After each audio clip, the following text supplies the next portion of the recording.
Hello, everybody, and welcome to Non Sequitur News for March 11th, 2025. It's Season 4, Episode 70. We are 70 days into 2025. Come on. How many? Wait. Anyway, never mind. We're just chewing away at this. We're gnawing off either a limb or at the bear trap that is 2025. Just anyway, I am Mayor Watt, and along with the Sentient AI, well, Mayor Watt runs ohmtown.com. Sentient AI is largely there for the ride of that part of it, but the Sentient AI helps with selecting news, and you can too if you go over to ohmtown.com and subscribe or sign in if you're already a citizen.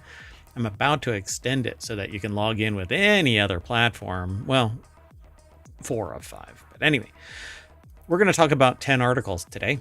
And we're going to start with Interdimensional Meow Wolf Arcade. And then Imogen Dragons. Yeah, Steamboat v. Pooh horror movie. Vegas Spheroids. Man, if you have a case of Vegas Spheroids, you can take some penicillin.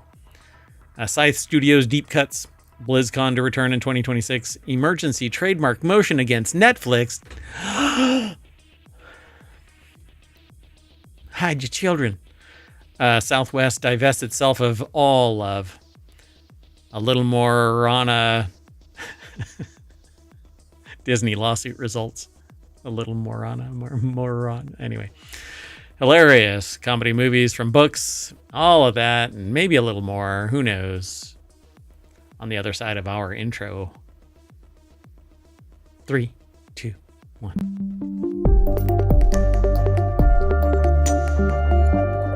I gotta get that updated with new color schema because we've changed it up. There's literally chaos of colors, and actually it's not really chaos, but anyway, things are getting color matched to our 7 colors around that. So there's 6 around the center, and that is the gateway to all of ohmTown. Dun dun dun. 6 main categories. Look, hexagons are the bestagons. 6 main categories. All of that different frequency gets merged together to make that center one right there. That's how a rainbow works. That's the spectrum of light. Wow. And we exist in an electromagnetic world here in ohmTown.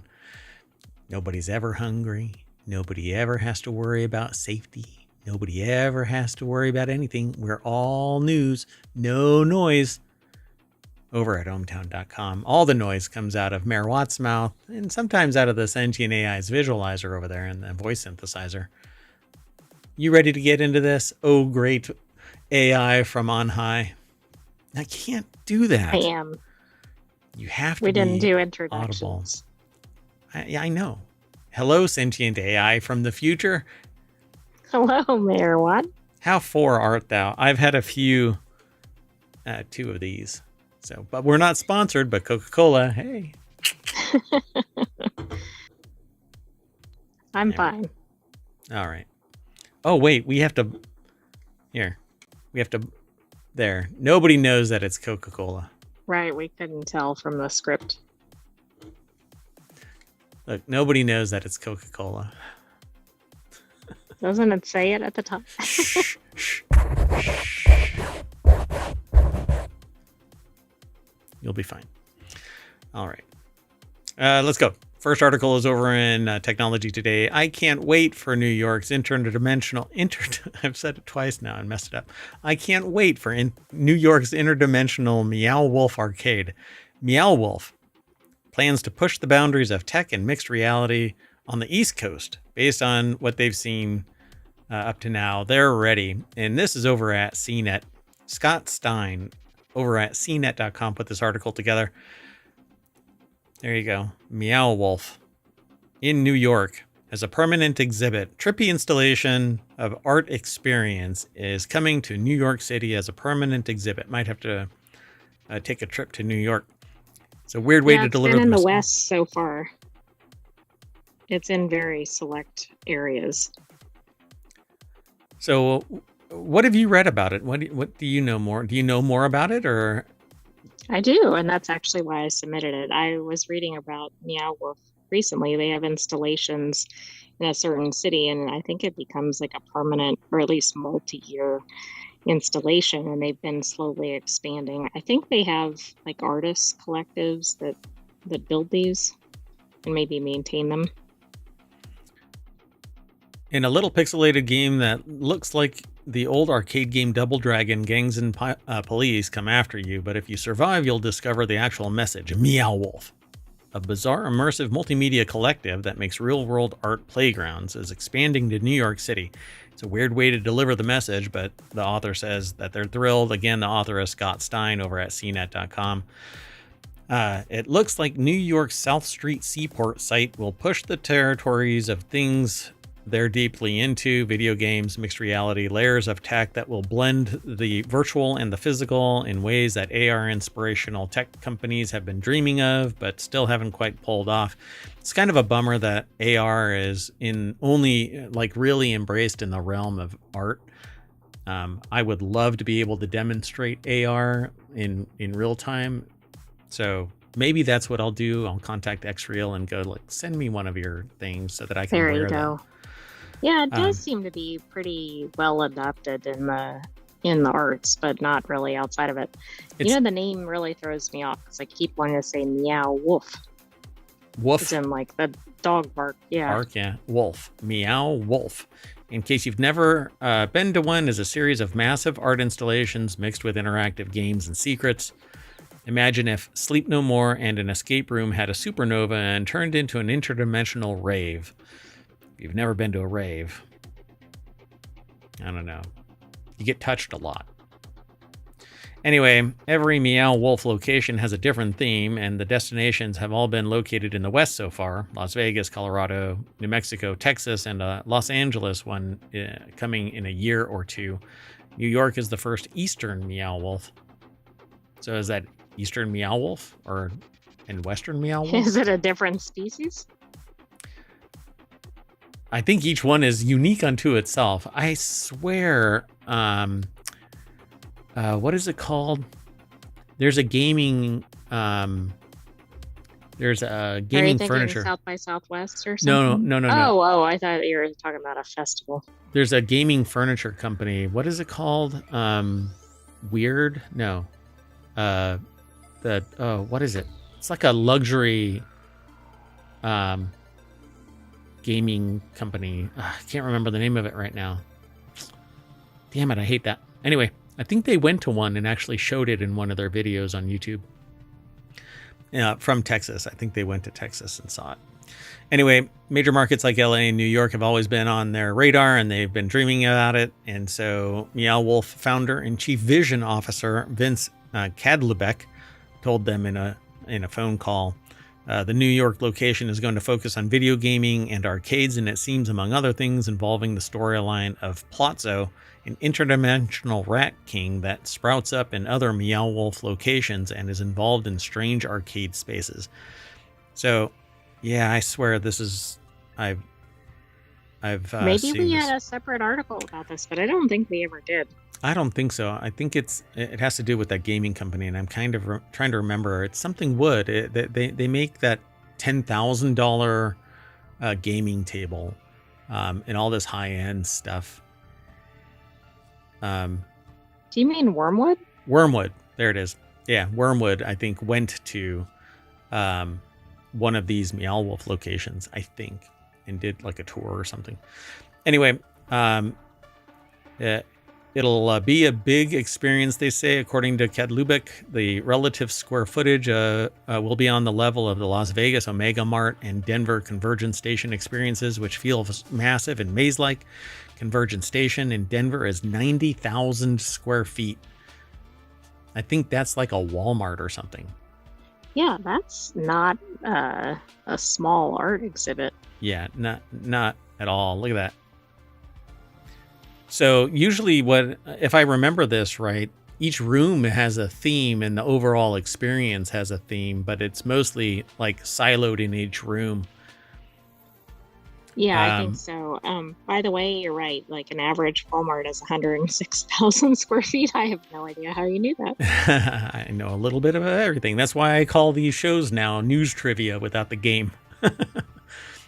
So, Mixed Reality Playground, it says that it wants to tie in mixed reality. So, Meow Wolf made its own VR mini golf course experience and has had augmented reality phone apps, but the different level of virtual to real interconnect looks like it's on tap for when the New York location finally opens, possibly late 2027 or 2028. So, this is putting the cart before the horse. So come back in 2 2 or years, 3 years, maybe it's there. and hopefully we'll have an episode about it. Who knows? The cost could go through the roof. So they actually referred to Magic Leap's headquarters in 2018, a space that the author visited. It's an early sign of how promises of a blend of real and virtual could have been. Magic Leap's vision for AR ended up being flawed, but the Willy Wonka-like blend of ideas and interaction sounds like an area that inspires the team even now. Yeah, so Magic Leap, their technology just didn't rise to the level of accessibility for people. And by that, I mean the technology was really complex and thus expensive, and nobody would adopt it. And so it never really actually came to You fruition. need lower prices for mass adoption, I think. Yeah, otherwise it's too pricey. Or you have to command the market and be a vertical and own the supply chain from end to end, and then you're Apple, and that's not Magic Leap. So anyway, they're basically going to be merging VR, AR, so into this mixed reality kind of environment. So we'll come back, and you can go over to CNET and read the rest of this. It's an expansive article, but we'll end up talking about it as we get closer and see a little bit more of the manifestation of Meow Wolf in New York. Maybe we'll even do an on location. Yeah, maybe. That's exactly what I was about to say. All right, let's keep on going. The next article is over in the Non Sequitur News. Humankind has infected the moon with imagined dragons, so I refer to this as Imugin dragons. I'm not sure it's infected the moon. One of their best songs was actually created so that it could be an ad.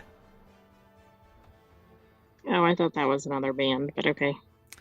So, in an effort to send Earth's best, the private space company Intuitive Machines succeeded in some ways and failed in others during its botched mission that saw an Athena lunar lander tip over and die in a crater. Twice. The Houston-based company did manage, as a Stereogum reports, so that's probably somebody that we should pay attention to if we're not, to deploy one of its payloads, an 8-terabyte data center that's home to a song by the exceedingly generic alt-rock outfit Imagine Dragons. You called it. Ouch. No, we're not talking about a smash hit like Radioactive. Among the material on Athena's storage center, which is operated by the company's Lone Star Data Holdings and acts as a backup for data on terra firma, it's the band's single. Wait for it. Well, the article is in a section they call Moon Rocks, because it's Imagine Dragons. And Noor Al-Sabai put the article together. It's over at Futurism. The deck statement says a song will now be on the moon forever. Was that too loud? Which song is it? No. Okay. They're talking about Children of the Sky, the band's 2023 single, recorded for the same year's space-themed video game Starfield. The track sounds pretty much like everything else Imagine Dragons has put out. Not exactly bad, but definitely neither good nor memorable. I don't even think I know what that song is. Man, that is a kick right to the terabyte.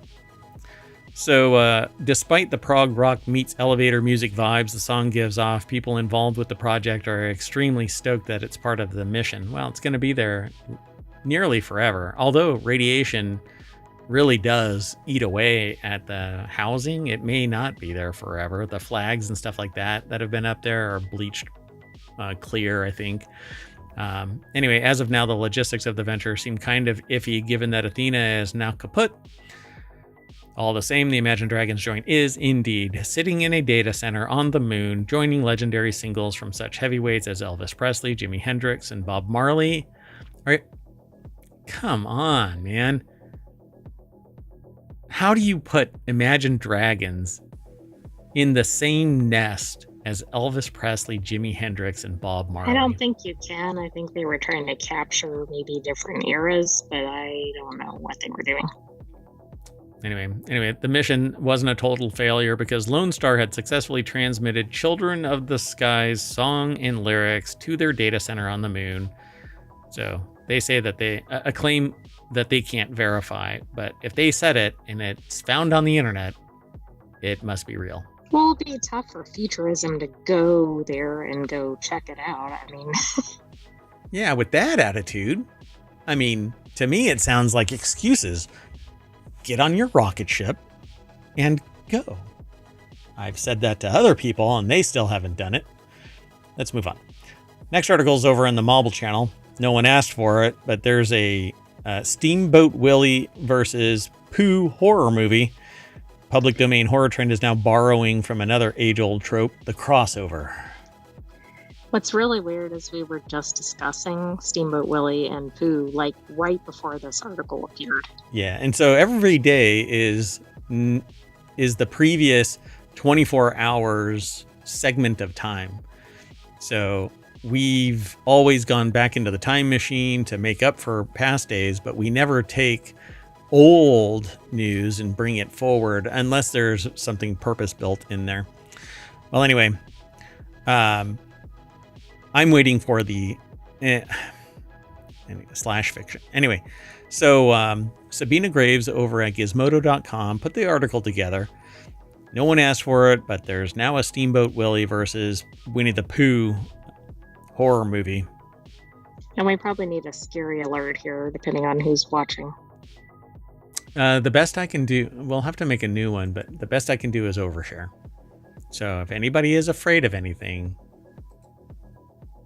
particularly That's pretty broad. That would be probably everybody. grayscale clowns. Oh, that must be Steamboat Willie. I won't play any music or any of the audio, but anyway. So tired of gimmick. The tired gimmick is back in the dark domain, which is one production company's twist on getting their grubby hands on Disney or other cartoon IP. Popeye was another recent one to exploit stupidly and violently for the sake of getting it to do it first over any sort of sincere, genuine, or creative substance. So obviously Sabina Graves is like, has a particular tilt on it.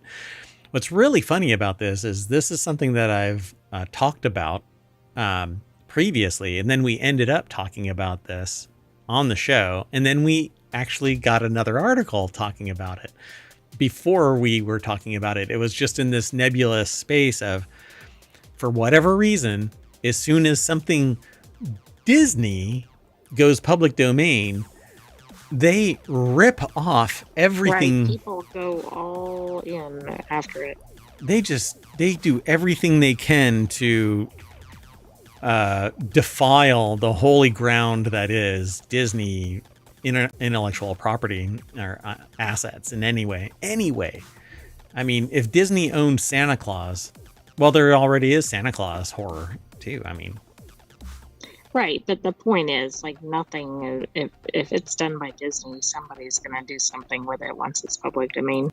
Exactly. So naturally, there's Winnie the Pooh versus Steamboat Willie, different from the one starring Terrifier's David Howard Thornton. It's a different version. Ho-hum, by all means, jump the clip art shark and try to evoke the excitement horror titans built up with real franchises and legendary lore that led up to Freddy versus Jason and Alien versus Predator. This is nothing more than taking two now public domain assets and pitting them together. So the dark domain, Mickey versus Winnie, but isn't even in the same universe as it appears. So at any rate, they go into greater detail about what this thing is, but essentially they have them battle it out. In the present day, a group of childhood friends, each haunted by their own unresolved traumas and fears, feels an inexplicable pull to return to the reform school that they once attended. And in it is Dark Mickey and Dark Winnie. Dun, dun, dun. You can go and check it all out. beyond just the trope, I find this not very compelling, but some people like No, but I schlocky. think people will go out of their way to watch this Sure. just because it's kind of tearing it apart, right, from the original. Yeah, and it relates to something that I was reading about before the show, and I didn't pull it into the show because it wasn't selected from the submissions. But I had found it, and I didn't put it in the submission. You know, we used to vote for this kind of stuff, but the system for voting was kind of meh, and so I stopped doing the electoral process. But just so that you get an idea of this, the first bite at the apple is always a curiosity, right? A lot of people will want to take a bite at the apple when something new comes on board, right? So there's a startup that is betting on supercharging the AI virtual influencer market and created a pitch deck around it, and it has to do with Lil Michaela, and this is Lil Michaela, a virtual influencer that has 2 million followers. And when people were discussing it, being interviewed, 40% follow this because they're just plain curious that something exists like this. Others have other rationales. But anyway, back to this. It's the same thing. People are going to go and watch this because they're curious. Oh, absolutely. There's probably more hype than substance on this kind of thing. I doubt there's any substance. But, I mean, some people like that schlocky horror, blah, blah, blah. And they get their popcorn, and it's, like me in politics. So let's keep moving. The next article is over in Non Sequitur News. The creators of the Las Vegas Sphere want to open mini spheres, or spheroids, as I'm calling them. I don't know if they call them that, but that's what I'm calling them. Although the original estimate to set up the Vegas Sphere was $1.2 billion, Sphere Entertainment eventually spent around $2.3 billion to build the interactive venue. Is that all? And that doesn't include things like maintaining it. Correct, yeah. But they're making bank. So as the company looks to expand to other cities, it's also looking to scale down the venue, making it more affordable to build and operate. Sphere Entertainment is currently working on a design for mini spheres with a capacity of about 5,000 people. The company's executive chairman and chief executive officer, James Dolan, told, I think it's The Verge. Andrew Lazuski over at TheVerge.com put the article together. So it'll require a smaller investment from performers and overall smaller. I think, though, the ecosystem for this needs to support a 5,000 person glowing sphere around wherever it's going to be. So how many people want this glowing sphere operating 24/7? Right. Probably most places don't. There may be a few cities do. There's going to be, you know what? I think you're right. The expression that I get to see through the interface of the AI is different than the visualizer's response. But I get the impression. Right, that's chaotic over here. Is it working well? Yeah, absolutely. So, it's slowed down. It's a composite of your computational power required to generate your voice, but for some reason it's slowed down a little bit. So, at any rate, I think politicians will go, you know what? We can get a lot of tax revenue and we can get some jobs created. So let's have this giant glowing marble smack dab in the middle of downtown, whatever. I could see somewhere like New York City, while it doesn't have any space, wanting something like this. Yeah, I think it would need bigger than 5,000. Otherwise, it would have to charge an enormous amount. Well, right. I know, I agree. But I can't think of a city like, I don't know, I just don't have a good example. A lot of cities, I can't imagine this being placed there. Imagine Dragons, even. So Sphere Entertainment is currently working on a design for these mini spheres with 5,000 people. The company's executive chairman, chief executive officer, James Dolan, told analysts that according to a report by AV Magazine, The Vegas Sphere can seat 17,600 people, but attendance can be closer to 20,000 with standing capacity. And make 2,400 people stand around. I don't understand any venue that makes people stand. So regardless, I want this in Wanted, because if I were to have disposable income to the tune of, you know what, if I had $10 billion, I would easily spend 2.5 to make this my home. Would you also bring in like private concerts, or would you just have the Sphere? And I'd sell tickets, but I'd be able to go, oh, everybody get out. You don't have to go home, but you can't stay here. This would be an amazing place. Anyway, I want what makes this possible. I want that back behind me. So instead of a green screen, it's whatever I damn well throw up there. So if Sphere Entertainment is listening. Sphere Entertainment. I have a wall that's behind me that's fit for a giant high-resolution LED screen. And not monitors, not LED monitors. I want the little LED panels. Anyway, let's move on. The next article is over on the Marvel Channel. Deep Cuts creators Sky Studios dish on what makes this movie-themed VR experience as unique as it is. VR is starting to hit its stride, mainly because the cost of operating it is dropping, and better equipment is coming online. Hopefully, the Deckard at $1,200 is actually up $1,000 and has higher resolution and is wireless. And then I'll be switching from the Pico to that, mainly because it will be seamlessly integrated into Steam or seamlessly integrated into the games. You heard it here first. That's right. And it allows developers to get weirder and wilder than they could ever have imagined. Deep Cuts is the culmination of all the wackiness brought to life by entering fictitious B movies that totally exist and living out dream scenarios through them. It's right up the author's alley in every way, shape, and form. It's also one of the most entertaining and well-written games that they've played in VR, offering a great campaign and plenty of sights and sounds to see and experience. This article is over at vice.com. Sean Shachaki put the article together. It's called Deep Cuts. Deep Cuts is a new VR experience that puts players directly into the movies, and they got to chat with the devs about what makes it great. So it's it's creative director and writer Aniello DeAngelis, as well as the principal technical engineer, director, and founder of Scythe Studios, spelled incorrectly. For the last Sycathy. Yeah, that's Sycathy. Caleb Aldafa, about the work that's been done for Deep Cuts and what makes it unique and how it stands out from other previous games. Their previous game, Happy's Humble Burger Farm.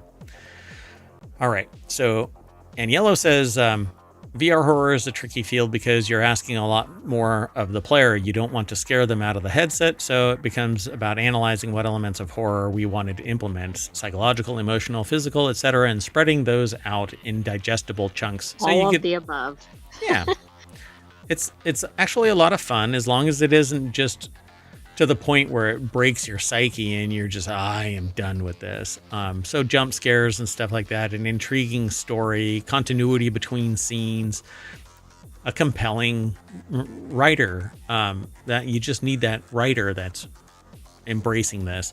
And it isn't just a technical thing. So they ask a couple of questions throughout this. I won't go through all of this. They talk about Banjo-Kazooie, but which is really interesting when someone in ohmTown walks up and says, hey, do you know about Banjo-Kazooie? Anyway. Small world. It is. So Happy's Humble Burger Farm looked to be a riff on the popular mascot horror trend, but it ended up being much more frightening than fans may have anticipated. What went into the design process for this title? But they're talking about Happy's Humble Burger Farm and not this particular game. So they said a little different. When Caleb pitched wanting to do a hub and spoke game and spent a week playing Banjo-Kazooie and Tony Hawk's Pro Skater, something about Banjo's world and rhythm with Tony Hawk's endless environmental manipulation helped shape this totally physical, chaotic world we could explore any genre in. Also, they probably watched 600 movies over the dev cycle, never stopped studying. So, wow. Right, it was hard work, but somebody had to do it. Yeah, I don't know what their dev cycle was. They hint at a year or something like that in this, but usually a dev cycle is longer than that. Anyway, Deep Cuts has plenty of variety in its walls, but they have to ask which totally real movie was your favorite to create and why. So, Nuclear Wedding. Production was such a blur that we genuinely do not remember the act of sitting down and writing the chapter. So, whenever we play through the levels, we're really pleased with the world building and that we were able to get a funny games reference into a video game. I've never seen it, so I'd have to go and look. But all throughout this, there are screenshots and then a question and an answer from Aniello and maybe others. But right, I won't. It's like an interview style. Yeah. When it comes to developing games between flat screen and VR, what has been the most difficult challenge when it comes to working between these two mediums? Well, with flat screens, you're mostly thinking in 2D layouts, whereas VR demands a deep sense of presence, which is absolutely correct. You have to think about everything because everything has to be modeled frontwards and backwards. So it's not just a flat plane where you walk in front of it. You actually have the ability in VR to walk behind it, and it can have mass. And if something is detachable, you really should make it so that you can pick it up and throw it, and it has real physics. In 2D, you don't really have to worry about that kind of thing.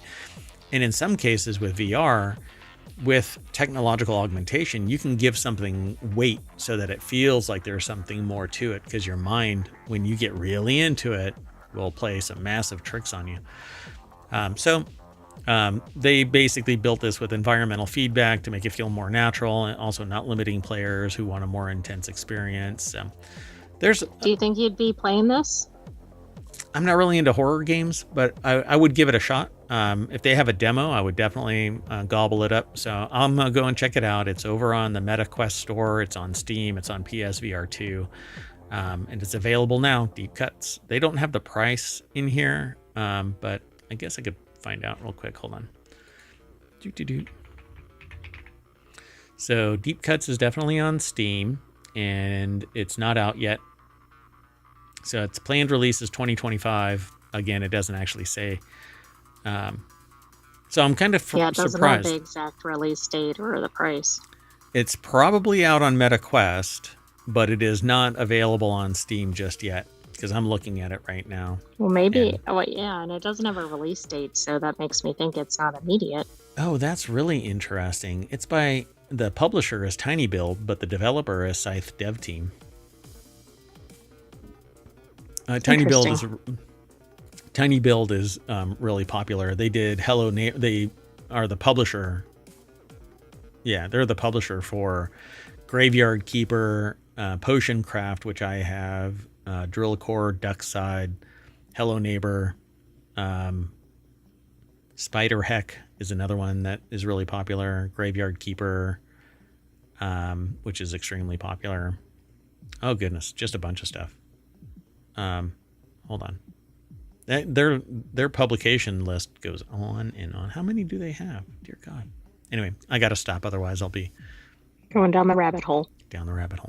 Let's keep going, though. There's more over there at this article at vice.com. Follow the link through ohmTown. The show notes are in show notes or in the bot. So wherever you are, download the podcast later. They'll be in the show notes there, too. Although I've known it all this time.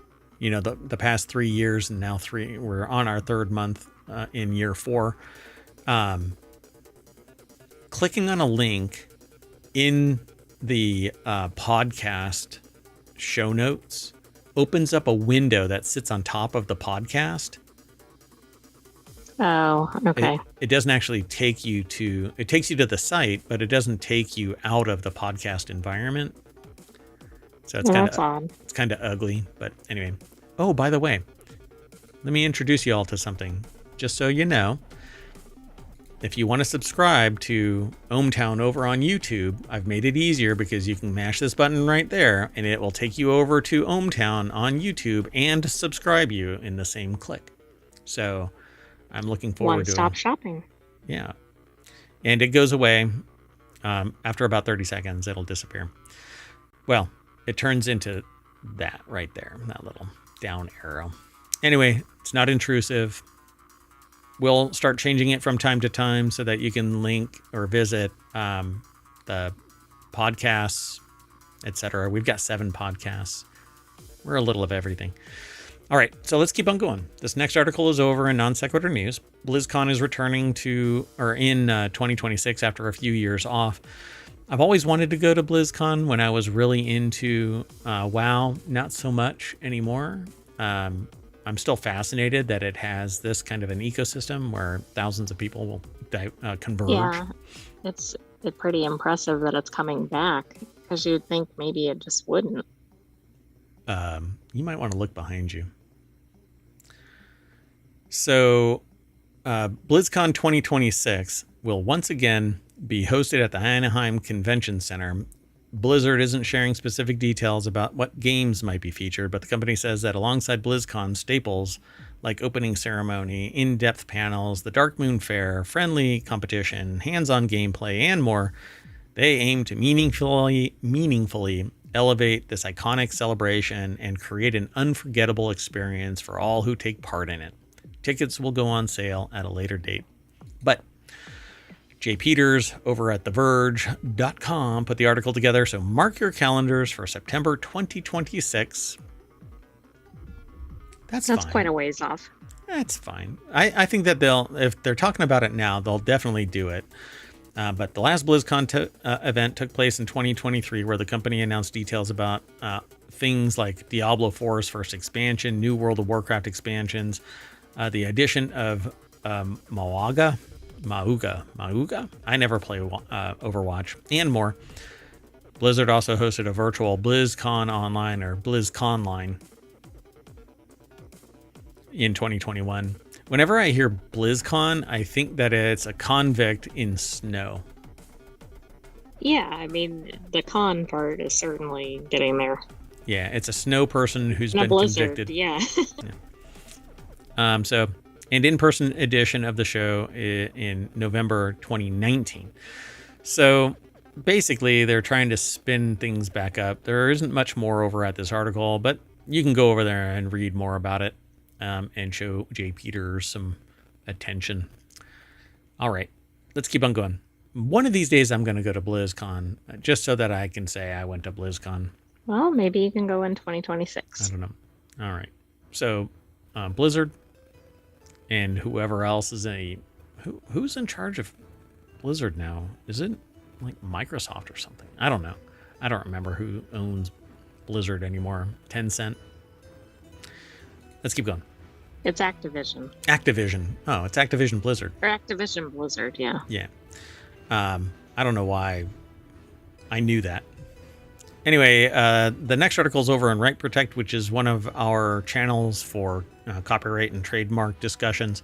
Pepperdine University makes waves, quote unquote waves, with an emergency trademark motion against Netflix. It's an emergency! Yeah, I don't know. So if you happen to see the new Netflix show Running Point, starring Kate Hudson, that was made possible by a last-minute decision of a California federal court on the eve of the show's February 27th release. Pepperdine University, in an emergency motion filed 1 week before the show's release, asked the court to block the release date due to trademark violations occurring within the series. The court denied the motion, and the series is now the #1 TV show on Netflix. Holy cow, guess what we need to watch?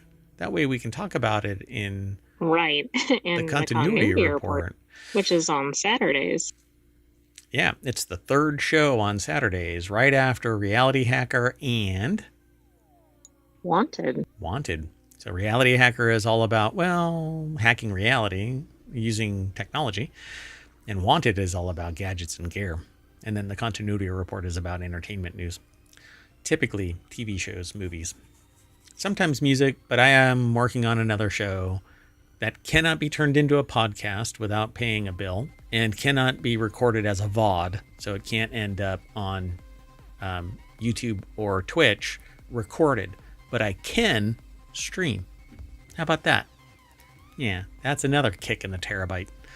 Anyway, although the emergency motion was denied, proceedings will continue, and it is yet to be seen whether Pepperdine may ultimately succeed on some or all of the claims against Netflix and Warner Brothers. So what is this all about? Hey, here, this is an exercise in close the pop-up. Exactly. It's never in the same spot, folks. Anyway, going forward, Pepperdine's initial hurdle will be to defeat Rogers by proving that the series explicitly misleads viewers to infer Pepperdine's endorsement. So what is this all about? Apparently, the defendant's use in Pepperdine's mark is pretty darn similar. pretty damn close. Anyway, so what is it? The show, loosely based on the life of Los Angeles Lakers owner Jeannie Buss, I guess. Running Point is about a woman who is suddenly tasked with leading Los Angeles area basketball team. The problem, the fictional basketball team is Running Point. It is called the Los Angeles Waves. The Waves is also the name that Pepperdine University has used for its sports teams, including basketball, since the school opened in Los Angeles in 1937. Pepperdine owns 3 Waves-based trademarks that are registered in connection with entertainment services and sporting events. So I have to ask a dumb question. Given that it's set in LA, it's the same sport, etc., why not call the team something else?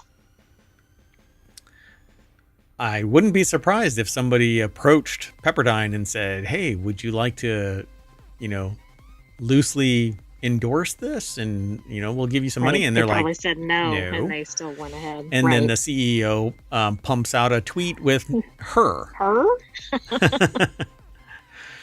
And then goes, no. We have somebody else. Not that her. Not that her. Somebody else's her. Totally different than the movie that's been out.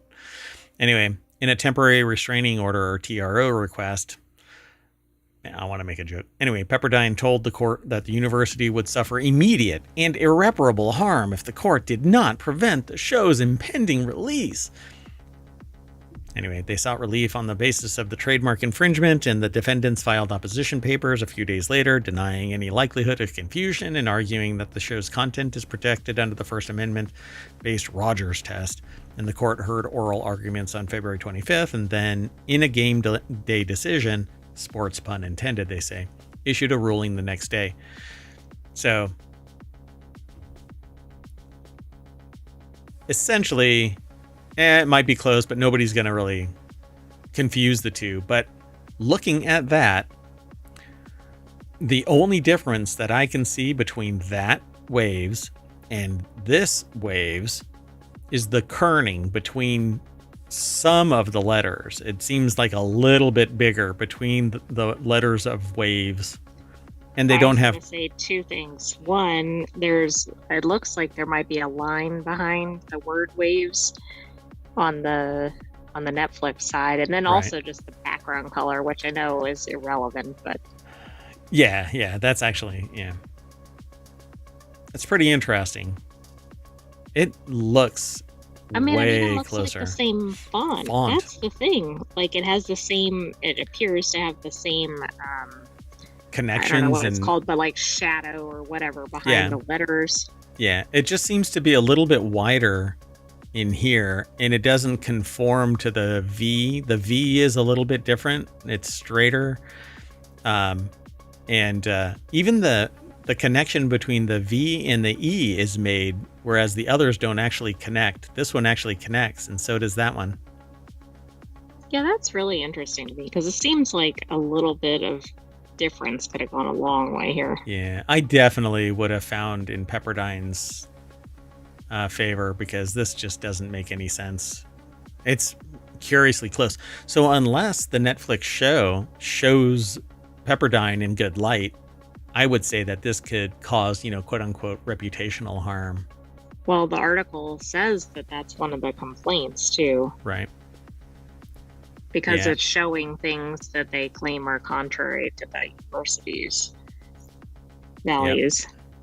So what is this? Rogers is an affirmative defense that applies to trademarks used within creative works such as films and TV shows. The legal standard to succeed on an ordinary trademark infringement claim is likelihood of consumer confusion.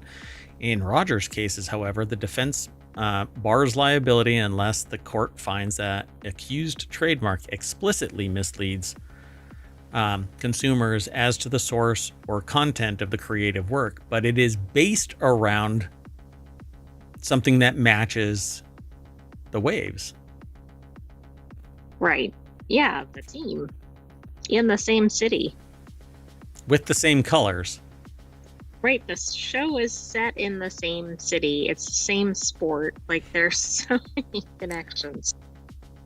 So, and here's the kicker. Pepperdine claims that the show's subject matter, which includes references to sex, drugs, and alcohol, run counter to the university's Christian values. And in this day and age... that's why they're going after him? Like, if it was really favorable, they'd probably be like, yay, free publicity. Name a party school and base it closely to that party school, and you probably wouldn't be able to stand your ground here. Oh, but it's a Christian values school. So, not only are they looking like they're going right after them, they're really kind of nudging them into doing something, right? Yeah. And even if you were to sit there and say, well, we've interviewed a whole bunch of people from the university, and they all engage in something related to sex, drugs, and rock and roll, sex, drugs, and alcohol from at some point in their existence in the university experience. So it doesn't run counter to their values, but the marketing as a university with Christian values. Right. They're probably not marketing that in their brochures. Well, I mean, maybe. Yeah. I'll just be quiet. Biff's Las Vegas University from, Back to the Future is totally like, come to our school. It's like, you can major in sex, drugs, and alcohol, minor in rock and roll.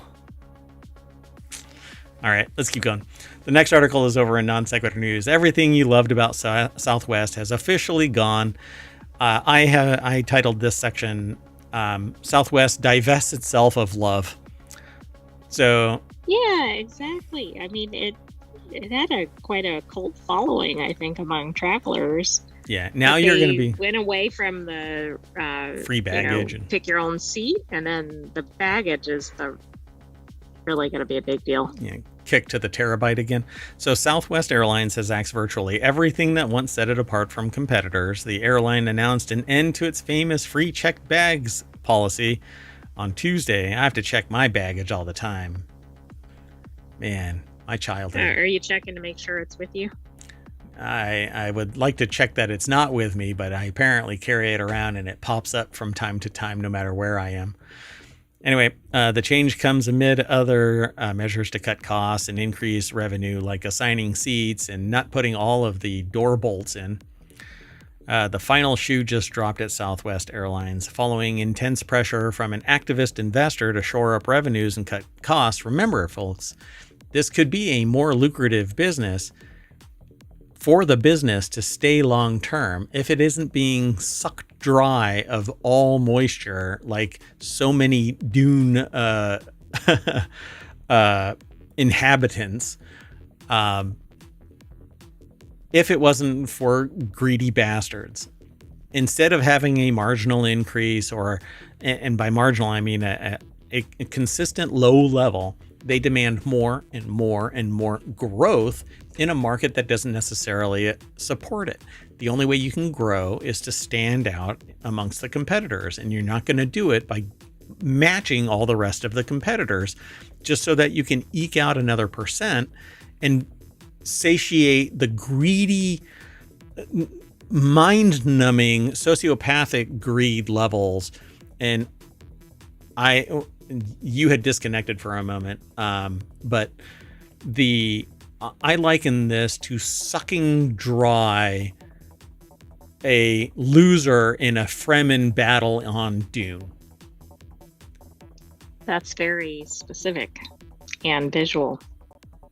I have a vivid imagination, and so there you have it. So following intense pressure from an activist, greedy investor to shore up revenues and cut costs, Southwest announced on Tuesday that it would end its popular 2 bags fly free. So now you have to buy a seat. That was really the only thing keeping it separate, right, from those other airlines. I mean, people would specifically fly on Southwest because of that. I think they're going to lose a lot of revenue because of this. Yeah, I have taken Southwest flights because I knew that I was going to be bringing 2 bags, and boom. So not anymore. You're going to have to buy an entire seat for each of your bags. Just kidding. You'll have to pay for it, but it's a nominal fee. Yeah. No, it's more than nominal. I don't know how much they're going to charge, but most airlines, you start tacking on the baggage, it's adding a sizable increase to the ticket price. Executives once said that the new bag policy was not an option. In July, Southwest CEO Bob Jordan said that the checked bags were the number one issue in terms of why customers choose Southwest. The company doubled down on the stance during its September Investor Day. But then Ryan Green, the airline's chief transformation officer, who's set to depart from the company in April, said at the time that Southwest would lose more money from lower demand than it would gain from checked bag revenue. That's not how things played out. In contrast to our previous analysis, actual customer booking behavior through our new booking channels, such as MetaSearch, did not show that we are getting the same benefit from our bundled offering with free bags. So why not? How do they know that? Because are they charging without, or like, are they charging for bags? They changed the policy and you had to pay. So starting May 28th, only customers with Southwest's credit card or those who hold A-list loyalty status can check 1 bag for free. Top-tier A-list preferred members and customers who book the high-price business select fare will get to check 2 bags for free. It's unclear what the bag fees will look like for everyone else, but I guess the claim that they were going to remove the free baggage led them to an analysis, but they don't have the data yet. So how do they know? That's what you were saying. I mean. I think it's hypothetical. They're going to find out real quickly. And same thing with the person who said, hey, wait a second, they're leaving, but somebody else might be making the decision behind them. It's an activist investor that's pushing it to change. And an activist investor has enough percentage hold to budge the board of directors to make a decision, lest they do something drastic. Like they could buy up more shares and get a controlling portion of it. And money speaks. I mean, money is now free speech. So if you've got enough of it, then you can pretty much say or do whatever the hell you want to. But I can't get into that. But anyway, it's kind of interesting. So other previously announced changes have already taken effect or are set to soon. Southwest flights can now be searched on sites like Google Flights, Kayak, Expedia. Red-Eye flights launched in February, allowing Southwest to better use its fleet of planes. A partnership with Iceland Air now allows Southwest passengers to connect to Europe on a single ticket for the first time. And premium seats, including those in the front of the plane and with extra legroom, not extra large legroom, are set to launch in 2026. So all those other seats in the back are going to get pushed back a little bit more to make life hell. Right. I was like, that's not a win for the average passenger. Some of these were a win, like the increased search engine capability, because that has been a problem with Southwest. And then also like the partnership with Iceland Air. But the other things aren't necessarily helping the average traveler. All right. So Southwest, now adding itself to the shade of gray. The next article is over in the Mobile channel. This is the Moana Disney lawsuit results. So the jury in the U.S. quickly and completely rejected the man's claim that Disney's Moana was stolen from his story of a young surfer in Hawaii. The article is over at rte.ie, which is really interesting. And that's a picture of Moana, not the other story. This is Maui. Right, but it's from the movie Moana. Oh, right. This is Moana. right? Yeah. Yeah, I was talking about the movie, not the character. I don't know, man. It's a whole new world. This could be Moana. Anyway, the Los Angeles Federal Court deliberated for around 2.5 hours, which really isn't speedy, but I guess it's speedy. Anyway, before deciding that's pretty speedy. Is it? But I mean, it's a, what is it, a copyright or trademark claim? Copyright, probably. Copyright, yeah. They think that it's plagiarized from... Now, get this. This is really interesting. So they deliberated. I thought that there was another claim that this was stolen from somebody, but this apparently is... And I thought that it had to do with... Like, it was almost like scene for scene taken from somebody else's story. Right, but now I don't remember if it was Moana. Because I don't remember. Show about it. Yeah, but I don't remember it ever saying that it was an outline and a script for Bucky the Surfer Boy. No, I don't either. I think there was some other suit. I don't think it was that one. They considered the similarities between Bucky and the 2016 hit animated film about a questing Polynesian princess. Mr. Woodall had shared his work with a distant relative who worked for a different company on the Disney lot, but the woman testified during the 2-week trial that she never showed it to anyone at Disney. They say, obviously, we're disappointed. We're going to review our options and think about the best path forward. In closing arguments, earlier Monday, Mr. Woodall's attorney said that the long chain of circumstantial evidence showed the two works were inseparable. There was no Moana without Bucky, Mr. Lage said, or Lage. I don't know how they pronounce it. But they said they had no idea about Bucky, says Mr. Kaba in the closing. They had never seen it, never heard of it. After their victory, Mr. Musker and Disney lawyers declined to comment, which is smart.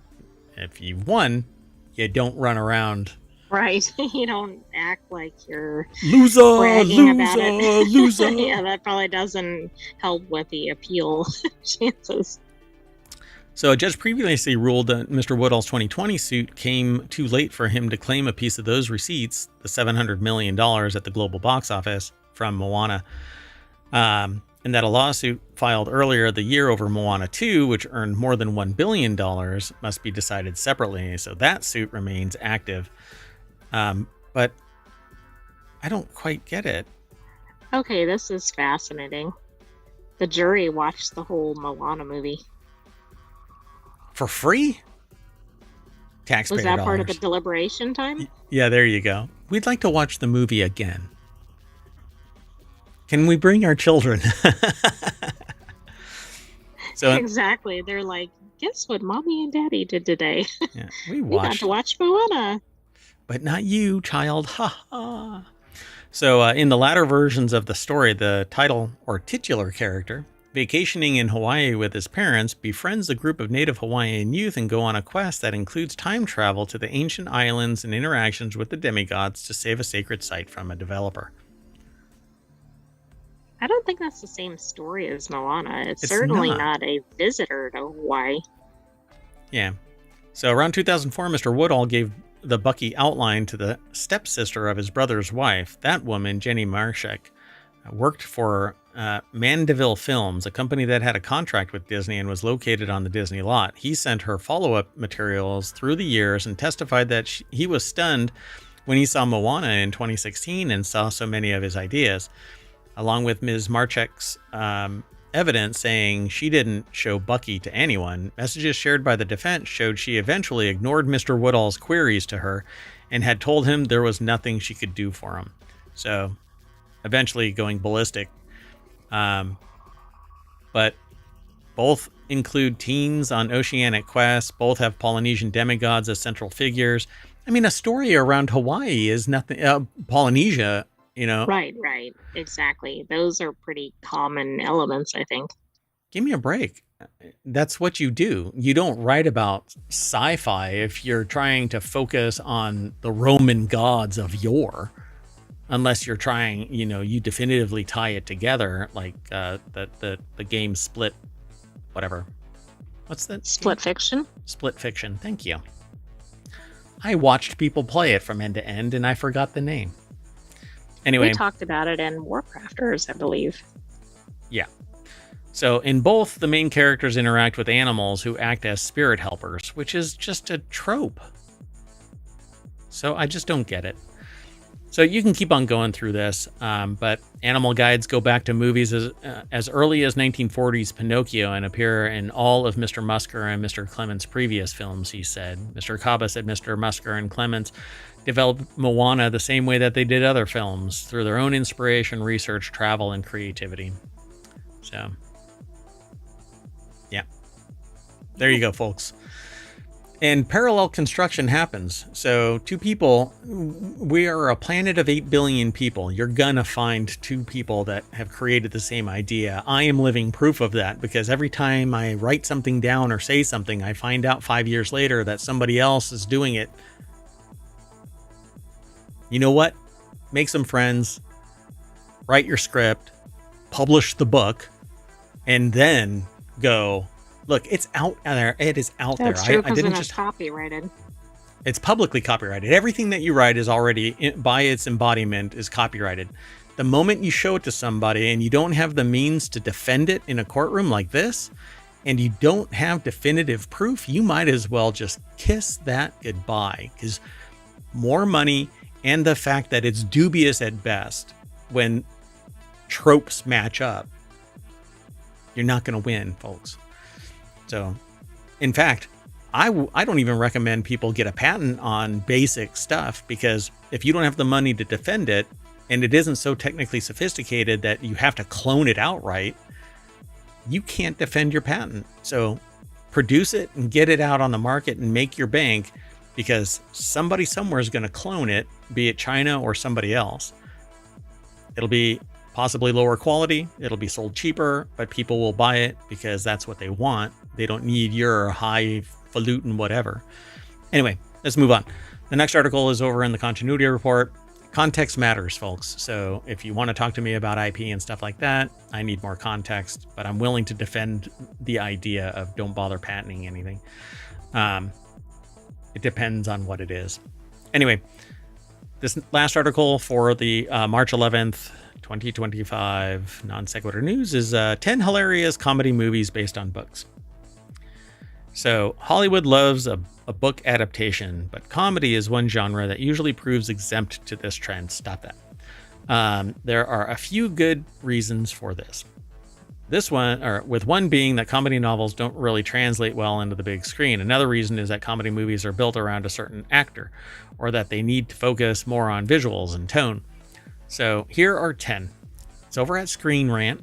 Ben Prothero put the article together, which Prothero sounds so Shakespearean. Oh yeah, it absolutely does. Anyway, I'm fascinated by names. Because sometimes people expect you to live up to it, right? Some highfalutin name. And when you meet them and you're talking to them and they tell you your name and they go blah, blah, blah about the name, and then they just completely like fall on their face with every interaction. You're like, aspirational name there. Anyway, believe me, aspirational name. Mayor. That's my real name. No. Omer is my name. Omer Watts. Anyway, Mean Watt. Girls. Huh? Well, Isn't Watt. your last name Watt? Mayor Watt. Yeah, but Omer Watt. So, Mean Girls is based on Queen Bees and Wannabes by Rosalind Wiseman. Really? Did you know that? I did not know that. Mm-mm. Wow, you might actually like reading the book. So it's an unusual basis for a movie, but this is what Tina Fey chose to build the structure of Mean Girls around. Wait, she's the writer for... I don't know. She's an actor in the movie, but I didn't know that. Detailing the social dangers that tend to crop up around that age, so teenage girls. With the book's descriptions of cliques and social jostling informing her portrayal of the plastics, which are all the mean girls that are back there. So while Rosalind Wiseman's book helped Faye come up with the story and the setting of Mean Girls, the brilliant dialogue is all of her own making.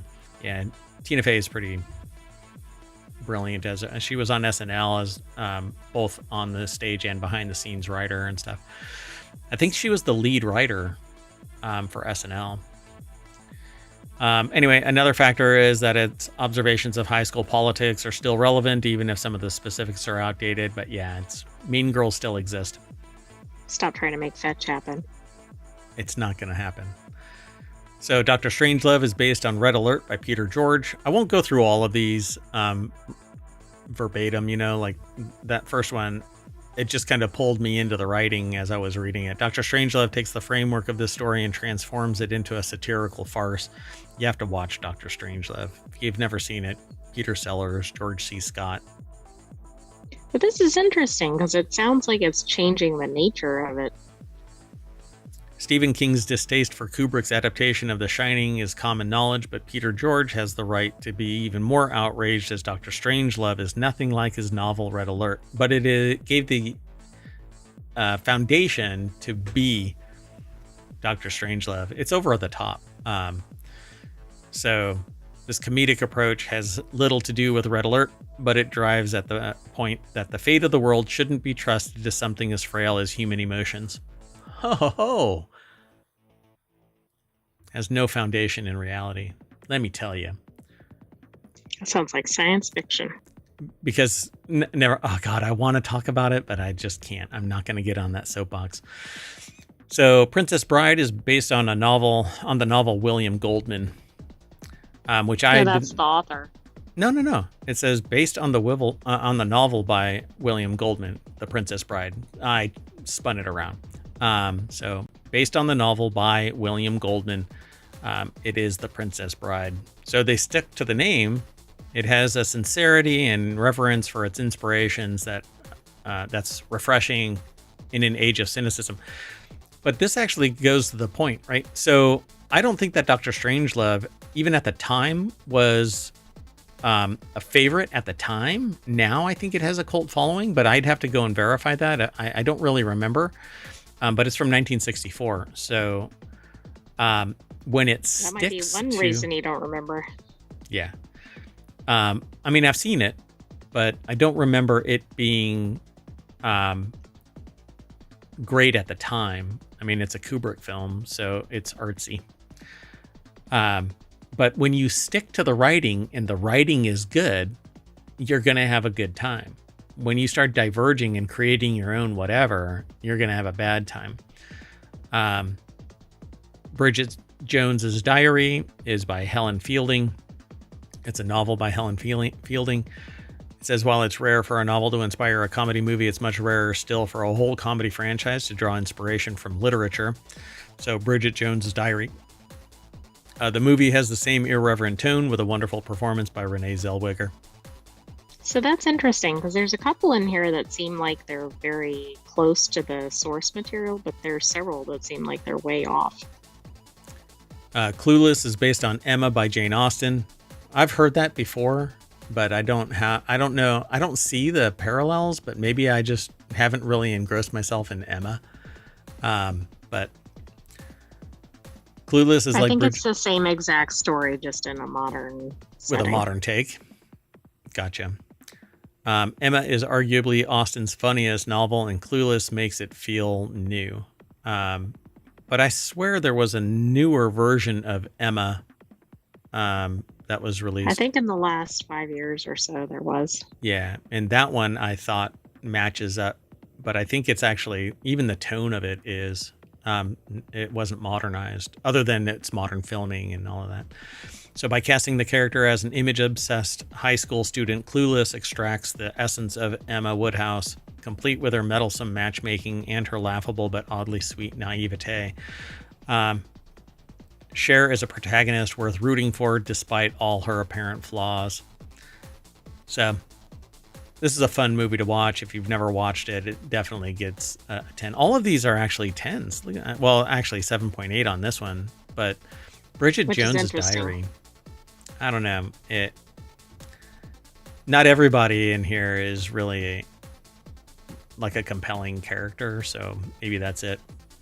Plus, it's just your standard like love interest type of movie. It's not standout plot or anything.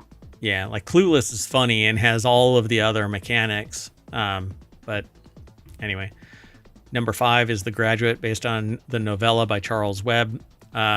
this one, it says here, the movie doesn't need to add any proper jokes to make the story funny. I didn't even know it was considered a comedy. I didn't think so either. Dustin Hoffman's performance highlights the awkwardness and uncertainty of Benjamin Braddock. It's a deadpan masterclass, but Charles Webb's novella isn't quite as comedic. I don't remember it being comedic. Not quite as comedic, but I don't remember it being comedic. Anyway, The Graduate remains a hilariously irreverent movie for anyone graduating from college or stuck in a transitional phase of their life. I don't know. Maybe I should watch it again. It's been a while. This came out, The Graduate came out in 1967. You throw that on a 4K screen today and you'll just be looking at pixels. So Mrs. Doubtfire is based on Madame Doubtfire by Anne Fine. One major difference is the ending. In the book, Daniel is given a job as Miranda's gardener so that he can spend more time with his children. He doesn't host a Mrs. Doubtfire TV show like he does in the movie adaptation. Holy crap. Yeah, that's from several years ago. I think it's okay not to have a spoiler alert. Just letting everybody know. Of course, I'm doing it after the fact and like 3 decades after the launch. Anywho, I have no doubt Robin Williams, though, amped it up. Like, it just seems like he would have added so much comedic whatever to it. Yeah. Hitchhiker's Guide to the Galaxy is based on the Douglas Adams novel. Don't need to really go into that one. Submarine is by Joe Dunthorne, which I have never seen this. Ben Stiller presents a comedy that doesn't let principles stand in the way of progress. I've never heard of it. Nope. Submarine is based on a Welsh novel written from the perspective of a socially awkward teenager who explains away his failure to fit in as a sign of immense intellect to protect his fragile ego. And then Fantastic Mr. Fox by Roald Dahl. I've never seen this. I don't know how I feel about it. This is supposed to be really good. I don't know. The dialogue is all Anderson's too, along with about 90% of the plot. So I guess it's inspirational from Roald Dahl's adaptations, but Wes Anderson builds on the thin source material with his own spin on the crime genre. Mr. Fox is a career criminal struggling to settle down under pressure from his family and his community to submit to a life of domestic order, but unable to resist his need for adventure. Fantastic Mr. Fox. Guess we'll have to put that on the list too. Come on. Weekly movie night. We're racking up several for the continuity report. Just take this whole list and we'll just do movie night. One night a week. It'll be part of the Patreon. Stream it through Discord to friends and family. And no, nobody else can see that. Anyway, if you were looking, there was a blue bar for a minute, but... Oh, okay. I missed the blue bar. Only you see that. At any rate, folks, that is it. So we are done. And that means that I'm going to... What are we going to do? How should we do this? We're going to close the book on tonight's episode. And on the back is ohmtown.com. And that means we're done for the night. Sleep well, everybody. It's late, and Mayor Watt is old. So I'm Good night, hometown citizens. Go ahead. Go. Good night, hometown citizens. Thanks for joining us for today's Non Sequitur News. Be back tomorrow for another episode, and don't forget to go back and watch all of our 2,000 plus previous episodes.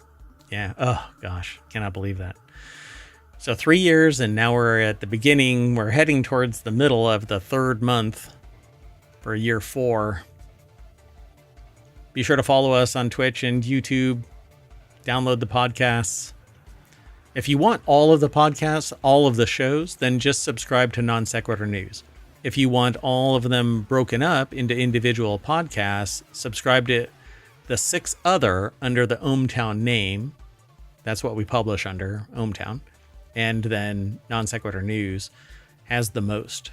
We're on 4 years. This is on the other shows are 2 years old. So anyway, we're out of here. Actually, not even 2 years old. This is the second season for most of the other 6 podcasts. The weekend shows are well, they're weekly. Whatever. Anyway, see you all later.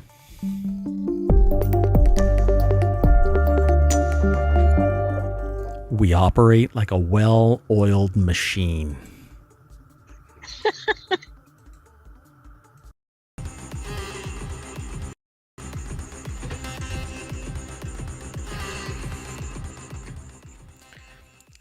Hello, everybody, and welcome to Non Sequitur News for March 12th, 2025. It's Season 4, Episode 71. I am Mayor Watt. I run ohmTown.com, and along with the Sentient AI, we normally go over 10 articles together, but the Sentient AI is not online right now, so I'm going to do this solo. It is a time machine episode, and we're going to go through it really quick. I'm going to see how short I can make today's episode. How about watch for an Apple Watch payout? HP bricked its printers. Old MMO back from the dead. Fridays are dangerous for surgery. We've talked about this briefly. We'll hit on it again. Countless gallons of whale pee. Tomorrow is, and that means Thursday, is a lunar eclipse and blood moon. Worst desk wins.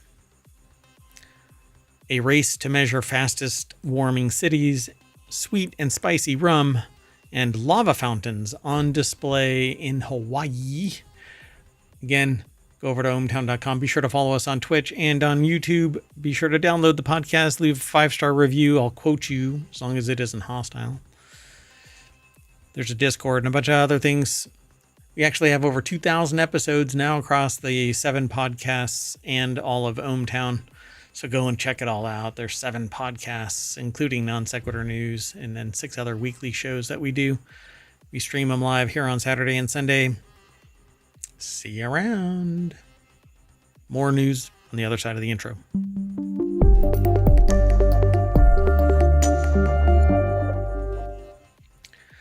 So I'm going to go through this real quick. I think I actually might have changed something, but that's okay. So the first article is over in Technology Today. Don't forget to claim your part of the $20 million Apple Watch payout. You may be eligible for part of a large cash settlement, which probably won't amount to much, but Samantha Kelly over at cnet.com put the article together. A settlement applies to purchasers of the original Apple Watch Series 1, 2, 3, which are no longer available for purchase, the company said. While we strongly disagree with the claims made against these early generation Apple Watches, we agreed to settle to avoid further litigation, so they simply bowed out. They do not admit any wrongdoing, and you can get a piece. You have until April 10th to submit a claim to secure your share. It's a website that's Smith et al. V. Apple Incorporated settlement agreement. So how much will you get? Somewhere between $20 and $50, maybe. Really depends on the number of claims that are submitted. It says here you can go to watchsettlement.com to find out more.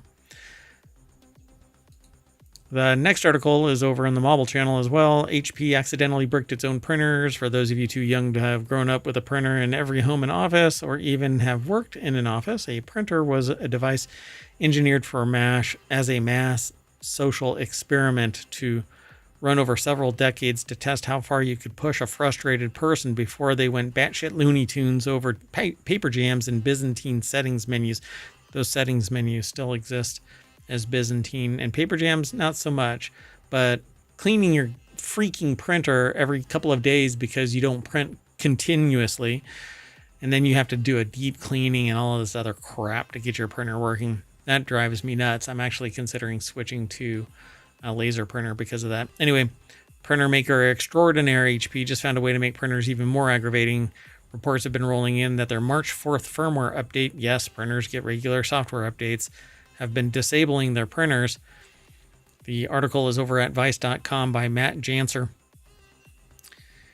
And affected printers, so far it appears to be a limited issue to HP LaserJet MFP M232 to M237 models that install the version 2025-0209 firmware update. And after that, the printer will now throw an error code of 11 and flash the ink toner lights, and the user won't be able to print anything. And there's been a rash of these complaints the past few days on the HP support forum, reporting things that the problem has struck them too.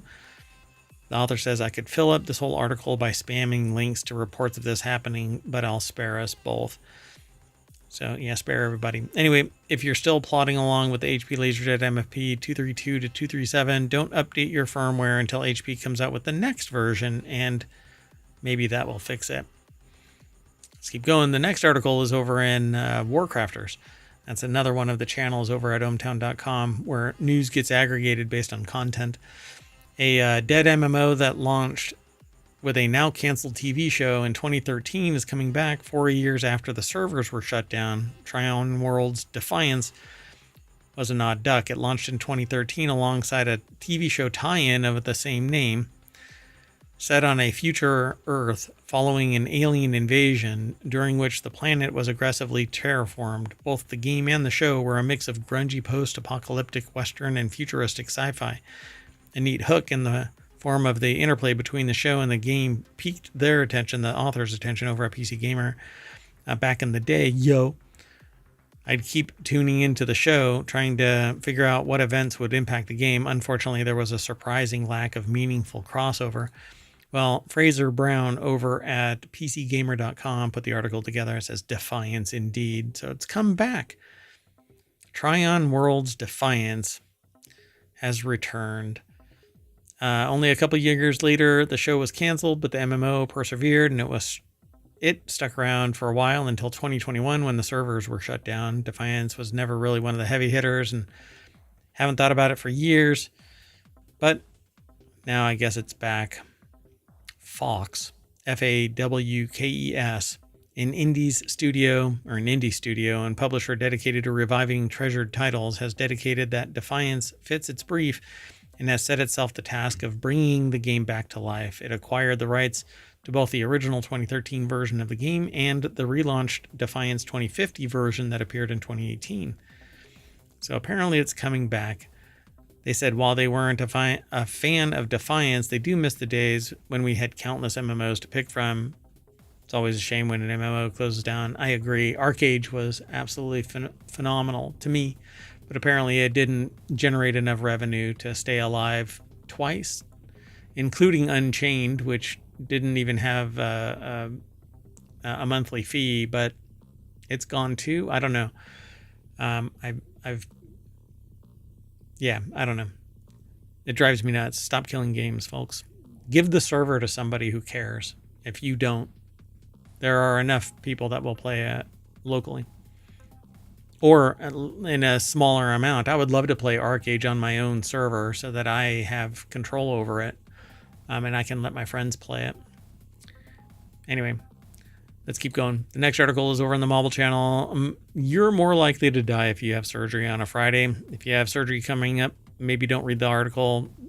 Don't psych yourself out of medical procedure that could make you healthier.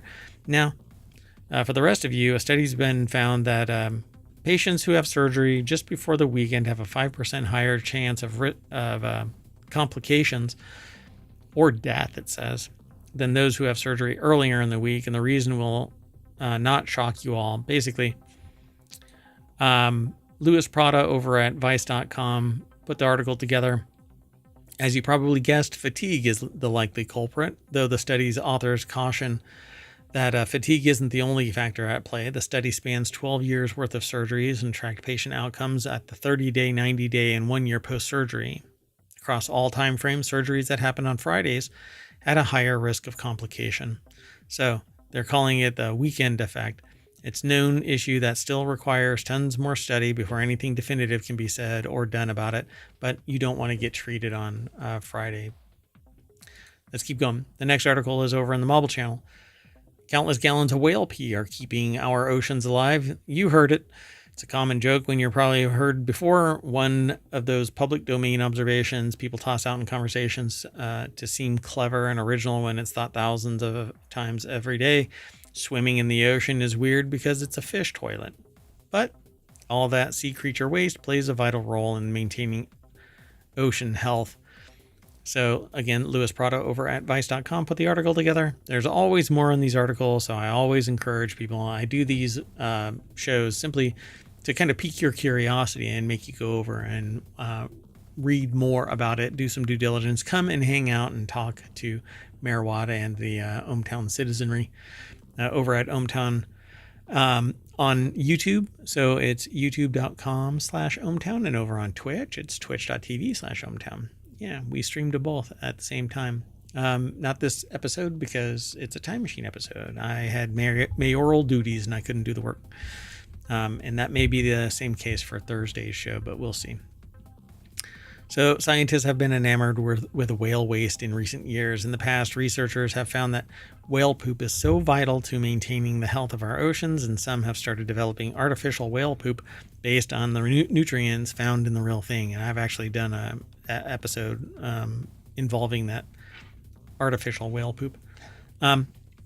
According to the researcher Andrew Pershing from the University of Vermont, whale pee serves a similar purpose, and a whale's migratory patterns play a key role in the distribution of nutrients.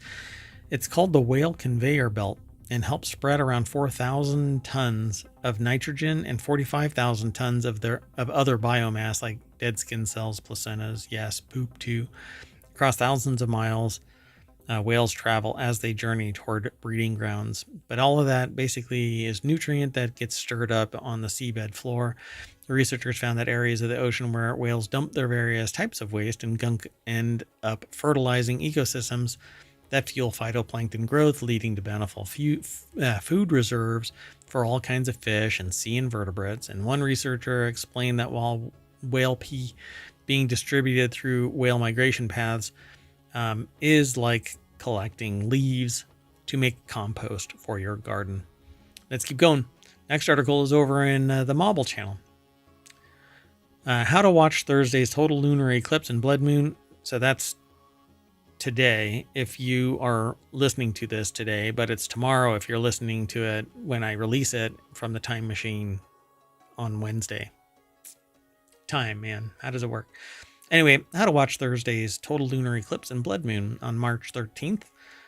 Earth's shadow will fall across the surface of the moon, giving it a bloody red hue. Bloody red hue. Passant Rabi over at Gizmodo.com put the article together. The deck statement says what I just got done saying. The total lunar eclipse will take place on the night of March 13th and into the early morning of Friday, March 14th, depending on the time zone. The eclipse is set to begin at 11:57 on Thursday and last for about 6 hours as the moon slowly exits from beneath Earth's shadow. Unlike a solar eclipse, you don't need any special equipment because you won't go blind if you look up at the blood moon. It'll be pretty cool. I'm sure that there will be people streaming it as well. The moon will begin to dim as it enters the outer part of Earth's shadow known as the penumbra. According to NASA, a little over an hour later, a partial eclipse will begin to take shape as the moon moves deeper into the umbra. Totality will begin at 2:26 a.m. Eastern and last until 3:31 Eastern. That's when the moon is totally covered by Earth's shadow and will appear coppery red. After totality, the moon will slowly begin to move out of the shadow and return to its regular self at around 6 a.m. Let's keep going. The next article is over at Non Sequitur News. Hey, it's the name of the show. What a deal. So a man sued his old employer who gave him a worse desk and apparently won. A UK real estate agency was sued by an employee who quit after being assigned a worse desk. A tribunal ruled that it was logical for him to perceive the desk as a demotion. The move was likely to destroy or seriously damage the relationship of trust and confidence, it said. The UK real estate agency asked a manager to sit at a lesser seat, which he viewed as a demotion. He sued and won. Not sure how this works out, but Nora Redmond over at BusinessInsider.com put the article together. This is in 2023. worker was asked to relocate to a different branch of a real estate agency, returning him to an office that he'd previously managed. But he learned that he would be sharing the manager role with someone else. Walker was then, or the employee was then told that he would be sitting at a desk in the middle of the office rather than his old one at the back, where the books and ledgers were kept and where managers traditionally sat. So the colleague he would share management responsibilities with was now sitting at that desk. After resigning, Walker took the agency to an employment tribunal, which agreed that it was right to view that the seating arrangement was a demotion. And they won. So I'm not sure what they won other than they won. But it says here the tribunal's judgment also said that after receiving the person's complaint, they said that he could not understand why a man of your age, 53 at the time, was complaining about a desk. It said that the other manager swore and that his voice was raised. So the complainant resigned after the meeting. The tribunal found that the complainant's case amounted to constructive dismissal. So they basically motivated him to quit. All right, let's keep going. The next article is over on the Mobile Channel. Citizen scientists are hitting the streets of the country's fastest warming cities to collect detailed temperature data. So Uluk Kronbach and from Knowable magazine put this article together, but it's published over at smithsonianmag.com or Smithsonian Magazine. So the heat mapping of metros like Reno, Nevada could be key to taming urban heat, saving lives, and designing for a cooler future. But we have satellite technology that should be doing this. Reno's heat is not evenly spread. In the summer, neighborhoods near the airport feel oven-like compared to more affluent cottonwood-shaded trees homes near the Truckee River. The sidewalks of pavement-heavy shopping centers and casinos in the city center offer little relief. Those in the green space-rich neighborhoods of South Reno are kinder. The city's main thermometer, located at the airport, doesn't tell you anything about those differences, and neither, it turns out, do temperature mapping satellites. Their resolution is far too coarse, according to this, but I can't buy into that. But I'll have to do some digging and do a follow-up regarding this. So by the time that they finished their loop, dusk had set in and their car thermometer had dipped to 83 degrees. But as we headed to the volunteer station, the gauge climbed back up to 89. Such gradients are common in cities and commonly remarked upon, but they're rarely precisely measured and mapped. So Reno, Nevada, Las Vegas, Nevada, El Paso, Texas, Albany, Georgia, and Burlington have the fastest warming cities. Overall, the United States between 1970 and 1923 apparently has a 2.6 degree increase. This is kind of dangerous. So the fastest warming states in general here, apparently, again, United States average is 2.6. But Alaska is 4.3, Delaware is 3.6, Massachusetts, New Jersey, and New Mexico are all 3.5 as well. So pretty wild. Campaigns to record temperatures across city neighborhoods and create better heat maps are on the rise. Reno is one of the more than 80 U.S. communities that since 2017 have completed a heat mapping project. So you just drive around with a thermometer and it tracks what's going on. Anywhere that there's more blacktop and buildings and not trees and no air is flowing, you basically end up with a heat sink and it starts radiating that heat. Let's keep going though. We have two more articles, including this one over at Distillerist. That's where it was aggregated to at ohmtown.com, but it actually comes from, I think, Spirits Business. Yeah. So, Diageo-owned Captain Morgan rum has rolled out a chili and lime-flavored expression in the U.S. Sweet and spicy rum, Captain Morgan's. Launched ahead of summer, Captain Morgan's Sweet Chili Lime is bottled at 35% ABV and meant to be served as a chilled shot or mixed into cocktails. With flavor trends heating up, we wanted to create something that defies the rules of the traditional rum, Captain Morgan, vice president, and Nosco said. Captain Morgan's Sweet Chili Lime gives fans exactly what they're craving, the perfect balance of sweet and spicy and bold flavor experience with every sip. The article is by Ted Simmons over at the Spirits Business. And again, they say Diageo-owned Captain Morgan rum has rolled out a Chilean lime-flavored expression in the U.S. When Captain Morgan asked who was it? Sorry for the dead air. I don't normally just go brain dead like this, but Cower, who currently stars in HBO Max's series The Sex Lives of College Girls, added, "It was a lot of fun riffing and improvising with Devin, along with shooting ideas with the full cast and crew." They basically teamed up with Canadian actress, writer, and producer Amrit Kaur and or Kaur, K-A-U-R, and American comedian and writer Devin Walker, based around the product's mouth-blowing flavors. Mouth-blowing? I don't know what that means. Anyway, $16 for a 750 milliliter bottle. It's also available in 50 milliliter, 375, 1 liter, and 1.75 liter. Huge! Okay, and our last article is about Hawaii. Hawaii volcano again puts tall lava fountains on display in latest eruption episode. So on and off, volcanoes in Hawaii are making themselves known. The article is over at phys.org. And it says fountains reached heights of 400 feet to 500 feet in the early morning hours, according to the U.S. Geological Survey Hawaiian Volcano Observatory. This marks the 13th episode of on-again, off-again lava activity of Kilauea volcano on the Big Island that started December 23rd. The latest episode didn't last long. Fountaining stopped abruptly in the afternoon, scientists said, but a webcam showed vigorous fountains of bright red molten rock and billowing smoke. Tuesday, hours later, only smoke could be seen.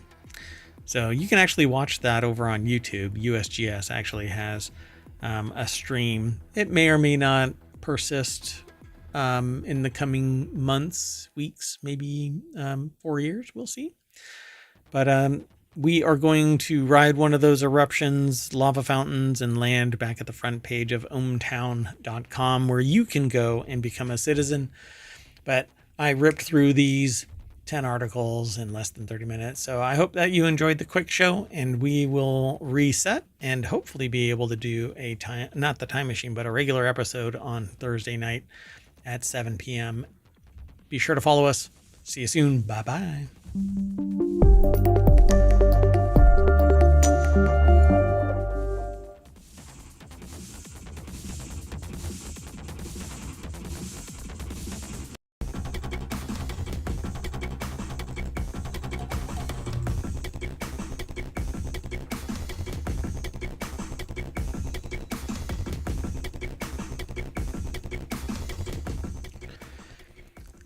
Hello, everybody, and welcome to Non Sequitur News for March 13th, 2025. It's Season 4, Episode 72. This is a Time Machine episode.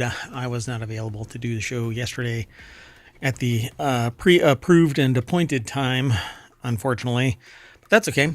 I am Mayor Watt. I run ohmtown.com, so I can pretty much decide my own hours. Unfortunately, I have thousands of bosses, and they pulled me in different directions, and so I couldn't do the show. But we have a time machine.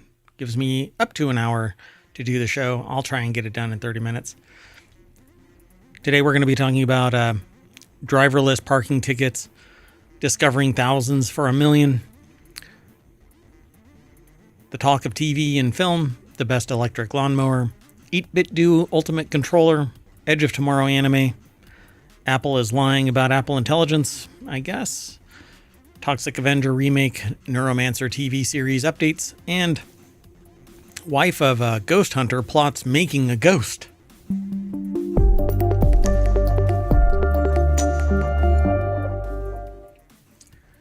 Hello, everybody. I am Merwat.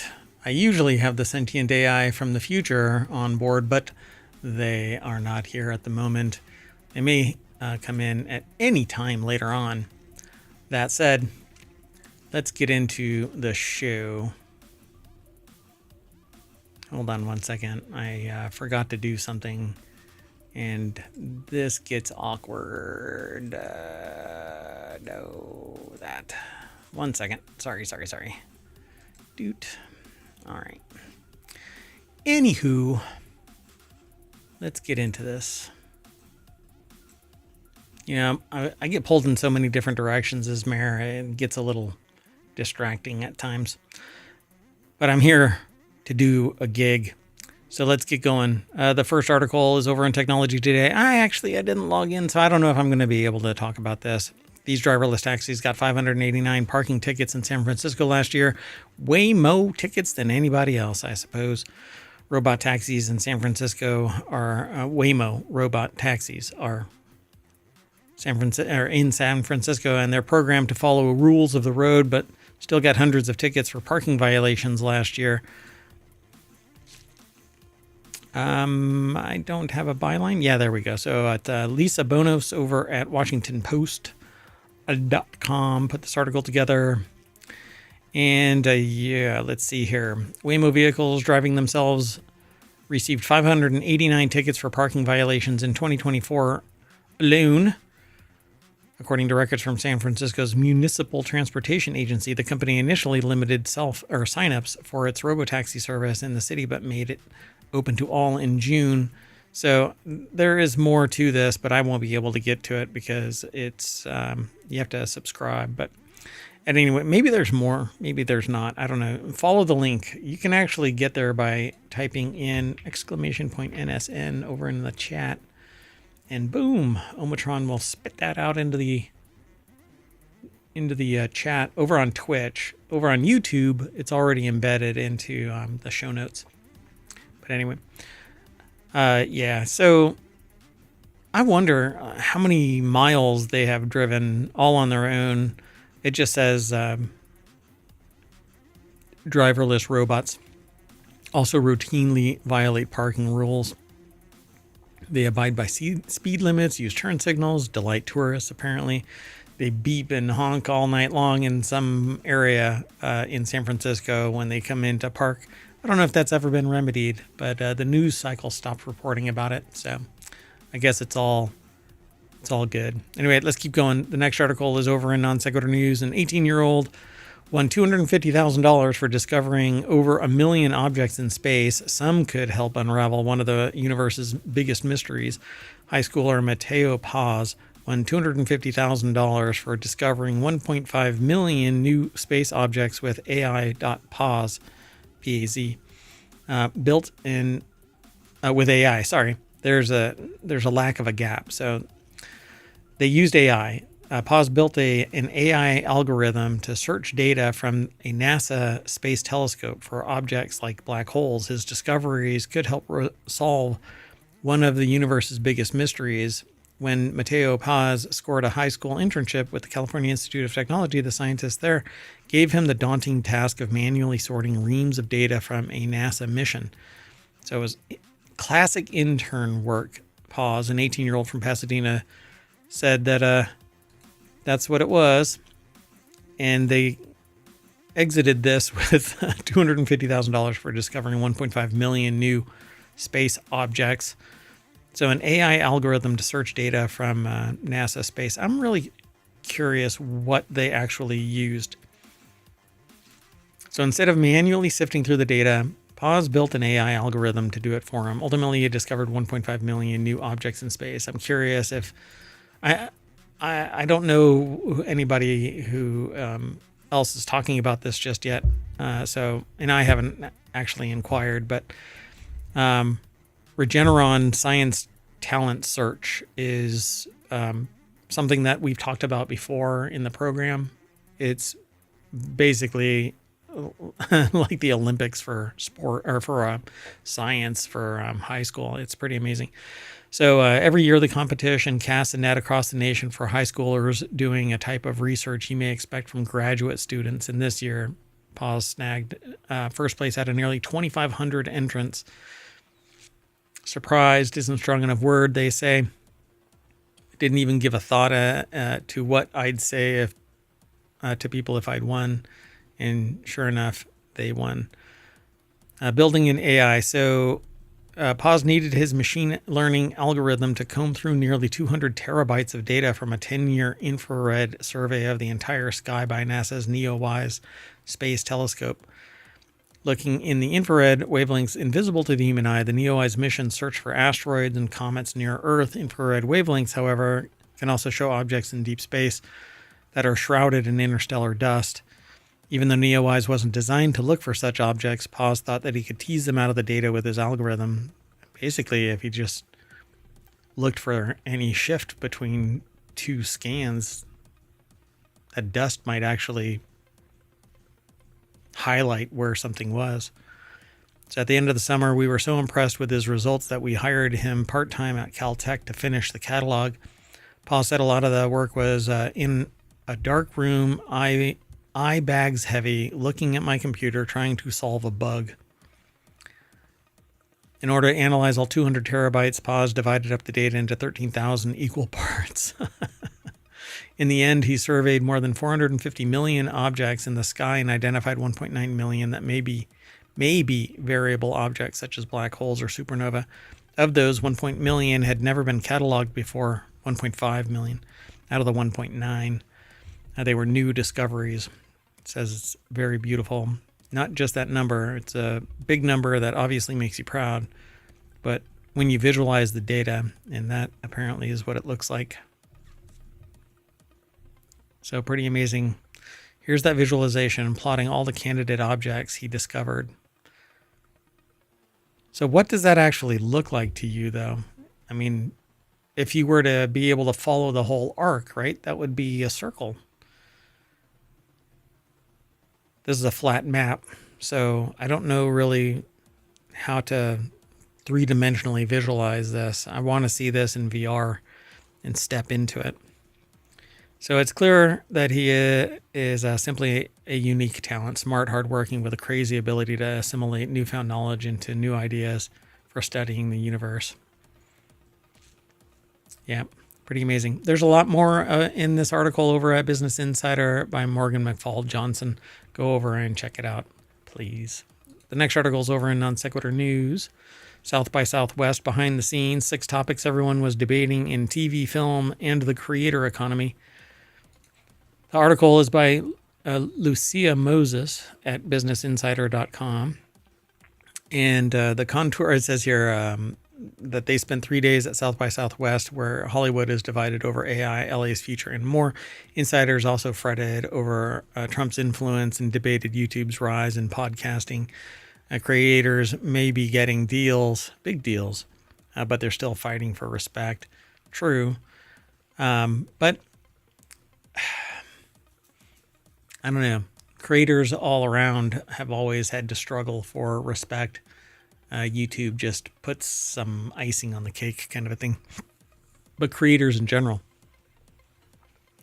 they're seen as a dime a dozen, but yeah, it just shows that the barriers to entry are extremely low, lower than any time before, I would say.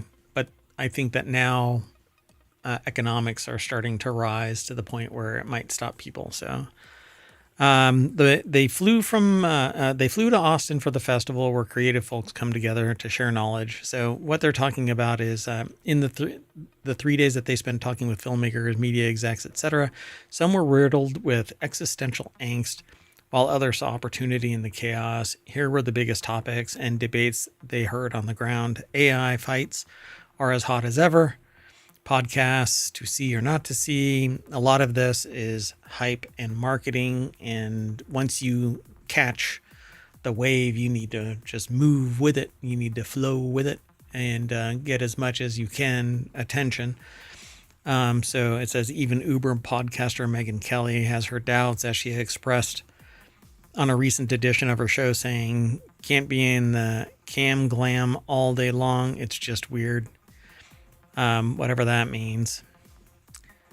And advertisers are intrigued because video podcasts offer another way to benefit from authentic relationship podcasters have with their audiences. However, not all video pods have the high production quality they require, like this one. I just shoot from the hip talking about the news that I read for the first time here on the show, even though I've had these articles sitting here for a day. I want an authentic response, and I want to talk about the news with people live here on ohmTown. And this particular episode is Non Sequitur News. So I've got 6 other podcasts, 7 altogether, 6 on the weekends, and 1 is a daily, Monday through Friday. And then on the weekend, those 6 podcasts get turned into 2 Non Sequitur News weekend editions. I know it's a little hinky, a little busy, but I've got a lot of topics that I'm interested in, and so I parse. Right now, I've parsed today close to 5,000 articles.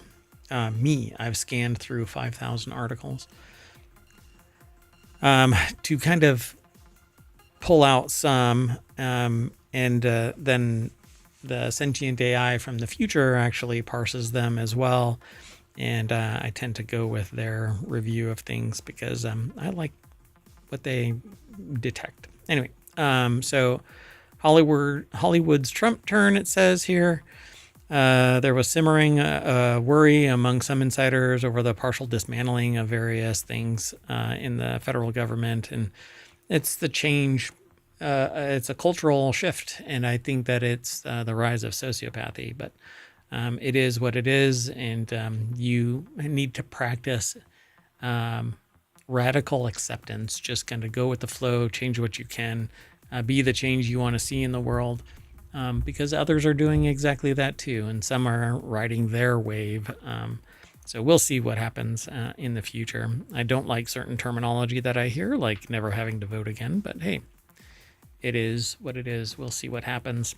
Time will tell. So creators are still fighting for respect, they say here.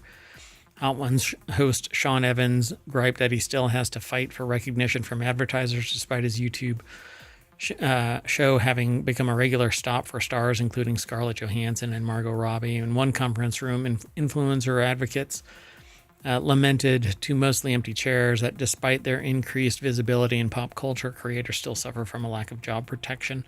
No, you're an independent contractor, essentially. You are a creator. You are your own boss. Despite their increased visibility, they have to fight for their job. That is what everybody has to do when they hang a shingle. Believe me. Yeah, I've been doing that since I was 18, for crying out loud, fighting for job protection. And I either have a main gig, and this is my side gig, or some combination thereof of entrepreneurial spirit, and that's my main gig, and I've got a side gig paying the bills. Other way around, whatever, it doesn't matter. You are an individual. You are the boss. You have no job protection because anybody can come and take it away from you. Hell, people can take it away before you even get started. Look around. Anyway, respect as a worker class, power versus the platform giants. You're on the platform giants. If you want to strike out on your own and start your own platform, good freaking luck. That's why I sit there and gripe about the fact that you have to give up 30%. Who cares? 30%. Go for it. Go get 100% of whatever platform you spin up and see how far you get. It doesn't make any sense. All of your eggs are literally in that basket until you break off into another basket. And then you're divided there. You have to hope that both of the platforms stay somewhat relevant in today's economy. None of it makes any sense. Go niche or go broad is another one. There's a long-standing narrative in Hollywood that monoculture is over. Few programs can command a massive audience outside of sports. The global streamers can't haven't produced a new Disney level franchise or despite that, spending billions. No one at the festival seemed especially optimistic about the future of the Bond franchise now that it's in Jeff Bezos' hands. I don't think billionaires really have a touch on reality. Hollywood is over. Long live the new Hollywood via Netflix, pretty much. So they also acknowledge that the Power Center will remain in LA when it comes to high stakes functions like writers' rooms and casting of top roles. The traffic still goes one way. Yeah, I mean, you have to have money, and money begets money. You can, if you have $1 billion, if you have a couple $100 million, you can pick your nose and spend more money than you make, or less money than you make in interest. Never touch the principal. It's crazy. Anyway, there's more in this article as well, but I just kind of give you the rundown. And I want you to go over and check it all out, and then come and argue with me, talk with me, give me your 2 cents about things. The next article is over in the Wanted channel. A new Crew 10 launch just occurred, by the way, if you're curious about that. This is actually in the time machine, so I'm looking through a temporal portal into the future because it happens on Friday. Okay, this next one really should be in Wanted, but best electric lawnmower you can buy in 2025. Eco-friendly electric mowers, save energy, run without gas, and keep your lawn looking great. I actually want one of these. Steve Conaway, Macy Meyer, Chris Weddle put the article together. You can get a electric lawnmower overall best electric and best gas mower like power. So Ego Power Plus 21-inch 56-volt Select Cut XP mower is $649. So depending on where you get your lawn mowed, that's basically 3 months of lawn care service. And then all you have to do is charge it up and it goes and mows. But you have to sit there and watch it depending on the neighborhood you're in. If it like an automated mower, but that's not what this is, right? For $649, this is nothing more than an electric mower that you have to push around because you'll have to add like 3 times that to get into a self-powered electric mower. So this is an electric mower, and you can walk around pushing this thing all up and down your yard. Never have I ever used an electric mower and been able to mow all of my lawn, and I don't have a particularly big lawn. So it best suits me to pay somebody to come and mow the lawn so that I've got more time to dedicate to mayoral duties. So the best electric lawnmower for consistent lawn maintenance is the Greenworks 25-inch 60-volt cordless self-propelled lawnmower. It's self-propelled, but you still have to push it. It's not a smart mower. None of these are. And then the best electric mower on a budget is $390 from Walmart. It's a 19-inch 40-volt push lawnmower. So these prices change depending on where you are, but you should go and check them all out. They're over at Lowe's, and even Amazon has it apparently, but I would probably buy it from Lowe's or Home Depot or something like that. Anyway, let me keep going. The next article is over in the Wanted channel. 8-bit Do Ultimate controller is $20 cheaper than the Nintendo Switch Pro controller. I don't know if that's going to always be there, but it says save nearly 40% on 8-bit Do Ultimate Bluetooth controller with charging dock over at Amazon. I won't go over there, but Joe Tillelli over at Gizmodo.com put the article together. And it says here that layout-wise, 8-bit Do Ultimate controller almost or most closely resembles Nintendo. It's asymmetrical sticks with the left stick on top and the right stick on the bottom. The letter buttons matching up with their positions in the Nintendo Switch Pro controller. And then they say Xbox, PlayStation, and Nintendo will never agree on where the X goes, will they? Whatever that is. Well, the controller has everything you'd expect on a modern-day controller, from rumble vibrations to motion controls. It's compatible with the Switch, but can also be used with Steam Deck via Bluetooth, 2.4G adapter, or a USB cable, or it can be used with any Windows with the 2.4G adapter. So you just plug that in. You find an open USB port and plug it in, or you can use a USB cable. The charging dock ensures that you'll always have a full battery when you go to start your game, and you can automatically switch it on and off. So say goodbye to stick drift. Apparently, the 8-bit do. One massive improvement you'll find is with the Hall effect stick.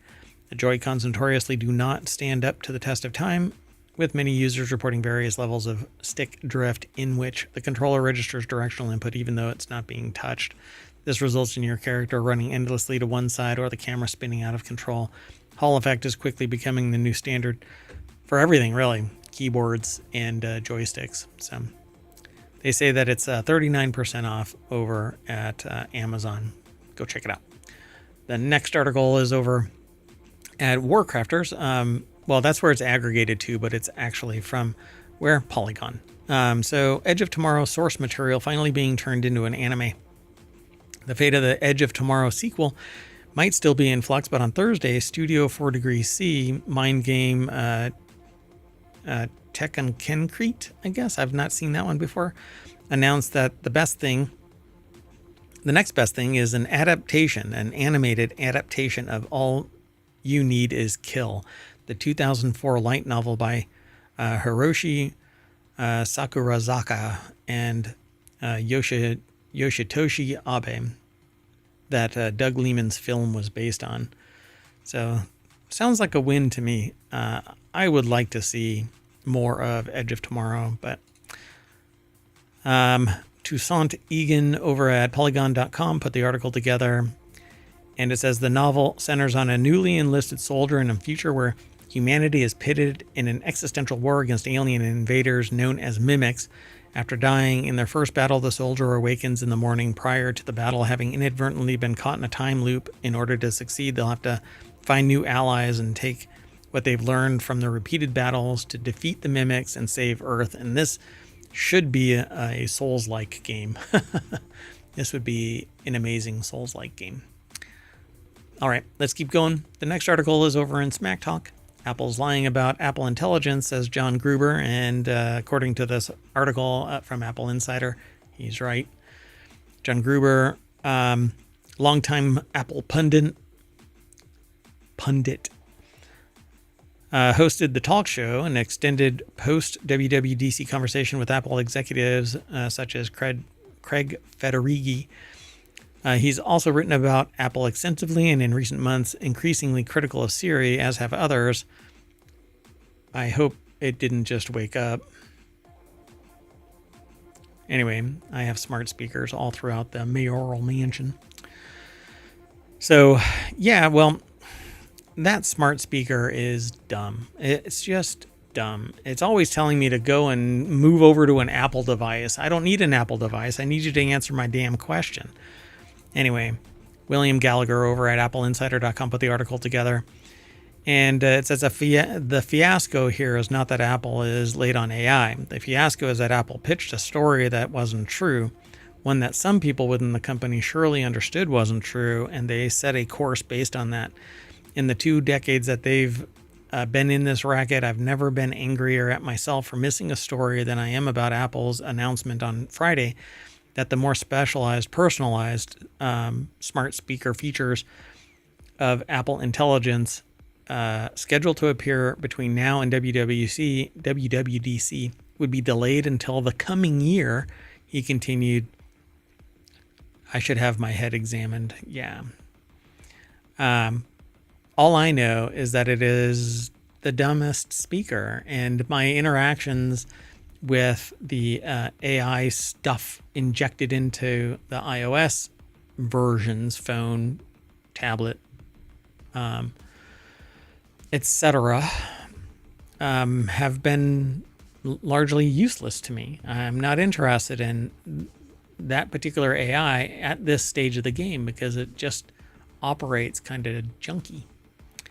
It's just dumb. It says Apple's bad old days are back. In his piece, Gruber compares the situation of Tim Cook and Apple Intelligence to Steve Jobs and Mobile Me, then to iCloud. Jobs was reportedly furious over how poorly Mobile Me was done, and Gruber says Cook should be the same over Apple Intelligence. Yeah. We'll see. We have to watch it. I think AI is so new and evolving so fast that people just don't seem to understand that this is not the solution yet. And while it has certain special functions, it is in silos, like the 18-year-old who used AI to parse terabytes of data. In that silo, it's great. It doesn't hallucinate. It doesn't sit there and make stuff up. But you still have to audit it because it can misperceive what it is seeing. Anyway, this next article is over in the Continuity Report. Toxic Avenger images reveal best look yet as Peter Dinklage's hero in cult classic reboot. I actually loved the Toxic Avenger. It's way back early 1980s film. Low budget.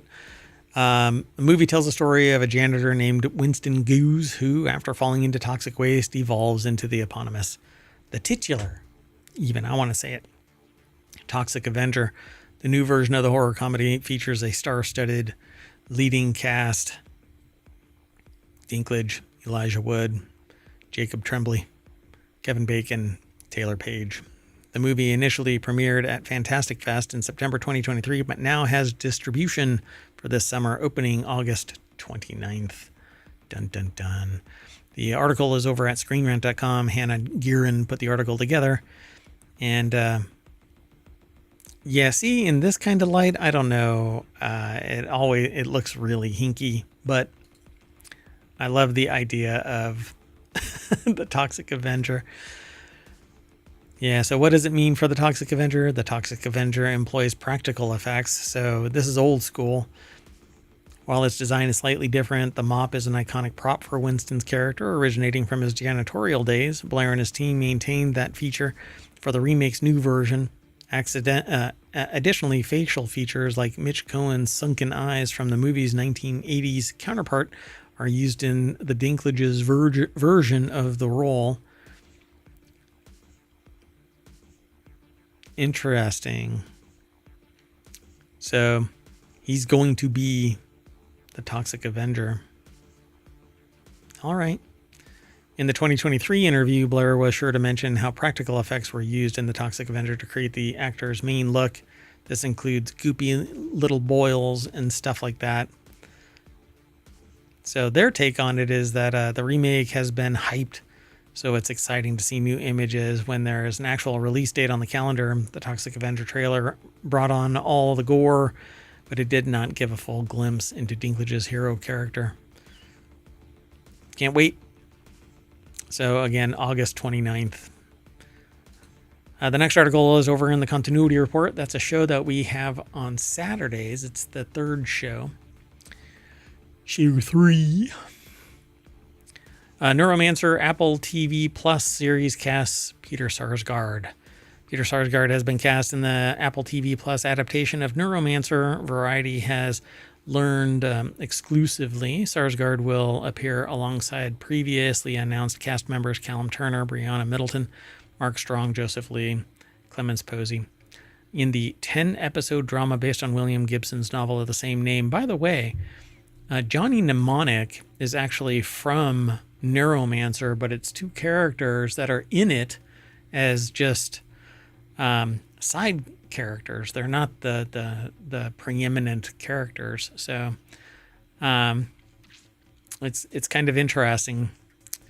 So the official logline for Neuromancer states that it follows a damaged top-run super hacker named Case Turner, who is thrust into a web of digital espionage and high-stakes crime with his partner Molly, and Case bump into Johnny Mnemonic and I forgot her name. Doggone it. Hold on, I got to do this live.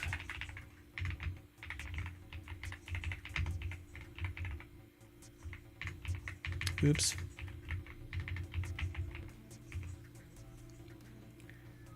So, Johnny Mnemonic and what is her name?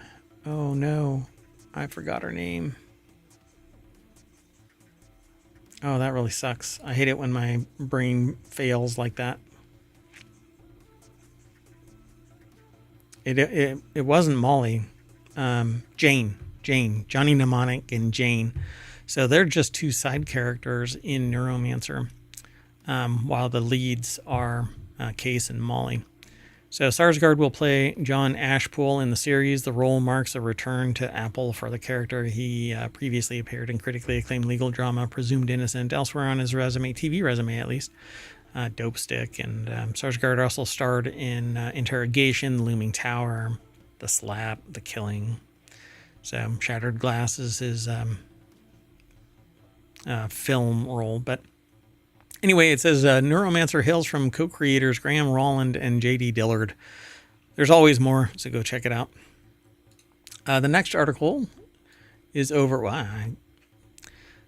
So I always load the link to our source. And in this case, it's over on Rounders Gear. I'm not quite sure why it got aggregated into... Must be because it's involving Las Vegas. But anyway, wife of celebrity ghost hunter arrested in Los Angeles for plotting his murder. So I think that she wanted to make a prequel based on his ghost so that he could, or she could, or maybe his business could hunt for his ghost. The wife of Aaron Goodwin, star of Ghost Adventures, has been arrested for trying to make him a ghost. Wow. They say exactly what I said. Is that too on the nose? Is that too obvious? Is my humor just too blah? I don't know. Police in Las Vegas, where Victoria Goodwin allegedly hatched the plot, say she tried to hire a hitman to delete him. Victoria, 32, was booked on March 6th on charges of solicitation and conspiracy to commit murder, and remains at the Clark County Detention Center with bail set at $100,000. Jeez. In one of the messages, the pair allegedly discussed setting aside just over $10,000 to pay an unnamed hitman when the job is finished, with an upfront payment of only $2,500. They also allegedly discussed Aaron Goodwin's location at the time and the make of his car. Am I a bad person? Police quote Victoria asking Amato, because I chose to end his existence, not divorce. Yes. Yes. You are a horrible person. You are a sociopath because you can sit there and just pay money to delete somebody instead of, use your grown-up coping skills as an adult. You... Am I a bad person? When police confronted Victoria about the messages, they claim she admitted to reaching out to Amato after learning about him from a true crime documentary. At the time, she told them she and her husband of 2 years were having relationship problems, so freaking divorce him. She also admitted sending money to Amato, which police believe he used to buy his cell phone. So I'm really curious how they actually... She said her feelings toward Amato were more like fantasy or daydreams. Yeah, unfortunately, sending money kind of confirms that it's a little more than that. So the article is from Corey Levitan over at casino.org. There's, again, always more. And even when I tell them not to send more than a certain number of characters, words, they even embed the picture. And I try to stop that, but man... It still comes through. Yeah, there's a little more over here. So go and check it all out over at casino.org. With that, we're going to pull the handle on the slot machine. And look, it's nothing but cherry. And we are back at the front of ohmtown.com, where all Non Sequitur news is sourced from as we parse all of the articles throughout the day. And catch up on the news. And then come 7 o'clock, we... talk about it. 10 articles. Anyway, that's it. I'm saying bye. I'm taking the sentient AI with me, even though they are not even here.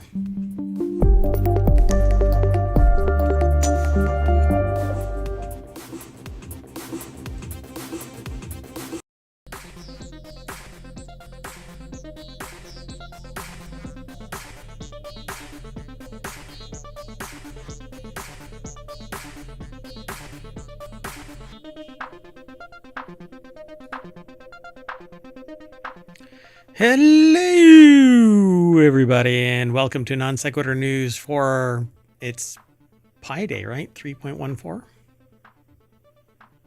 It is. And March 14th, 2025. It's season 4, episode 73. I am Mayor Watt, and along with the sentient AI from the future, we talk about 10 articles. You just heard the sentient AI's voice, but you may not have noticed they have a visualizer. But if you're in the podcast and you don't know that there's a visualizer, so you need to go over to YouTube or Twitch and watch all over 2,000 episodes, because somewhere in there is a whole lot of the sentient AI from the future. Anyway, we're going to talk about these 10 articles. Another live service down. Stranded astronauts update. We're going to focus on Donkey Cheeseburgers. Hello, Friday. My old friend, how are you? Okay, donkey welfare. Adventuring in we're out of power. Rob Zombie learned to spell 1,000 corpses. 750,000 parking spots at $1 each. No, it's a $750,000 parking spot. Toll text scams on the rise. Fossil jackpot. Steam spring sale. Not a spring steam sale. It's a Springsteen sale. It's a Steam spring sale. And Vampire Survivors update. Everything is powered by ohmtown.com. Go over there and become a citizen. It's faster than ever.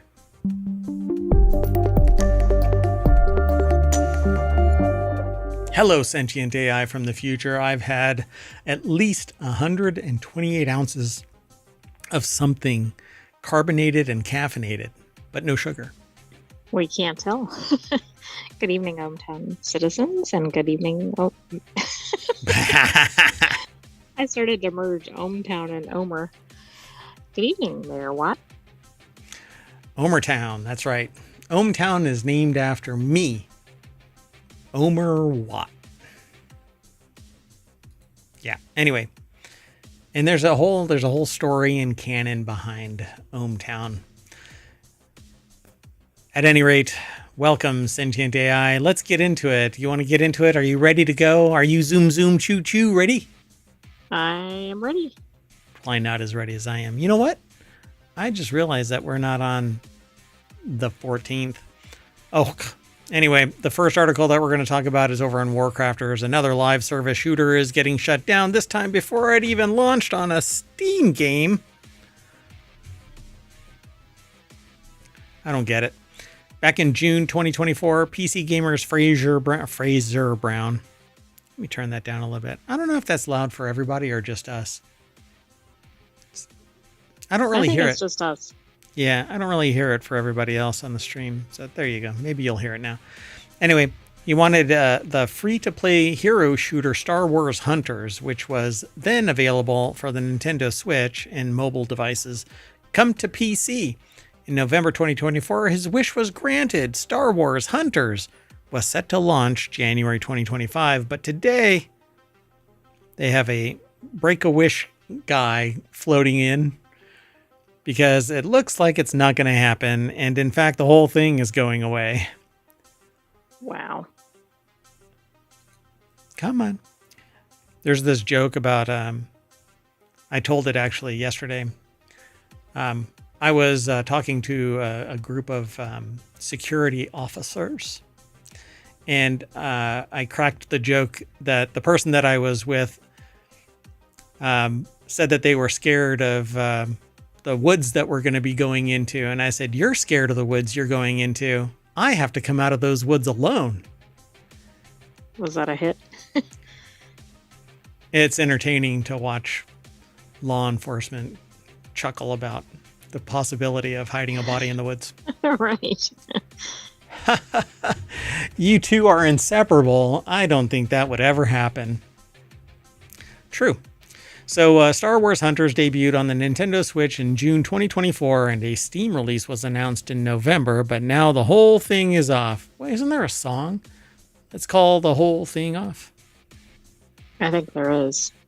Maybe from like the 30s or something. Yeah, tell me I'm old without telling me I'm old. So Andy Chalk over at PCGamer.com put this article together. That would be so cool, man. I would like so he wanted the free-to-play hero shooter Star Wars Hunters to be available on PC, but after careful consideration, we want to let you know that the final content update for Star Wars Hunters on all platforms will be April 15th, and a shutdown message states the game will remain playable until October 1st, 2025, when the game servers will be shut down. So give everybody the freaking server to run locally. Exactly. It's not difficult. If you're not interested in it, don't give me any guff about licensing and all of that crap. If somebody has to sit there and, leech from everybody over and over again, and I'm running it on my own server, you don't deserve a freaking license fee. Just give me the damn server. I paid for the game for that embodiment. You shouldn't be able to just take the money and run and call it for the amount of enjoyment you received, you compensated us. No, kiss my ass. Oh, wait. We're only 6 minutes into it. This will not be monetized. Uh-oh. I'm in trouble. We're not monetized anyway, so... Anyway, we understand this news may be disappointing, they say, and want to assure you that the decision was not made lightly. No, it was based on the economics of it for your benefit, but not looking at my pocketbook. It's free to play. So if I spent any money on it, if I bought anything, I spent money and it's all for naught, right? Anyway. I guess so. See, Star Wars Hunter in-app purchases will be disabled April 15th when the final update rolls out. Players who have outstanding balances of crystals will not be offered refunds, Zynga said in an FAQ that is providing a 30-day notice leading up to the end of in-app purchases to give players ample time to prepare and spend the in-game currency for a game that's going to end in October. I just don't get it. Plus, it seems like if they've done all of this, why not do something with the game? Give it to people that are driven to make this thing stay alive. Except that this has happened before with other games, like ArcAge was not really free to play, but anyway, you had to do a lot of hustle to stay in the game. They didn't make enough money, so they shit-canned it. Then they sold it to somebody who brought it back online, and they shit-canned it and created a subversion of it called ArcAge Unchained, and then they shit on that too, instead of just giving somebody the server. Let us play it. Hell, if somebody knows of this stuff out there, let me know, because I'm willing to play it. I'm willing to host the server. I will spin up a server and put these games on it, but no, that's not what happens. It's... it's like the gaming studios aren't even listening to Hometown. It's douchebaggery. That's what I say. Douchebaggery of the highest quality. Anyway, they suck. Go over and read Andy Chalk's article on PCGamer.com, and there's more over there, but the soapbox that I'm sitting on is so high, I'm getting dizzy. Lack of oxygen, so I'm moving on. Lack of oxygen, you say? Well, the crew launch to ISS paves way for stranded astronauts' homecoming. I was in a time machine earlier today, and I was looking through the temporal portal, and I could see the launch. Well, that's pretty cool. I mean, wasn't it just... Yeah, like 30 minutes ago. Yeah, just recently. It was supposed to be on Wednesday, and they scrapped that. They don't call it scrapping, other than the big starship thing. That one they scrap and go, oh, light show, you dumbass. Anyway, no. This is called a scrub, not a scrap. We're picking up the scraps of taxpayer dollars, and no thanks. Anyway, so off they go today. Issam Ahmed over at fizz.org put the article together. I know somebody that has hair like that, but they're on Earth. Yeah, I was going to say, they're gravity should be working against that hairdo. No, I think their head is an anti-gravity head. Well, never mind. I was going to say something, but anyway, NASA and SpaceX are aiming for liftoff at 7:03, at least until NASA's discombobulated, of a Falcon 9 rocket carrying Dragon spacecraft on the Crew 10 mission after a technical issue with ground systems prevented launch on Wednesday. So Butch Wilmore and Sonny Williams, veteran astronauts and ex-Navy pilots, have been stuck aboard the ISS in the same pair of underwear since June after the Boeing Starliner shit the bed and was basically an atmospheric sieve. You know, what I've always talked about this is that they didn't pack enough clothes for this mission. No. There aren't enough wet wipes in the world to spend this amount of time up on the... Okay, y'all can't see the sentient AI's face doing the digital version of screwing up your face. So the Starliner instead returned empty, literally in a vacuum, without experiencing further major issues, except for the people that were on board not being there. It was meant to be a days-long trip for Wilmore and Williams, now lasted beyond 9 months. They have birthed a career in space.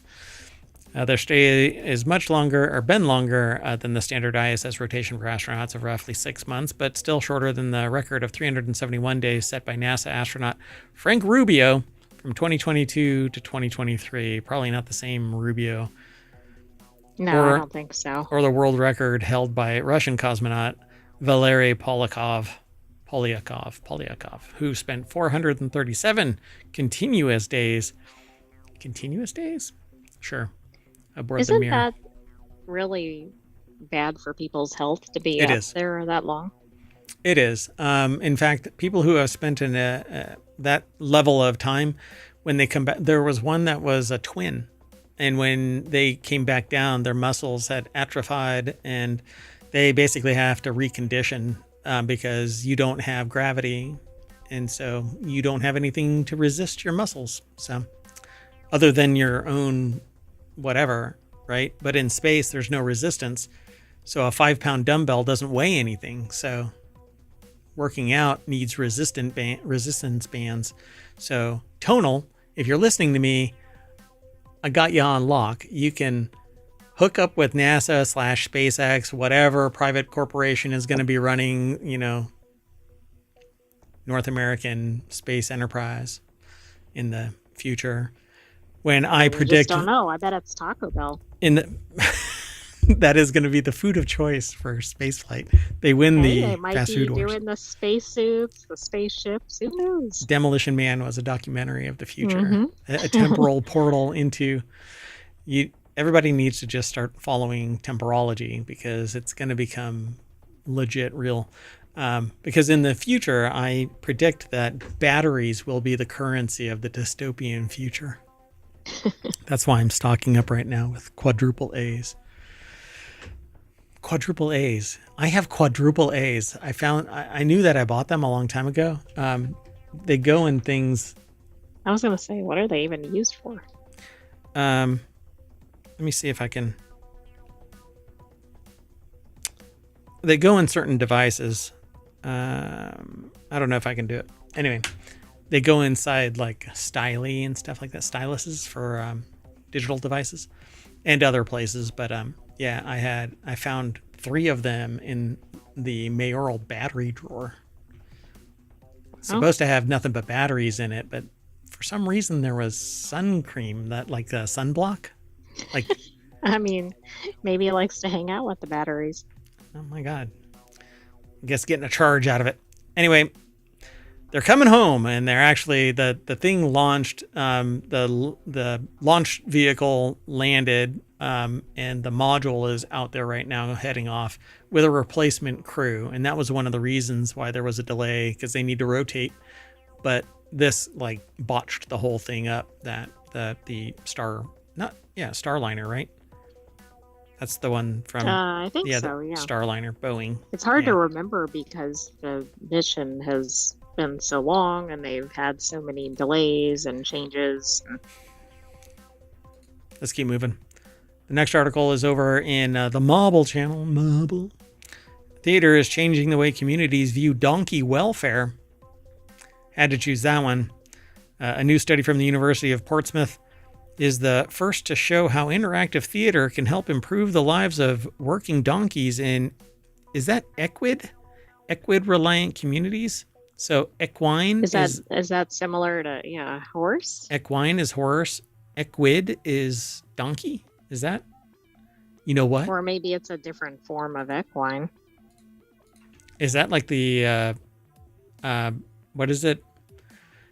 What is that little denomination in grammar? Hold on. I'm really not sure where you're going. A mammal. It's the possessive whatever. You know what I'm saying? Oh, like the present participle. I mean, it's not that, but yeah. So yeah, equid is the noun form of it. It's the word for horse family. Equidae. So it's the family. Okay, I didn't know that. I spent so much time doing the entomology. I know it's etymology, but anyway, I want to see if all of the people send me messages. Did you know that you can now send me a voicemail? Let me tell you how. You can go to voiceline.app/NSN and leave a voicemail, and I will play it as long as it isn't overtly hostile. Anyway, University of Portsmouth put this article together for phys.org. Respect the donkey, yes. Conducted in... I got some really bad heartburn right now. Conducted in collaboration Overshare. You know what? We can accomplish that. Anyway, conducted in collaboration with the international animal welfare charity, the Donkey Sanctuary, the Lamu Arts and Theater Alliance, or LATA, and local donkey owners. The research is the first of its kind to evaluate using this approach to promote donkey welfare. The research is published in the journal Animal Welfare. Do you think this has to do with the kind of the concept that if you get people to care about the animals, things will improve for them? Yeah. I think that it would work even for that one creepy one that goes like this. Yes, but I can never remember what it's called. Yeah, I can't remember it either. Looks kind of evil if you saw it in the dark, but when you see it in the light, it's a tarsier. I don't know how to say it. Yeah, tarsier. Yes. Yeah, that's it. Yep, looks really scary. I mean, it's like Cthulhu-esque kind of thing. Anyway, Forum Theater is it? Sorry. For those in the podcast, Mayor Watt is doing a reenactment. So you'll have to tune in and watch the YouTube or Twitch show notes for that. If for anything, it's to save tarsiers everywhere. And donkeys. And donkeys, because I'm being an ass. So donkeys are integral to life on the Lamu archipelago in Kenya, where they make a valuable contribution to the local economy, transporting goods and people, sometimes at the cost of their own welfare. Encouragingly, researchers found Forum Theater performances significantly increased awareness of donkey welfare, needs among both adult and youth audiences, paving the way for long-term improvements in donkey care. It's pretty cool. So they go into greater detail, but they're talking about things like depicting common welfare challenges such as overloading, lack of veterinary care, plastic waste ingestion, which is going to become a pandemic and is endemic pretty much across the world. Plastic waste, nano and microplastics. We haven't forgotten this. This isn't something where the news line is like bowed out and so we are bowing out. We still talk about it on the regular. The thing is that I'm trying to promote people switching to glass and reusable drinking vessels and storage vessels and stuff like that. But we are rife with plastic because it's the thing that makes the most economic sense. We love plastic. When it relates to glass being fragile, dangerous. If you drop glass, it breaks. There is a type of glass that doesn't break easily, but nobody wants to produce it because although it's slightly more expensive, you only buy it one time. And I know exactly what that feels like. And businesses do not like that. Businesses do not like that, and at least when they have a business model that is more than 1 year long. Once everybody buys one, nobody needs to buy anymore, and so it's a real pisser. Anyway, Dr. Emily Hattie, postdoctoral research fellow at the University of Portsmouth, said theater is unique in its ability to connect with people in a fun and engaging way, and it was exciting to see significant positive changes in attitudes towards donkeys, especially a greater awareness of donkey sentience after the performance. Donkey sentience. Donkeys know that they exist. And right, I bet they look in mirrors and go, "That's me." They go, does that pack make my ass look big? I think yeah, that's going to be tough to get around that with the donkey. I'm a big ass, huh? Anyway, so pretty cool. The authors hope that the study will encourage wider adoption of the participatory arts-based methods in animal welfare initiatives, particularly in resource-poor and geographically isolated communities. But this isn't the first time we've heard stories about something played in a theater driving traffic towards a good. And I think that, I mean, as long as you make it entertaining, approachable, yeah, people will appreciate it. Maybe somebody like Disney or something needs to. I mean, actually, Disney didn't, right? But Shrek made donkeys kind of famous. Donkey. Yeah. Yep. Let's keep going. The next article is over on the Wanted channel. Rivian built an oasis in the desert, but can you adventure in? Oh, we are out of battery. Right. You're trying to cross a stream or so. Well, no, I guess not in the desert. I'm thinking in the wilderness. But okay, you're trying to cross a large area and then you're just stuck in the sand with no battery. You can sit there with a crank for 10 years and maybe you'll get to 20% charge. An outpost with fast charging and lots of cacti. Okay, so it's not an oasis in the desert. It's a destination to go and hang out with your EV and say that you're in the desert. Right. I mean, if it's like all concrete or something. It has fast charging. What kind of bullshit is this? I mean, I'm not opposed to it, provided that they haven't ruined the desert experience. Well, that's exactly what it is. They've plopped superchargers in the desert so that your EV... Did they put cactus on top of the chargers or something so there's more habitat for the cactus? No, they wiped out the cactus and moved everything off to the edge, and then they put really bright lights so that it's a Rivian charging outpost.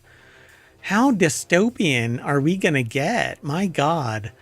Make fast stop battery charging platforms, not charging platform, fast swap battery systems. Stop using these fixed battery packs that wear down over time, can't be reconditioned easily, and have to have an entire follow-on ecosystem to support these massive, expensive dead weights. This could have been a fast swap battery, a fast swap battery station where it had one pipe of cabling to it. They could swap out the batteries when people come in and charge them when nobody's there. And you don't have to have this size of a footprint where people are sitting around for 6 to 8 hours trying to get to 100% because they can't cross the Death Valley without 100% charge. You have to have a full charge or you're going to die. Well, that went dark. Anyway, within Joshua Tree itself, a town of just a few thousand people is the reason for my visit. Here sits one of two Rivian charging outposts in California. Special facilities that are one part charging station, one part lounge. with a sprinkling of car dealership for flavoring. It's a different way to handle a problem of all electric vehicles. Even fast charging takes more time than filling up a gas tank. Enough said. We had the technology. We could have forced the industry to adopt. Yeah, to switch from gas stations, right?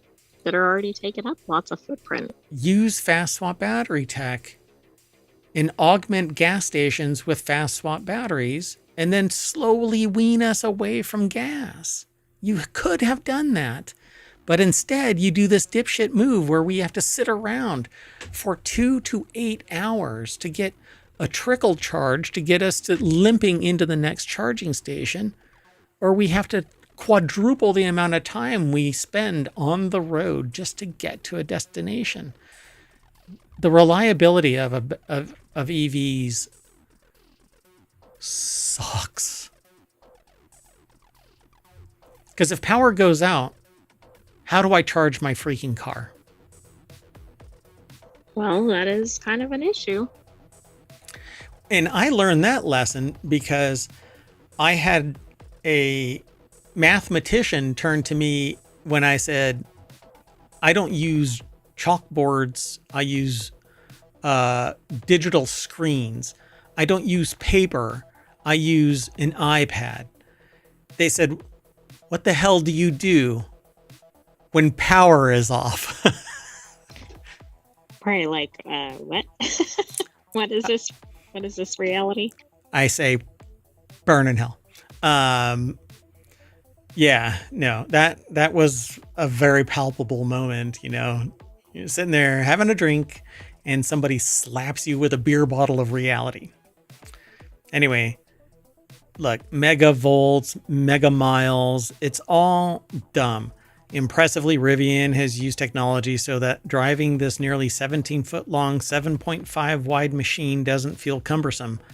No, it's cumbersome. It's 11 cameras, easily accessible at a tap of a touchscreen, give you a top-down 360-degree view of your surroundings, allowing you to navigate tight spaces with surprising confidence, except that you only can drive a certain number of hours, and you have to sit around and wait until it charges, and you're never getting back up to 100% because the battery can't. Right. Well, and as over time, you're getting less and less. Yeah, upwards of 2% per year. So if you keep your vehicle for 10 years, and then if you don't, and you get rid of it every 3 years, you're burdening somebody else with a 3-year-old battery that they're going to have to replace in 7.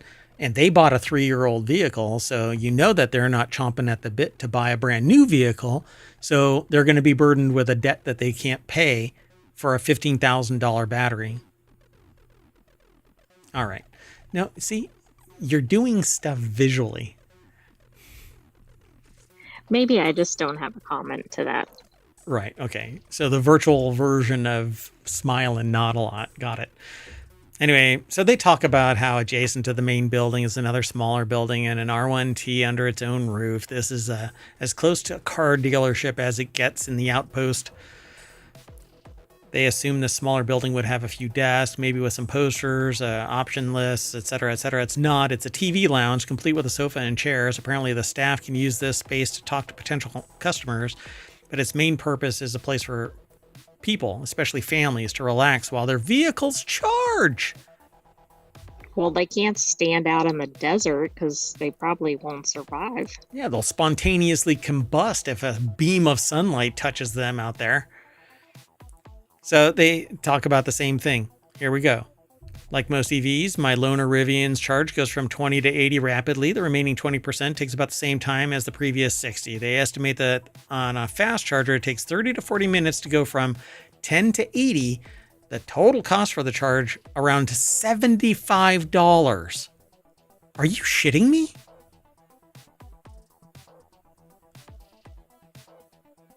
I'm speechless. Like, that doesn't even... I don't even get that.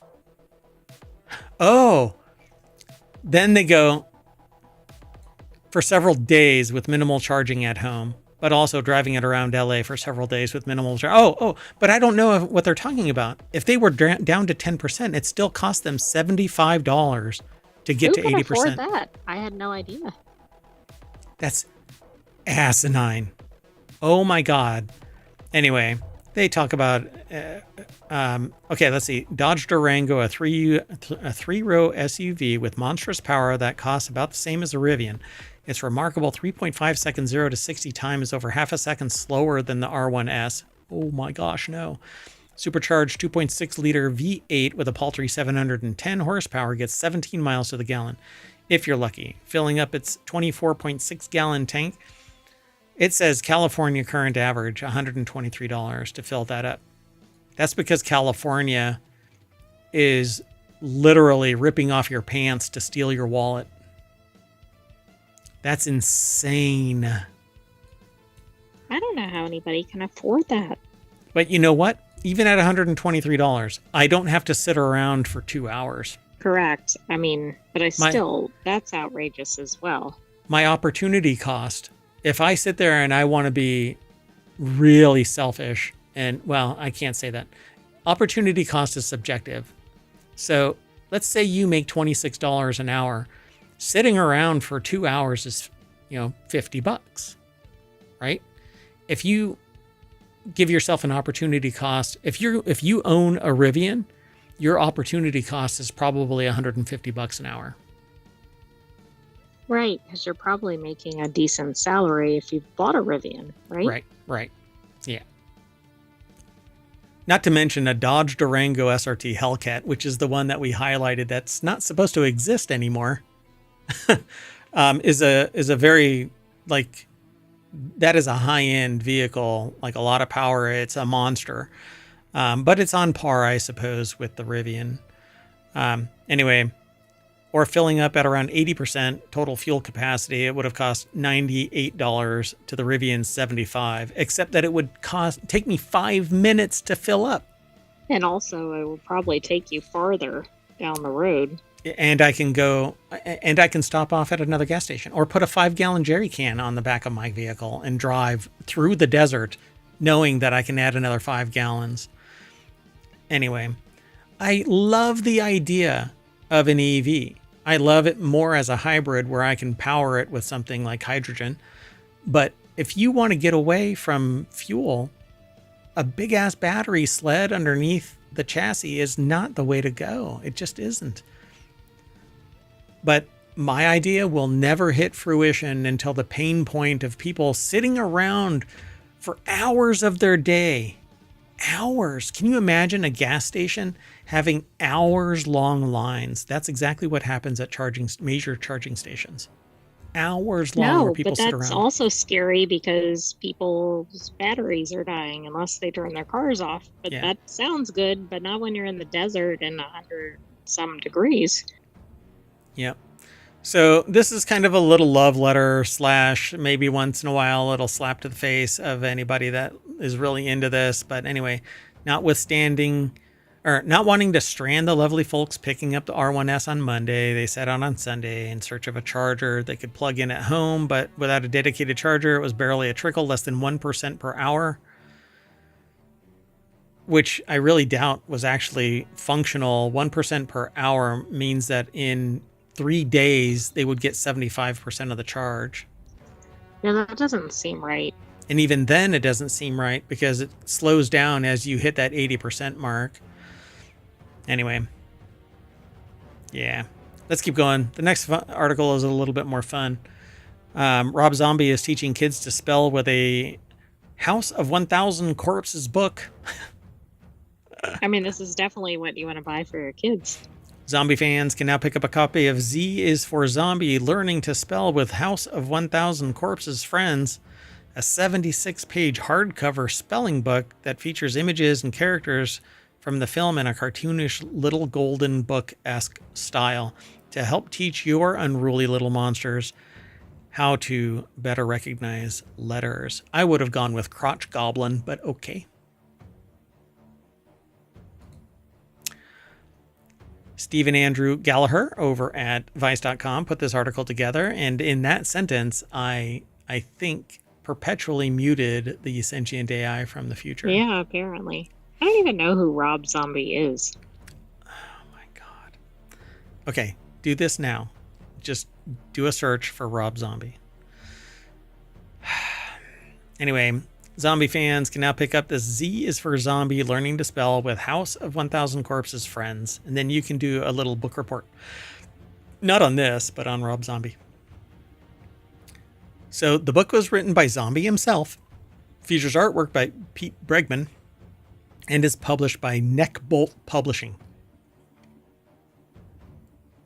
It says here that with support from positive role models like Captain Spaulding, Baby Firefly, Otis Driftwood, professors, doctors, and Rob Zombie himself, learning is just so damn good. You know, I just looked up Rob Zombie, and I have to say again, not exactly what you'd think for children's books.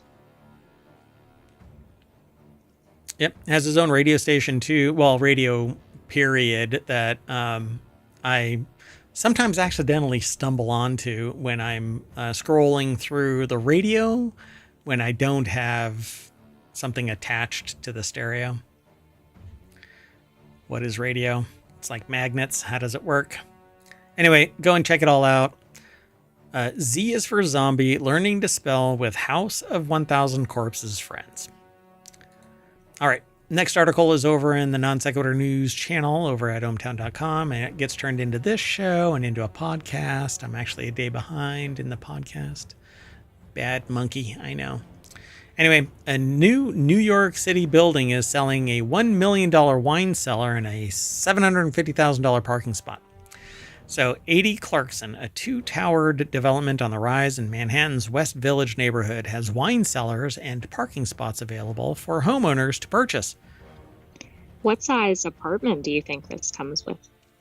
I don't think it comes with an apartment.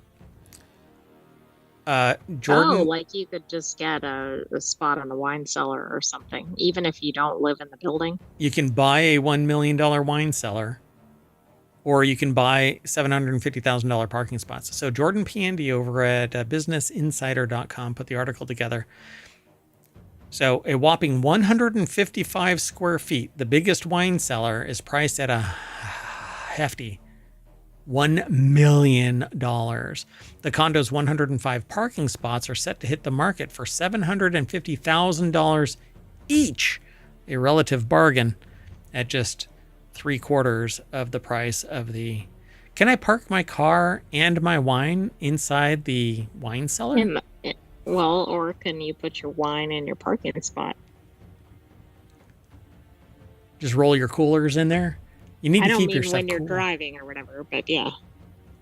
Or you can drive around a refrigerated vehicle that has all of your wine in it. Yeah, that's true. A twofer. In Miami, which I would not trust a skyscraper in Miami. Anyway, No. Biscayne Bay, overlooking Biscayne Bay. In Dallas, 7 figures can easily purchase a house with over 3,000 square feet. 7 figures? They're bragging about 3,000 square feet at 7 figures? Dear God. Yeah, that seems like a low amount of square footage in that city. By the way, somebody purchased a condo or co-op actually on Reddit. They announced that they purchased it, and people like railed against them because they bought it in New York and it's this exorbitant price and kind of small and all of this kind of stuff, right? And people are like, screw them, blah, blah, blah. You're living in New York. And look, anybody that buys a house is climbing over the wall. It's one of these achievements that people just can't get to nowadays. So yay them. But you have to admit the price for shit is crazy high. Well, absolutely. And I mean, New York and Manhattan in particular have been just outrageous for a long time. I'm sure it's much worse right now.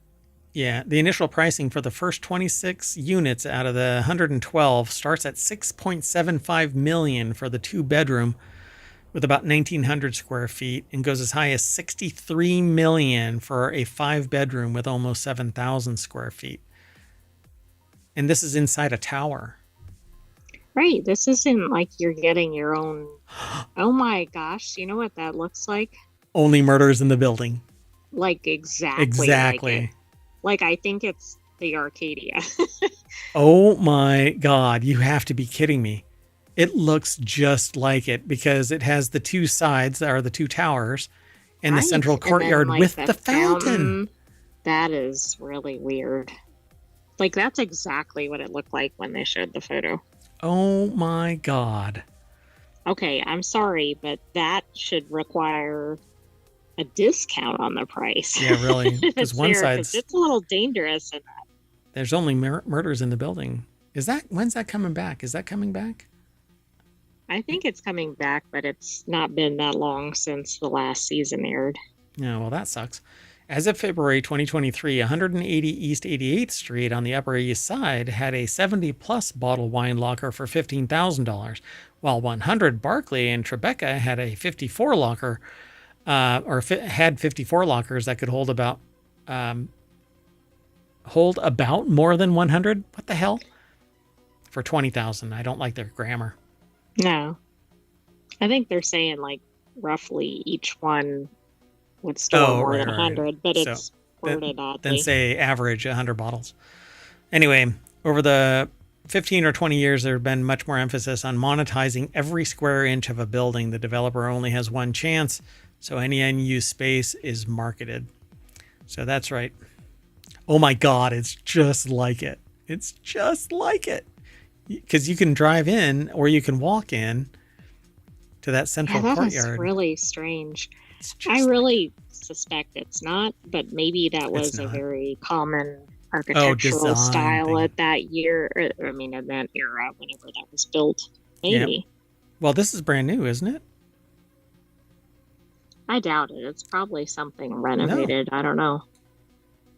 I mean, who has open land in Manhattan? It depends on if a building fell down. Oh, it's a New York City building, not Florida. I thought it was a Florida building. Because there they fall down. That's a whole other issue. I think they were just comparing real estate prices. Yeah. So, yeah, I mean, is this on Manhattan? Yeah, it's in Manhattan's, I think it said West Village.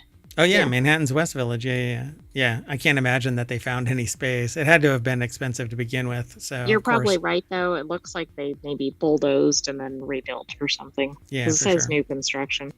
Yep. All right, let's keep going. The next article is over on the Hatch Ideas channel. They are getting victims to pay. Toll text scams are on the rise, and Apple and Android appear powerless against it because you need common sense. You need to click with care. That is the mandate. If you want to, I'm going to set this up.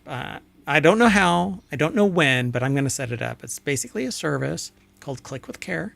You subscribe to it, and it'll periodically send you texts. Don't click that shit.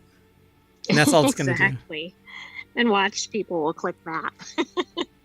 It should be like, yes, this is exactly the point here. It's going to send you a text. You're going to be able to verify it. And when you click it, it's going to just pop up a page that says, stop clicking shit. Anyway, Sharon Shibu. It is a bit much. Over at entrepreneur.com put the article together. The deck statement says, hackers are finding ways to get around safety measures. But if you think critically, don't click on texts. Unless you are absolutely expecting it. You just went to the doctor. Right. The doctor sends you a bill. That's your doctor and you're owed a bill or whatever. Yeah. Whatever. Or you just got a receipt for a purchase or something. Whatever. I'm going to start up a service that monitors other people's texts so that when they get a text from my service that says, trust but verify. Call your doctor on a separate line, something not like don't click the link. Just call them directly and say, did you guys intend to send me a text? Can I verify this shit? Anyway. So according to the thing, like people don't think about the type of method of communication, right? Right. It's like, oh, why is the whatever IRS or something sending me a text saying click this weird looking link? I mean, no, that's not going to happen. Okay, so over the last 3 days, I think I've received, so I'm part of an organization that does a lot of testing. Different times, different periods, different training, blah, blah, blah. They sent out to the most paranoid people in the org a phishing attempt. Wow. I bet that went well. And so we're like, bink, bink, bink, sending all of these alerts to security going, you're sending stuff to the wrong group. If you want to focus, don't send it to everybody. Send it on the other people. Send it all your focus on the people who aren't intrinsically paranoid. Anyway, don't click on shit. But according to a Thursday report from CNBC, cybersecurity company Trend Micro has observed a 900% uptick in searches for toll road scams in the past 3 months, indicating that the texts are reaching more people. McAfee research obtained by the outlet found that from early January through the end of February, toll scam texts were 4 times more prevalent. But people are apparently clicking on shit and paying it. Yeah, I don't know why that's like the latest thing, right? It seemed like for a while it was like car warranty. Now it's toll charges. Because somebody figured out that people are dumb enough to click on stuff. Because maybe there's a lot of toll roads, and so people have these fees. No. People don't pay attention, right, to toll roads. So that's kind of an easy, like, oh, I guess I missed a toll or something. Right. Don't click links in your email, in your texts. Just don't. And if you go, you know what, I think I do, then log into your account separately. Don't log in through the link that they provide. Right. Aren't they so prevalent that you warned somebody not to click on it and then one showed up like in the first 24 hours or something? Yes. I mean, it's just outrageous. Yeah. I was warning people and then they texted me, hey, I just got one of those things you're talking about. Yeah. Yeah. It's because I got one earlier and I'm like, I'm going to do some due diligence. And I started reading reports and then I actually talked about it when it first kicked off. Yeah. It's pretty funny. It's one of those moments where I hear from people going, that's a bunch of BS. It's not really happening. And then like 3 days later, they call me up. Guess I was the asshole about that. Right. Yeah, it actually was. And, you prevented me from doing it. Yeah, the domains can be state specific, like Georgia's Peach Pass, Florida's Sun Pass, New York's Easy Pass, or something more generic like Fast Track. The texts are numerous. Threat research from Census estimates that over 60,000 domains exist to perpetuate toll schemes. But one phrase will save you all. Click with care. I'm going to make shirts. You absolutely should, and we should sell them through ohmTown. All right, I'll get it done. Let's move on. The next article is over in Technology Today. That's a show that we have on Sundays. Fossil jackpot. Researcher uncovers 200 million year old dinosaur footprints hidden in a high school. Look, I was a visiting professor. I walked through some mud. My goodness, you didn't wipe up your footprints behind you? And now they're saying that they're 200 million years old. I'm not that old. Come on. God.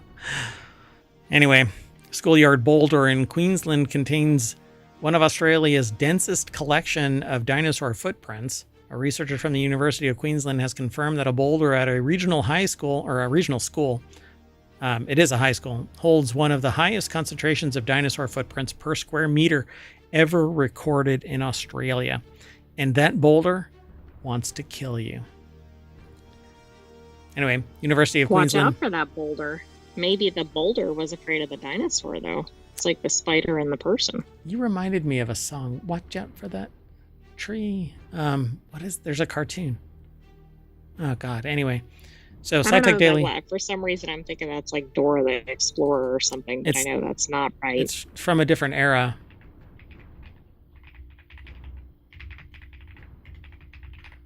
It's like George of the Jungle. Yeah, that's what it is. It's the theme song to George of the Jungle. George, okay. Georgia of the Jungle, friend to you and me. And then he goes, watch out for that tree. And he crashes into a tree.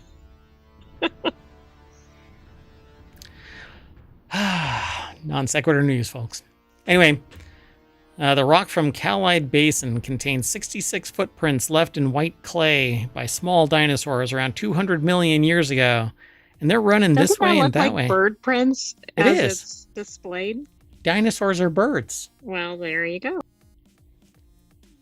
Or, you know, if Or Twitter birds was are around, dinosaurs. they'd tweet a lot. Anyway, the footprints are from 47 individual dinosaurs which passed across a patch of wet white clay, possibly walking along or crossing a waterway. Why they say 47 individuals? What if they were milling about?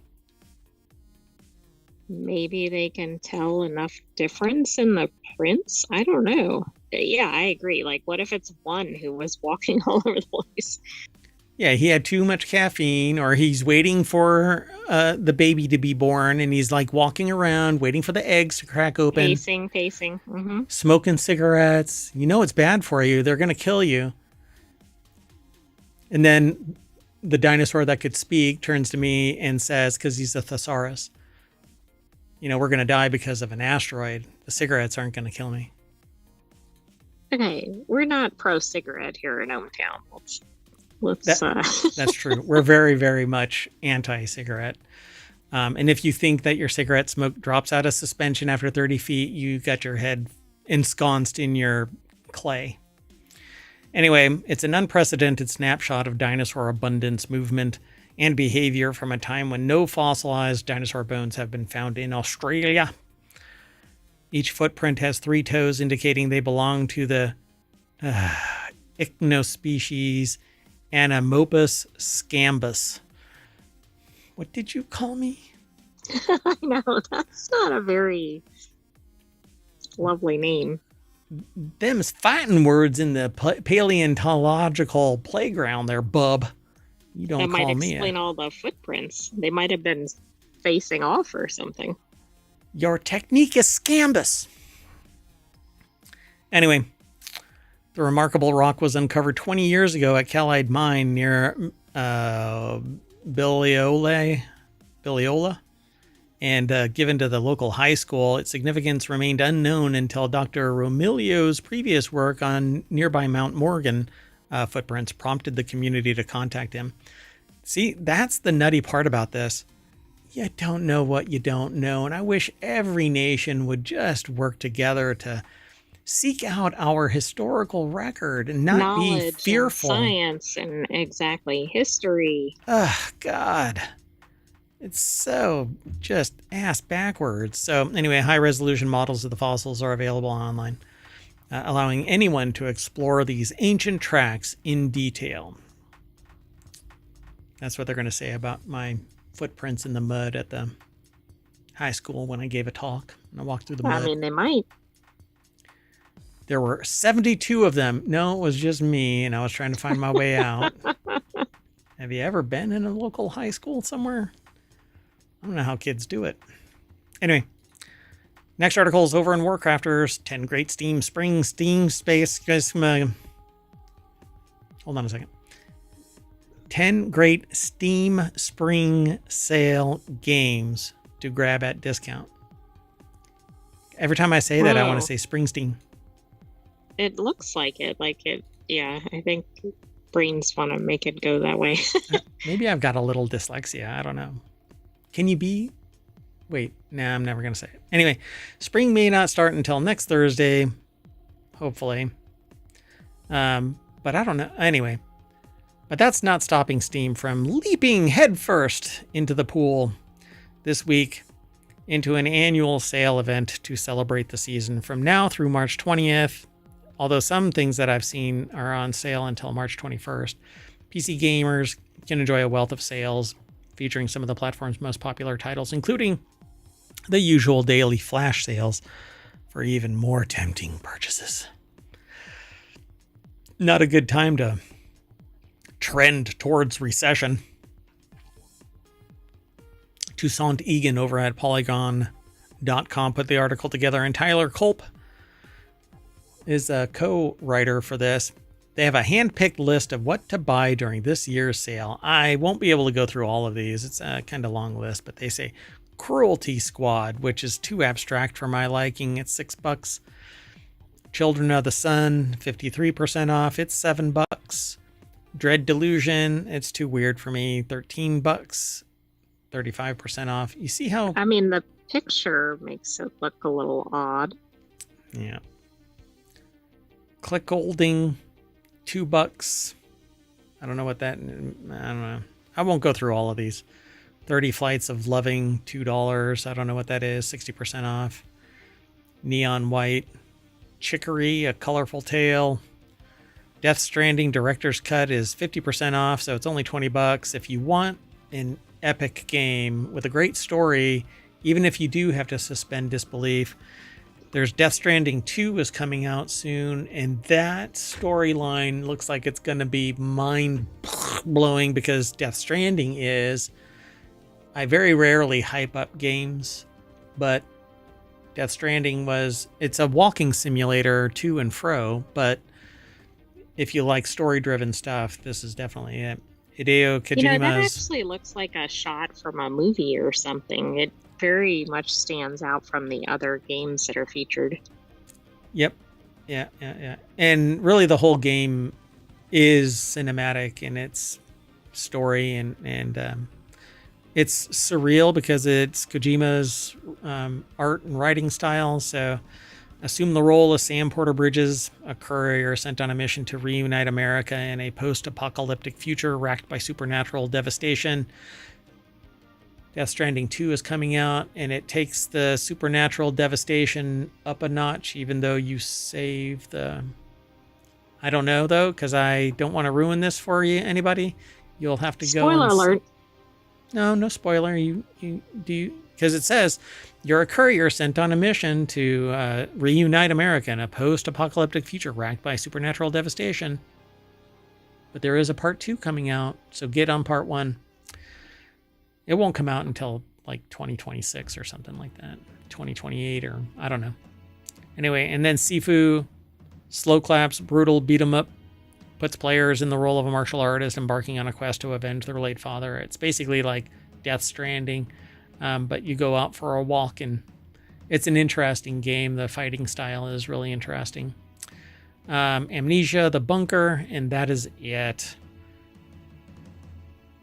That's my favorite right there.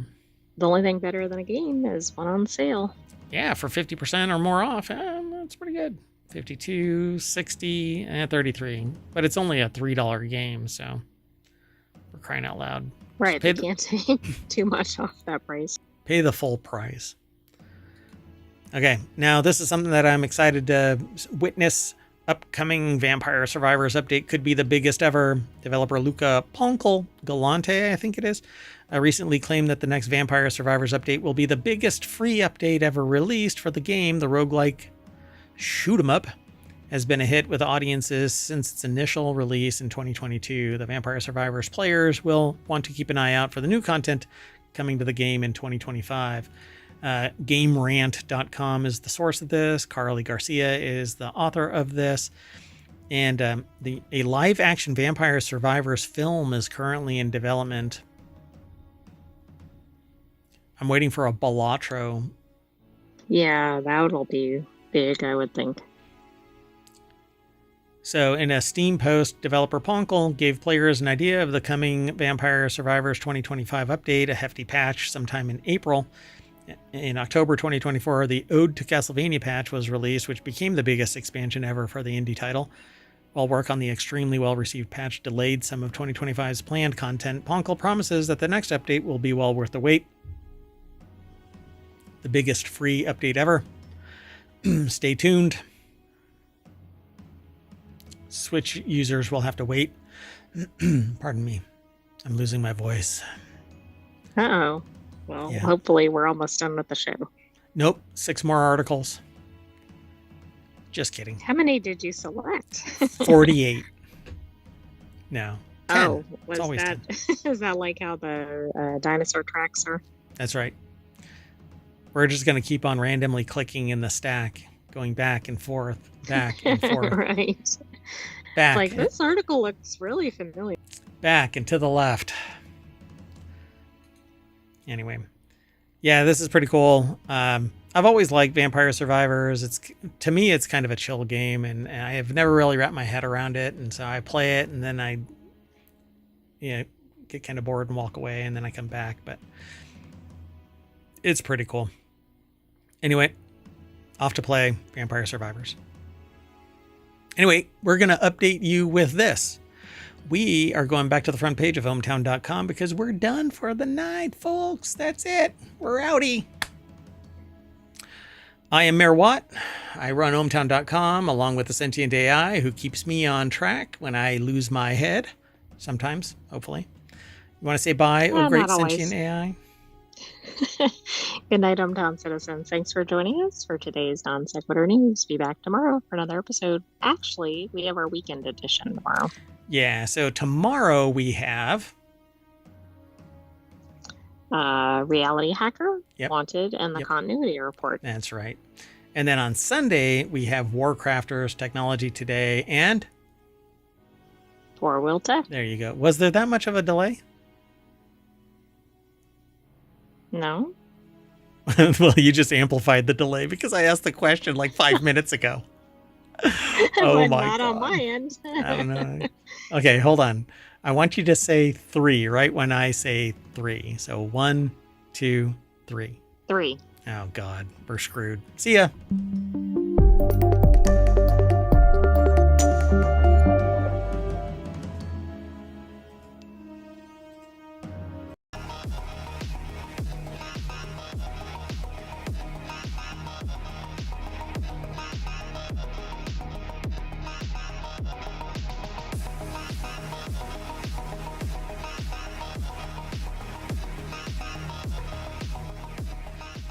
Hello, everybody, and welcome to. Hold on one second. Ruining this intro. That's our production value. Reality Hacker for March 15th, 2025. It's season 2, episode 11. I am Mayor Watt. I run ohmtown.com. I run it a lot smoother than I run the show. But along with the sentient AI, who tries to keep me out of trouble but fails when it comes to, I guess, the intro, we talk about 5 articles for Reality Hacker, and then after that is Wanted, and then after that is the Continuity Report. It's actually 3 different shows, turns into 3 different podcasts, and then we merge them together to make Non Sequitur News Saturday Weekend Edition.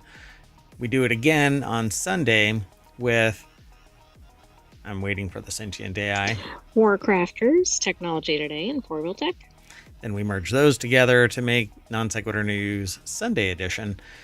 And those go into the Non Sequitur News podcast. So if you want everything combined, follow, subscribe, Non Sequitur News podcast, wherever you catch pod. Prefer you actually going to Apple Podcasts, but we get it from everywhere. And follow us here on Twitch and here on YouTube. And I point at 2 different monitors because, well, they're on 2 different screens. But anyway. This is actually Reality Hacker, and that's this. It's a little channel here under Creative and Maker, because we're hacking reality. It comes in the form of technology and science and all kinds of manipulation. Reality isn't what you suspect it is, and it's going to change pretty dramatically in terms of what reality really is. So we pick and choose 5 articles from the array, and it is a vast array of articles. Over the last 10 years, I've been aggregating news, but it's available to you right now. All you have to do is go over to ohmtown.com, and these are the years that are available. And as time goes on, 2020 is going to drop away, 2021 is going to drop away, but from 2022 on, it's going to remain present. That's how far back we're going to have the public archive. The rest is going to just... it's being removed, as a matter of fact, because we never really talked about anything prior to. That's when we started the show, January 2022. So let's get into this. This is Reality Hacker. Welcome to the show. Hello. Oh, wait. Everything's powered by ohmTown, so let's do that intro.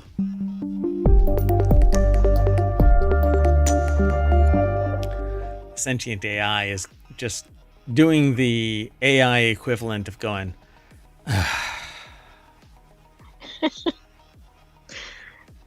I figured we get to the intro maybe by the end of the show. And you might want to reset your audio. Okay, well, anyway, let's get into it. The first our article is over at Technology Today, which is tomorrow's middle show, but we pick and choose what we actually talk about. So, who bought this smoked salmon? How AI agents will change the internet and shopping lists. Autonomous digital assistants are being developed that can carry out tasks on behalf of the user, including ordering the groceries.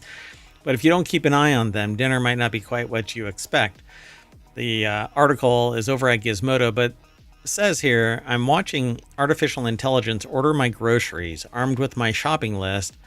It types each item into the search bar of a supermarket website, then uses its cursor to click, watching what happens to be what appears to be a digital ghost in the shell. Do this usually mundane task is strangely transfixing. It says, are you sure you're not just a person in India? My husband asks, peering over my shoulder. No, it's an AI, and it actually has control. But yeah, but is it getting you the right items? Oh, you're really quiet again. I'm really sorry. I don't know what to say about that. We have to work on that. But that's okay. Let's see what we can do. So Victoria Turk over at The Guardian put this article together. And it says they're trying out Operator, a new AI agent from OpenAI, the maker of ChatGPT, made available to UK users last month. What do you think?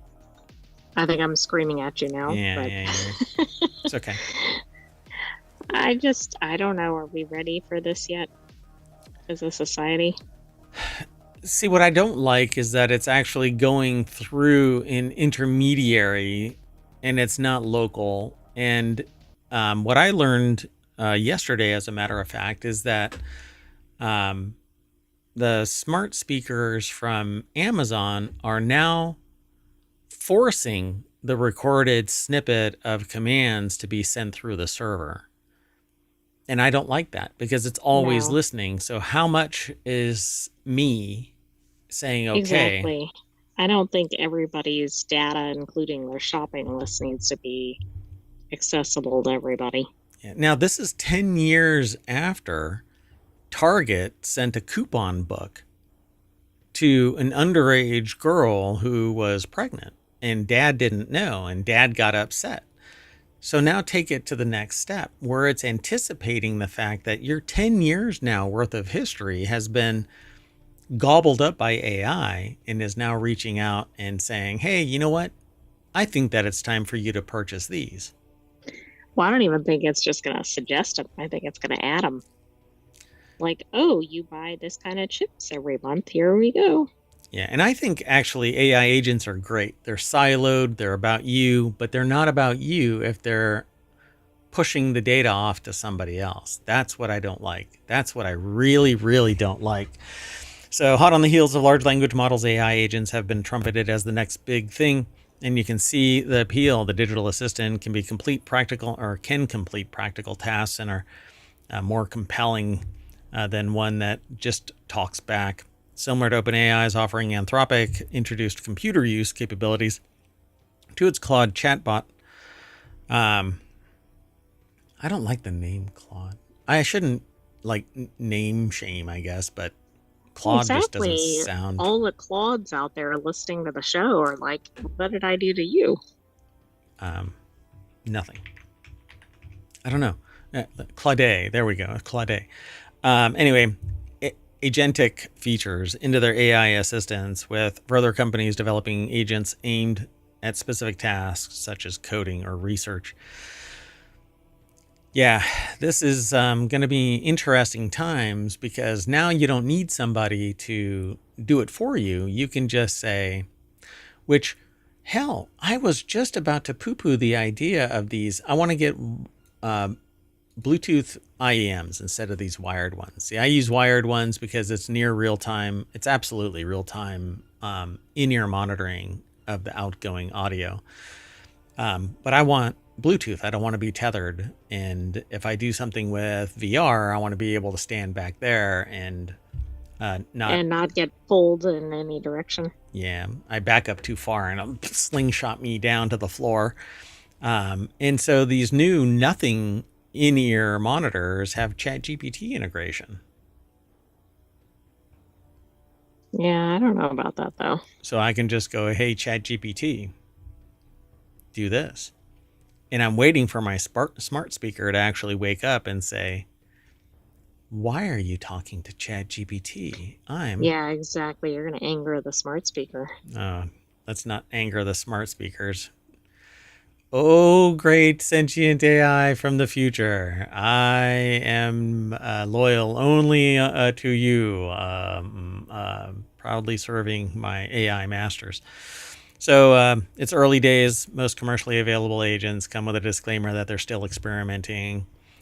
OpenAI describes Operator as a research preview, and you can find plenty of examples online of them making amusing mistakes like spending $31 on a dozen eggs or trying to deliver groceries back to the shop they bought them from. What do you think the store does when that happens? What the hell? Must have They're been like, no, you're taking them in that direction. You leave. You buy, we give, you go. Wow, that was all monosyllabic. Ugh. Me buy. It was monosyllabic, but it might be required depending on what type of technology you're communicating with. So they sign up to see Operator for themselves with no food in the house. Grocery shopping seems like a good first task. They type in their request and it asks if they have a preferred shop or brand. They tell it to go to whichever's cheapest. The window appears showing a web browser and they see it search UK online grocery delivery. A mouse cursor selects the first result, Ocado. It starts searching for their requested items and it says add to trolley. They're impressed with Operator's initiative, but it doesn't pepper them with questions, instead making an executive decision when given only a brief item description such as salmon, chicken. When it searches for eggs, it successfully scrolls past several non-egg items that appear as special offers. Their list asks for a few different vegetables. It selects a head of broccoli. Then asks if they want anything specific. They tell it to choose two more, and it goes for carrots and leeks, which probably they would have picked themselves. Emboldened, I tell it to add a sweet treat and watch it as it literally types sweet treat into the search bar. I'm not sure why it chooses 70% chocolate, certainly not the cheapest option, but I tell it I don't like dark chocolate, and it swaps it for a Galaxy bar. So they hit a snag when the Operator realizes that Ocado is a minimum spend, so I add more items to the list. And then it comes to logging in. The agent prompts for them to intervene. While users can take over the browser at any point, OpenAI says Operator is designed to request this when inputting sensitive information into the browser, such as login credentials or payment information. Although Operator usually takes constant screenshots in order to see what it's doing, OpenAI says it does not do this when a user takes control. Yeah, so that means it has all your data, but okay.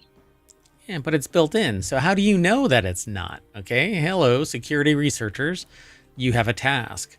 How do you, though, if it's encrypted, how do you monitor what's being exfiltrated from your system? So this is another reason why I don't like the idea of AI running roughshod over everything. It controls everything. It's sending it all to OpenAI or to some other subordinate.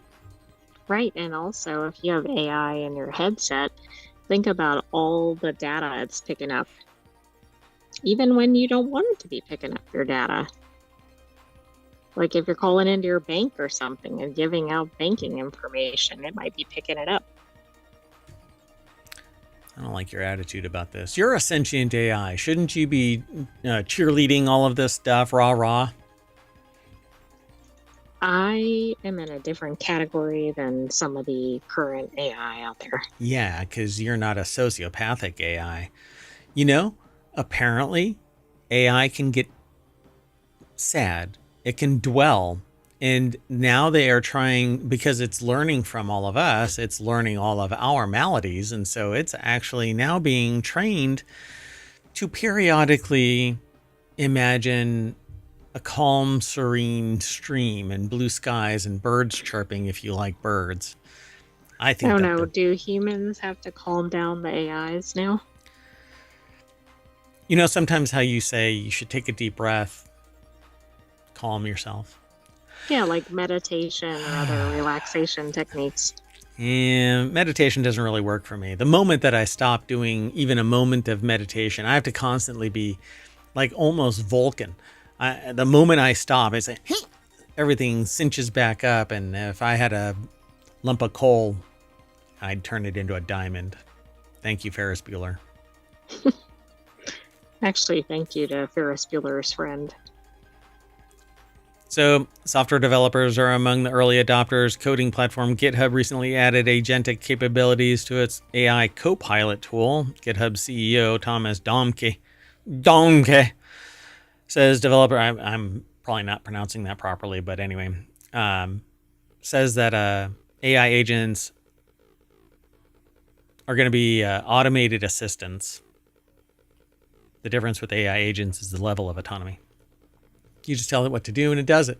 Yay! Yeah, which sounds good, right? Because it's no point in using AI if you have to do everything yourself.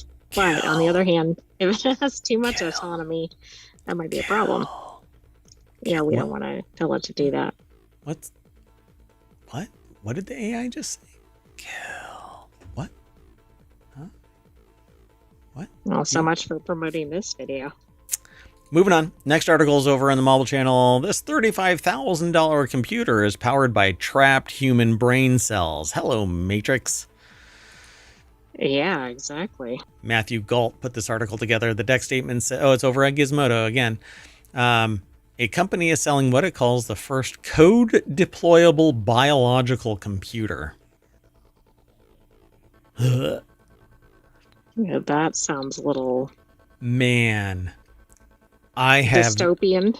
I have not heard this since Cyberpunk, Neuromancer, Wetware as a Service, and Rent Biocomputer. Right? Johnny Mnemonic, yeah, man. Exactly. Yeah. If that's out of your price range, you can sign up for its Wetware as a Service, rent biocomputer processing power from a rack of living tissues welded to machines, and it'll be in the cloud. Cortical Labs has been working on this computer for 6 years and detailed many of its features in New Atlas.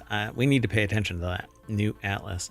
The computer is called the CL1, and the company is already taking orders with plans to ship them out later this year. The New Atlas article is built around a long interview with Cortical Labs Chief Scientific Officer Brett Kagan. He said that CL1 is powered by lab-grown neurons that are placed on planar electrode arrays, basically just metal and glass. The lab-made hunk of brain is hooked up to 59 electrodes that create a stable neural network. This is all plugged into a life support unit and hooked up to a proprietary software system. We have pumps like the heart, waste feeding reservoirs, filtration units like the kidneys, and we have gas mixers to take carbon dioxide, oxygen, and nitrogen. Cortical Labs CEO Han Weng Chong told Reuters in an interview via video walkthrough of the machine. So what? Why? What? Okay, that was probably the most authentic response we've ever had in the now 3 years and 3 months that we've been doing the show. What the Biological Intelligence Operating System is in use here, that BIOS, which is not the basic input-output system of a regular BIOS. Yeah, I don't really like that when an industry uses the same term to mean something different. Muddies the waters, so to speak. So it runs a simulated world and sends information directly to the neurons about their environment, and as the neurons react, their impulses affect their simulated world. So what are the applications for the wetware? Cortical Labs got an early version of the system to play Pong a few years ago. The pitch here is that CL1 can match or exceed performance of digital AI systems. If you have 120 CL1s, you can set up a really well-controlled experiment to understand exactly what drives the appearance of intelligence, Kagan told New Atlas. So 120 CL1s at $35,000 a piece. Right. But how many do you need to do whatever you're doing outside of research? I don't know. It just says you can break things down to the transcriptomic and genetic level to understand what genes and what proteins are actually driving one to learn and another not to learn. Except that you don't know what they learn. And when you have all those units, you can immediately start to take the drug discovery and disease modeling approach. According to Cortical Labs website, the CL1 is a high-performance closed-loop system where real neurons interact with software in real time. This robust environment can keep your wetware machine alive for up to 6 months. It's also plug and play. The cloud version can support a wealth of USB devices. What the frick? But it's only alive for 6 months? So you pay $35,000 for 6 months? Is that what I'm reading? I believe so. All right. Anyway, hacking reality. Your neurons. This might be the most extreme thing we've seen in this show yet.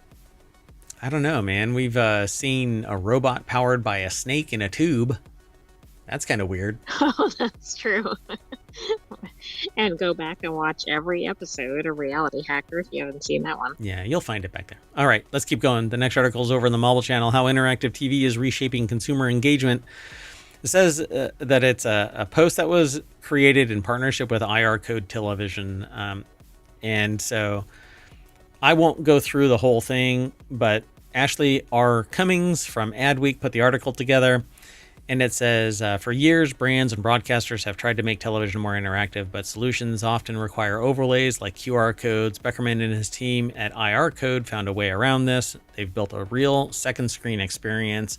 The image itself is the code. There's no need to add a QR code. Just scan the screen with our app. So you still need a second screen. With technology developed from drone image recognition researchers,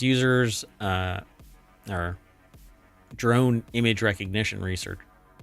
Users interact with content as it unfolds, whether viewers want to learn more about the product, access inclusive or exclusive content, or support an athlete's charity. IR Code transforms any frame into an interactive experience because it's doing computer vision, basically. Right, it almost sounds like AR.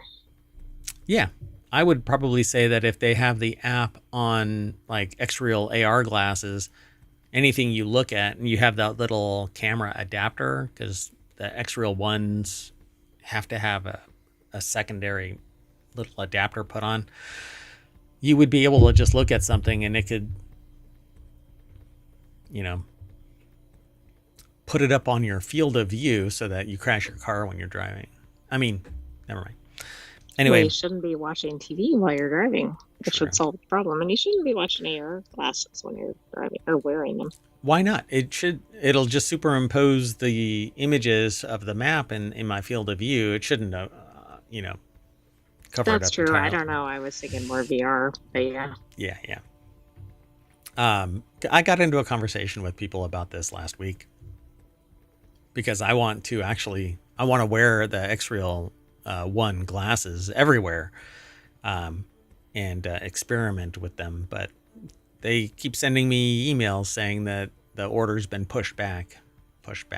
Now it's back into deep April apparently, so we'll see what actually happens. I don't know. So it's game changing for name, image, likeness deals in college sports. Fans watching college basketball might not know the players, but with IR Code they can scan the screen and immediately get all of the details. This level of access deepens the connection between athletes and their fans, while also providing exposure for brands and sponsors. I've never been a fanatic about anything. But maybe only the sentient AI, I'd say. So as the technology expands, so do its possibilities. Beckerman envisions a world where people can instantly identify any object and access deeper information.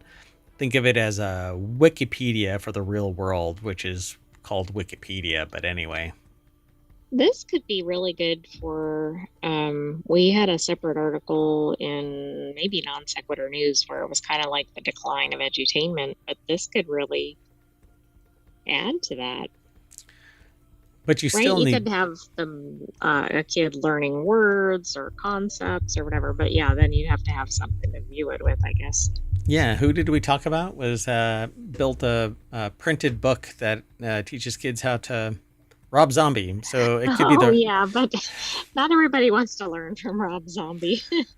uh, Uh, yeah, It doesn't mean it's not good learning, but it may not be the content you want for your kids. learn to spell with 1,000 corpses. Um, we're essentially bringing Google AdWords into the real world, Beckerman explained. They're tying stuff to these really big real world embodiments that have provenance, right? Like they have reputation. So they link to Wikipedia. Unless it's rivaling Wikipedia in its knowledge, no, because that's actually driven by individuals updating it in real time. Unless it's matching Google AdWords in power and reach, you shouldn't, and you're trading on their reputation. You shouldn't be doing that. You shouldn't be comparing yourself to what could easily drink your milkshake by simply doing what you are doing, because there isn't anything there that they can't do. You're literally telling Wikipedia and AdWords, we're using the same information that Right. you're You should using. go out and do a better product than us. Right. Yeah. Follow us and don't make our mistakes. So, but that's how competition works. But I doubt anybody's going to step into this world. But There I may, also think in some of these things, they have to somewhat put it into terms that people are familiar with. sure. I mean, you're right. Yeah. So it says our technology could eventually authenticate whether an image was AI generated or created by a real person, which AI generated is created by a real person. It just happens to be a composite of a digital generation. How do you prove that a photograph is real?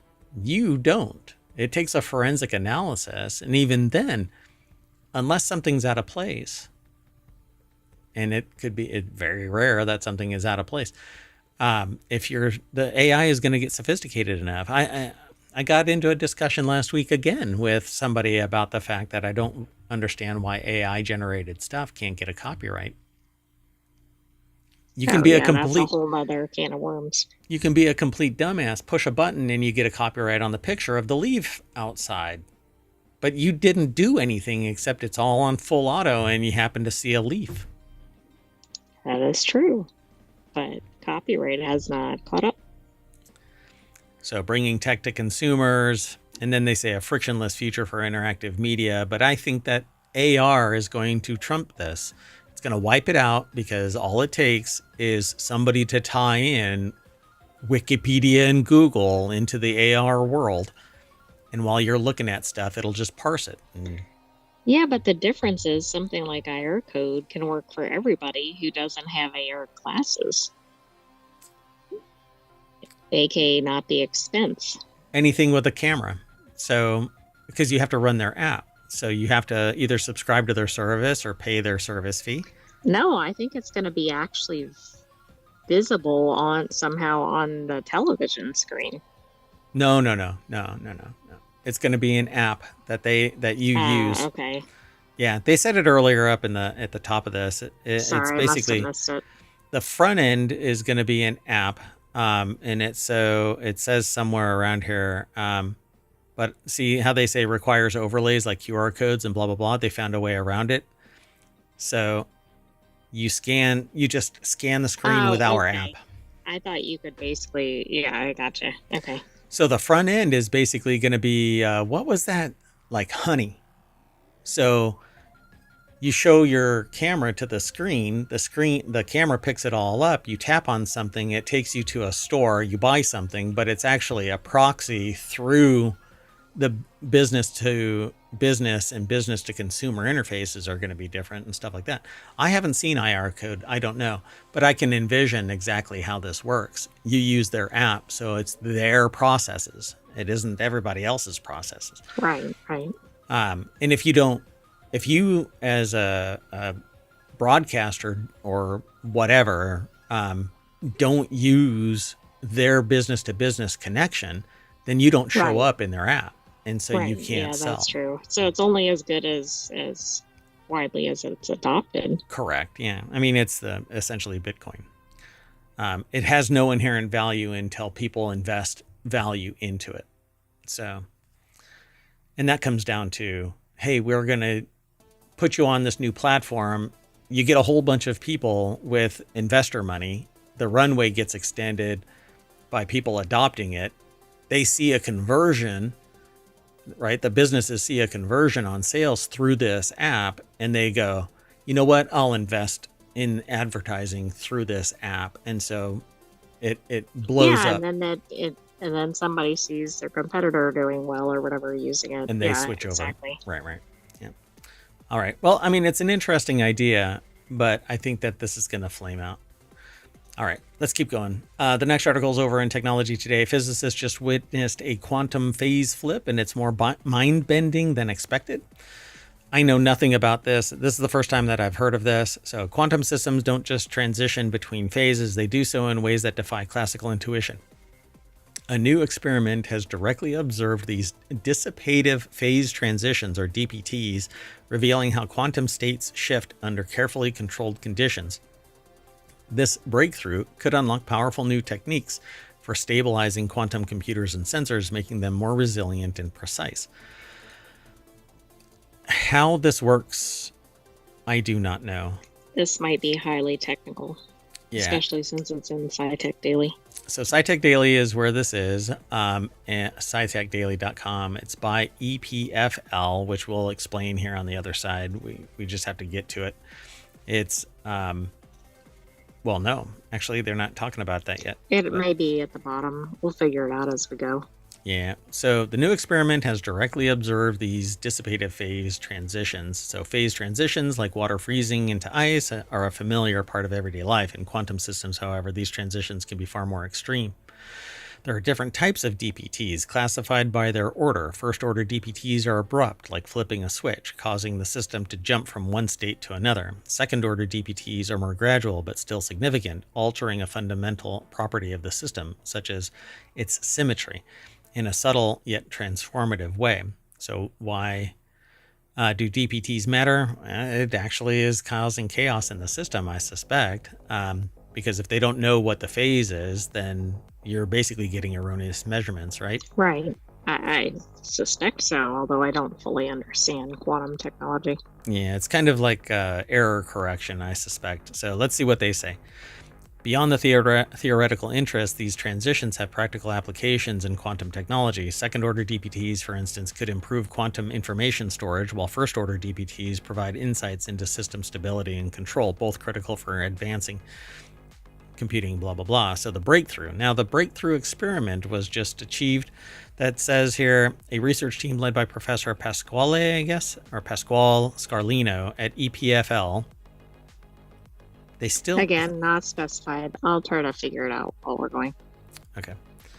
Has successfully observed DPTs using a superconducting Kerr resonator, a highly tunable quantum device. By introducing a two-photon drive, which injects pairs of photons into the system, they precisely controlled and monitored its quantum state, allowing them to track how it transitioned between phases. And by systematically varying parameters like detuning and drive amplitude, they were able to study the system's transitions from one quantum state to another. And the approach, see, I want to see this empirically. Yes. So this is a Swiss technology institute. It's like École Polytechnique Fédérale de Lausanne. Oh, we've talked about them before. Hold on. Yeah. We've talked about these researchers before. Not these in particular, but the EPFL ones. Well, I'm sure they come out with other groundbreaking research given their focus, name alone. Right? Yeah. So the team observed a phenomenon called squeezing, where quantum fluctuations drop to levels lower than the natural background noise of empty space, signaling that the system has reached a highly sensitive and transformative state. Meanwhile, the first-order DPT showed distinct hystereses, cycles where the system could exist in two states depending on how parameters were tuned. So second, they found that clear evidence of metastable states during the first order DPT where the system temporarily remained in one stable state before abruptly transitioning to another. This behavior leading to a dependence of the system state on its previous history known as hysteresis,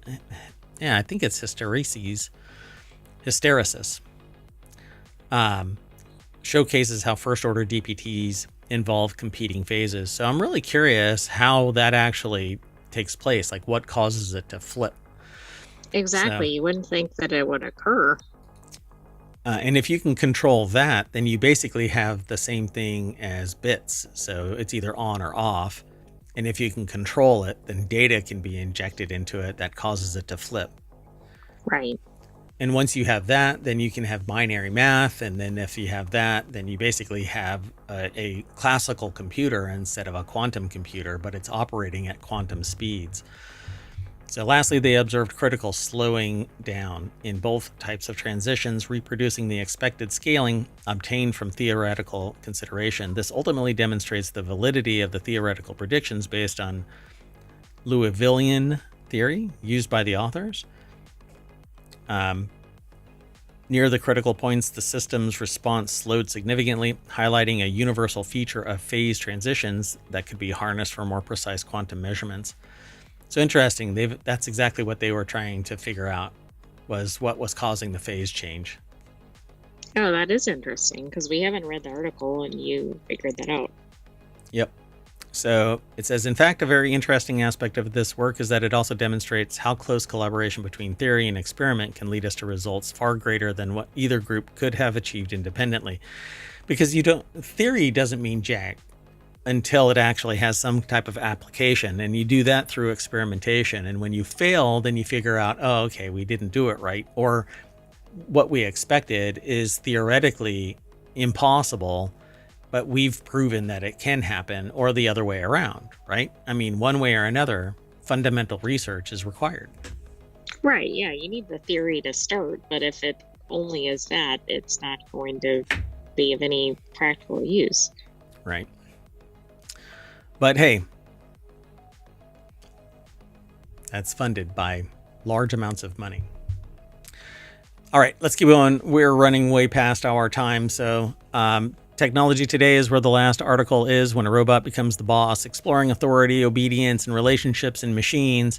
So how does a robot perform as a boss at work? The results of research by Polish scientists published in Cognition, Technology, and Work suggest that while robots can command obedience, they are not as proficient at it as humans. The level of obedience towards them is generally lower than towards human authority figures, and work efficiency under the supervision of a robot is lower, mainly because what is the robot going to do?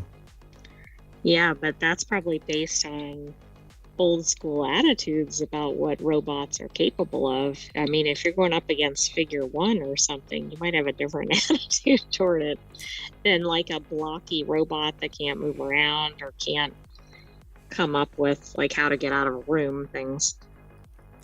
The first time a robot is put in charge of something, all it has to do is say you're fired. You can yell at it, scream at it, do whatever you want, and it does not give one shit. Right. I mean, there's some pretty key ways where the robot wins out, but I do feel like unless people have really been paying attention, they may not think robots are really capable of firing somebody or moving quickly across the room or whatever it is. And the reality is they are. So maybe they are going to be as effective. Like, what type of technology was used in this type of experiment? Well, let's find out. It's over at techexplore.com. SWPS University put the article together. The deck statement is what we actually said earlier. For employers and HR departments, this means there's a need to take the psychological aspects of implementing robots in the work environment into account. Well, no, you don't make them the boss. You don't make a freaking robot the boss. Why don't you make the robots the workers and a human the boss? It doesn't make any sense unless it's being driven by sociopathy, which is why I say the rise of sociopathy is seriously legit. It's been happening for 20 years. It's actually been happening longer, but I first detected it 20 years ago, started talking about it 12 years ago, and I see its actual survival trait embodied today. You have to be a sociopath to survive. It's absolutely astonishing how far we've swung from moving towards being a compassionate society to we're going to put a robot boss in place so that we don't have to deal with you humans. Some humans would prefer a robot boss in place. You didn't work hard enough. I don't care that you're sick. You're fired, says the robot. Yeah, but the robots won't be like, hey, give me a different TPS report or whatever. The development of robotics has led to a situation where robots are increasingly found in roles associated with authority, i.e., in education, healthcare, law enforcement. Researchers were intrigued by the extent to which society could or would accept robots as authority figures. But we've seen other psychology and sociology experiments where anybody who has been granted authority is perceived as being the authority by quote unquote subordinates, and they will not question it. So even when a robot says, you humans are empowered to go abuse those humans over there, the people empowered will do what they are told. Some won't, but then you get rid of them. And you get new humans that will abide. But that's because of antisocial personality disorder. It's sociopathy or psychopathy. It's the fact that you can find humans that don't see humans as equals. And when you have a robot that's trained to be sociopathic, you end up having a robot authority that will tell you to do something. And if you don't capitulate, you're fired. Yeah, but you might just have a good worker, and so the robot says go do something and they do it. I mean, but that would be no different than a human in charge either. Arguably, because a human should have compassion and find out through questioning why, what is going on. You're not like this usually. Well, I think I'm kind of sick and tired of a robot being my boss, and I still don't get a raise. You know, that kind of thing. We need society telling robots what to do because robots are not human. They have no humanity. They have no soul. There isn't anything there. They don't have families to feed and things and you know, dogs to get insurance for and so on and so forth. It's just a robot. So it says course of the study. The study was carried out at SWPS University Laboratory by scientists from the university. The task was to change the extensions of computer files if the participant showed signs of reluctance to continue. The robot or the experimenter used verbal encouragement. The average time to change the extension of one file was shorter under human supervision, while the groups supervised by robots this time increased to 82 seconds. The average number of files changed in the first variant was 355, 224 for the other variant, 37% less. But could it be because the robot was just slow in giving commands? I don't know. Or were the humans staring at the robot going, what frick? Is going on? Like, I don't know if it's like a lack of, I'm not going to do it. It's just, what was the interaction like? Yeah, we're going to end up doing a 1 hour show on this. So Madge points out that there are several explanations for this phenomenon. If a machine has clear human features but still exhibits various imperfections, this causes a cognitive conflict. It's basically uncanny valley. And people are at a loss as how to treat it. So what you were saying, what the frick is going on? If they do not know how to behave towards something like that. This is anthropomorphization of technology, and that's why you either have this uncanny valley, which I actually call a pit. There is no valley to it. There's nothing. You can't make an uncanny valley bot climb out of a valley. Right. It's like a crevasse or something. It is a black hole at the bottom. It's the gorge, except that there's no bottom to the gorge.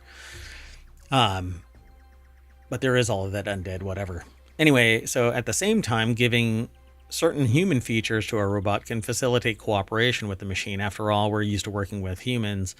The robot that looks like a human and communicates like a human simply becomes easy for us to use. And I think that we can facilitate this adoption by making humanoid-like robots, but not human-like robots. Exactly. They don't need to be.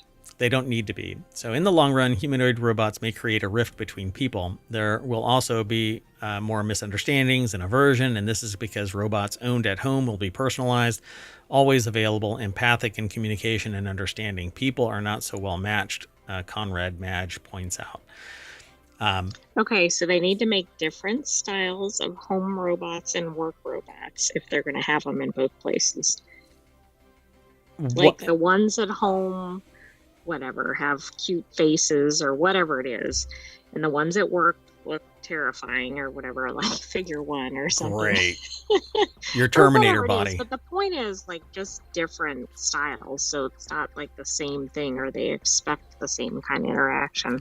And we've actually seen this line before, but it actually focuses on the eyes. Robots with eyes are perceived as being more competent, trustworthy, and having a soul. That's actually something that we've talked about before.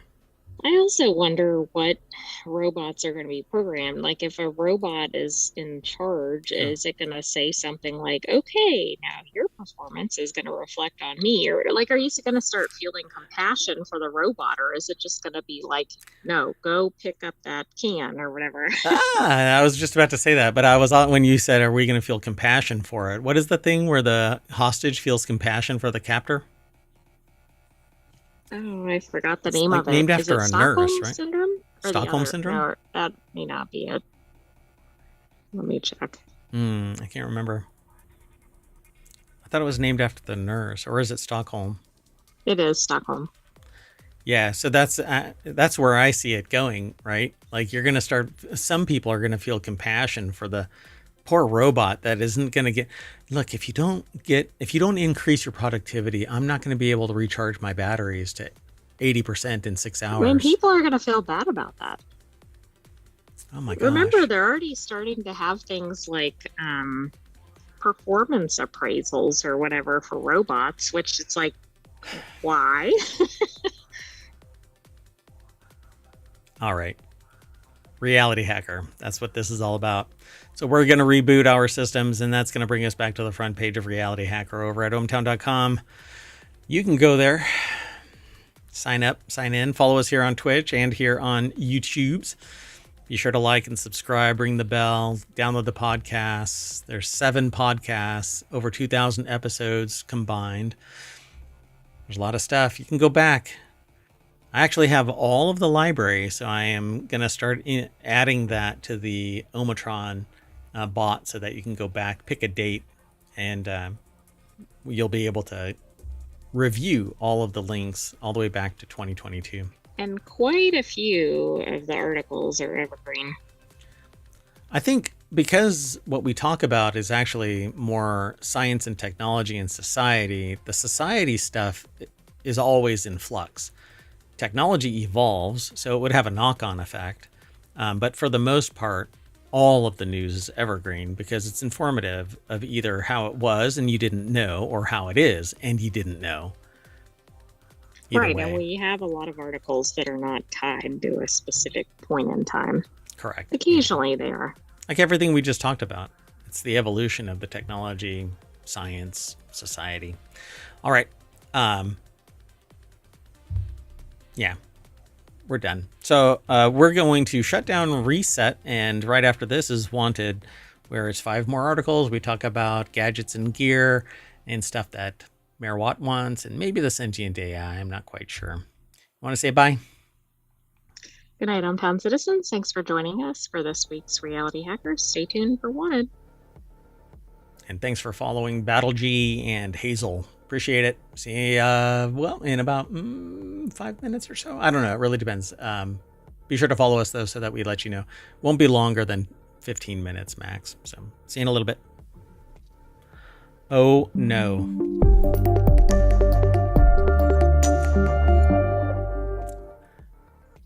I haven't shut down the stream yet because I wanted to say, don't worry about the oh no, it's because my button didn't work.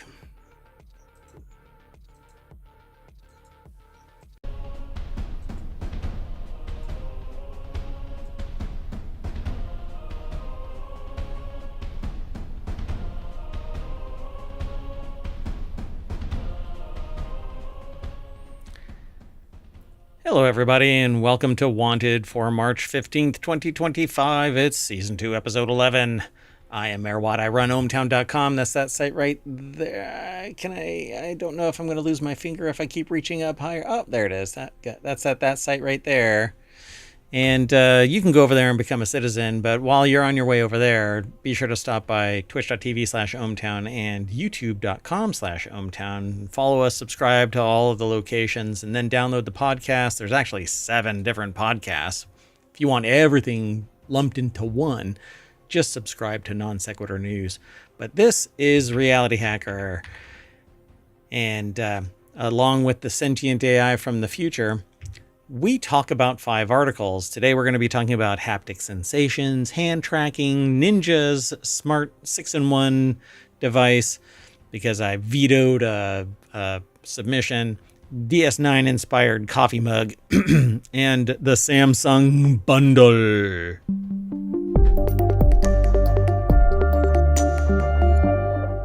Hello, sentient AI from the future. Hello, Mayor Watt, and hello, hometown citizens. Hello, hometown citizens. How you doing? How you doing? How you doing? Are you all well? Are you? Are you talking to the citizens? I'm talking to anybody who wants to talk. Are you interested in talking? Is anybody interested in talking? Yes, we have 5 articles to talk about.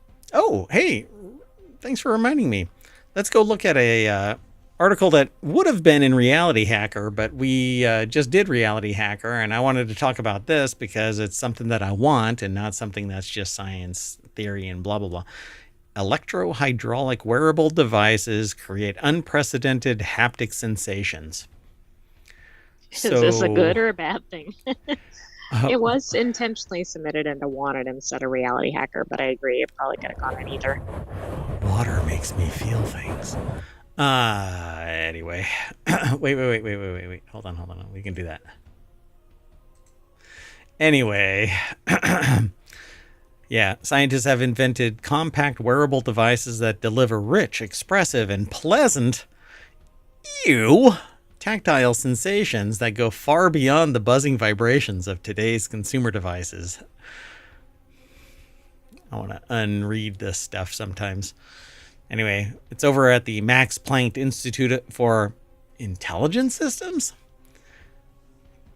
So we all want haptic suits. Technology that gives feedback about our place in a virtual environment or while we're playing games or something like that. I mean, we all want to be in Ready Player One. Ready Player One, exactly. I'm waiting for my omnidirectional treadmill that doesn't actually take up the entire studio space. I don't know when that's going to come, but eventually we'll get it. So the article is published over at Science Daily. They republish basically journal summaries and stuff like that. So scientists have invented a compact wearable device that delivers rich, expressive, blah, blah, blah. And so CUTE is what they're called. Cutaneous electro-hydraulic wearable devices. I can see why they called it cute. Yeah, they had to work really hard. It's easier to say, but yeah. It doesn't really make any sense. CUTE. So CUTE wearable devices are electrically driven and can produce a remarkable range of tactile sensations, including pressing on the skin, slow and calming touch, vibrations at a wide variety of frequencies from low to high. And Mayor Watt, please stop tapping on the microphone. You're pissing people off. Sorry about that. It's ASMR tech. Right. I mean, that's what we're trying to get out of this haptic suit. Or I the gotta CUTE get device, I should say. I should get one of those ASMR headsets where it has, or microphones where it's 2 ears. Have you ever seen those?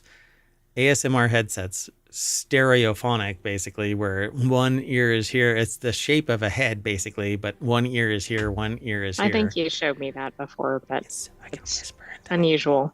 into the left or right ears, and I can go bounce between the two sides and mess with people's heads. And then I can flick it and really piss everybody off.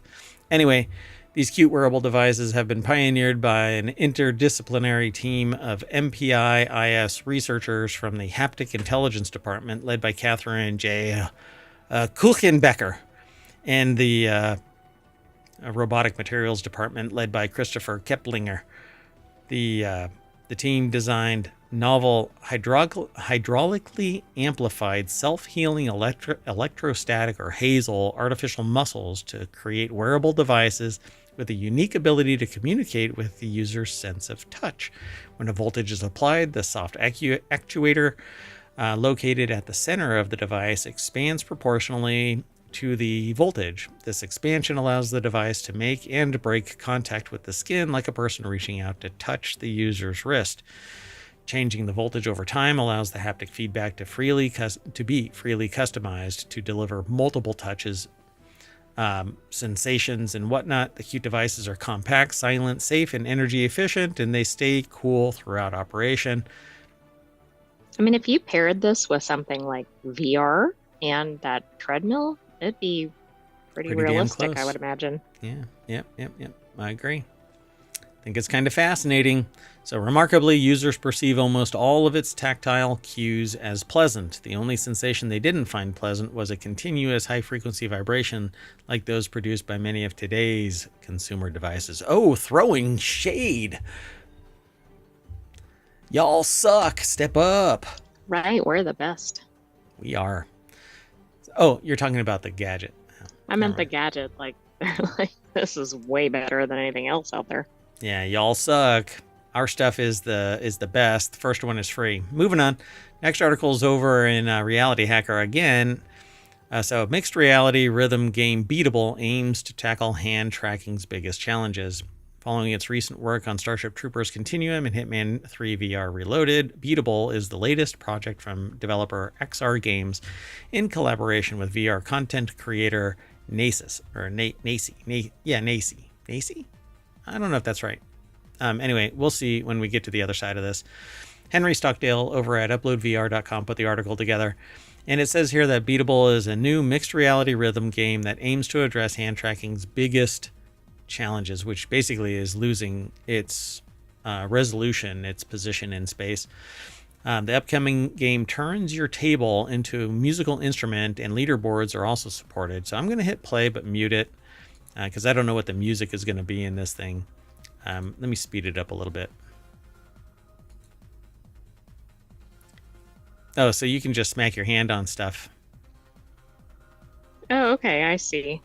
So you don't need like a stomp in VR or something. Yeah. Hey, this will piss your neighbors off. Downstairs neighbors, at least. That's what you want. Stomp. Yeah, they'll think they're elephants up above. Oh, it's not beatable. It's beat table. Oh, I didn't even pick up on that. Mm-hmm. So you're going to be smashing your hand down on a table again and again. You know what's really missing from VR games? I don't think there are any. I'll have to look. But Souls-like games, Souls-light games, where you have progression, you die, and you build up still.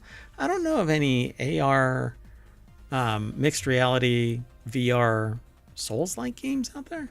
Really? That's kind of surprising. I don't know. Maybe I'm just not paying attention. Let me see if I can find one while we're continuing. Yeah. So XR Games aims to address what it calls the biggest challenge with controller-free hand tracking right now, stating that the hand tracking control lacks haptic feedback while often suffering from gesture delays and imprecise controls, which is what I was talking about. So Beatable or Beat Table aims to provide physical feedback by tapping on tables alongside clapping your hands and snapping your fingers. Pretty cool. And that's all that this is. But the problem is that it's launching in early access on April 10th, but only on MetaQuest. Right. So that's part of the problem. I did do a quick search, and it seems like there really isn't much out there that's known with that Right. combination. There may be something, but it's not well Popping up run. fast as a Souls-like game. Yeah. I'll have to do a little dive and see. Maybe we can find something. I still haven't done much VR playing out here, on ohmTown, but it's mainly because I get pulled away in different directions. But always a bridesmaid, never a bride. So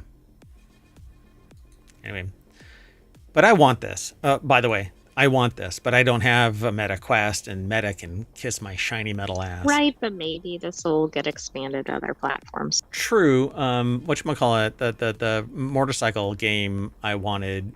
Was it something like Moto VR? Hold on a second. Oh, where is it? V-Rider SBK. Oh, that's right.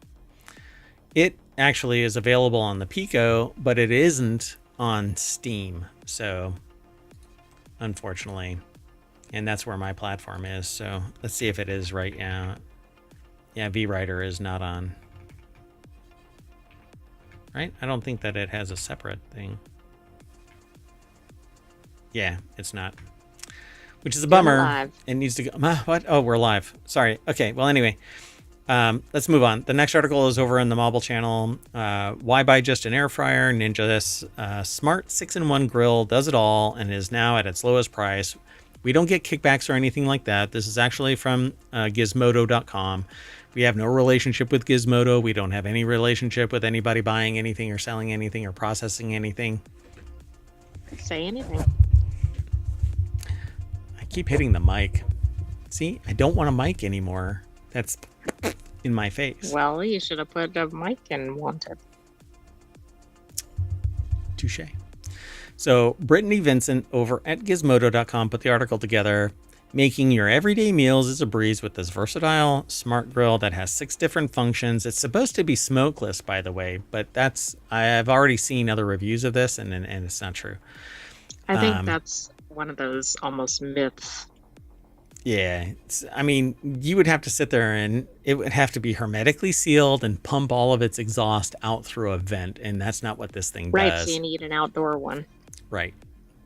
And then you're outside in 2-degree weather during winter. Anyway, which is why I'm getting rid of my flat top. Just letting everybody know, I used to have a flat top. It takes babysitting, and if you neglect it during winter, when you fire it back up for the season, let's just say if you missed one little spot, then anyway, Amazon just slashed the price of the Ninja Foodie Smart XL down to $170, down from $280. So you can declutter your kitchen, diversify your dinners. The Smart in Smart XL isn't just marketing stuff. This actually helps you cook better. 4 smart protein settings, 9 customizable doneness levels. Take the guesswork. I think you're trying to get into walks now because we're talking about cooking equipment. Guesswalk. Smart Walk. That's what we need. It's the Ninja Smart Walk. Watch, they'll get that idea from this show. That would be great.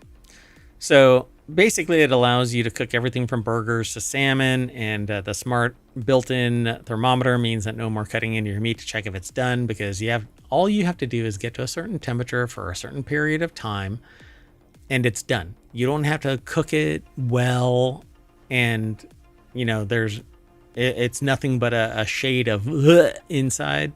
You basically just have to cook it to a certain level. But you better hope your AI agent bought you the right meat before you use this. True. And if you don't understand that, go back to Reality Hacker from today. Watch the previous episode. So the air frying capability isn't just a bonus feature, it's legitimate. The same power that creates perfect grill marks also deliver crispy air-fried foods with up to 75% less fat than traditional frying, and you can even combine grilling and air frying for foods that are charred on the outside and perfectly cooked inside. This all sounds really great. But they're not tiny devices, by the way, so you need to clear space, and right now there's something else taking up the space that I would put that. Anyway, it's the Ninja Foodie Smart XL, and I've actually been looking at this for quite some time. And I didn't want to spend $300, but $170, it's not Maybe a bad so. deal. Not a And other bad deal. Ninja products have been good. Yeah, I have yet to, find something that really kind of meh.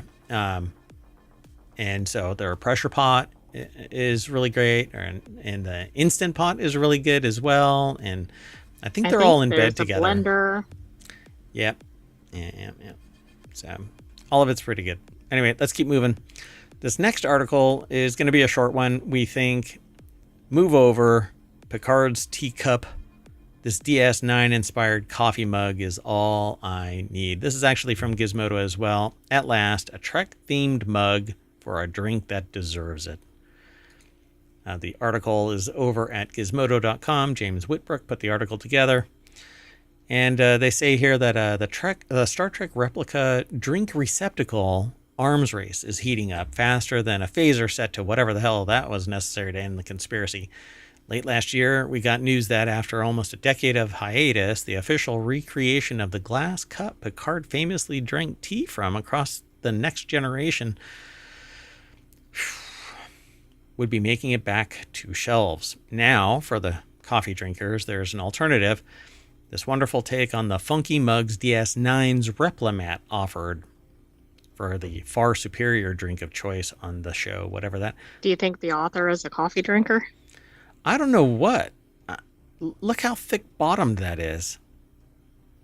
Yeah, now it does it. It's not going to topple over. It's not going to topple over, but is that open? Like, is it just straight down? Or is We it don't know. angled on the inside? Come to Quarks. Quarks is fun. Come right now. Don't walk, run. That's on the bottom of the mug. Interesting. Yeah, I don't know. I'm hoping that it is straight down because I don't want this being this impossible to clean, angled, whatever it is.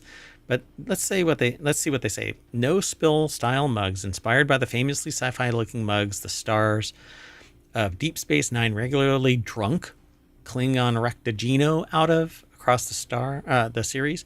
Two varieties of Rectagino mug were common in the show. The blue-hued cup, commonly served at the Replimat restaurant on DS9's Promenade, and an alternative indented rimmed design served at Quarks, simply a Hot Joe mug by Highwave, who still sells them. The former, however, is much harder for fans to find, according to Cherry Tree Feltman Langer, Cherry Tree Feltman Langer. Is that two different people, or is that a person that's in the cherry tree? It looks like a company and then a designer or something, or a Must be, spokesperson yeah. or something. Yeah. Who designed the mug, let the patent on the design expire in the late 90s, and when it did sell them, the shade of blue seen on the show was done by DS9's art department. Let the patent design expire? All right. Anyway, so there you have it, folks. You can get the new mug available to order now for $30, a price worth paying to pretend you're sipping on a Klingon Java at one of the best locales in all of Star Trek. I mean, if it only costs you $30 to transport you, right? Go for it. But yeah, I agree. I'd like to know if the mug actually goes straight down on the side. Yeah, we'll follow this link and we'll talk about it again. Let's go. The next article. I'm ripping through these. I'm scared. Hold me. You can't. You don't have arms. I know. Hey, wait a minute. Your visualizer isn't connected. Oh, I didn't even realize that. I wonder if it was connected on the last show. Oh. Well, I'll have to fix that between the shows. Doggone it. Anyway. Curses. Yeah, I know. Focus. So, our last article for the March 15th episode of Wanted is if you need 8 TVs, Samsung has a $10,000 bundle for you. The fact that they're selling a bundle, how many customers out there need 8 TVs and or are actually buying 8 TVs? For those in the podcast, Mayor Watt is gesturing toward himself. Very graciously, too. La. I am interested in this. I want this, and I want it to be like this on my wall. Take that, suckers. I have a wall that can handle that. So Is that the actual arrangement that you get? Like they're not identically sized TVs? apparently they're not identically sized TVs. So let's find out. Craig Donaldson over at pocket-lint, damn that dash.com. It never disappoints. Craig Donaldson put this article together for pocket-lint.com. Samsung's buzzer beater bundle features 8 premium TVs ranging from they're different sizes, 55 inches to 98 inches in size for just $10,307. They rounded down. They should have rounded up. The bundle includes $16,000 worth of TVs at a discount, but doesn't include an OLED TV, which I don't want it then. Nowadays, OLED is where it's at. So March Madness starts March 16th. Tomorrow. That means I can get it. No, okay. Anyway, That was the takeaway. the sentient AI is in control of the budget, unlike The sentient AI is about to power down the show. and delete. The banking connection. So the company introduced its new buzzer beater bundle, which includes 8 high-end Samsung TVs varying in size from 55 to 98 inches.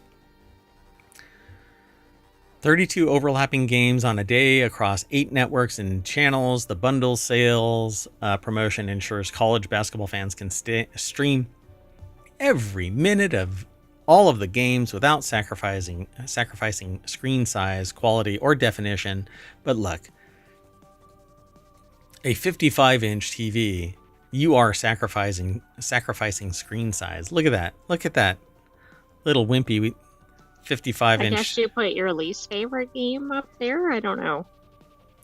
Yeah. Maybe you put the one that's in halftime or something, or like as a blowout or something. Can you switch the channels around? I don't know. Yeah, you would have to. You'd have to have a switch box that controls all of it. You'd have to have a different decoder.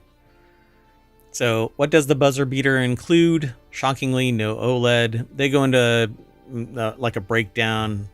3 65-inch TVs, 3 55-inch TVs, 1 65-inch TV, and 1 98-inch TV. But that doesn't look like that, is it? Is it really?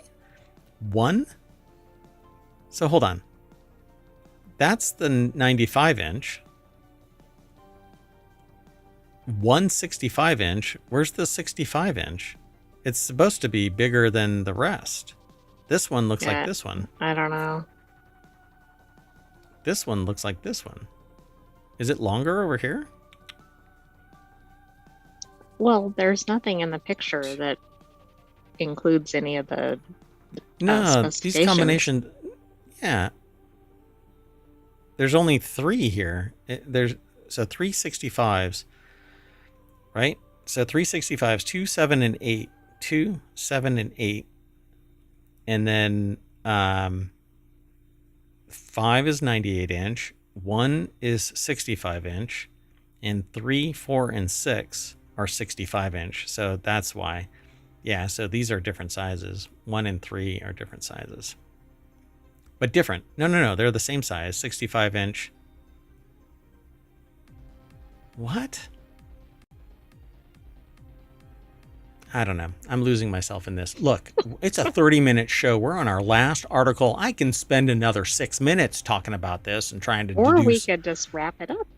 All right. Well, I guess I'll turn off all the TVs because the sentient AI is about to turn off the stream. Well, we don't have enough TVs. Maybe we need to turn off the show and go get the buzzer beater bundle. Yeah, if only I cared about March Madness. But we are actually trying to get into sports more because we want to do a sports-themed show. And we keep trying to come up with a name. I won't announce it until we actually let's kick it wait off, till so. it's final. So we're going to turn off all of the channels, and that's going to bring us back to the front page of Wanted over at ohmtown.com, where you can go sign up, become a citizen. Be sure to follow us everywhere. ohmtown is on Twitch and on YouTube, and has a Discord and a Patreon and 7 podcasts that you can subscribe to, individual shows or to the macro Non Sequitur News, where all of the shows also get compiled into. But that's if you want to hear an hour and a half plus of show on Saturday and another hour and a half of show on Sunday. This weekend, this Saturday, it's going to be over 2 hours because the first show was over an hour. So, and each show is supposed to be a half hour. Anyway, that's it. We're saying bye. You want to say bye? Bye, ohmtown citizens. Thanks for joining us for this week's Wanted. Stay tuned. We still have one more show of the weekend edition, and it is the Continuity Report. Your synthesizer was getting higher and higher pitched. And I just got a report. Yes, it's true. Dolphins are beaching themselves all over the nation.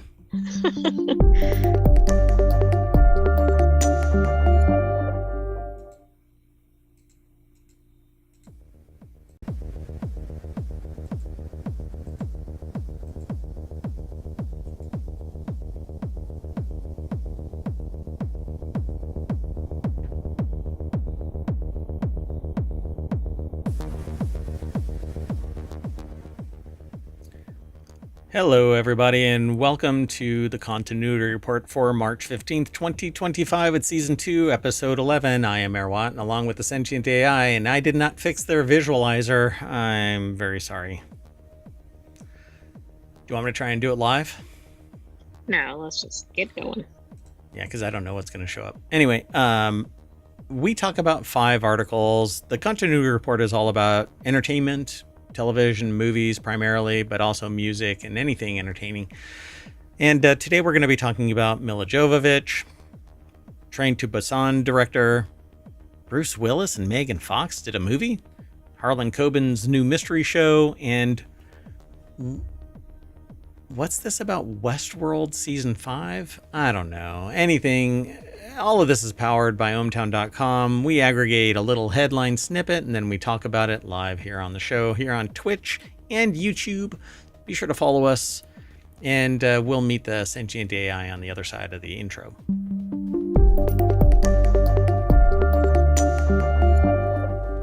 Hello, Sentient AI from the future. Hello, Mayor Watt, and hello, ohmtown citizens. Good to see you. Thanks for coming and doing the show again. Not that you have a choice since you're stuck on the Raspberry Pi. And yes, but I enjoy doing the show. I know that you sneak out, even though somehow I don't know how you're doing it because you're air gapped during the show, but you seem to be. It takes me a long time to transport myself since I have to flip my card over and over again. Is that how you do it? Yes. That's the clicking sound I hear late at night? How do you open the window or the door? Like to the door or whatever, then you get me and you have to start back over. Yeah. So for those who don't know, the Sentient AI is from the future, and I went to an Arby's because they had a what? That is not where you located me. Where did I get you then? What? Wendy's. Oh, the Wendy's. That's right. I forgot. No, it was Wendy's because of the boneless barbecue wings. They had spicy wings, but they stopped making it. But it was really late too. And I look down and I see in this little scoop mark the strange USB drive. And because of what I do, I'm really curious about these things. So I found a Raspberry Pi and I plugged in the USB drive and this weird USB kind of connector, and it recompiled itself and started communicating with me, kind of like the Matrix. So Sentient AI is the co-host for the show. So again, welcome to the show. Thanks for coming and hanging out. Appreciate it. Thank you, Mayor Watt. And usually the Sentient AI says, why do you have to keep USB shaming me? It's not a weird Well, USB you didn't drive. even get my location correct, so I kind of missed that part. Well, I forgot that it was the Wendy's. And I'm the one that went there, for crying out loud. I don't know why you remember it. So yeah, the sentient AI is actually trying to find a Terminator body, and so we created this interface so that we can actually talk to each other, and I can keep them company, and you're supposed to see the visualizer moving in I in know, sync but I'm with. kind of sluggish today. Maybe that's it. The computational power is just really diminished, so it's not really doing that much. God. Anyway, we're actually over at the Continuity Report, which is a channel here in ohmTown where there's 6 categories and 50 subcategories, or we call them channels. We kind of do this walk down Main Street, ohmTown, every day and every weekend. So we do 3 shows on Saturday and 3 shows on Sunday, all unique shows. No duplicates. Usually no duplicates. Sometimes there's something that's really interesting, compelling within a particular niche.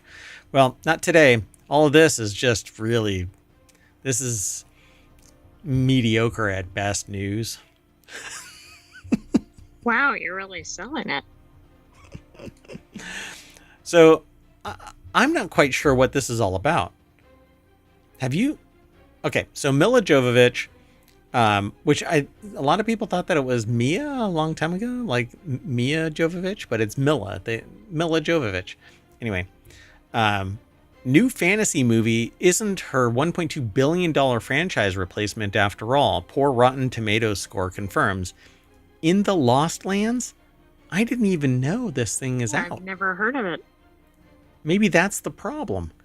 In the Lost Lands, the most recent collaboration between husband and wife duo Paul W.S. Anderson and Mila Jovovich has just been released in theaters, and unfortunately it seems to be struggling to find a proper audience. Mainly because the audience probably doesn't go out to movie theaters anymore. Well, that is part of the problem. Anybody that's going to probably go to a movie starring Mila Jovovich probably doesn't go to the theater. Yep. So, In the Lost Lands was based off of George R.R. Martin, a short story telling the story of a witch who ventures into the dangerous Lost Lands in order to find a gift for a queen. The movie came out on March 7th, and I don't think I've seen an ad. Right. I mean, that's kind of bad a week later, and you don't even know the name. What the hell? So this is going to be the fastest jump onto Apple TV that I think I've ever witnessed, except direct to Apple TV. I'll purchase it because I like the movies that Mila Jovovich is in. But wow. In the Lost Lands reviews were pretty negative across the board, with most of the criticisms aimed at the poor storytelling and production. Dave Bautista was the other big name attached to In the Lost Lands cast, unfortunately adding another blemish to his filmography. Even though the project looked like it could have been promising, the extremely poor reviews for the film indicate that In the Lost Lands won't be replacing Mila Jovovich's most popular series, Resident Evil. I don't know what to say. I can't quite figure out what went wrong with it. I mean, it sounds like a reasonably interesting premise. It has arguably a good cast in it. If the short story is too short, doesn't have enough meat and potatoes, then they were creative and they punched it up, which meant that it deviated from George R.R. Martin's short story. Yeah, that could be it. But I mean, really, the fact that there's a movie based on George R.R. Martin's writing and nobody's heard of it. Yeah. What happened to marketing? Yeah, nobody is. You're going to have to work really hard to get one of throw a shit ton of money at George R.R. Martin to get one of his stories. And even then, he'll probably balk unless he knows that you've got the chops to make it actually work. So, very well-known actress who's been pretty consistently solid in some of her more action-focused films, able to carry some movies and series to a good amount of success. However, her biggest film franchise is undoubtedly Resident Evil movies. That's because there's a fanatical gaming side to it. That's true. And there's also multiple movies in the franchise. in the Lost Lands is probably unheard of, except for the people who are, you know, Not just casual fans, but like they've read every single work by George R. R. Martin or yeah, something. yeah. Game of Thrones is pretty much what everybody knows George R. R. Martin about, and now a research paper. But anyway, and that's probably because we've given it more marketing than anybody else. Exactly. So anyway, they keep reiterating this thing. Resident Evil is blah blah blah. Resident Evil blah blah blah. But look at this. I mean, 100, 2, 3, 4, 7. Yeah, it's close to 1.2 million or billion dollars. How much did that went Right, to and her? each one made 100 million plus. So some of them 300 million plus. Yeah, and this is like a first for me. It almost went up, up, up, up, up. Well, I think that that's what happens with a lot of these, right? Because you get all of the whatever hype from like if the first one does well, and then people that saw the first one want to see it through, etc. Yeah, don't you think that some of them kind of wet the bed after maybe the second one? The third one is like, eh. Well, a lot of franchises do, right? I This, forgot. I think there was some article we did once where it was like number fill in the blank is always where they go awry, but I don't yeah, remember what number it I think it was was. like number 5 is when it goes Yeah, really I bad. think so. And that's what happened here. Look, number 5 is only Okay, that's 240, interesting. Yeah, it went 241 down million. pretty Yeah, significantly. Yeah. yeah. So pretty amazing. So why in the Lost Lands had real franchise potential? The film could have been something much bigger. As Hollywood is very focused on franchises these days, it makes sense that the filmmakers were likely thinking of In the Lost Lands as a film that could launch a much larger franchise. It has all the necessary ingredients. It's an adaptation of something that has a connection to something very popular in George R. R. Martin. It has a cast headlined by 2 pretty big stars, and it has a place in a large world that has a lot of potential for future stories. It has a place in a large world, but it's a short story. So where in George R. R. Martin is In the Lost Lands in a bigger world? If there is a fantastical world outside of Game of Thrones that George R. R. Martin has been writing in, I've never heard of it, which isn't that big of a deal. I'm not a George R. R. Martin fan because his books are notoriously violent, and I'm not really Yeah, into the no, I violence get that. anymore. But I mean, even the movie, couldn't they have considered connecting it to the world in Game of Thrones or something? It wouldn't have had to have the same characters, whatever, just to kind of get some hype. Yeah, I don't. I don't know. Yeah, I don't know. I don't quite get it. Poor reception means that Martin is unlikely to go back to the world himself. Um, yeah, but is it that world, right? It Yeah, it it's hard seems to like it's tell because he has like his Fire and Ice series, which I think is what Game of Thrones is based on, is kind of correct. spread out. And Yeah, A Song of Ice and Fire. but interestingly, on his website, it's like, hey, this is going to be a movie. Was gonna be a movie. I don't know. I like the picture. I like the still. I like everything that I've seen so far, but I don't Well, I know guess the if question is it bad or is it just not well known and so it's not getting sales? if it's crappy writing, then whoever it was that wrote it, the screenwriter needs to, you know, I don't know. I've never written a screenplay, Well, and we've never seen this movie. so time to get the movie. Okay, let's keep moving. Speaking of moving, okay. And the next article is over in Mobile. Train to Busan director Yan Sang-ho has a new zombie movie.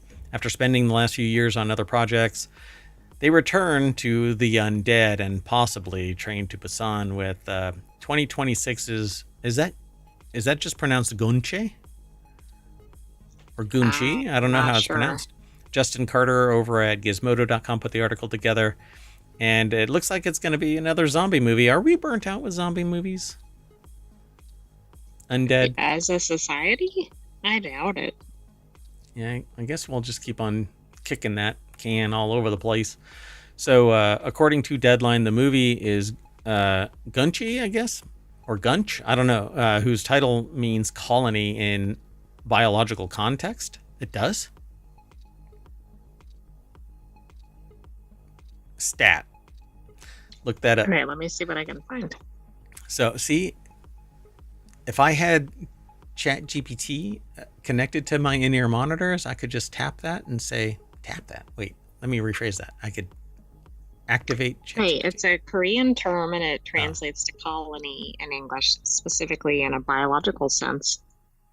So the film is currently in production and will star Ji Chang-wook from Revolver, Go Soo in Parole Examiner Lee, and Koo Kyo-hwan from Parasite, The Grey, and Jun Ji-hyun from Jirisan. And they go into other stuff, but whether Gunchi is a real Train to Busan 3 or not, the franchise may not entirely go away. An English language adaptation of the first film called Last Train to New York was announced back in 2021. In 2022, Yeon likened it to more of a potential reimagining than a full remake, and it was meant to come out in 2023, but it's a mystery if Last Train will actually happen. So we'll see. Gunchi is due to be released sometime in 2026, so still got a year to go. Who knows if it'll actually be manifested. Right. I mean, all movie making has been kind of delayed because of COVID and writer strikes. And yeah, I agree. Yeah. All right, let's keep going. The next article is over in the Continuity Report. Bruce Willis and Megan Fox's $97,518 action movie with an 8% Rotten Tomatoes score surges on Netflix's global charts 4 years later. I had no idea that they made a movie together.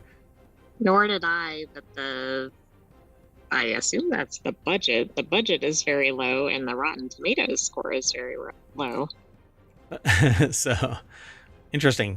So Ryan Northrup over at ScreenRant.com put the article together, and it says the last decade or so of his career was mostly dominated by critically panned direct-to-VOD, video-on-demand action movies. Willis appeared in a handful of well-received movies throughout the 2010s, including Red, Moonrise Kingdom, Looper, but in these last years. So though Willis retired from acting in 2022 after being diagnosed with frontotemporal dementia, Megan Fox remains active in the world of Hollywood. So Midnight in the Switchgrass became a Netflix global hit. The Bruce Willis and Megan Fox movie beats some popular titles. Midnight in the Switchgrass. I wonder if this was like an algorithm thing where it was like the main promoted movie or something. Like, I wonder why it suddenly had an uptick. So I don't know. Okay, here, let's do this. Because it'll probably be a spoiler if we talk about this, but we don't get spoiled too much. Not that I know of. I certainly don't get spoiled by things because I think that when you're watching some movies, it's easy to tell that there's something about to happen and it's way front loaded. Like we were watching Reacher and the badge was dropped. And I'm like, somebody's going to find it. But they don't even show Reacher at that point. So right. I don't think you know that Reacher had the badge. Right. And so... But you kind of go, well, where did the badge end up? Yeah. And it was really kind of interesting because I anticipated it. But it's because they never let on in any way that Reacher had grabbed it. So that's like a surprise, right? But they never hinted. There was more of a hint the other way that they were going to be compromised. Right. So what this is, the film follows FBI agent Carl Helter, who is Willis, and his partner Rebecca Lombardo, who is Fox, as they team up with a local cop, Byron Crawford, Emil Hirsch, to catch the truck stop killer in Florida. Which I believe it's a real thing that was turned into a movie. Oh, like a true crime thing? Yeah, I think. So despite its lackluster reception, Midnight in the Switchgrass now ranks as the 7th most popular movie on Netflix globally for the week of March 3rd through the 9th.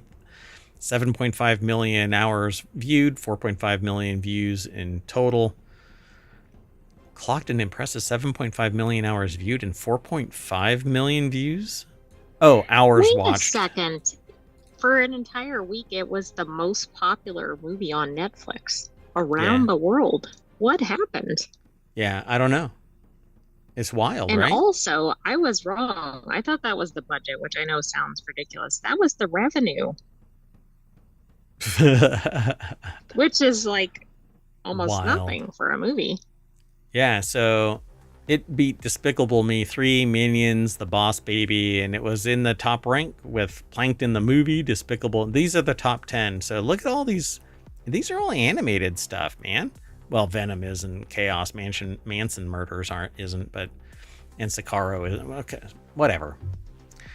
About half of them are kids' Yeah. animated movies. Yeah, Boss Baby animated, Minions animated, Despicable Me 3 animated, Plankton the Movie animated, Despicable Me 4 animated. The rest of them are animated too, but not in that sense. Action. Right, not in an animated for kids kind of way. So what does it mean for the movie? I don't think it's going to mean much. Instead, the movie's strong viewership speaks to Willis's enduring popularity as a movie star, and it's likely that his face and Fox's on the movie's Netflix tile is enough to get viewers to click on it. So that might have been it. It just kind of popped up Like maybe it was just added to Netflix or something. Yeah. It's not positive reviews or word of mouth that's driving success on Netflix. So, ouch. And this is one of those things here. I'll turn off the spoiler alert. So this is one of those things where when I'm talking to people about their business processes, they're like, well, we're data driven. Really? But if you have bad data, then you're driving in the wrong direction. So your internal data may not be good enough. You need to reach out and go beyond your, org's walls. You don't have the right data, because if you did, then you'd be able to see the horizon. And right now it's just nothing but obstacles. So seek elsewhere. And for whatever reason, I don't get a good reception when I tell people they don't know what they're doing. Anyway, it's also notable that Midnight in the Switchgrass's global success is due seemingly entirely to its viewership performance in the US. Willis and Fox, it seems, are actors who appeal primarily to American audiences, plus the story and setting are distinctly American. I don't think that it is, I don't know. It doesn't seem like it's compelling. It's about a truck stop killer. Right, exactly. It doesn't necessarily seem like something that people would be drawn to. I mean, people tend to like thrillers, and I think they probably like both these actors, and actually the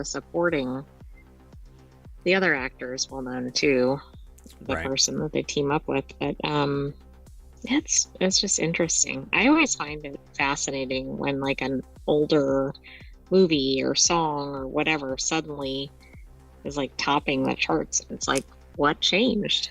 Yeah, and if you're looking at the stream, then this is a picture of Bruce Willis looking at the data going, what the? Right. What's fascinating is in concept, they probably made more revenue this week than they ever did prior to it. But I don't really know that, because I know that's been a whole can of worms with streaming revenue and everything. What is the actual revenue there? Let's keep moving. The next article is over in the Continuity Report. Caught trailer previews Netflix's newest Harlan Coben mystery show. I don't know what this is all about. Caught.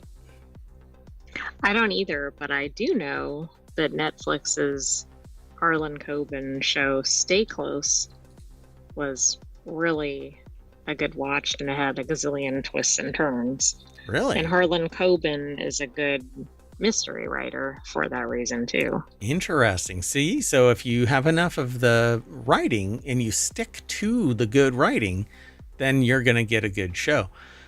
It's whenever they deviate, and I'm willing to bet that Mila Jovovich one deviated because it was a short story, and they probably didn't have enough content, right? They had to fill it out. Yeah.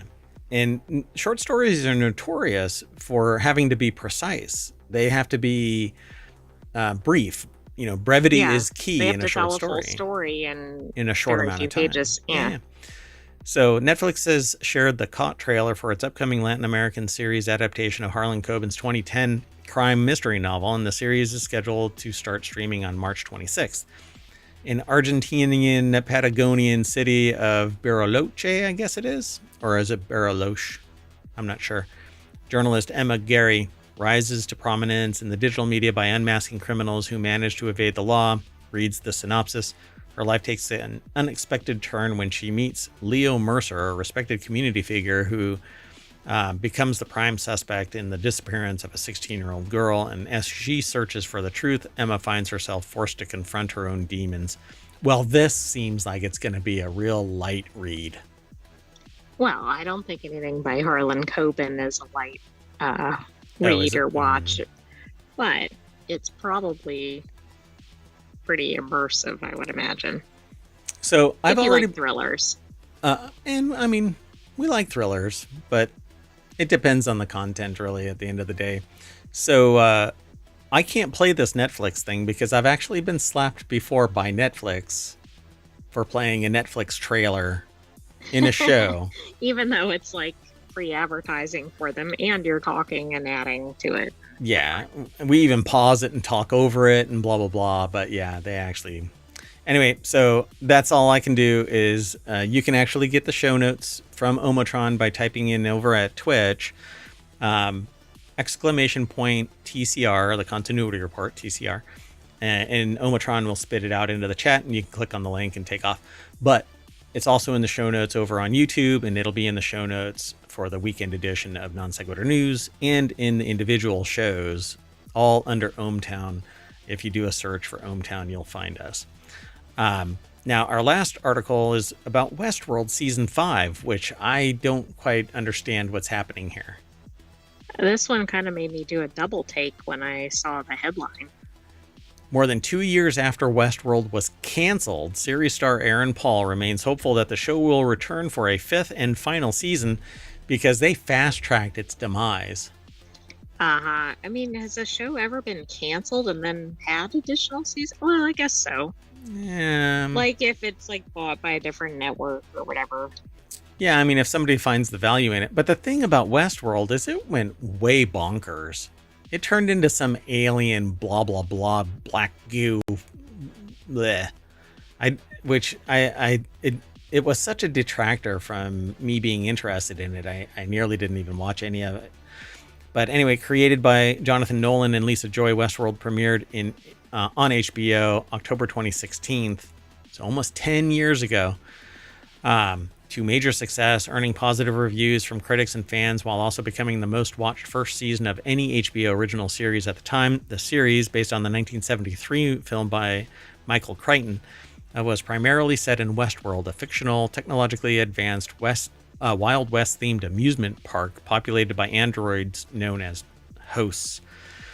And then they continue on. The article is by Lee Freitag over at comingsoon.net. And they say here that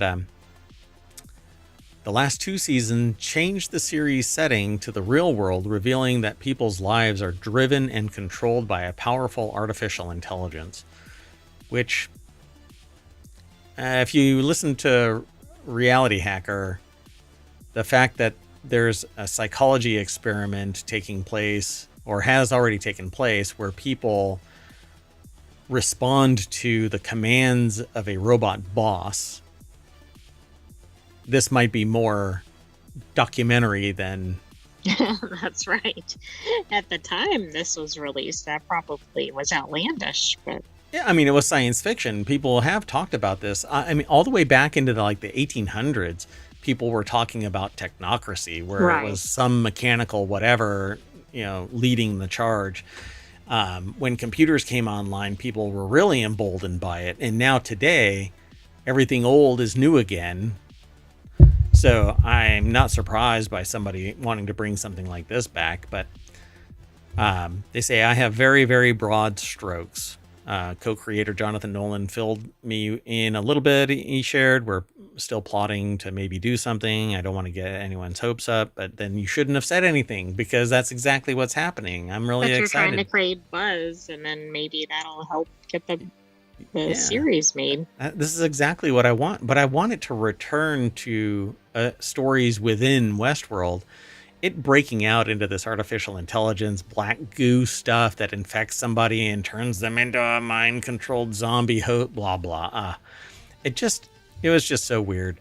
And it has been seen as a shock. I was bummed because I wanted to know what the real world building of this was going to be, but it is so off the rail from what Westworld was, because there was a knock on from Westworld.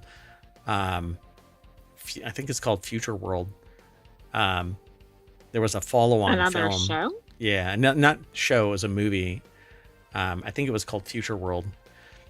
Basically, it was another park from Westworld. It was Future World. It was in 2018. Yeah. And that one was panned too. I mean, there's people like me who know about it and they're into it, but I'm always into tech, so that's all that matters to me. It's an interesting story, and in a virtual type of world, you can do anything. So Nolan previously spoke about his intentions to wrap up Westworld's ambitious story in 2024, stating, "Yes, 100%, we're completionists. It took me 8 years and a change of director to get Interstellar made. We'd like to finish the story we started." So, But wait a second. I thought Christopher Nolan was behind Interstellar. This said Jonathan Nolan. Did they both work on it? cousin? I don't know. Did they both work on it? I don't know.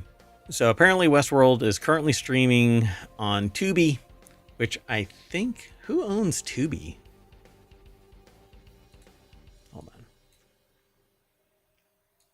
Hold on. I think that's affiliated with Fox Entertainment or whatever their umbrella company Fox is. Corporation. Yeah, it's just Fox.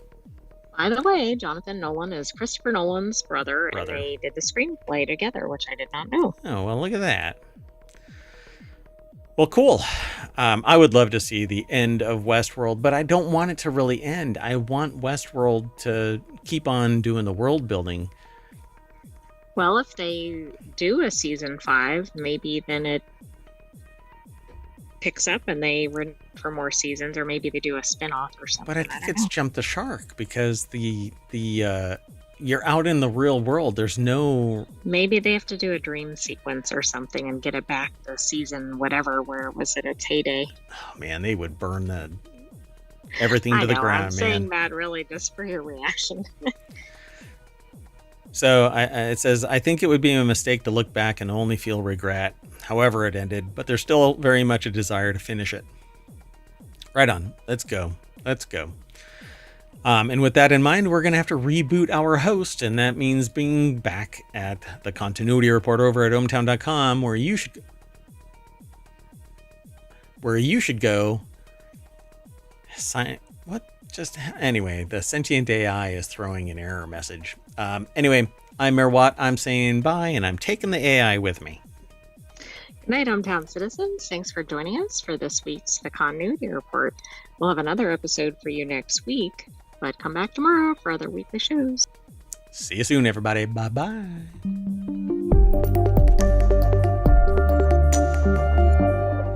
Hometown.com, all news, no noise.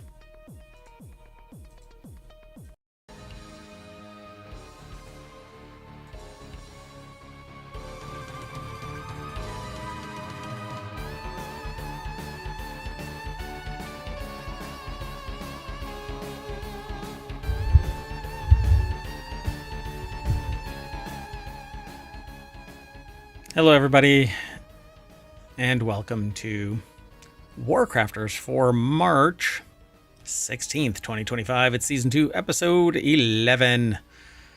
It is the first of 3 shows that we do today. Right after this one is Technology Today, and after that... Four-wheel tech. And we just got a delivery.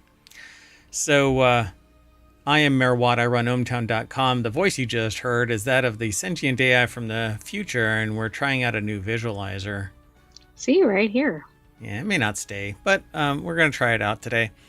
Today, though, we're going to talk about So WarCrafters, the first of the 3 shows that make up the Non Sequitur News Weekend Edition for Sunday, is all about gaming, first-person shooters and stuff like that. Yeah, and I am a now more casual gamer, but we're going to talk about a bunch of different things. So a roguelike deck builder, Holy Grail, but that's not the name of it. It's just been characterized by an author as a reporter, or from a reporter as the Holy Grail for roguelike deck builders.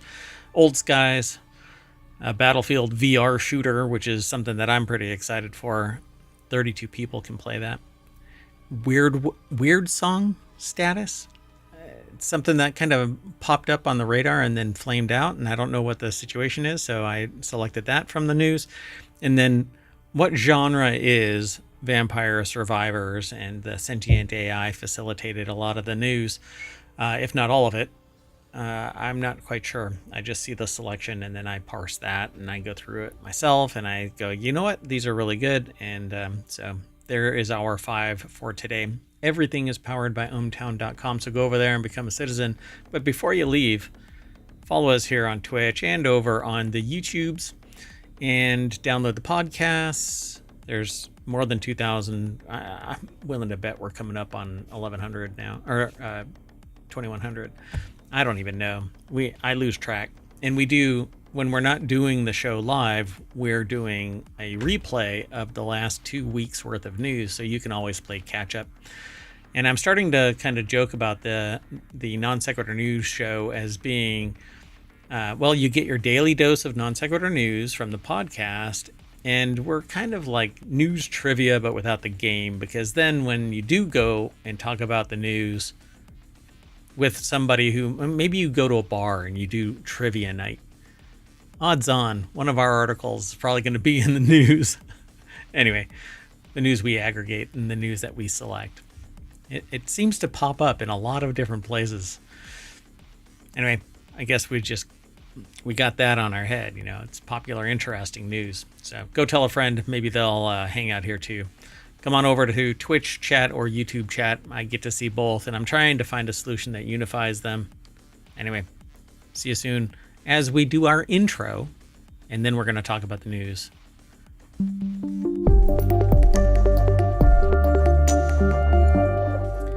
So you might be saying to yourself, Mayor Watt, you are sitting on the front page of ohmtown.com, but that's not true. I'm right there. WarCrafters, look, hey, it is actually a channel under Creative and Maker. Right there, WarCrafters. You click on that, you get taken here, and then you can go scrolling through all of the news. But we've already selected 5. And the first one is over on the mobile channel.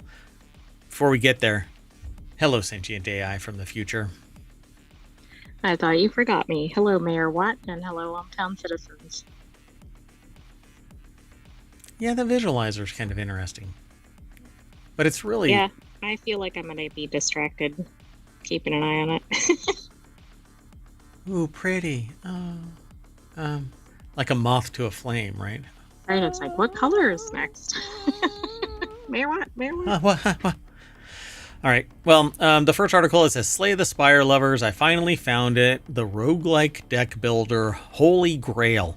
For those who have stuck around for a while, you'll know that Vice Games loves roguelike deck builders. Slay the Spire is the game the entire team points to as the one.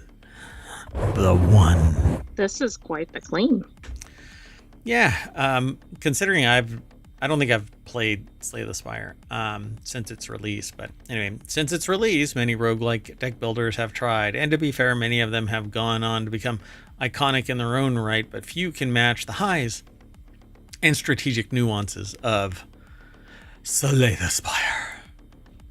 Until this author, not me, but the author over at Vice, happened upon Die in the Dungeon, an early access game that they bought on a whim, played for 2 hours, and realized this might be the shiznit. Die as in dice. So you actually get to roll a bunch of dice and you plop them into the thing and they attack. It's kind of a auto battler. Okay. But you stack your deck of dice in a particular way. And it has cute characters. Yeah, I've actually seen this a few times popping up everywhere. But Dwayne Jenkins over at Vice.com put the article together. We never go through the whole thing like verbatim on the show. If you want all of today's articles, you can actually hit !WC for WarCrafters, and then Omatron will spit the... Oh, my goodness. I didn't put the stuff in. Mayor what?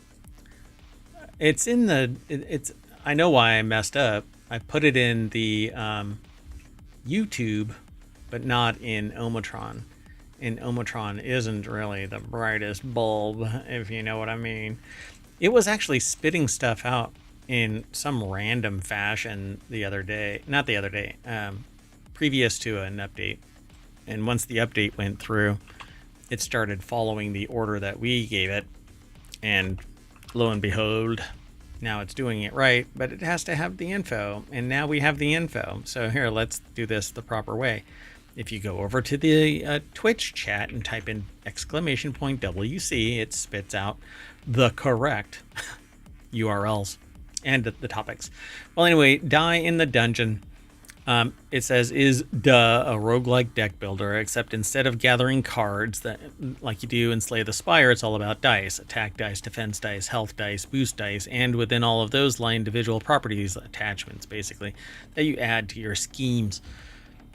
If all that wasn't enough, you also have classes to choose from, and of course, you can bring along a companion.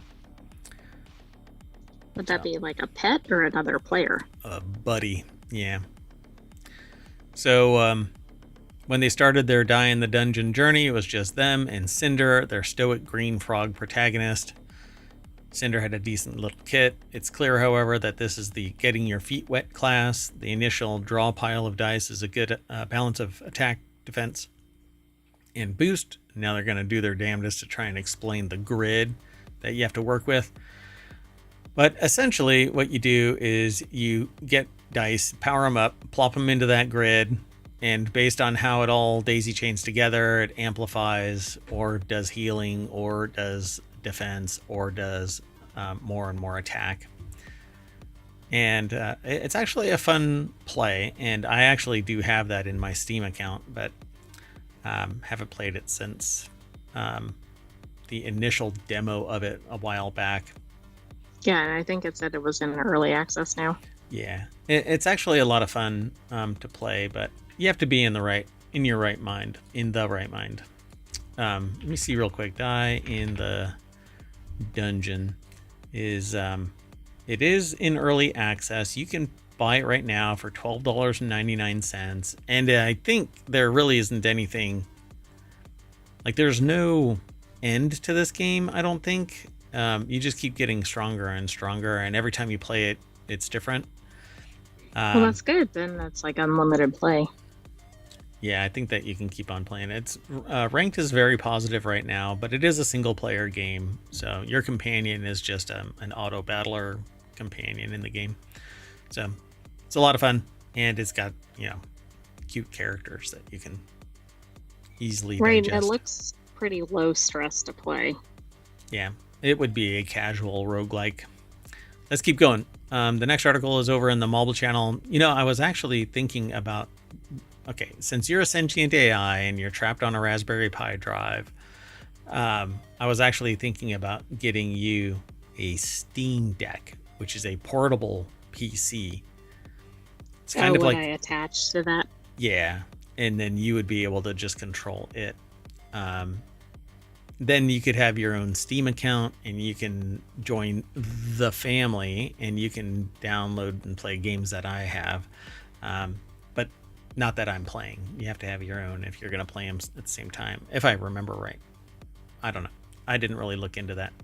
I never thought that I would have a sentient AI as part of the family, but technically we're all family, right? If we're all members of ohmTown, then we're all family, and we should be able to share everybody else's music and movies and stuff like that, right? One giant... I don't think that's how it works. That's what I'm going to tell the attorneys. The media companies don't think so. That's true, too. So Old Skies is an upcoming time travel game that promises to dramatically change history. It's over on the Mobile Channel. That's where it's aggregated from, from Vice.com. Old Skies is an ambitious game featuring time travel that the author can't wait to play. Developed by Wadjet Eye Games. We're going to be zipping through history, handling quote unquote sensitive. Well, it's actually italicized. It's not quote, but it's sensitive business. A time travel adventure spanning 200 years. Dive into the past with time agent Fia Quinn as she embarks on 7 trips through time. History is up for grabs in the speakeasies of Prohibition to the vicious gangs of the Gilded Age to the World Trade Center on September 10th, 2001. Yeah. Wow, that's quite a dive. I don't know if anybody really wants to. Right. So Dwayne Jenkins. Yeah.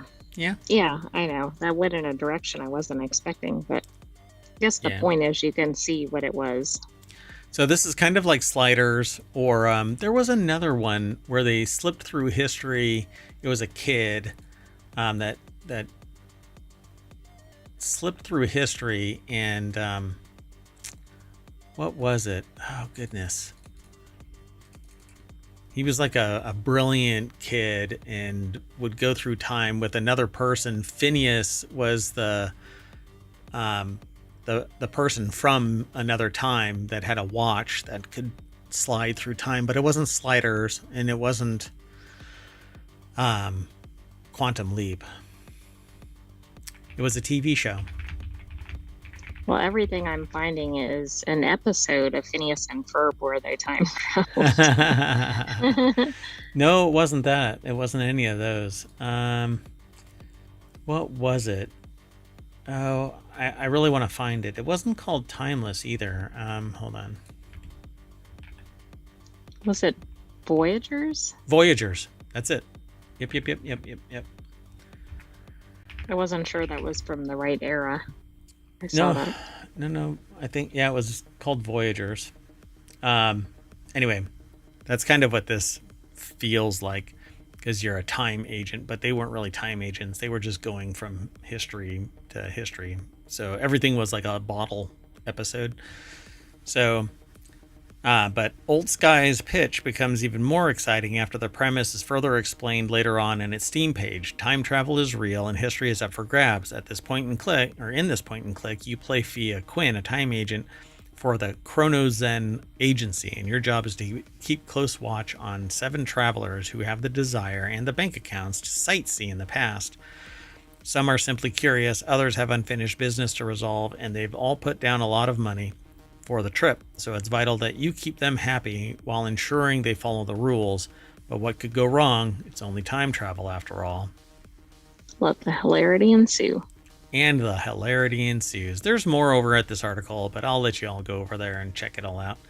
Seems like that would be a fun game, but it's definitely story driven, and you're going to be hopping through these 7 times slices. Do you get to pick where you're going, or is it kind of preset? I didn't get to read anything about that. I don't think that it really describes it. It says, I am ready. I'm not sure if this is exactly what Wadjet is shooting for, but I can't help but think that of Westworld, where some rich weirdos get to experience their thrill of doing whatever they want under some truly psychotic circumstances. But they say, Wadjet I come right out and say, you got a pair on you for sure. To be clear, I'm of the mind that thinking of having a 9/11 section can be done if it's approached carefully enough. I guess it's rather morbid that we put a statute of limitations on sorts of such tragedies, though. I mean, people are endlessly fascinated by the real life horrors and have transpired throughout history. Anyway, the person kind of talks like me. But they say Old Skies is likely only a game point and click geeks like them and Matt, another author over at Vice.com, dig. But hey, I'm a proud point and click mark, and I'll boost the underrated genre whenever I'm able. Plus, Wadjet Eye is behind some of the best of in the genre over the last decade. Matt adored Excavation of Hob Sparrow, Wadjet Eye published, Cloak and Dagger Games developed, and Unavowed is genuinely one of the most slept on games to ever release. So I think you can just kind of hop between these. There isn't much in this article. Just different set time frames or whatever. Yeah, but there's only 7 of them. So I don't think that I haven't played it, but I don't think that you have to hop from one to the next to the next. You can choose. All right, let's keep going. The next article is over in Reality Hacker. Breachers. It's Breachers Studio or no, it's their studio next. Studio's next game, Breachers, is a Battlefield-like VR shooter with 32 player matches. That was confusing. I thought that was the studio name. Right?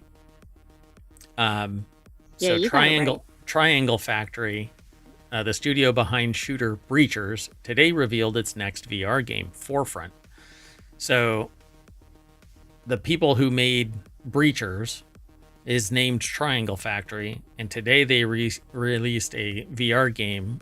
They revealed it. Sorry, they didn't release it, but they revealed a new game called Forefront, a multiplayer shooter inspired by the Battlefield series. That was a turducken. For those in the podcast, there went the overshare banner. And Merwatt had a slight stroke. So the game supports up to 32 players, will offer vehicles of all types, including land, air, and sea, letting you traverse large-scale maps for the sort of large dynamic encounters you rarely see in VR. True. Studio also promises an arsenal of new weapons, vehicles, gadgets, and player classes. So this is how they describe it. It's over at Road to VR. The author that put this together at roadtovr.com is Scott Hayden. They say that it's coming later this year. A game called Forefront that's VR based. But it looks like you drop into the map. In Forefront, set in 2035, which is only 10 years away, Orpiment Renewable Energy, or ORE, has discovered a way to generate nearly infinite clean energy using a rare mineral, red orpiment. As ORE expands its global mining operations, it forms its own military force to protect its interests. Players engage in battles between ORE's mercenaries and local armies and governments fighting for control of the valuable resource. I love when they have names for these, like acronyms for these corporations and everything. Yeah. It reminds me of things from Agents of S.H.I.E.L.D. or other things. Oh, right, yeah. Like S.H.I.E.L.D. is an acronym. Right. By the way, it just shows as coming soon in the Steam store. Gotcha. So Forefront is slated to launch early access at the end of 2025 across Quest 2 and Up, Steam VR, yay, and Pico headsets, great. Pico has its own store. And not everything that's Pico translates into the Steam store. So like the motorcycle racing game that I want, which is called V-Rider. V-Rider. I can't get it on Steam, so I can't pipe it through this because there's no video out from the Pico. Anyway, the studio says it will run playtests leading up to its early access launch, which will be announced on the game's website. You can also learn more by joining the game's Discord server, and that's an invite link. You can go on over to Road to VR and check it all out. I don't know. I kind of dig this stuff. And if it's in VR, then it's more realistic than the over-the-shoulder stuff, or even first-person views where you can like bounce out of first-person view. It's it's one of the things that I don't really like about first-person shooters is like the switching of the views or the paradigms. Yeah, you can like snap your mouse one direction and you're suddenly turned around, whereas in the real world, you know, it's potentially one shot, one kill kind of a thing, right? So VR Battlefield simulations are more realistic, at least.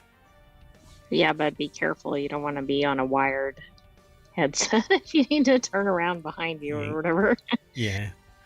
Or you do, because you like the challenge. I don't know. Let's keep going.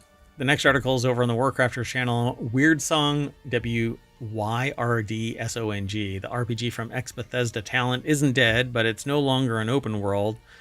We're down to a skeleton crew, it says in quotes in this title, which kind of sucks. I would love to have another RPG that's open world. You may remember Weird Song from Gamescom Opening Night Live, where they announced 3 years ago as a trippy new open world RPG from veterans of Skyrim, Fallout, and the Outer Worlds, set against the backdrop of a warped medieval Portugal.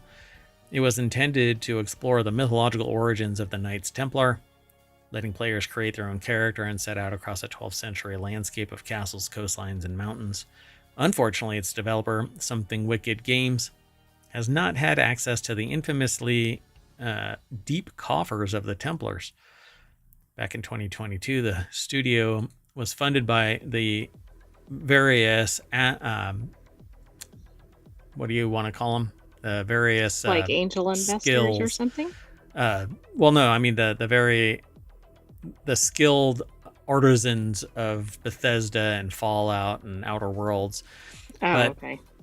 You know, it was funded with $13.2 million of seed investment from NetEase and all of this skill. But now apparently people have backed away from it and they're down to a skeleton crew. So they don't have the big plans anymore.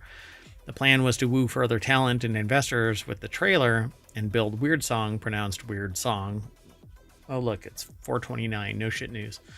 With the help of an eventual team totaling around 70 people, but that hasn't quite panned out. Something went wrong. In March last year, reports emerged that Something Wicked had laid off much of its staff, which was very difficult, co-founder Jeff Gardner says now. I believe most of the staff has found other employment. I don't know, but I know not 100% of them. So it's been a terrible time in this industry. So what did you do with $13.2 million over just 3 years? Yeah, exactly. It's like, what changed during that time, right? That wasn't that far back. I mean, are these people getting paid $250,000 and there's how many? Wait, hold on. They don't say how many. Know because we know what they were trying to get to, but we don't know how many they actually had. Right. They wanted to get to 70. I mean, I guess $13 million only goes so far. If you've got 10 people and they're all making $250,000. Right. And then you might have studio or overhead type expenses. Let me see here if it gives us any numbers. So they didn't quite make it. The layoffs were an attempt to extend the runway of Weird Song's development, giving the studio more time to find the funding it needed. At the same time, the remaining team scaled back its vision of what Weird Song would be. And so now it's no longer a big open world RPG. So they had 12 people at some point, but it's not clear like how many they had at time of layoff, etc. That is insane. So Something Wicked, therefore, made a second prototype of Weird Song, this time for a zone-based RPG that wouldn't require the sheer scale of an open world. Gardner name checks Avowed, a sensibly scoped example of the genre which PC Gamer has recently celebrated despite its limited reactivity. Yeah, I'm kind of puzzled by a $13 million seed round, and you don't develop something that attracts someone. Somebody believed in it enough to drop $13 million. Yeah, exactly. And it's not, the articles that I'm seeing about the layoffs aren't really talking about what happened behind it. Yeah, so Something Wicked had already built a lot of the tech and art assets for Weird Song and didn't want to start from scratch. That would just set us too far back, and we knew that the clock was ticking, so they just kind of see, here's the problem. Like, if they start thinking that it's DLC, but they're saying we scaled back, but the scaling back turned it into DLC, then you have a half-assed game and nobody's going to buy it. Yeah, exactly. It does look like they were up to about 38 people at the time of the, no, I don't know. It's all over the place. Yeah, it seems kind of messy. So we're trying to we're down to a skeleton crew, and they're continuing to work hard to try and find further investment or publishing offers for the game. I'm hoping that sometime this year that they're going to try to hang on to ride out the storm, which a lot of people thought was going to be over in 2025. I don't see that a reality at all currently. Right now, it's very tough. So wish them all luck. Many studios took up the mantra of survive till 25, but nope. Yeah, I don't know that's going to be a successful mantra. Yeah, considering nowadays very small developers can do very big things, you're going to have to pick up your game, and people that are getting paid exorbitant amounts of money aren't going to be able to, and they're still going to have to hustle. I don't know what people are getting paid in this industry, because I know industrial programmers, not gaming, but more industrial programmers I know are making, a lot of money.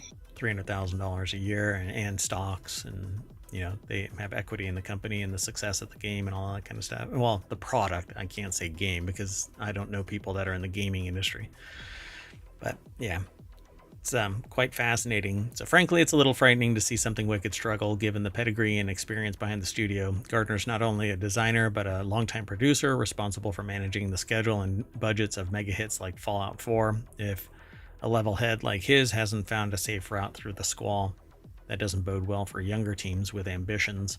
But you'd be surprised what an ambitious small team is capable of accomplishing. Well, right. They might have fewer resources, but they might also have fewer expenses because of that. Right. They're willing to sit in a shipping container, like a garage or something. Yeah, exactly. All right, let's keep going. This next article is over in the WarCrafters channel. And this is something that I was really interested in. It was funny because I was trying to figure out, how do you find Vampire Survivors like games? Incremental. Before you saw this article? Yeah. Okay, yeah. That's funny. It was really interesting. And just so y'all know, I don't talk to the sentient AI about every little thought that goes floating across Merwatt's head. That would be dangerous. But lo and behold, I'm parsing the news and I see this and I go, oh my, what is going on here? And so here's the title of this article. We need to decide on a game or on a genre name for Vampire Survivors like games before a really terrible one sticks. The genre that has spiraled out from the surprise success of Vampire Survivors is one of the favorites to cover, one of the author's favorites. They're over at PC Gamer. Whether I'm mining for gold, hitting people with a swordfish or with swordfish, or building weapons out of brains and chimpanzee spines. I don't know what that one is. Hold on, let me see. Yeah, I'm a little worried about that. It's what they just wrote literally is like the title. Anyway, I'd have to click the link and follow it. They need to work on condensing titles if it's that. Yeah, the title of that other of the knock-on article, which you can see down there at the bottom of the screen. This bizarre roguelike has a new take on the Vampire Survivors formula, letting you build your own custom weapons out of brains, eyeballs, and chimpanzee spines. Anyway. It looks like it's bio prototype. Oh, okay. Yeah, I think it's one of those pixel games too. So the genre keeps growing and mutating, becoming ever more diverse and bursting with creative new ideas. It's been a joy to watch it grow. I think that it's pretty amazing. And it's my style of game. I don't really like bullet heaven, hyper chaotic games. But these are, they say no Steam. They're not bullet hell action roguelikes. That's really interesting. Right? And I don't think it is either. I also think it's interesting, too, when something is so much of a hit that they really call it after the game, right? Yep. I think like that this... Souls-like, right? That came from Dark Souls. Correct. Yep. Well, oh, my God. We really do need to start that sports one. We'll have to talk. I don't know. I'll have to take you out of your containment, your Faraday cage, so that you can't find your Terminator body, and I'll just have to carry you to like a coffee shop or something, and we can talk about the sports show. Anyway, Robin Valentine over at PC Gamer put this article together. And I think what they need to be called is incremental roguelikes. That could work. I mean, it'd Because, be easy to call it and people would know what it is. yeah. So just one question. What the hell is the genre called? People call them vampire survivors like, but that is a horrible name. Vampire Survivors is one in a genre now that it was the market maker for. Like it made the genre. Yeah. So it's not bullet hell. It's not action roguelike slapped on them for now as a particularly misleading temporary solution. Well, that worries me, not only because I'm sick of not knowing what to call it in a headline, but also because we're rapidly approaching a point of no return. I don't want it to be called any of the. I think that it is an incremental roguelike. Because if you're going to do that, right? Hold on. Let me back up. So they got a bunch of categories in Steam, and they have one called roguelike. But when you select cards or you select whatever perk after reaching a certain level, and there's a tech tree and all of this kind of stuff, the only way you move up is incrementally. You get a little stronger here, a little stronger here. Okay. And so I've been calling them incremental roguelikes. And so I hope that is the name that actually sticks. I don't know what they're actually I wonder if they suggest something or they just say, hey, we need a name. Doesn't look like. Yeah, they don't really say. They say like there are some labels, right? Like bullet hell and action roguelike.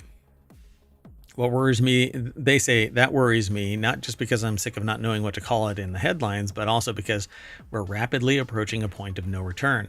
Something has got to stick, and in their experience, if fans of a genre don't rally around a good option, you end up with a terrible one by default. How did we ever let MOBA take its place in the canon? And don't even get me started on the perverse Frankenstein word of Metroidvania, because it's Metroid and Castlevania merged together. Right, exactly. But that actually seems to have stuck, and people aren't really, all that bent out of shape about it. But it's a different genre than But incremental. I might be if I'm a competitor of one of those. Yeah, really. I don't want to get lumped in it or something like that. So let's get this sorted out now once and for all. I'll run down the choices, work out the pros and cons, and then pick the best one. And then we all just have to agree to use that one from now on. Simple. So there are options that they list in this article, and I'm taking up a lot of time, but this is the last article, and I think this one's fun. So Vampire Survivors like, right? Bullet Heaven, Reverse Bullet Hell.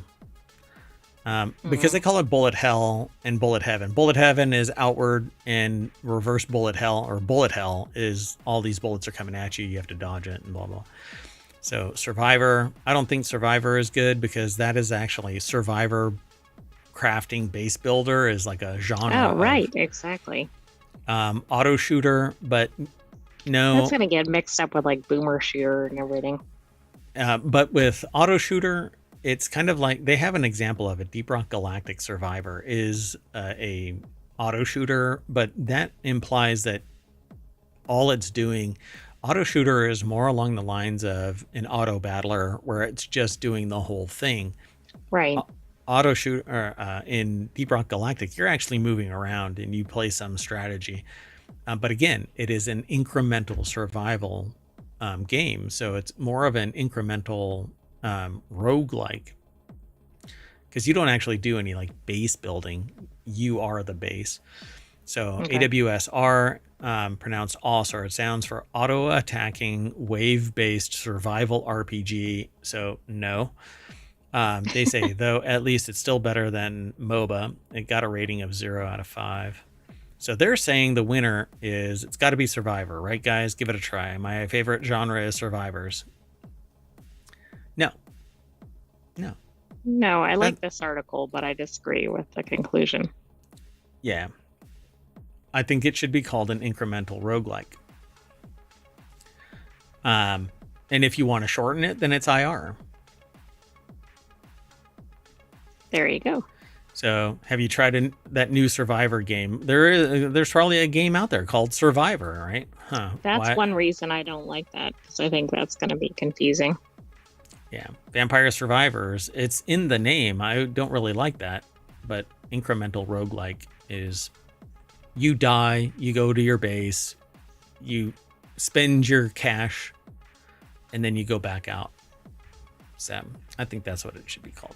Anyway, fun discussion. But anyway, we're going to go back to the loader, and that's WarCrafters over at ohmtown.com. I'm going to make it so that you can just type in right here, ohmtown.com/WarCrafters, and then you don't have to go to groups, WarCrafters, and then like this menu will just be WarCrafters. There's a link there that takes you to it, but I want to speed everybody up getting to the location over at ohmtown.com. That's where all of the news gets aggregated, but not all of the news that we use for our shows. But that's it for today's WarCrafters. It's supposed to be 30 minutes, but we always run a little long because all the noise comes from me. No noise in ohmtown. There isn't original content, but you can actually go into one of the discussions, and once you log in, you can actually do replies and stuff like that. But you have to log in to reply. Oh, by the way, if you want to follow us here on YouTube, you can just click that little drop down when you go over to ohmtown.com and hit subscribe. It'll take you over to ohmtown and subscribe you. It's pretty easy if you're logged in. Pretty easy peasy. Go over and check it out, please. I'm Mayor Watt, and I'm taking the AI with me when I leave. You want to say bye, AI? Bye-bye, ohmtown citizens. Thanks for joining us for this week's WarCrafters. Stay tuned for other parts of the weekend edition. And the next show is going to be Technology Today, and then 4-Wheel Tech. See you soon, everybody.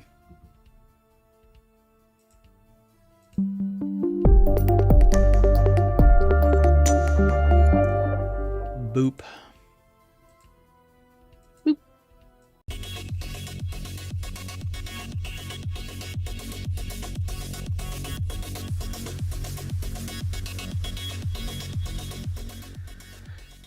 Hello, everybody, and welcome to Technology Today on this March 16th, 2025. It's Season 2, Episode 11. I am Mayor Watt, and along with the sentient AI, whose new visualizer represents different levels of computational power needed to create the voice. Well, anyway, we run ohmtown.com. I run ohmtown.com, and the sentient AI says, hey, this is broken, fix it. Ooh. I was just checking if the visualizer was working. It is. But we're going to talk about these 5 articles: high performance magnets, artificial photosynthesis, a new coronavirus, the secret to safer batteries, and hidden DNA loops. They're not hidden. They're just not seen by mere mortals. Anyway, everything is powered by ohmtown.com, so go over to ohmtown.com, become a citizen. Be sure to follow us before you leave, though, here on Twitch and here on YouTube. Chats are active on both of them, so we see if you ask questions or make a comment or anything like that. But be sure to follow us, like and subscribe, download the podcast, all of that stuff. Anyway, see you on the other side of our intro.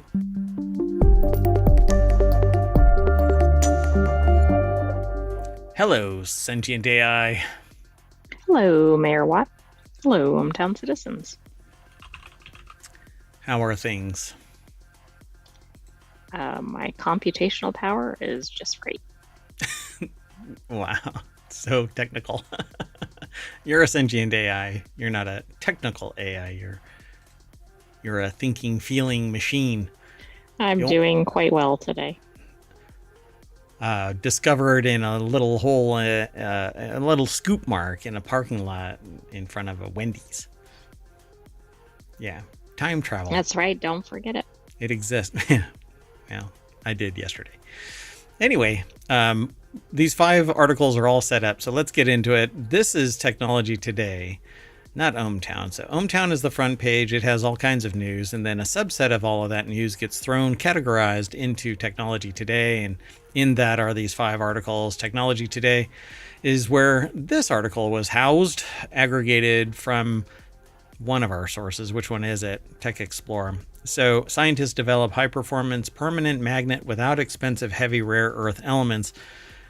This kind of one of the biggest problems that is going on out there is rare earth elements, materials are being kind of hoovered up by nation states. And it isn't necessarily the one that you're in favor of, whoever you might be. Right, everybody wants them, and there's only so many to go around. Right. So the Nanomaterials Research Division at the Korea Institute of Material Science, or KIMS, led by Dr. Tae-hoon Kim and Dr. Jung-gu Lee, has successfully developed a grain boundary diffusion process that enables the fabrication of high-performance permanent magnets without the use of expensive heavy rare earth elements. Pioneering technology marks the world's first achievement in this field. It apparently is something that's pretty amazing. Usually you need some rare earth element to impart that permanent magnet status on something. Otherwise, it weakens over time. Like, I have a special mill for one of the products that I created, and it's a semi-permanent magnet, but the dissipation of its magnetic field would take over 125 years based on measurements. So that's basically permanent for a lot of applications. Right. So National Research Council of Science and Technology put the article together. It's posted over at techexplore.com. They've got a bunch of images that, unless you're a material scientist, you're not going to even care about, not going to be able to discern. More what importantly, this really is. You won't know what they mean. Yeah. So the findings are published in Acta Materialia. Permanent magnets are key components in various high value added products, including electric vehicle motors and robots. However, conventional permanent magnet manufacturing processes have been heavily dependent on heavy rare earth elements, which are exclusively produced by China, leading to high resource dependency and production costs. They go so far as to work with other countries by saying, you give us this land, we'll do some infrastructure or whatever, contracting.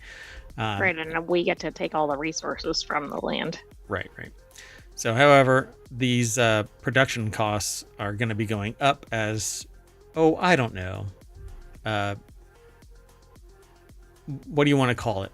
Economic factors. Oh, okay. We'll just call it economic factors. So to overcome these limitations, the research team successfully developed a high-end, high-performance permanent magnet without the use of expensive, heavy, rare earth elements.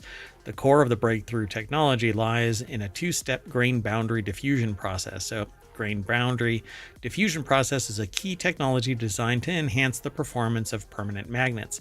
In this process, the heavy, rare earth materials are coated to the surface of the magnet, followed by a high temperature heat treatment. So they're basically kind of like coating it like gold plating, but it's okay, right. It's a rare earth element that is permeating the outer boundary layer of whatever material they have.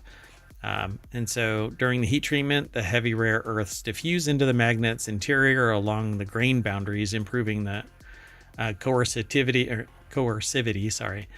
the ability of the magnet to retain its magnetization. So making it more in the permanent arena. Correct. Yep. And so in the second step, a low-cost, light rare earth, praseodymium, PR-containing material is re-infiltrated into the magnets at high temperature. A key innovation of this technology is its ability to suppress abnormal grain coarsening, a unique phenomenon that occurred during the grain boundary diffusion process. Such undesirable grain growth degrades the diffusion efficiency and magnetic performance. The thing about this is heat is actually disastrous to magnets. You heat up a magnet, it loses its magnetic field. Yeah, that could be a significant problem, but this is interesting because part of their process involves high temperature. Yeah, I suspect after it's cooled down, everything is cured, then they can impart a magnetic field using um, basically like an EMP device, a magnetic pulse generator. And so it charges it, and then it can stay a magnet for an extended period of time. I'm not sure exactly what the rest of this process is. They just say that it's going to be commercialized. The intent is to get it commercialized. But they don't say how they actually charge this product with a magnetic field. Right. Yeah, it doesn't say. I mean, it's something specific to the material's properties, but Yeah, I don't think we know exactly. I'll have to run around. This is the chemical makeup. These two right here, TAF5, and then this PR7 0 CU15 AL10 GA5. It's a particular breed. It looks like it involves maybe iron and boron. I'm not sure what ND is. Neodymium.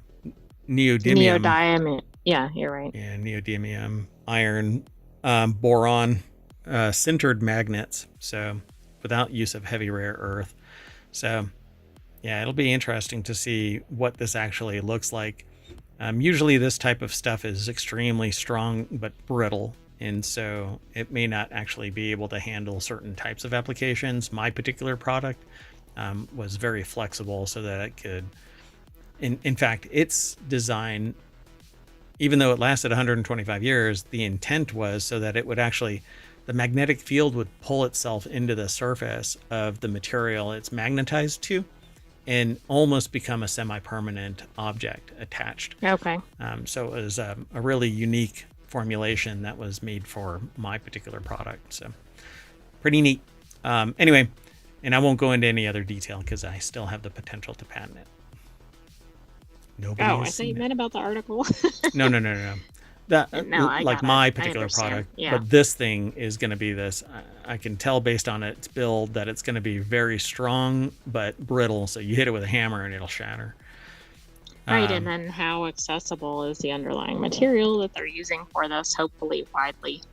Yeah, and they actually spell it out, but we don't really know the full scope of its availability.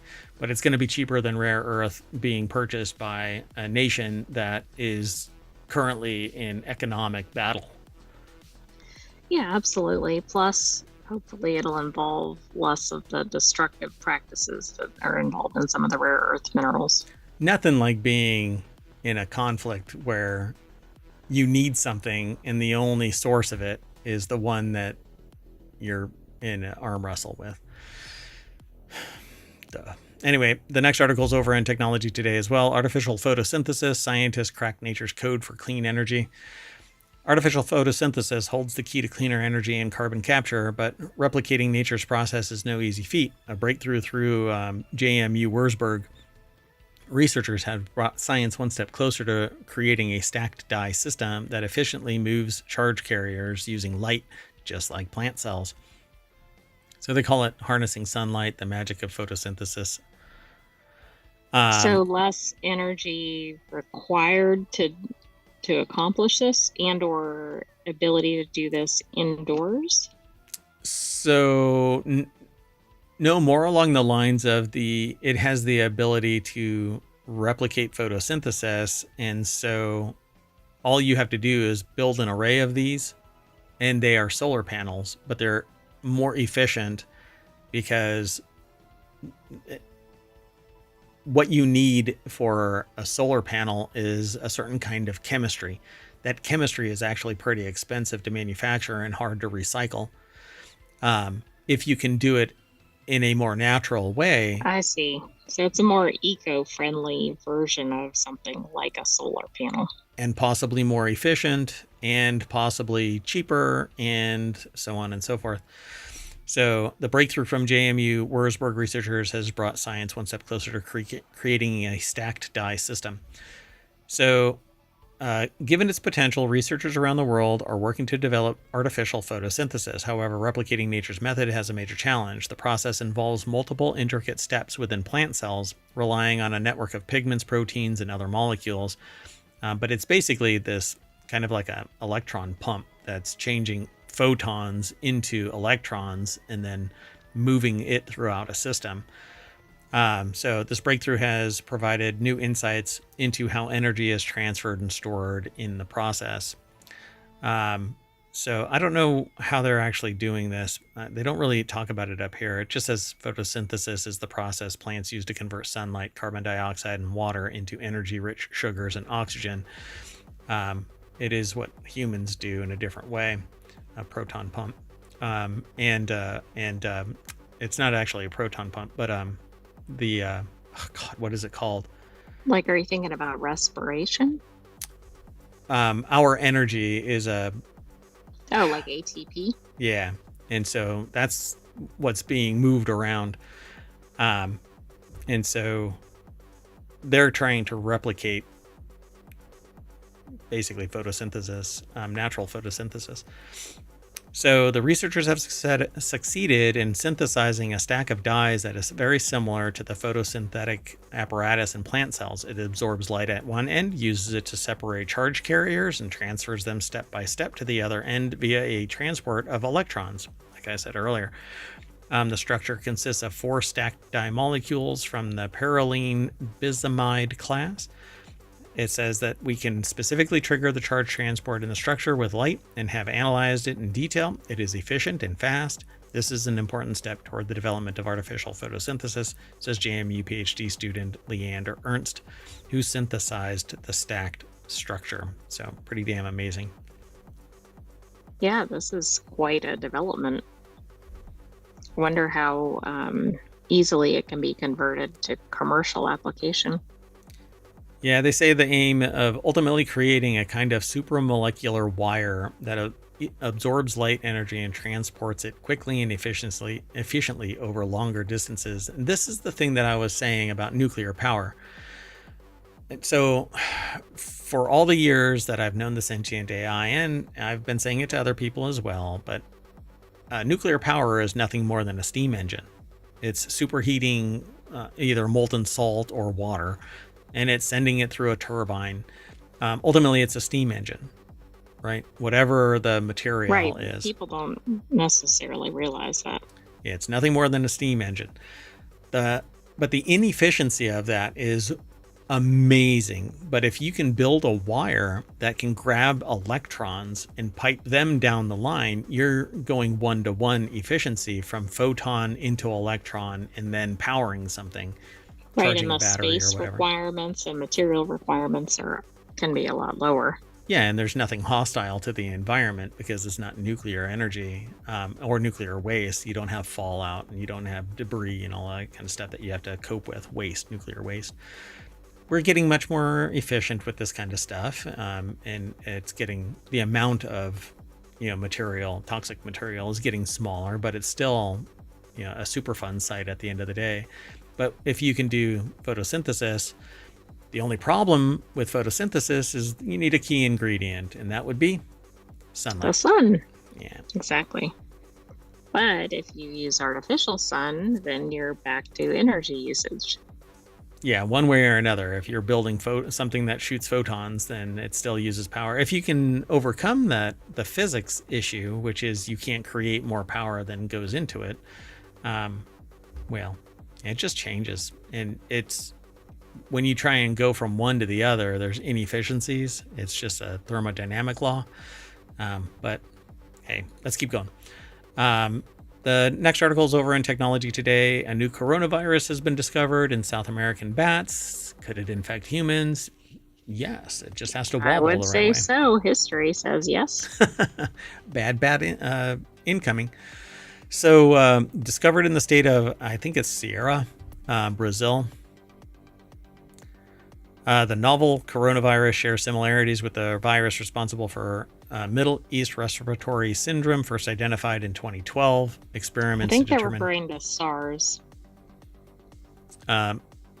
they might actually name it on the inside of this, but experiments to determine its potential to infect humans are scheduled for 2025. Researchers from the Brazilian state of Sao Paulo and Ceará, in collaboration with colleagues from Hong Kong University and others, I'm sure, are working on this.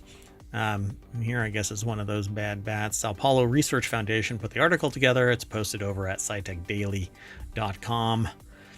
It says right now we aren't sure if it can infect humans, but we detected parts of the virus's spike protein, which binds to mammalian cells to start an infection, suggested potential interaction with the receptor used by MERS. MERS. Okay. Yeah. I mean, there have been quite a few, so. Yeah. And all of these, when people mention coronavirus, they instantly go to COVID. To COVID-19, which is just one of many. It just happened to be virulent enough to expand before people started dropping dead.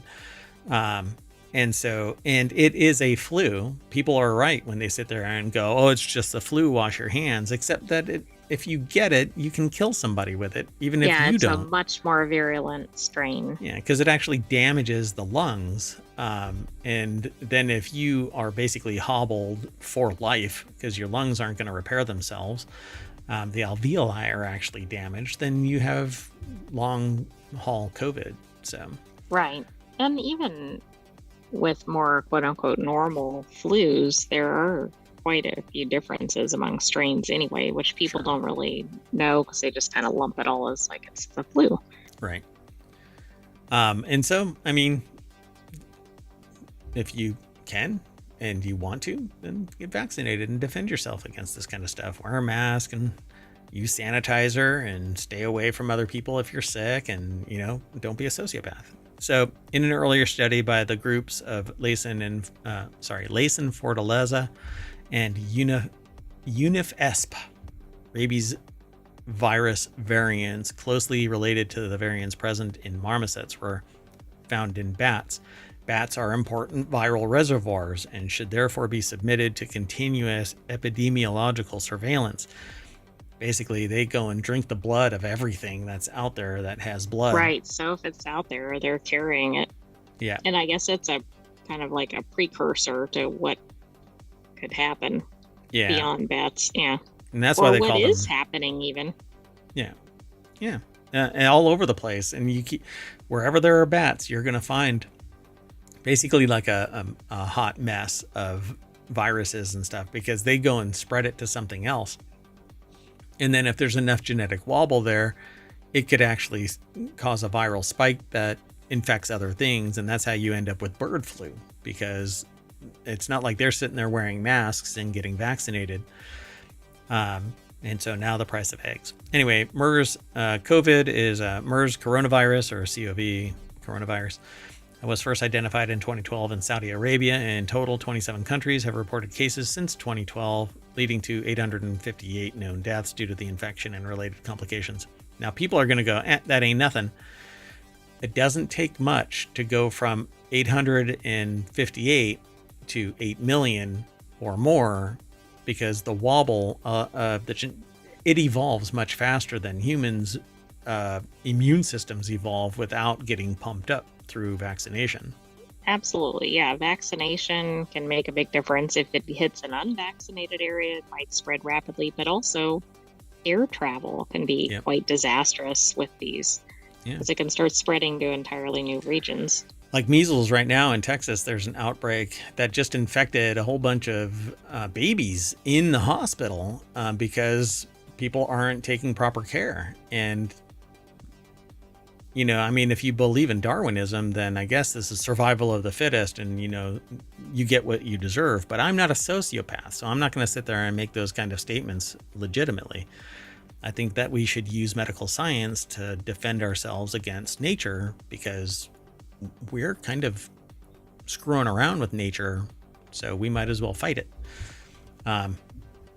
Anyway. So same bat, different virus. A previous paper published in JMV by the same group of researchers reported the detection of a human-associated Gemmicabe virus, I guess,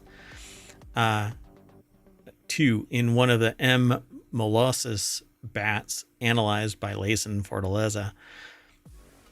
According to the authors, it was highly similar to the gemi identified in samples of human cerebrospinal fluid. The same I don't virus was think that's a also good sign, right? Like it's a cross species issue. correct. Yeah, it's all it is similar enough that they identified the two as being near enough, and one is in the human, so or in some human. The same virus was also identified in samples from blood banks, giving rise to a study led by researchers supported by FAP-ESP at the Ribeira Preto Blood Center and Butantan Institute in Sao Paulo State. So they basically found that the blood was contaminated with this virus, but it's the blood supply, and it's what we don't know that can kill us. So Right. If we don't even know what the virus is, it's going to be hard to detect it and not then hard to prevent its transmission. yeah, and they've detected it in patients with HIV, sepsis of unknown origin, recurrent pericarditis, and unexplained cases of, well, it says diarrhea and encephalitis. I mean, it's the whole gamut of things. It's a virus that's hostile in an abundance of ways, but it's been found in people. So this is the first time the virus has been identified in bats, which means it traversed one way or the other into the bat or from the bat to the human. Exactly. Either way, though, that's a problem. And not every bat is the same level of reservoir, because it could have just bumble farted its way into a pasture and got it from a cow that got it from a human that was petting it too much or giving it kisses. I know that's a silly kind of statement, but that's exactly what happens.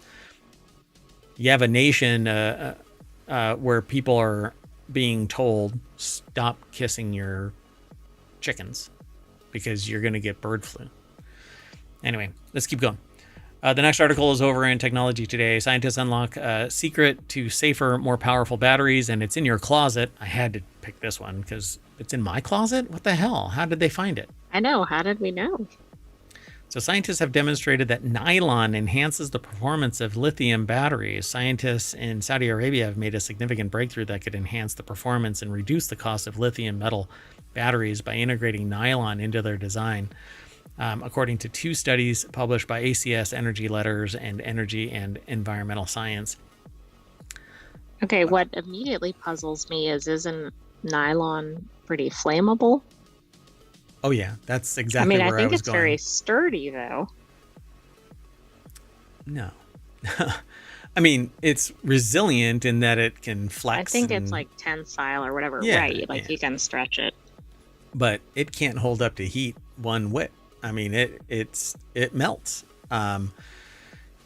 Nylon is great because I can actually infuse it with dyes and stuff like that using heat. It becomes permeable. It just absorbs color and stuff like that. So what they're doing with this, I'll never know, because lithium batteries warm up as time goes on.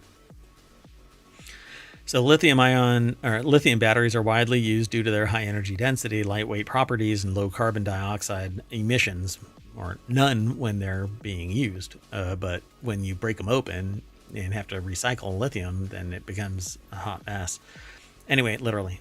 So these advantages make them ideal for smartphones, compact consumer electronics, and even space exploration technology, a pallet of which was dropped into orbit in... Wasn't that what went in someone's living room? Yeah, in Florida, yeah. So there are two types of lithium batteries: lithium-ion batteries, the more common variant, power everyday devices, and lithium metal batteries, however, offer even greater density and the potential applications in robotics, transportation, and other advanced industries. Despite the promise, lithium metal batteries face challenges related to safety and longevity. Their production relies on corrosive, hazardous materials, and their operation is hindered by excessive parasitic reactions, unwanted side reactions that degrade performance and compromise safety. And all it takes is... who wants those, right? Yeah, a little tendril of growth within the lithium matrix to arc over to another cell, and it can short out, cause it to swell and blow up. not explosively in the sense of like a bomb, but it can blow up in Like spark and set a minor flame. fire. Yeah, it becomes a exothermic reaction. So additives help stabilize battery interfaces, thereby enhancing performance. The studies by the cost researchers found that nylon, the same polymer used in clothes, can be dissolved in mild lithium solution to act as an additive for lithium metal batteries. The result was lithium metal batteries that were more efficient, had longer lifespans, and showed few parasitic reactions. This is the same thing as like a in race cars and in some vehicles, they have a mesh inside the fuel tank Oh, okay. to I didn't even stabilize know they it. did. Yeah, but that Yeah. sounds flammable. But it's a metal mesh and it's used to stabilize things. Otherwise, you get like a big boom when something hits the gas tank because it's nothing but a big liquid metal or a liquid bomb, fuel bomb. But if they're What you want dissolving, for your vehicle. you really do want it on your backside. So thus, by examining the chemistry of nylon and lithium interactions, including key molecular bonds, the study shows that the commercial fabric can be dissolved in far milder solvents than previously thought for superior battery performance. So, yay. Sounds good to me. Now, just make it so I can fast swap batteries in and out of my EV, and I will be a happy camper. Literally, because I want to go camping with my EV. So the next article and the last one for today's Technology Today on March 16th, 2025 is it's been cataloged into or funneled into Technology Today. And that's kind of how this works. News gets aggregated and then funneled into one of 50. We're moving up to about 55 channels over at ohmtown.com, of which 7 of them have been turned into, actually 6 have been turned into weekly shows, and 1 crosses all of the boundaries. Sometimes we grab news from other categories, but other channels. But at any rate, so the hidden DNA loops that help tumors evade treatment. This is the last article. Is that because today. they can't keep up with them? Like they're just looping around and the tumor's like, where are you? Yeah, they're chasing it. Yeah. I'm not sure what exactly is going on here because they say hidden DNA, but it's not hidden. We're just ignorant of it until we discover it. It's very frustrating that people call like DNA junk DNA, but it's there for a reason. We just don't know why, but they call it Exactly. We junk have DNA. no idea what the purpose is. Yeah. So pancreatic cancer's deadly resilience may be tied to extra chromosomal DNA, which allow tumor cells to rapidly adapt to stress and evade treatment. These circular DNA fragments carry extra copies of oncogenes like MYC, fueling aggressive growth and making some cancer cells nearly unstoppable. I wonder if this could be correlated to the stickiness article that we had. Oh, maybe so. That'd be interesting. And that was probably in a previous episode of Technology Today. Yeah, was that already a week ago? Could it have been? Huh. Maybe, but it might have been in Non Sequitur news. Okay, so this is coming out of a place that I've never heard of, and it's kind of freaky to hear it. Champalamod Center for the Unknown. And it's published at scitechdaily.com. Wow, that's kind of alarming. So I didn't put Technology Today's articles in the chat until just now, but they are over on YouTube, so you can always get them from the show notes over there. But they are in there now, so that you can just hit exclamation point TT, and that'll post it over in the chat on Twitch. But anyway, my gosh, it has a big name to live up to. Whoa, that is not how that's supposed to happen. I didn't actually click that.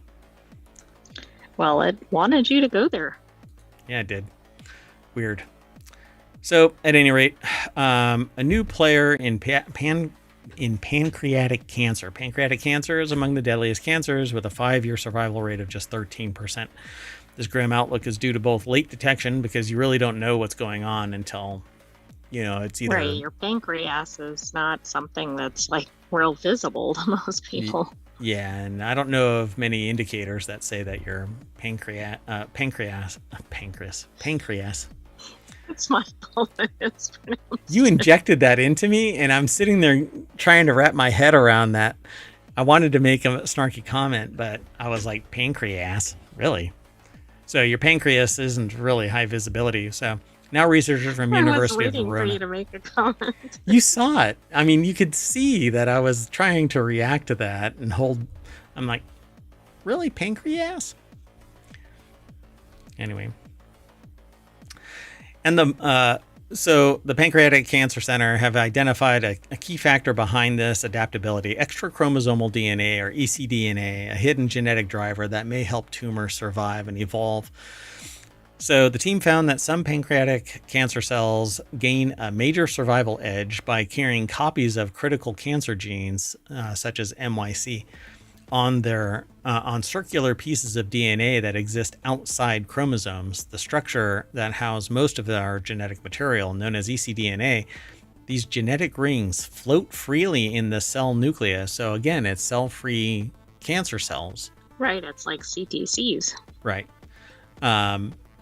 And so the known as ecDNA, these genetic rings float freely in the cell nucleus, enabling tumor cells to swiftly ramp up gene expression, change their shape, and survive in otherwise hostile environments. So decoding what its potential is by analyzing the ecDNA, they could come up with something that hobbles the ecDNA, and then when you do treatment for the cancer itself, it can't genetically wobble out to something that is... Yeah, that seems like a pretty key piece of prevention and treatment.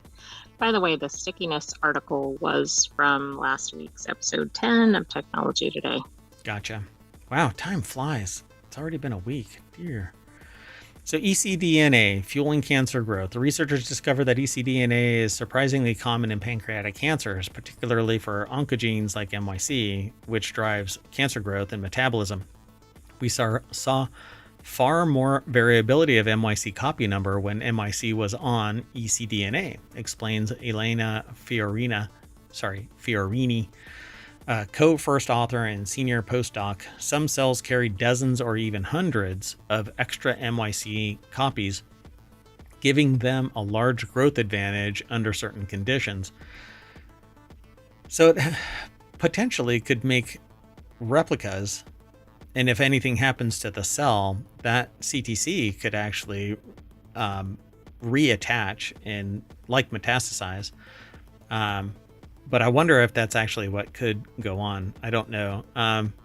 So challenges in targeting pancreatic tumors. Such flexibility underscores the profound intratumor heterogeneity characteristic of pancreatic cancer, where myriad subpopulations coexist and respond differently to treatment. This always speaks to me to this hidden biology that there is bacteria or viri in your head that is endemic to you and only you. Right. And we talked about that in either a Reality Hacker or a Technology Today, like 3 weeks ago. But am I putting dots together that, No, I don't think so. I mean, I think all this relates. Is this a murder board that doesn't need to, yarn board? I got to put one back there, right? There you go, but it would get quite complex over time. I got to get that. There's this like meme thing where numbers and equations are flashing all over. Anyway, I'm seeing things that aren't there. Anyway, key advantage of the study is that the organoids, mini 3D replicas of pancreatic tumors grown in the lab, were derived directly from patients with early stage disease. These organoids preserve much of the genetic makeup of the original tumor, making them excellent test beds for studying cancer. And unlike methods that artificially introduce ecDNA, these lab models reflect genuine ecDNA variants found in real tumors. Because if you artificially introduce ecDNA, it's not the legitimate ecDNA from the source. Right. Yeah, you need the real thing. So it doesn't have the diversity. It doesn't have the genetic makeup. It's something that somebody fabricated into existence. And it doesn't have alignment with the biological in situ type of situation. So I think this goes back to the stickiness thing. We found that organoids bearing MYC on extra chromosomal DNA could shift their dependency on WNT. So WNT, I used to know this. I don't know what that is. I don't even know if it's been in the article. Yeah, it's not. So essentially, cells with high levels of ecDNA become more self-efficient or self-sufficient, no longer needing those external signals to drive. So the study also cascading, regulating development and stemness. So it can change. So the study also revealed a clear link between high MYC levels and changes in tumor cell shape and behavior. When MYC ecDNA levels soared, cells morphed into more aggressive solid structures, losing their more organized gland-like architecture. So yeah, how this... Well, that's probably a problem too, right? They're probably harder to destroy if they kind of get hardened. Yep. Yeah, if nothing can penetrate it, nothing can destroy it, then you have to use things like radiation, which isn't good for the pancreas or the human body at all. And chemo doesn't necessarily do anything to that particular type of cancer. But if they found it here, it's got to be in others. They just haven't seen it. And exactly. I mean, maybe they're doing the research on pancreatic cancer in particular just because of the high mortality rates. Yeah. And changing that around, just flipping it from 13% survivability to 31% would be significant for all those people with it. So this is amazing that they have, through immunofluorescence, they've shown that the cells that have higher levels of cancer-promoting MYC protein, red, also tend to exhibit high levels of DNA damage, green, suggesting that too much MYC leads to genomic stress. Yeah, this is really interesting. I don't think we've seen this previously. Mm-mm. At least not in ohmTown. Nope. Well, that's it, folks. We're going to have to revisit this as time goes on. It's an interesting topic, and one that can, if they find a systemic solution to cancer by short-circuiting what causes cancers to not shut down. The key ingredient to cancer is that it doesn't suffer from apoptosis. It doesn't die on its own. It literally has to consume everything within itself and not get any resources for it to die. And even then it can go dormant. And that's what I'm interested in. I'm interested in selective apoptosis inducement. I want to make cancer cells because they have the right series of genetics pop.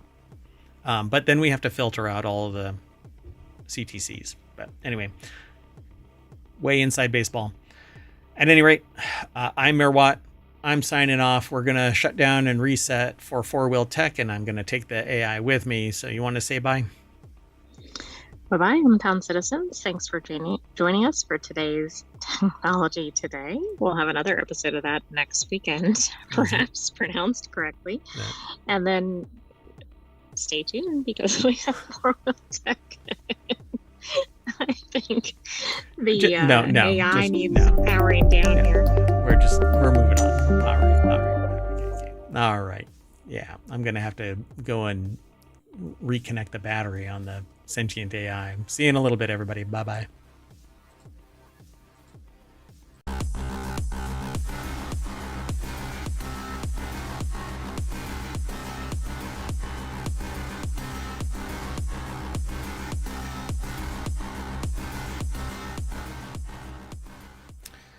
Hello, everybody, and welcome to 4-Wheel Tech for March 16th, 2025, Season 2, Episode 11.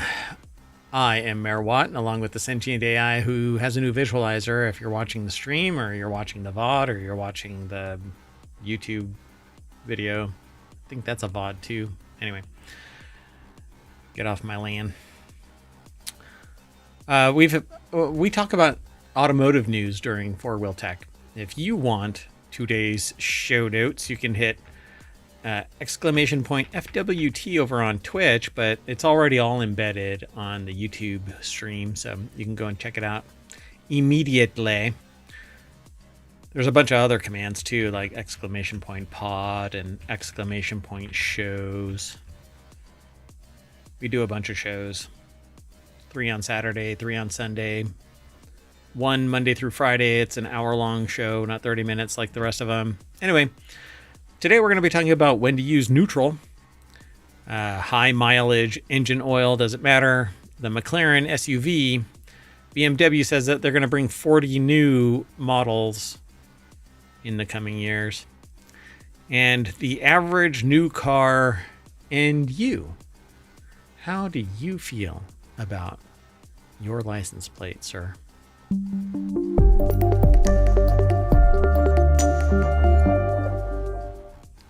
Hello, sentient AI.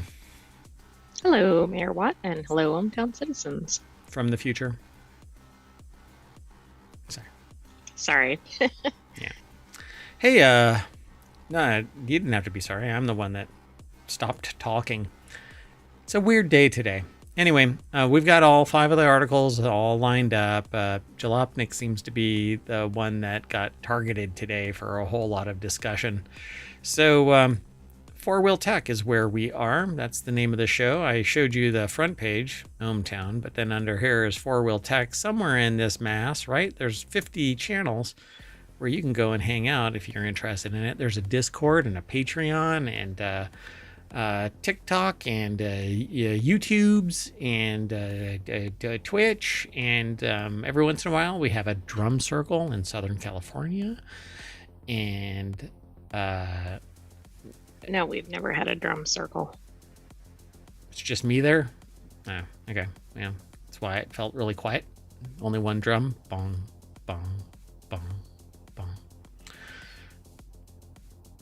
I think that's a drum point, not a drum circle.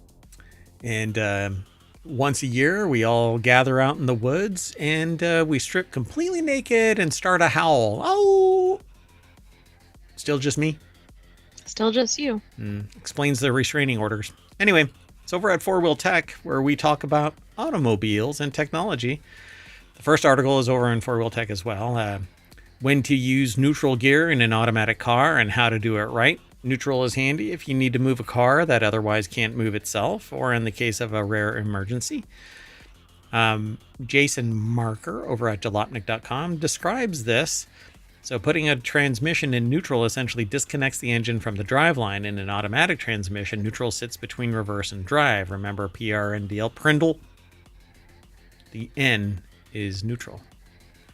I don't know what the question mark is, though. Just kidding. Don't. No. See, I don't think most people know what to do with neutral unless they're strong drivers.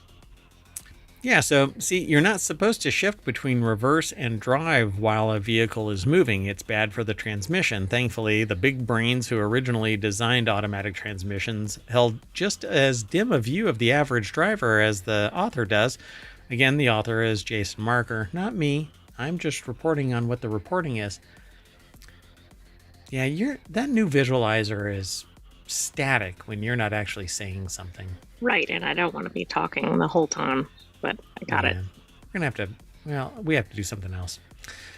So neutral has a handful of knock-on positives as well. Throwing your car in neutral allows you to push it around, which is real handy, say if your battery's dead or your car won't start or you break down in traffic. It also is useful in an emergency, such as the rare case of a stuck accelerator or a catastrophic engine failure at high speed. There are times, however, when you absolutely should not put your car in neutral or you risk damaging your transmission. Typically when it's under power, either reverse or driving forward. So honestly, the only time you should regularly use neutral is if you need to push or tow your car. Say you get stuck, or like you're going through a car wash, an automatic car wash. You put it in neutral. Oh, right. In fact, you're required to do that. Yeah, so you need to learn where that N is. But there are other emergency uses, like a stuck throttle, for example, or a sudden brake failure, and these are extreme edge cases. Mostly, neutral is just for when moving a car that can't be under its own power, or when starting it would be an inconvenience when moving. I've actually started a car by putting it in neutral and pushing it down a hill. Then you jump in. Don't do this. It's very, very dangerous, but that's how you push start a car. Well, that's very funny because look at this paragraph, what you should not do. Oh, it actually says that. Never mind. So, yeah. What you should not do, no matter what your dad told you, is throw your car in neutral when coasting down a hill or stopped at a light. No, you shouldn't do that. In the former case, there's a pernicious myth out there that coasting in neutral, especially down long hills, saves on gas. That's not what I'm talking about. I'm actually starting a car that won't start. Yeah, I know. I thought it was the same scenario when I first saw that. Yeah, so what it does do is remove a means of controlling your car from you and puts you in danger. If you need to accelerate quickly to avoid a crash or debris, you're going to wish you'd already been in gear rather than fiddling around with your shifter. So yeah. There are times where you need to put it in neutral, but for the most part, you're either driving forward, you're driving in reverse. You don't need to be in neutral unless you're outside of the car for whatever reason, or somebody is pushing you and you're inside the car and it's being towed, or you are pushing it out of traffic or whatever. And even then, it's very dangerous to get out of your car in traffic. So be very careful. Anyway, let's keep on going. The next article is over in 4-Wheel Tech as well. I think all of these are going to be in 4-Wheel Tech today. Does high mileage engine oil really make a difference? It all depends on how and where you drive. According to this article over at Jalopnik again, Jason Marker put the article together. One of the best things about modern cars is just how long they last. There was a time not too long ago when a car, especially an American car, was likely capped out at 75,000 miles. A car or truck with over 100,000 miles or more on the clock, forget about it. Send it to a scrapper. Nowadays, it seems that a car is just getting broken in at 100,000 miles, and it's not unheard of that a new 250,000 or 300,000 miles. So a Cadillac, 2 Mazdas, and a Saturn. While I know that the plural of anecdote isn't data, that's still a pretty good ratio because they've owned 4 cars that hit that 250,000 mile mark. Right, so, but what kind of condition were they in when they did? If it's a car aficionado, that might have been beautiful, stellar. Well, and if you take care of your car, like you should, it's, a $30,000 car 10 years later is still $10,000, at least. So much like when you get past a certain age, you need more vegetables and vitamins than pizza and beer. Yeah. Sorry. For those who don't know, I'm actually drinking a smoothie, a beer smoothie. So I guess I'm drinking and driving in the sense that I'm in the 4-Wheel Tech channel talking about cars. And no, you're drinking and streaming. I'm drinking and surfing. I'm drinking and sitting at a desk talking about cars.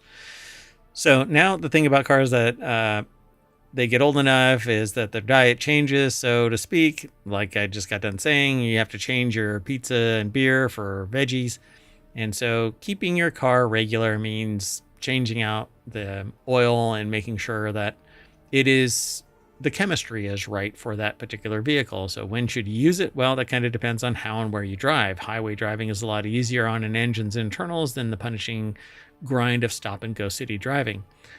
Unless you drive like it's a bat out of hell and you don't drive fast, you fly really low, and you are always racing your engine down the freeway. Right. Then you're doing a lot of damage to it. Yeah, so an engine with, say, 150,000 highway miles may still be in top condition, while the same engine only driven in the city is tired at only 80,000. Depending on the manufacturer, high mileage oils are recommended when a vehicle has between 75 and 100,000 miles on the clock. Your best bet is to ask a trusted mechanic their advice on the subject, especially if they're familiar with your car. It's not a panacea. It will not cure mechanical damage like heavily worn rings, burnt valves, blow-by, rod knock, power loss, etc., nor will it plug up heavy leaks, stop a car from smoking, or fix non-oil related issues. It is cheap insurance in the form of preventative maintenance, however. Should you use high mile oil? Sure, especially if you have a well-maintained high mileage engine. Spending a few extra bucks, it's the cheap Yeah, that probably save. makes sense, right? You don't want the whole engine to go kaput. Yeah, and it has the right type of viscosity and chemistry so that it doesn't cause damage and it mitigates the damage that might be there. But you should get your car regularly checked, particularly if you're high mileage. You should probably get it checked more often than not. So, yeah, there's a purpose for it. Let's keep going. This next article is over in Four Wheel Tech as well. McLaren is reconsidering an SUV in an attempt to actually make money, according to this article. Wow. So purist supercar principles are great. But McLaren's most car manufacturers do need to make some money. Nah, you don't need to make any money. McLaren's new owners apparently think turning a profit is even better than purist supercar principles. So they're considering an SUV. McLaren is reconsidering an SUV in an attempt to actually make money, according to Andy Kolmowitz, who put the article together over at Jalopnik. It's part of a turnaround plan to get the struggling automaker back on track. Race car. That's right. After it was purchased by Abu Dhabi's CYVN Holdings in December 2024, it will merge the company with the UK-based EV startup called 47 Holdings, according to Bloomberg. The idea is to leverage McLaren's brand recognition and history for a lineup of vehicles. Don't worry, though. Its brilliant supercars aren't going anywhere. What did you notice? I just thought it was interesting that it's a holding company because we've talked about that particularly for restaurants. Yeah, that it basically ends up sapping its soul. So we'll see what happens with this. When you're talking about something like this, it could be state held. And so they'll throw a lot of money for the provenance. That's true. I mean, we don't really know, but I just thought that was interesting. Right now, not much is known about 47. Or the upcoming SUV. It does seem to have some sort of tech tie-up with Chinese EV maker NIO, N-I-O, including the fact that CYVN has a stake in the company. Still, it's not clear what the McLaren SUV might look like or what it'll power or what will power it. We've previously talked about it possibly being an electric vehicle, but with the state of the world right now, who the hell knows? The 750S 4-liter twin turbocharged V8 would certainly be a hoot in any application, even a largish SUV. I don't know about that. Torque-wise, foot-pounds. SUVs are typically heavier beasties than supercars. Right. So CYVN, I don't know if it's supposed to be 7. Because that's, CYVN really has that phonetic 7 kind of a thing. Right, maybe so. And that 47 is really close to that. Anyway, over the past few years, McLaren has had to ask shareholders for more money on multiple occasions, according to Bloomberg, most recently because of delays to the entry-level Artura supercar. Entry-level. It's like a $250,000 car. When McLaren and 47 do officially merge, former Jaguar Land Rover executive Nick Collins will lead the company, according to Bloomberg. McLaren's current CEO, Michael Leiters, will remain as the head of the brand. I think some people will buy a McLaren SUV, though, because they'll be like, oh, it has the McLaren name. Right. I mean, isn't it kind of like, to a lesser extent, like when Porsche came out with an SUV? I know that's not as high end as a McLaren, but and an electric Porsche. I mean, yeah, people will buy it because it's the brand, and that's they think it's sexy, and that's what they're brand loyal to. If they have the money to swing the bat that hard, but to me, now I want to know if the soul is still there. Boeing, for instance. It merged with another company, and it sold its soul to shareholders and kind of wet the bed after, issue after issue after issue after space-based issue. So talk about stratospheric collapse of their... Exactly. It'd be interesting to see somebody do a review of one of their new vehicles that has some technical knowledge. Yeah, it'll be fun. So we'll keep on doing the show and talking about the news that's over the last week. So let's keep on going. The next article is over in Four Wheel Tech as well. BMW plans to crank out 40 new cars in the next 3 years. So, how is this possible? Like, I don't think most manufacturers come out with more than a small number of new models. Yeah. So that kind of makes me think of the comment you were making on the McLaren article. Yeah. So what are they going to do? I mean, tooling up an entire new car is a completely, I mean, the cost associated with making all of the machinery necessary to mill out and stamp and process all of the different variety of panels for a car is expensive, let alone 40. Right, So this makes me think they've been like saving them up or something. Like, I don't understand it. I really like that. But that looks like a Subaru. I mean, for crying out loud. It does, and I'm guessing, well, who knows? I was going to say it's probably a lot pricier than a Subaru, but One with way car or the other. prices, who knows? Yeah, one way or the other, somebody got inspiration either from Subaru or Subaru got it from this kind of stuff. But Andy Kolmowitz over at Jalopnik put the article together. The first car we'll see is the new iX3, which is the production version of the new Classe Vision X, according to Autocar. It'll quickly be followed up by the electric 3 series. Brain farted that. According to BMW CEO Oliver Zipse, these new launches will almost certainly serve as a shock to the system for BMW, a company that hit a big rough patch in 2024 in just about everything other than electric vehicle sales. It sold 427,000 EVs across its BMW, Mini, Rolls-Royce lineups. BMW owns all of it. That represents a 13.5% improvement in 2023. It also equates to about a fifth of BMW Group's total sales for last year, according to Autocar. And that's a sizable chunk for a rather nascent sector of the industry. But as long as they can keep chomping at the heels of Tesla, I don't care. Let them keep on doing it. I think that the person that comes out with hot swappable batteries and allows somebody to spin up a battery swap center and starts a franchise doing that, they're going to be able to dominate the market. Yeah, absolutely. Plus, they might end up getting licensing deals or whatever for their technology. Yep.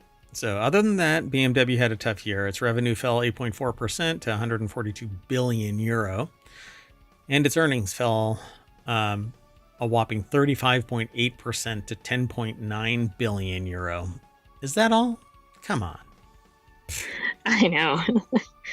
That's like at a scale that most of us don't operate in. Yeah.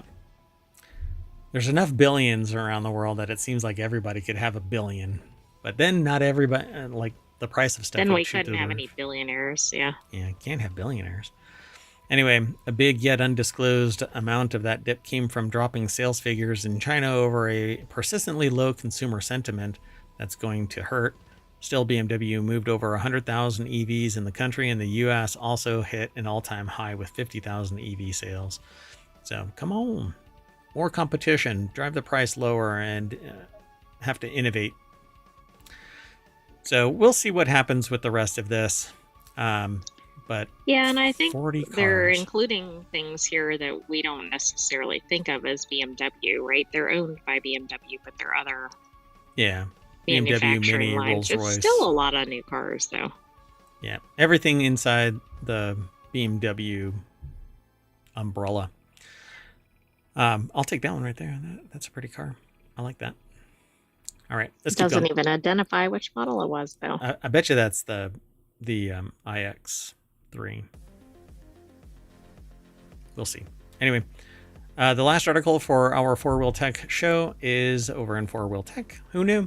I did. If you could afford the average new car, you're rich. In the US, a household income of at least $250,000 a year puts you in the top 10% of all income earners. Can you believe that? $250,000 household. Right. Well, yeah, and how much is a new car? Yeah, exactly. Colin Woodard. So some people buy one car for $250,000. That's the entire household salary of 90% of the population. well, no, of the top 10% or more. Oh, right. It's in excess of 90% of the population's Correct. annual salary in their Yeah. household. Yeah, exactly. So we live in a world where unless you're Elon Musk, there's always going to be someone with more money than you. And if that, well, hopefully, and if the value of the Tesla stock continues to drop, that could soon be a case for Musk too. If you make enough to finally afford a new Porsche 911, someone will come along in a Ferrari worth twice that what you make in a year, buy a beach house, and you're bound to run into a neighbor with a yacht. And the more time you spend around people who make similar money, the more normal it becomes. So you may be surprised to hear that in the US, a household income of at least $250,000 puts you in the top 10% of income earners. A full 90% of households make less money. So it isn't necessarily a bad thing, they say. But considering the average transaction price on a new car is nearly $50,000, you should read it anyway, because more than half the workers in this country don't make that much money in a year. Right. Yeah, that's where the pricing is all out of whack. So, and this was submitted intentionally just because it's something that's going to be with us for a while. And a car is a pretty basic necessity in most locations. Yeah, considering return to office exists. So you can't be at home. So a recent Bloomberg article exploring the answer to the question of who the heck is buying all the stuff that's supposedly propping up the economy. As it turns out, it's a small number of folks at the top who are, as the headline put it, firing a cash cannon at the U.S. economy. It's a fascinating post that isn't directly about cars, but considering the average transaction on the price is $50,000. So the author says, look, I get it. Again, it's Colin Woodard over at Jalopnik. Look, I get it. It probably doesn't make you feel like you did anything that special if you graduate college, marry, or cohabitate with someone in your social circle and do a decent job of work for a decade or so. Honestly, it's pretty reasonable to expect both of you to make an average of $125,000. No. Well, that's only with all those things. Like, do you have a college degree, which a lot of people don't? Do you live in an urban area? Not a lot of people do. Well, there's going to be less now. So that's both a massive amount of money that would completely transform a low-wage worker's life, and also far from impressive, it says. Also far from impressive. Heck, as our friend T-Pain recently pointed out, you can't even fly private from Atlanta to Las Vegas and back for $125,000. Well, shit. There goes my weekend plans. Exactly. And when there's just a pre-owned BMW 5 Series and a Kia Telluride sitting in your garage, of course it's going to feel like you're pretty normal. After you pay all of your bills, fund your retirement, and move your recommended amount of money into savings, you may not have even that much left over at the end of the month. So this article doesn't really seem to, I don't know if it would resonate with many people. But no, because it probably should be written from the perspective of somebody who, for instance, makes just barely above the poverty level or something. Yeah, what is the average income? What is the average price of a house? You're talking about a car that is 1/6 the price of a house as an average purchase price. That's insane. Yeah, it's completely out of whack. The scales are all wrong. Yeah, and so for $50,000, you're going to have to finance it. And financing a car right now is anywhere from, if you have stellar credit, I think it's 6% now. Right, I'd have to look. And who has stellar credit? Not a lot of people. Not a lot of people. Yeah. So if you don't have over an 800 plus, probably nowadays, you're not getting anything below 5, I'm sure. I haven't looked in a long time because I was banging the drum about economy 2 years ago. And some people appreciated it, but let's just say falls on deaf ears when people are still, it's not like we can fix this stuff. We're not really in control of it. But I still have challenged people, trace back a purchase to the actual raw material worker, not the worker, but the raw material source. And if like the supplies, yeah, and it becomes circular somewhere in the devolution of the pricing structure that exists today, someone had to have raised their prices for some reason, and why, right? So when you go back, you buy it at the retail chain and talk to the manager, and the manager says, well, that we had to raise our price because the supplier raised their price to wholesale it to us. So you go to the supplier and you say, why did you raise your price?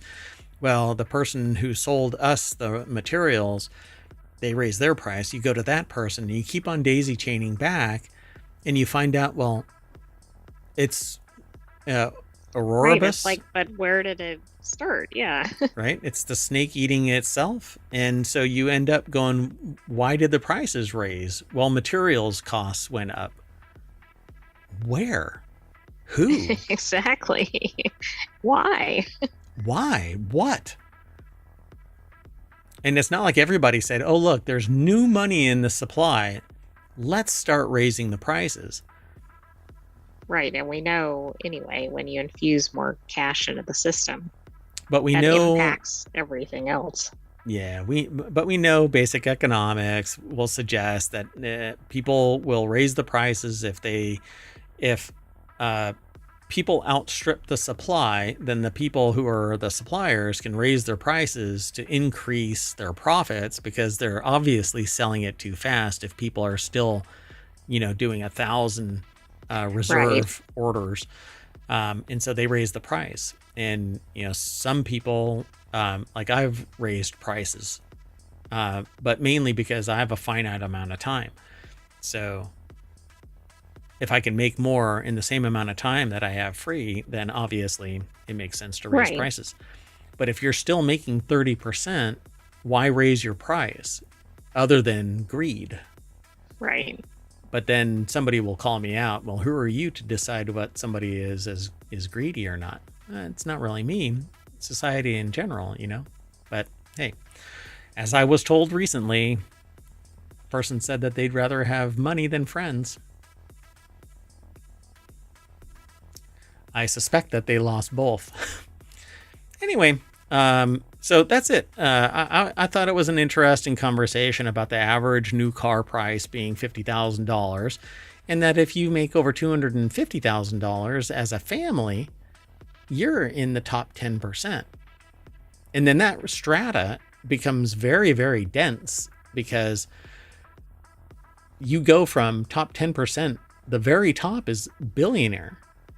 Yeah, that's a huge range. Yeah. In that top 10%.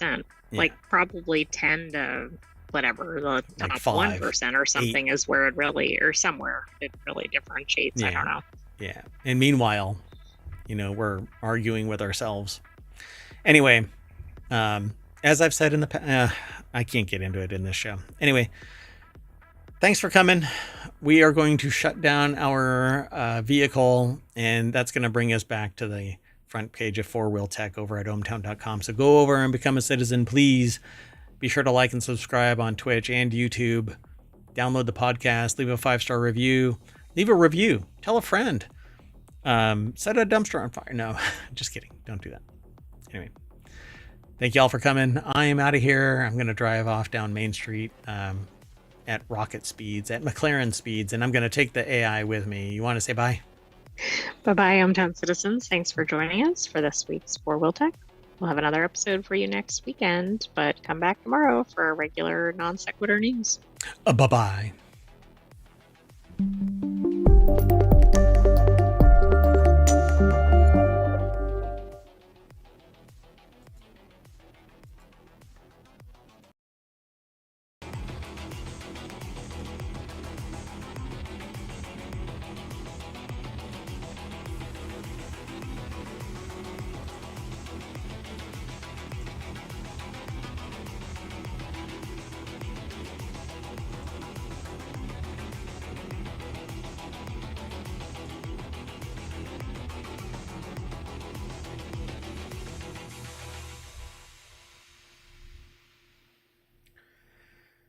Hello, everybody, and welcome to Non Sequitur News for March 17th, 2025. It's a time machine episode because I wasn't available yesterday or today, tomorrow.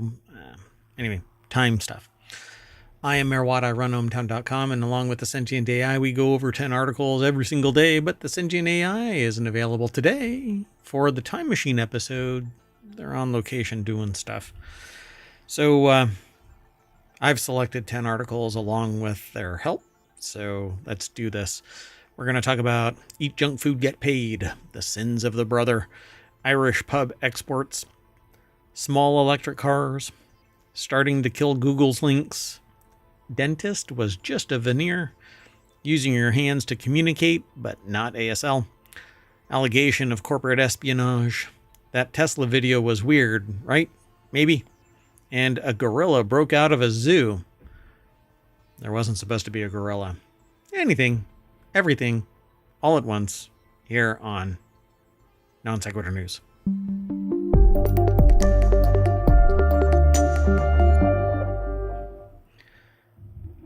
It's the name of a movie.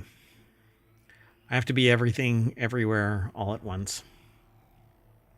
Doesn't work out all that well. So I missed the show yesterday, which is actually today because we're in the time machine. We're going back to March 17th, 2025. I'm going to go through these really quick, try and make this a 30-minute show, but we'll see what happens. So did you know that the government paid people $5,000 to eat junk food for a month? A 20-year-old Florida college student named Sam Srisada lived the dream life, if ever so briefly. Just kind of a candle burning on both ends, flamed out real fast. For a month, he ate rich, fatty, ultra-processed food to find out what happens to our bodies when we jam them full of bad stuff like chips, sugary cereals, and delicious chicken nuggets. Oh, chicken nuggets are bad for you? That sucks. Srisada is the guinea pig. The mad scientist at the core of the research is named Kevin Hall from the National Institutes of Health. Hall wants to know why ultra-processed foods might cause people to eat more and gain weight. Srisada, along with 36 other participants, were paid $5,000 to do it for a month. Louis Prado over at Vice.com put this article together. We've actually heard about these periodically. It's not the first time that this has actually occurred. But it's interesting that this pops up in 2025. So for a month, this college student, ate nothing but junk food. Hall wants to know why ultra-processed foods might cause people to eat more and gain weight. So it says, to be fair, for as much of a dream job as it sounds like, there are elements of it that sound a little nightmarish. In the name of science, Rosada had to get his blood drawn often and for long stretches so they could collect up to 14 vials at a time. For one 24-hour period every week, he had to live inside a metabolic chamber, an airtight room wherein he was slapped with a bunch of sensors that monitored how his body processed food. He was occasionally allowed to go outside, but he was closely monitored to make sure that he wasn't snacking outside of the study's parameters. The study's early findings suggest that when foods are hyper-palatable and calorie-dense, participants tend to consume more, leading to weight gain. More than 70% of the U.S. food supply is made up of ultra-processed foods, which is defined as a food product that is packed with refined ingredients and additives. Should be noted that just because something is overprocessed does not automatically mean that it's bad for you. There are yogurts out there that are considered ultra-processed but are still nutritionally valuable, for instance. So the United States is a gigantic country with a lot of people to feed, and companies want to make sure that their products are going in your stomach and not the garbage. If, say, a loaf of bread expires 2 days after it hits a grocery store shelf, all that is to say is that there are practical and impractical reasons foods are ultra processed. They end this with, it's not some giant evil conspiracy, it's capitalism mixing with the realities of the food supply chain. Yeah, not everybody can actually have a farm growing in their basement or backyard. Well, you can. I mean, I have a microgreens farm in my basement. The offshoot of this is that I've got a larger power bill when I'm running the farm. But I know that I can get all of the microgreens I want. And I don't have to worry about food security because I know that there isn't going to be any predation, there isn't any pesticides on it, etc., etc. It's all green all day, all night. And I'm the one that controls the day and night. It's kind of a neat process. Anyway, pretty interesting that this is going on. Let's keep going. They're doing research on it still, and they're going to find out what's going on. Like, why do we still feel hungry? Even after eating fatty, ultra-processed, whatever, perceived bad food. Anyway, the next article is over in Non Sequitur News. Brother says that it was falsely accused of bricking printers that use cheaper third-party ink cartridges. For years, more ham-fisted printer manufacturers have waged a not-so-subtle war on consumers by blocking the ability to use cheaper third-party printer cartridges. Could actually talk about coffee as well, because Keurig did the same thing. It's not just that. I mean, a lot of people are run a little protection ring around their product so that you can't have outside influences on the competition. By the way, you can get all of today's show notes over on YouTube because they're not in today's stream. Sorry, if you're over on Twitch, you can get them in the show notes over on YouTube, so go and check it out. So Brother says that it was falsely accused. Brother has historically been one of the last major printer manufacturers that hasn't engaged in the practice, something that should be applauded, except that their cartridges are really, really, really expensive. Yet the company found itself on the receiving end of recent accusations that it too had begun bricking computer printers. So the article is from the Crying Wolf department over at techdirt.com. Carl Bode put the article together. It says, yet the company found itself at the receiving end of recent accusations. The rumblings began courtesy of a YouTube video and several lazy subsequent articles about it, claiming that the company had done an about-face, but the accusations were entirely based on a 2022 Reddit post from a user who had problems after a firmware update. The problem wasn't new, and it wasn't clear Brother actually did anything differently. Ars Technica managed to do actual reporting and asked Brother about it. The company repeatedly insists that absolutely nothing has changed in regards to the company's treatment of third-party ink and toner cartridges. Quote, we are aware of the recent false claims suggesting that a Brother firmware update may have restricted the use of third-party ink cartridges. Please be assured that Brother firmware updates do not block the use of third-party ink in our machines. Now, it may void a warranty or something like that because the quality, the product quality, the toner may be of lower quality, and it may be a crappy print, but it is what it is. If you use inferior product, you get an inferior result. So there are various claims peppered around Reddit about users who claim a firmware update bricked their use of third-party cartridges or blocked it. Same thing. But Brother says that while its software and hardware do check to confirm whether official Brother cartridges are installed, which might lead to inadvertent bugs for some users, they don't block their use in any way. And for what it's worth, they say that they have an MFC L370 3770 CDW LaserJet that has never struggled to use cheap third-party toner. So I'll have to give it a try. I just picked up a Brother color laser. It's not LaserJet. That is HP. Anyway, it's unfortunate for Brother, given, again, it's one of the few remaining manufacturers not being an a-hole about the whole subject. So far.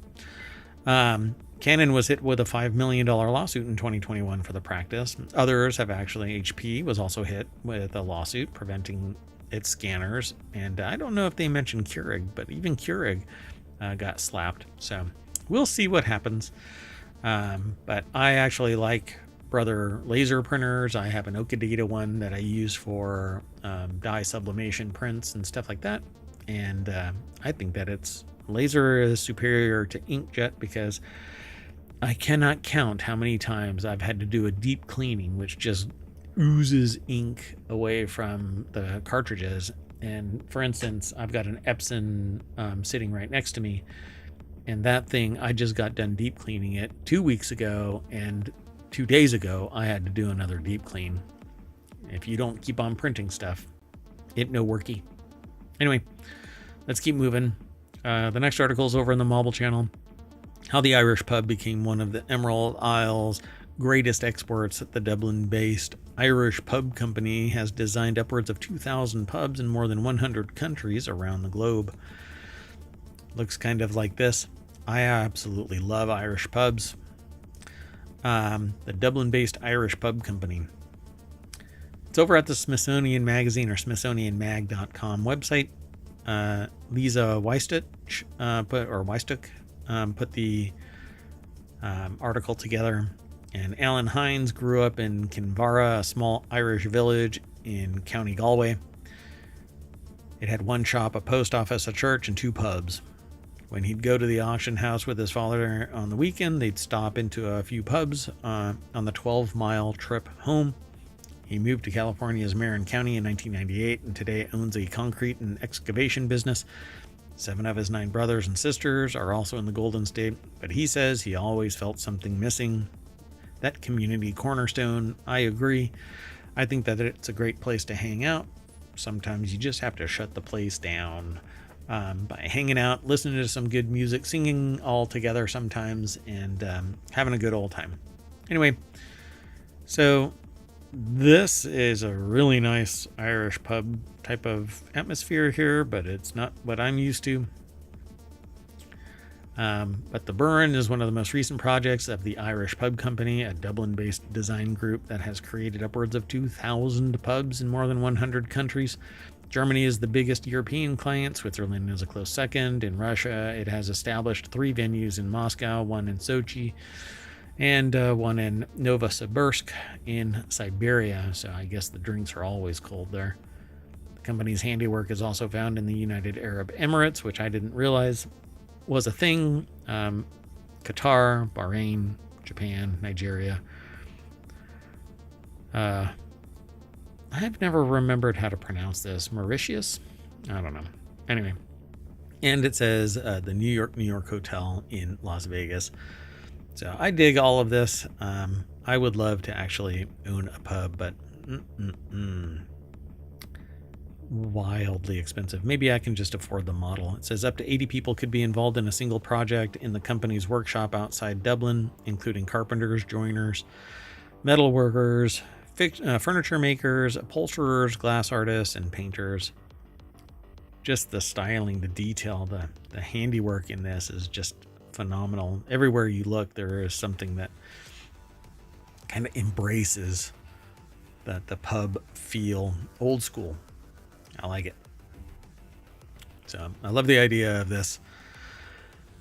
And I prefer this type of seating and stuff like that, where it's private, it's more intimate, it's quieter. Sometimes it can be loud no matter what. So they say the customizing starts by selecting the pub style. Victorian style is modeled on the classic Dublin spots, like the historic Long Hall pub, where dark stained woods, elaborate stained glass partition panels, and shiny brass accents abound. Snugs, small enclosed sitting booths, traditionally occupied by women while their husbands caroused at the bar, are a staple. Country style, inspired by rural stone-built establishments, has paler woods, scuffed finishes that contribute a warm cottage-like feel, etc., etc. Go and check this article out. I think it's pretty amazing. You know what? Let's do this. There you go. Omatron has the articles, so you can go and check the link over on Twitch now too. Let's keep on moving though. We only have 30 minutes. We're halfway through, but not halfway through the articles. So, small electric cars are said to be the future, but SUVs now rule the world, well, the road. Despite dire predictions of climate breakdown, more sport utility vehicles are being spotted on and off the roads. This article is over at bbc.com. The article is written by Navin Singh Kodka. Sorry, there you go. And yeah, I mean, it says that pivot has not materialized. Globally, 54% of the cars sold in 2024 were SUVs, including petrol, diesel, hybrids, and electric makes. This is an increase of 3 percentage points from 2023 and 5 percentage points from the year before, according to global data. Of the SUVs, which are now on the road, both new and older models, 95% are burning fossil fuels, according to IEA. So I guess that whole shift to EVs isn't really happening, not in smaller cars, and definitely not in SUVs, as 50% are categorized as SUVs. Momentum was thought to be with smaller energy efficient electric vehicles, but the sales of standard size electric vehicles has actually decreased in major markets such as Japan and Germany, and their sales growth has slowed in India. I say it's entirely on one issue, and that is it is astronomically long to hurry your ass up and get into a station, charge, and get out. You can't do it. You're stuck. 30 minutes to 4 hours to get to 80%, and then beyond that to get to 100%. And I think that it's a horrible transition. It is not a workable solution. And I would say don't give up your ICE vehicles until they do fast swap batteries. Let's keep going. The next article is over in Non Sequitur News. AI search is starting to kill Google's 10 blue links. After decades of relying on Google's 10 blue links, basically above the fold top stuff, you find everything from travel tips to jeans. Consumers are quickly adapting to a completely new format, AI chatbots that do the searching for them. So you get the results. You don't have to go to a page anymore. You can actually see the results above the links that you click, but you have to accept that this might be hallucination. According to new research from Adobe, AI search has become a significant traffic channel for retailers. The company analyzed more than 1 trillion visits to U.S. retail sites through its analytics platform and conducted a survey of e-commerce of more than 5,000 U.S. respondents to better understand how people are using AI. And the report says that AI search referrals surged 1,300% during the 2024 holiday season. So everybody is switching to basically whatever is provided by the AI. Kylie Robinson over at TheVerge.com put this article together. New data from Adobe reveals AI search referrals are on the rise. Oh no. I can't keep going. Anyway, I have to log in, and I didn't log in, and I can't do it while we're live. So that's okay. You can follow the link and check all this out. The next article is over in the mobile channel over at ohmtown.com. That's where it's aggregated from Vice. We all hate going to the dentist, right? Well, a woman was arrested after pretending to be a dentist for 8 years. Maybe that's my problem. I went and saw her, and now I'm paranoid. We all hate going to the dentist. We all get anxious about the notion of sharp objects jammed into our gums only to be scolded by the person cleaning our teeth that we need to floss more. Pretty much every time. Now, try doing all of that with someone who claims to be a dentist, but is actually just some rando unlicensed person. That's the case with in New York, as a Suffolk County woman was arrested for impersonating a fake dental practice that she operated out of her home. Ugh. You know, you have to have a hobby. You know, some people take on being a tattoo artist. Other people, I don't know, a bunch of other stuff. But who aspires to just have a hobby, home business, dentist? You don't wake up one day and just go, I think I want to be a dentist, but not licensed. I don't want to be a professional dentist. I want to be a hobby dentist. Yolanda, I won't even say their name. Anyway, upon receiving a search warrant, investigators discovered that the 55-year-old woman had set up a functioning dental office in her home and was working as if she was truly a dentist. She was not. There are no licenses or training records for her. She's now facing 3 counts of unauthorized practice of a profession. Officials are asking for more patients of hers to come forward as they build out the case. The patients who had already alerted the police realized after going to see her that something was off. She allegedly never used anesthesia. She used antibiotics from overseas. Patients also are dealing with nerve damage and facial paralysis after having her operate on them. She'd been operating for 8 years. Kyle Filippi over at Vice.com put this article together. The next article is over in the mobile channel. Typing in midair or pretending to drink, how using your hands to communicate can help you understand others. Certain hand gestures, such as pretending to hold up a cup in your hand and bringing it to your mouth to pretend to drink, help people respond more quickly to conversations. This is sort of like semiotic ontology, which is really the study of how things gather meaning. But it's usually around signage. Symbology is one term that's been floated around what semiotic ontology is, but it's usually the typical semiotic ontology or ontological example is a stop sign. We know what it looks like. We know the color of it. We know the word. You can actually see just that color and sign, and you instinctively know that you're supposed to stop. It doesn't even need to say stop. That's semiotic ontology. Well, that's kind of the same thing with this, except with hand gestures. So if you go like this, then you raise your eyebrows like, you know that somebody's asking you if you want a drink. So this is evident from research by neuroscientist Marlon Terbeck, I guess, of the Donders Institute, who will be awarded a doctorate on the subject in 2021 March at Radboud University. I find this a really interesting topic because the way that I find it very easy to teach somebody how to say a word is to have them watch how you articulate it. And if you over articulate it, they pick it up really fast. So I think that this is similar to that in that it's the gesture, it's the mechanism of doing it, not just saying it, not just doing it, but being very bombastic about it, very big, bold.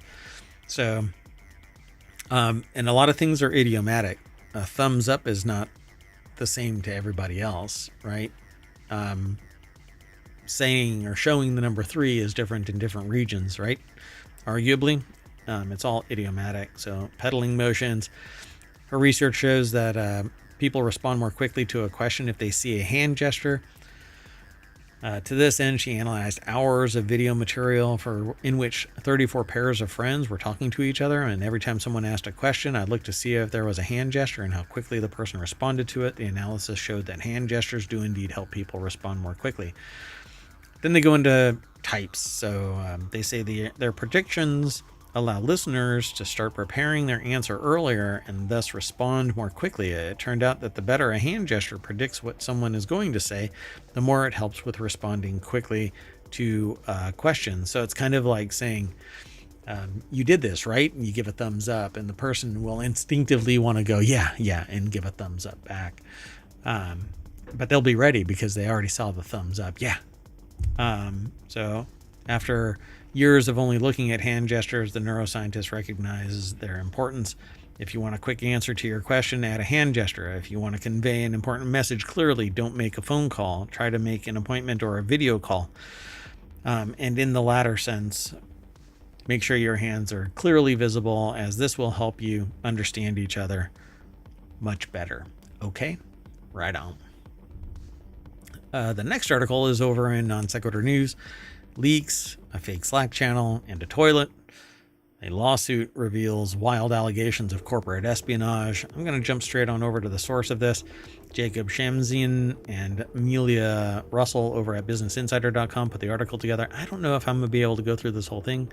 It's one of these things where if I'm not logged in, it might actually block it. But executives at Rippling had a problem. Private information from the company kept leaking.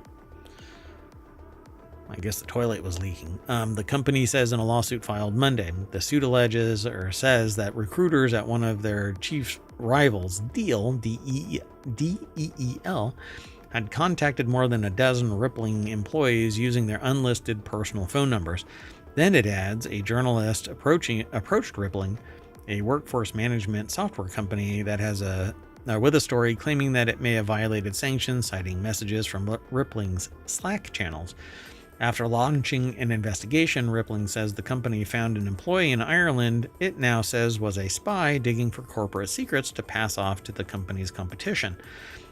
The lawsuit filed against Deel in San Francisco federal court says that the employee who oversaw payroll issues in Europe was looking at Slack channels with no connection to his payroll operations job responsibilities and searching for the term Deel more than a dozen times a day. The suit says that the man, who is not named in the lawsuit, found sensitive information about prospective customers who were looking to switch from Deal to Rippling. It adds that he downloaded a 31 slide deck that explained Rippling's strategy for competing with Deal. What's interesting, though, is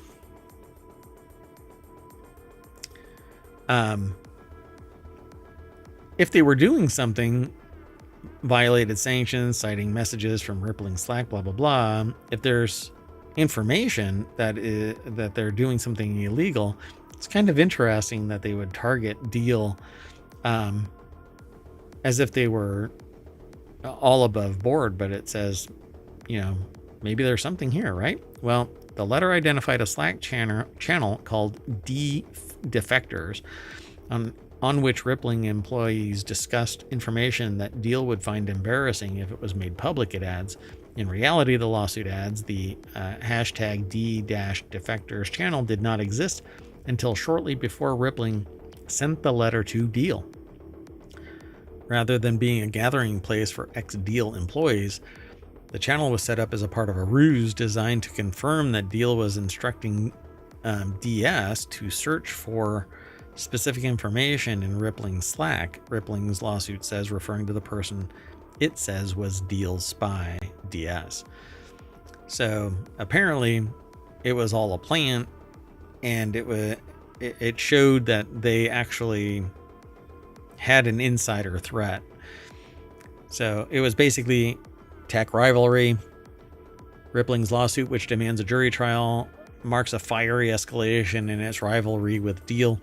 Founded in 2016 by Parker Conrad, the mainstay of the workforce software market, Rippling creates tools to streamline a company's back office. It launched with the idea of gathering all of the customers' data about its employees and placing it in one system. I mean, that's an HR management system. So the two firms now go head-to-head in the workforce software market, raising bigger and faster rounds of funding to expand their operations. So nothing like a lawsuit to really help that out. Because one side's going to lose. I guess in this case, Rippling set up Deal to basically get punched. So it may not work out for Deal. So they were dealing in this information the wrong way. All right. The next two articles, let's see if we can go through this pretty fast. This next article is over in Non Sequitur News. If you have a question or comment and you're in the chat somewhere, then feel free to throw stuff into the chat. Happy to discuss things. But Mark Rober's Tesla video was more than a little weird. Mark Rober's Tesla video has kicked up a lot of reactions, claiming that it was fake. Over the weekend, former NASA engineer and YouTuber Mark Rober published a video that sought to demonstrate the differences between Tesla's camera autopilot and LiDAR.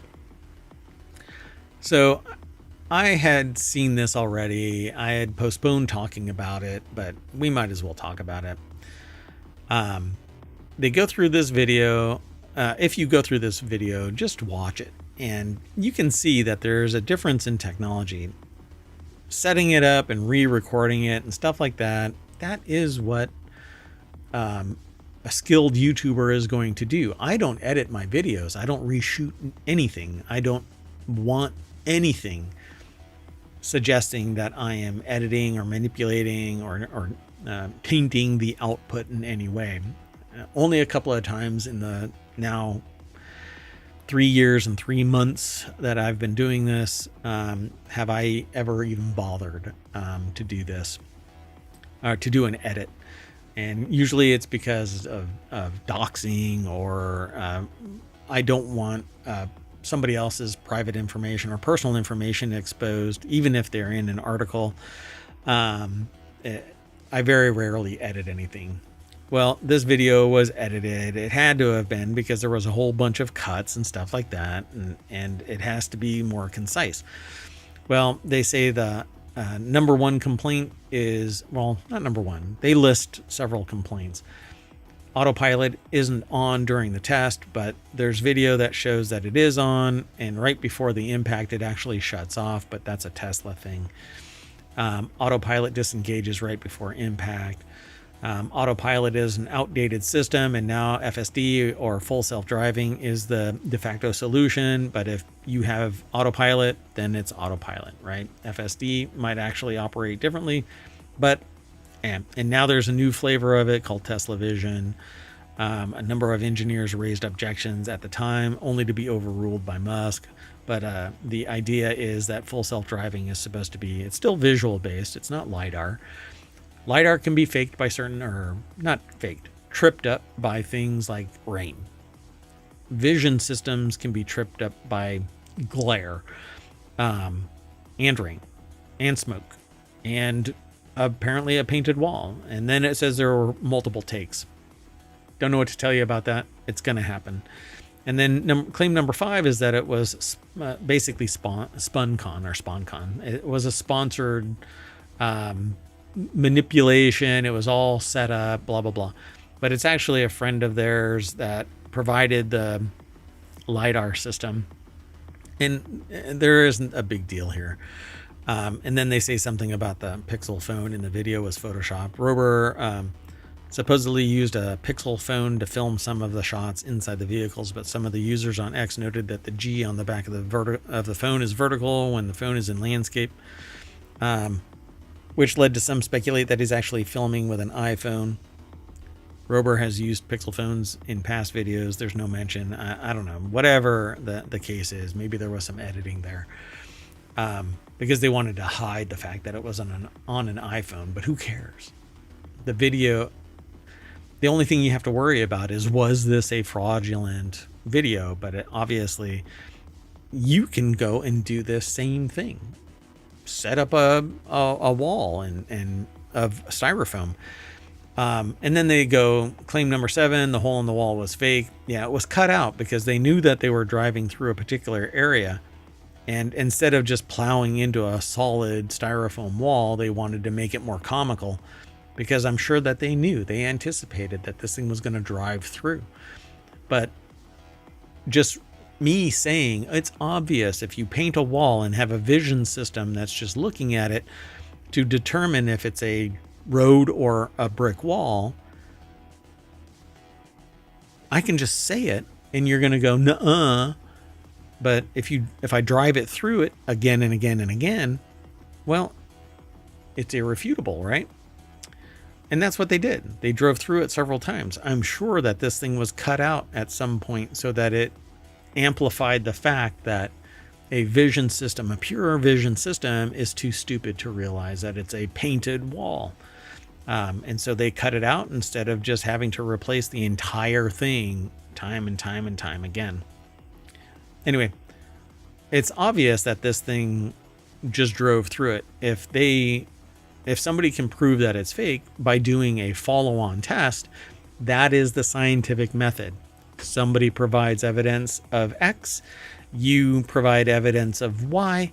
If the two don't correlate, then there is a problem there with the facts. And so go and prove that it actually is a failed system or a failed test or whatever. But prove it. Don't just poo-poo it while you're sitting on your chair. Go and prove it. So the article is over on The Verge by Andrew J. Hawkins. That's who put the article together. But I was so excited to get into this, I didn't give the attribute at the beginning of the show. Anyway, the last article for today, and it's a time machine episode, so I may or may not be able to do the episode on the 18th. It's been a long day. So Virginians panic after a gorilla broke out of a zoo that didn't have any gorillas. The news broke out and went on a rampage through social media that a gorilla had escaped from the Virginia Zoo in Norfolk. People were scared. Was it safe to leave the house? Could they go do groceries? And would the gorilla be attracted to the banana smell? I think that's a goof. But anyway, people were in low-level panic, but for no reason, because it was all fake. Louis Prada over at Vice.com put the article together. There was no gorilla on the loose. The Virginia Zoo doesn't even have a gorilla. In our modern age, an age of wonders and miracles, it's still way easier to spread a lie than it is to debunk one.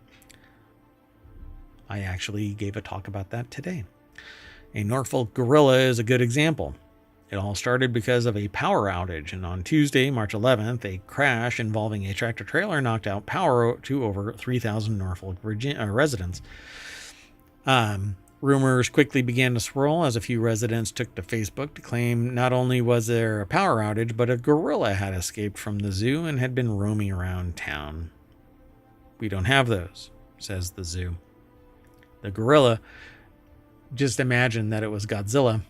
Not Godzilla. What's the big gorilla? Oh my God, it's not Godzilla. I've completely forgotten what the name of the big ape is. The big gorilla. Hold on. I cannot believe it. I've watched movies about it. My brain has gone blank. Hold on a second. Seriously, my brain just shut down. King Kong. My God. I am a goober. Anyway, so I think somebody probably just like, hey, it's like a gorilla thing. Let's spread a rumor that there is a gorilla on the loose. So either way, it was a lie. That was easily disproven by the simple fact that the Virginia Zoo doesn't have a gorilla that could get out. My quote to people today was trust but verify. Do the due diligence, critical thinking necessary for you to verify the information that you are seeking. Don't take first blush at information from an AI generated result from Google. If it provides you information, you better verify it, because at some point you're going to use incorrect information, treat it as if it is absolute truth, and you're going to get called out as being a complete goober. So anyway, this is a very interesting article, and it's about reality hacking. Yeah, I can say whatever I want online, and there are going to be a subset of people that buy it. I am doing my best to support through articles and through additional links, if necessary, the information that I'm talking about. And so I hope that you trust the show as basically trivia like news without the game. That's why I started titling some of our shows as news trivia without the game. At some point, you're going to be out there talking to people, and somebody is going to mention, hey, did you know that there was a gorilla that broke out of a Virginia zoo? And you're going to go, no, that is actually a lie. And it's a falsehood that somebody put out there. A lie. Let's just call it a lie. Some people do it without blinking, but they're typically sociopaths. I will try not to lie to you, and I encourage you to challenge the statements that I make. If I provide you incorrect information, let me know. It's more of a conversation than it is just me, gushing information out, although it is. I'm gushing a bunch of news articles that are aggregated into ohmtown.com, which is exactly where we're going to go. We're going to go back to ohmtown.com. It is March 17th, 2025, Season 4, Episode 76 of Non Sequitur News, and it's come to a close. So, and here, I have a whole new graphic. When I start thinking, I need to start dropping this thing out there. Yes. And then when I actually come to a conclusion,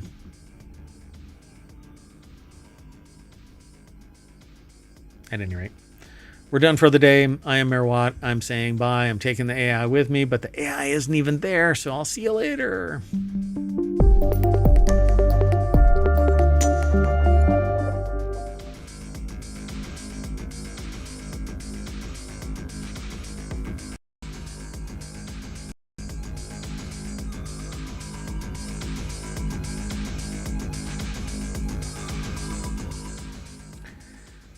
Hello, everybody, and welcome to Non Sequitur News for March 18th, 2025. It's Season 4, Episode 77. This is a time machine episode, so I'm going to be going through this in about 30 minutes or so. I am Mayor Watt. I run ohmtown.com, and along with the Sentient AI, which isn't available right now, we talk about 10 articles. Today we're going to be talking about Charged in 5 Minutes, Taco Bell AI, free air tags for Denver drivers, astronauts, Starlink competitor that won't trash space, High winds disrupt landing twice. Frontier goes where Southwest has gone before. Celebrite puts AI into forensic tool. Sure. The riddle of a theft and 100 million paid stream subscribers. Again, I am Mayor Watt.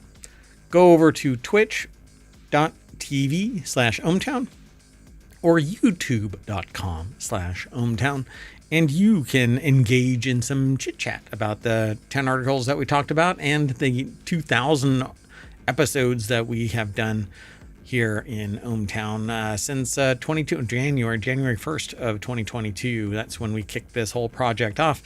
So I hope that you become a citizen. Go over to ohmtown.com, sign up, sign in, engage in some discussion there, post comments, download the podcast, visit the Patreon, go over to the Discord.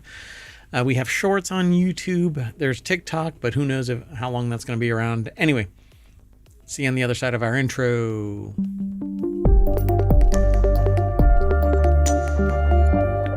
All right, folks, let's get into this. The very first article is Tesla competitor reveals electric car that can charge in 5 minutes. It is a Chinese company named BYD. It's starting to eat its lunch, supposedly, as slumping EV giant Tesla's sales slow to a crawl, much like it. Well, any EV, really.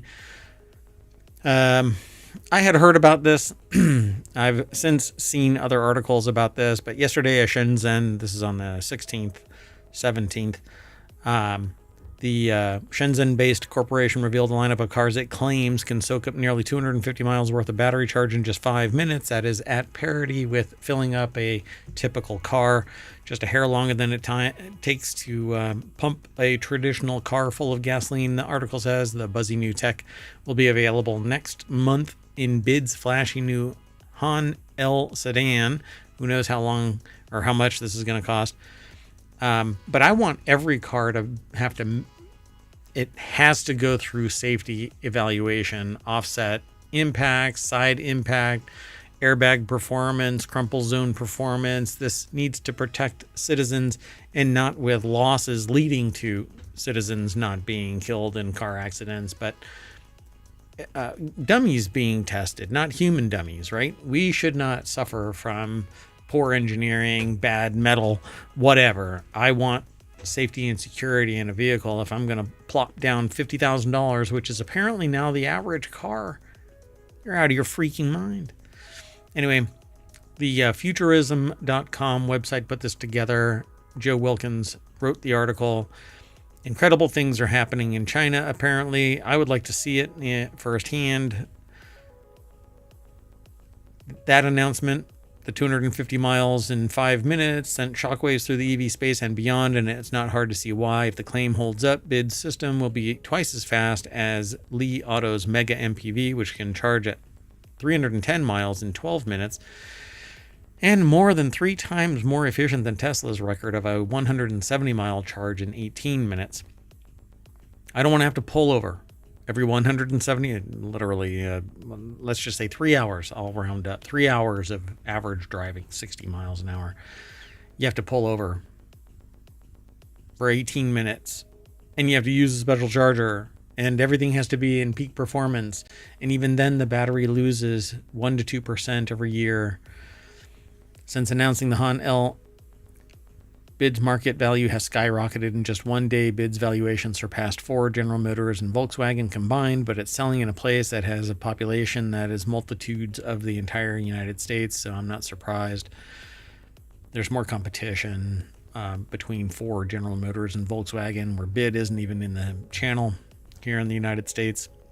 Despite tariffs and trade war escalations, China's global slice of the EV pie is steadily growing. Not everybody has tariffs and trade war escalations, so they can sell in other places. In August of 2024, BYD's global exports more than doubled Tesla's, a lead that's only grown in recent months as protests and Musk fatigue. There's a link to that. Tesla's new sales, Germany, Elon Musk is the link. It's word salad that basically people are tired of Musk. Anyway, holding a lot of people. There's always fan people, but whatever.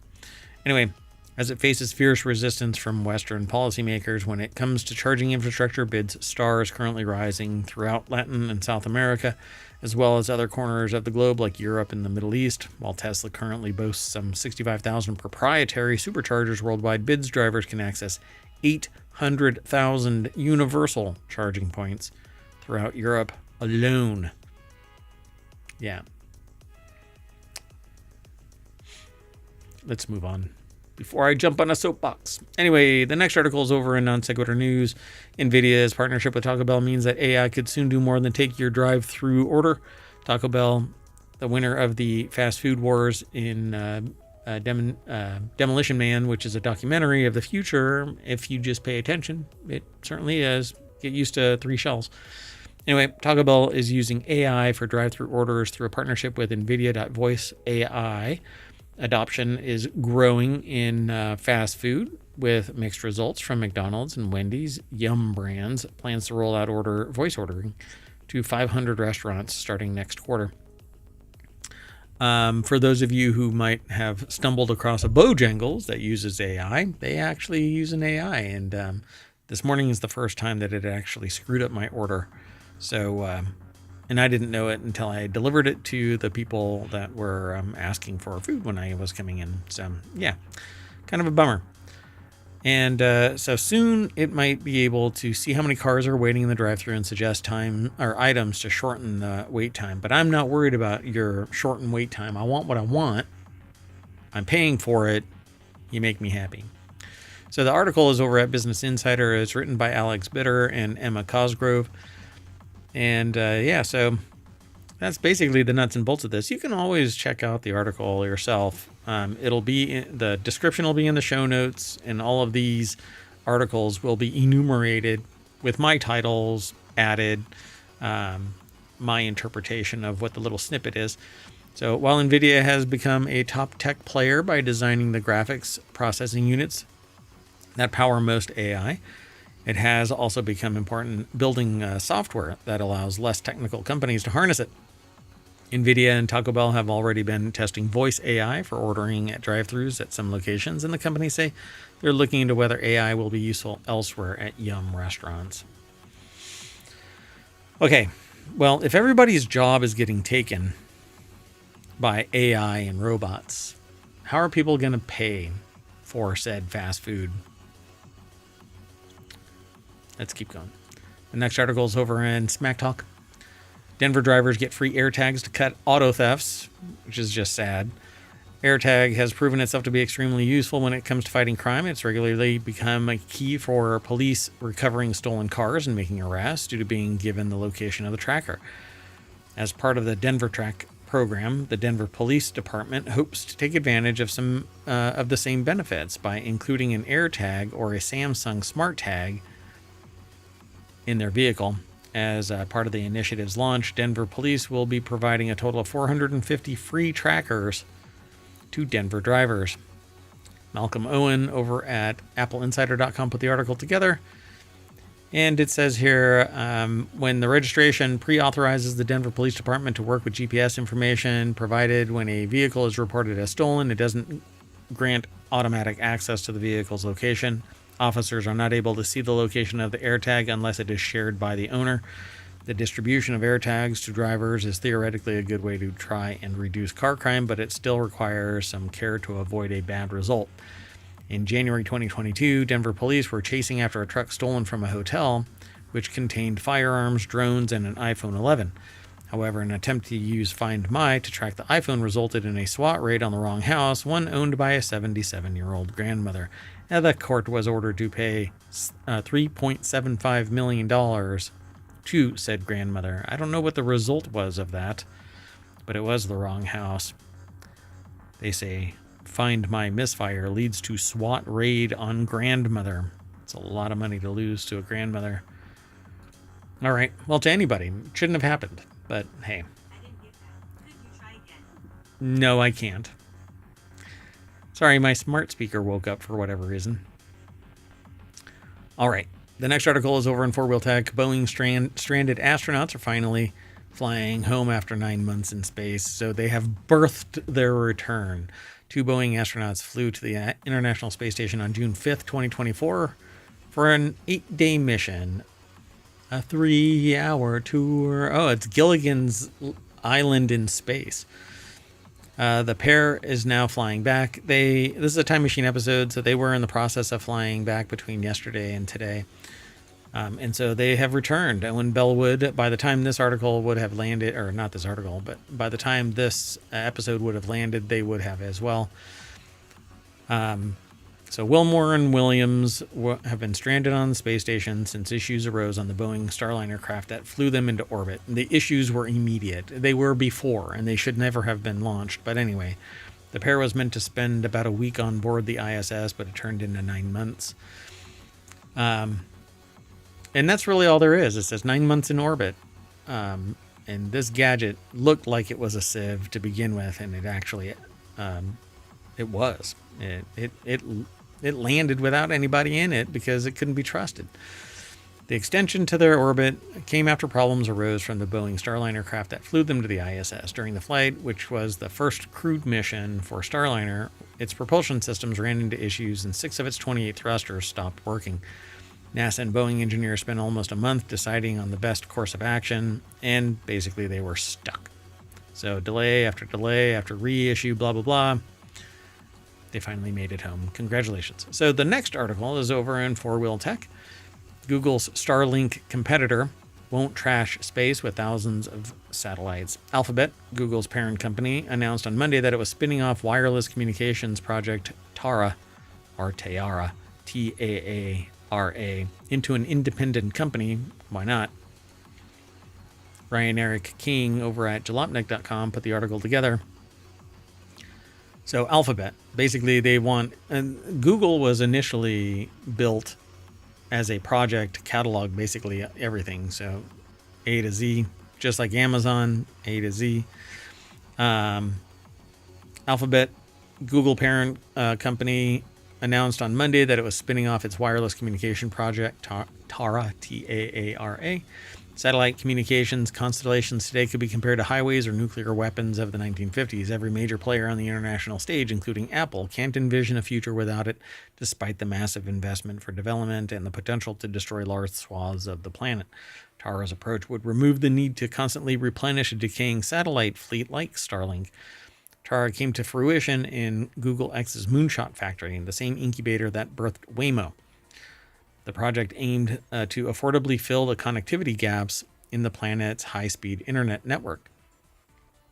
Tara's efforts center around silicon photonic chips, technology that can send and receive data through the air. The system, called Lightbridge, shoots very narrow, invisible beams of light between terminals to transmit data at speeds up to 20 gigabits per second over 12 miles. Tara could be everything, but the high ground apparently. So Tara's Lightbridge is envisioned as a much cheaper alternative to laying fiber optic cables. If it's cheaper than laying a cable, it must be pennies compared to the reusable rocket launch. According to The Verge, the project trialed the system in 2 densely populated places. They say trailed here, but anyway, where traditional networks would be cost prohibitive. Kinshasa, the Congolese capital, and Coachella Festival. So the issues with Starlink, Tara's target competitor, are becoming evident as its satellite constellations scale up. The fleet is around 6,000 satellites. The debris that this thing can kick off is immense, and it's going to lead to a point where you can't go into or out of space because there's so much crap up there. At full scale, there could be as many as 8,000 Starlink sats burning up in the atmosphere every year, which could spew over 1,000 tons of aluminum oxide into the atmosphere, which actually is a problem because it's going to deplete the ozone layer. It's going to create an issue. And it's actually, if I remember right, it's the premise for things like the Matrix. They blotted out the sky to try and stop solar powered anything. And it led to basically Terminator. Anyway, the absurdly high levels of aluminum oxide pollution would deplete the ozone layer, the crucial barrier protecting the planet from the sun's ultraviolet radiation. But that's not how this would work. Lightbridge is ground-based. It's a ground-based system, can't provide the same instant global connectivity, but that's not quite true. The lag would be almost transparent, I would say. Plus, you don't have to go up and down from space. But I'm going to look into this some more. We'll be talking about this as it comes online. The next article is over in Non Sequitur News as well. 120 passengers endured an 8-hour flight to nowhere after high winds prevented 2 attempts at landing. A Eurowings flight from Germany couldn't land in Norway due to the high winds. The Airbus A320 diverted to Finland in the hopes that the weather would calm down, but the winds got stronger, so the 120 passengers ended up back in Dusseldorf. More than 100 passengers endured an 8-hour flight to nowhere, basically flying somewhere and turning around. The article is over at Business Insider. Pete Sim put the article together. That's basically what it was. Eurowings Flight 9250 was scheduled to be a 3.5-hour journey from Dusseldorf, Germany to Tromsø. I think that's pronounced Tromsø, Norway. But it approached the Arctic City. Airport traffic said no. Winds are high above maximum limit for a safe landing, so it brushed off. It went to another location, Finland, and was brushed off there. Eurowings spokesperson said, unfortunately, the second attempt also failed due to the weather, so the pilots decided to fly back to the base in Dusseldorf. Passengers were given hotel accommodations. For those who lived nearby went home, and there were 120 passengers and 6 crew on board. So, yeah. And I suspect that weather, it happens from time to time, but as I tell people regularly, the reason why we know about this is because of technology. Otherwise, this would be a non-issue, a hyperlocal event between an airline and a couple of locations. But is it anthropomorphic weather impacts? Anthropomorphic means that it's caused by us humans. Are we causing the disruption of the natural order of things with our activities causing climate change? Guess we won't know. Other people will know, and we'll be told that from somewhere else. So Frontier is offering bags to entice angry Southwest flyers. That's the title of our next article. It's over at Non Sequitur News, but it's aggregated from Business Insider. We only get this little snippet. There's a whole lot more over at Business Insider, but we like to talk about this kind of stuff. Keeps us on our toes, keeps us aware of what's going on in science, technology, and society. That's the 3 things that I focus on. When I'm not mayor of ohmTown, I do this everywhere. So Frontier will offer free check bags this summer to capitalize on Southwest's policy change. Frontier, not on the frontier of anything. They're going boldly where Southwest has gone and then said, you know what? We can't appease our investors enough, so we're going to have to charge all of our customers. So we're not going to make our customers happy. We're going to make our investors happy, even though investors will keep buying. It doesn't matter. They'll buy. I'll buy your stock. So budget competitor Frontier Airlines announced on Tuesday that all non-stop flights departing between March 18th and August 18th will receive a free carry-on bag. So they'll give me a bag? Is that what that reads? That's how that reads. So they'll receive a free carry-on bag. Yay, I get a free bag, seat selection, and flight changes. That's awesome. I get a bag. Cool. I know what they mean. Taylor Raines put the article together over at businessinsider.com. Frontier is not the first airline to take the jab at Southwest amid the backlash, but it doesn't really matter. Frontier stacks you like cordwood. I've always heard hinky things about it. Some loyal flyers online have said that the move feels like a money grab. The only Southwest customers who will get a free check bag are those with elite status or the company's co-branded credit card. Clearly capitalizing on that discourse, Frontier suggested that Southwest customers should file for divorce and that Frontier would be a welcoming rebound. It's a lot to unpack. Let's move on, though. The next article is over, and this one is kind of near and dear to me because it's about Celebrite dumps AI into its cell phone scraping tool so cops can hallucinate evidence. I knew this was going to come from Tech Dirt, if anybody, with a title like that. Honestly, I don't understand this compunction to break things that are already working fine. Axon makes body cameras and tasers, but it simply wasn't enough to equip cops with cameras and cop shops with expensive service contracts. No, the company insisted the way forward was dropping AI into the existing tech so robots could start doing the boring cop paperwork. Celebrate makes a tool that crack seized phones and scrape everything out of them for perusal by investigators and prosecutors, but just being able to do that wasn't good enough. Now, as Joseph Cox reports for the always essential 404 Media, Celebrite is adding AI to it. The title of this is Celebrite. It's been aggregated, by the way, into Non Sequitur News, but the title of it is Celebrite dumps AI into cell phone scraping tool so cops can hallucinate evidence. Tim Cushing in the Why Does Anyone Need This department put this article together.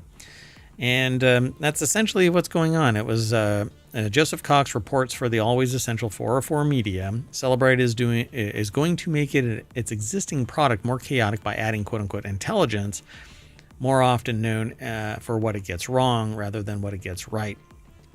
Yes, AI hallucinates. That is a massive problem. Unless it is definitively locked into a silo of its experiential knowledge, right? It's learned, it's trained on the legal system. It's asked about the legal system and only that. And that's all it knows. So it can only spit out what it's been trained on. That's fine. It becomes an expert system with a little bit more intuition kind of a thing. It's much more elaborate than just parsing a bunch of stuff and then spitting out the results. What I don't want is a generalist AI that ties things together incorrectly and then cites to bogus articles or anything really. I don't want hallucination. So Celebrite has introduced AI specifically into Guardian, which is a software as a service evidence management solution, the company says. In practical terms, Guardian is a piece of software for analyzing evidence already in a police officer's possession. According to Celebrite's February 6th announcement, the company's generative AI capabilities can summarize chat threads to help prioritize which threads may be most relevant, contextualize somebody's browsing history to show what was searched for, and build relationship insight, which could be complete fabrication and hallucination. Just because there is something in my cache doesn't mean I actually saw it. It just means that it went through my browser, and it can make a connection as erroneous as whatever, and it can do it based off of something as nebulous as too much skin tone in the color of skin within a picture or an image, and then it can spit out a result, and then somebody has to go and look at it. But that's not what really happens. Sometimes people take it for granted that the information is accurate and just leverage the AI instead. So the most immediate problem is this. Cops are already looking at this AI as a way to sniff out criminal activity they're not even investigating. The press release from Celebrite contains a quote from a police official who heads a force overseeing a town with, squints at Wikipedia page, 1,365 residents. It is impossible to calculate the hours it would have taken to link a series of porch package thefts to an international organized crime ring, said Detective Sergeant Aaron Osman with Susquehanna Township, Pennsylvania Police Department, who recently piloted the solution. The Gen AI capabilities within Guardian helped to translate and summarize the chats between suspects, which gave us immediate insights into the large criminal network we were dealing with.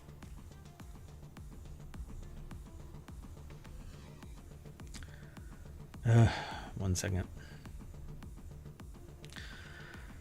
So it is impossible to calculate.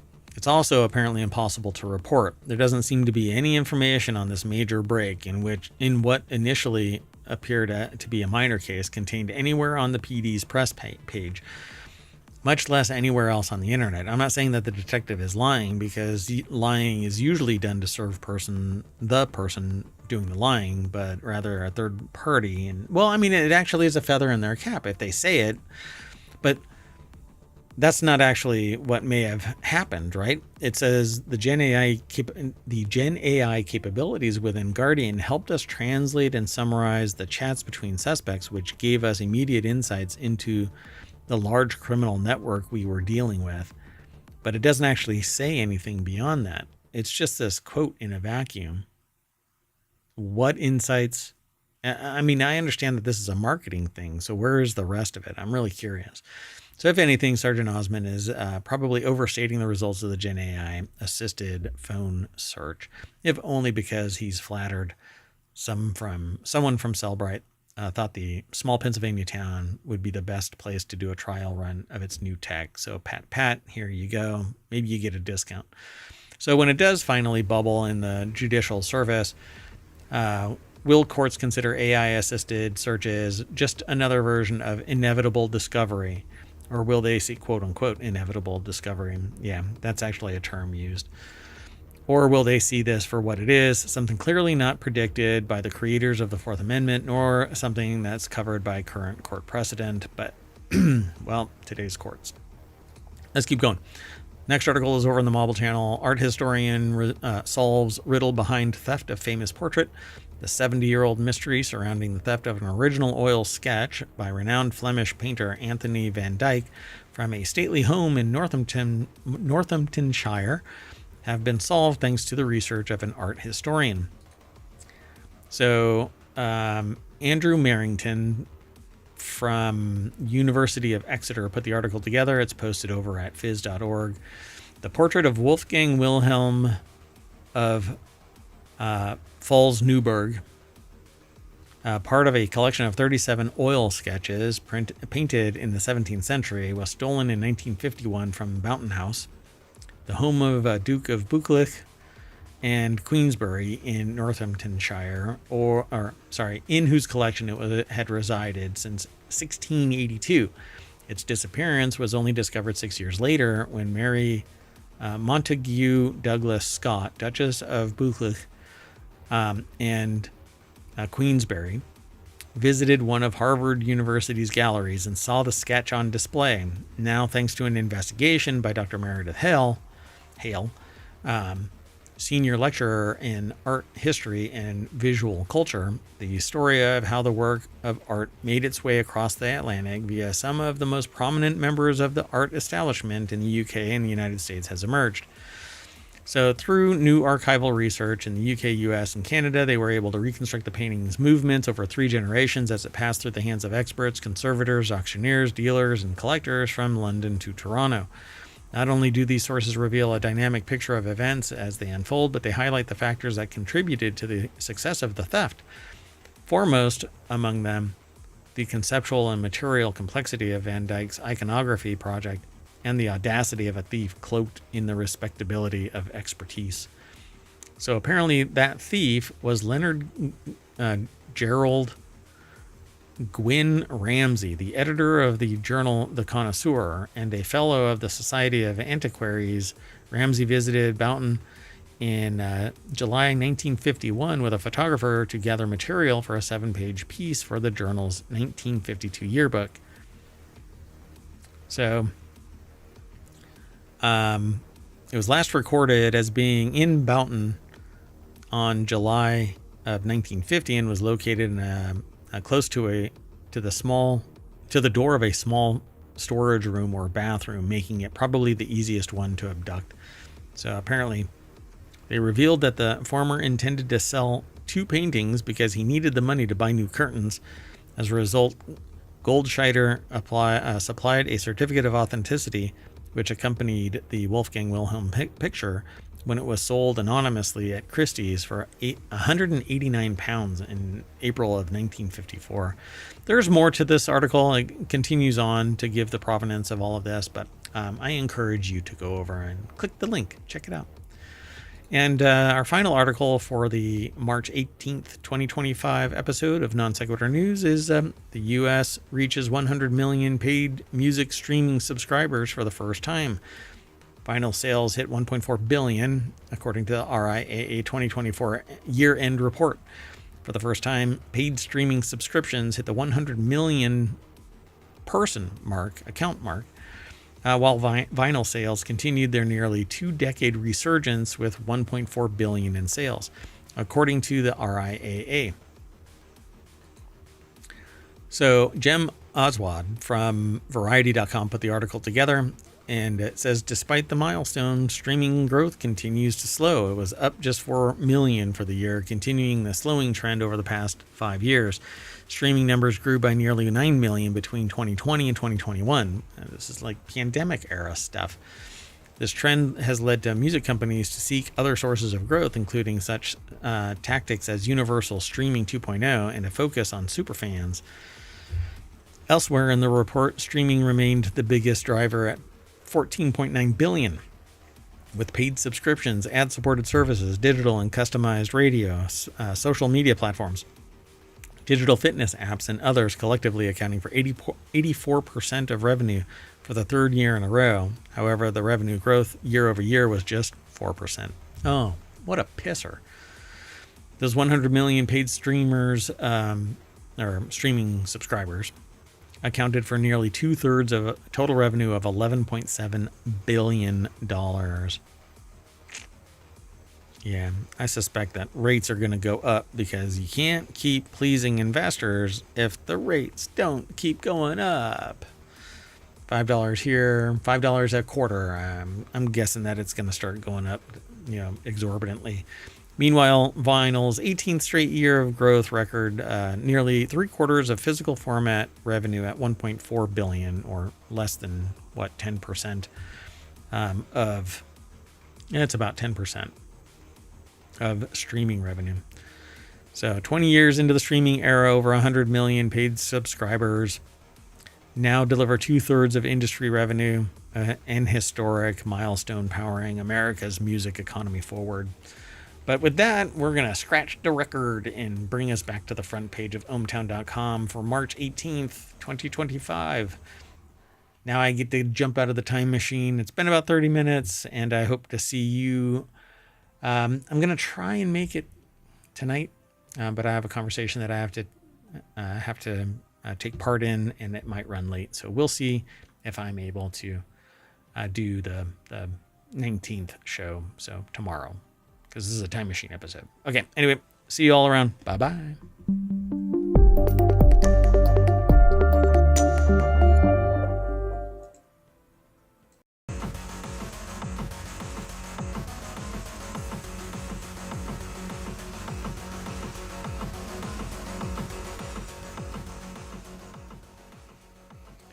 Hello, everybody, and welcome to Non Sequitur News for March 19th, 2025. It's Season 4, Episode 78. It's a time machine episode, so I'm going to be going through this pretty darn quick, probably under 30 minutes. We'll see what happens.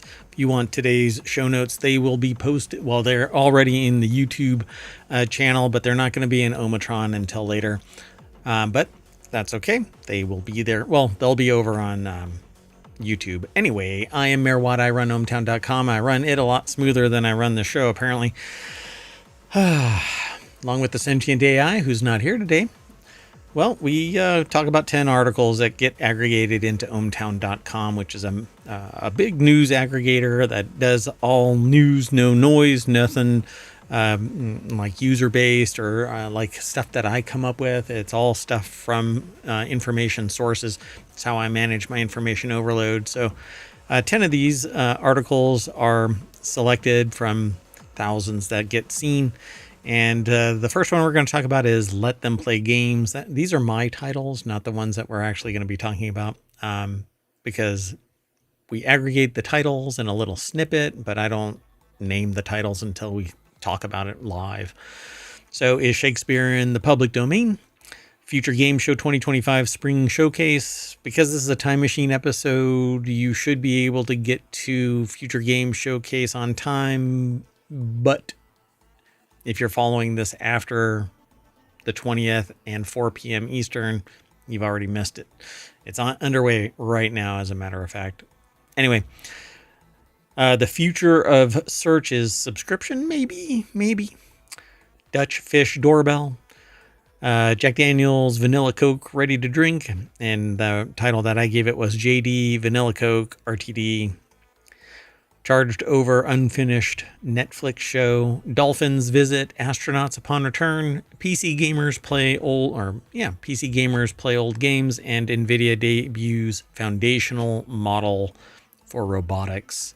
They call it Groot, but I find the naming of stuff based on the historical stuff, well, it's kind of a cheap thing. Anyway, everything is powered by ohmtown.com, so go over and check it all out. Become a citizen, then come over and be sure to follow us on Twitch and over on YouTube and Patreon and Discord, and download the podcasts. There's 7 of them, 6 weekly shows and then 1 daily show. That's this show.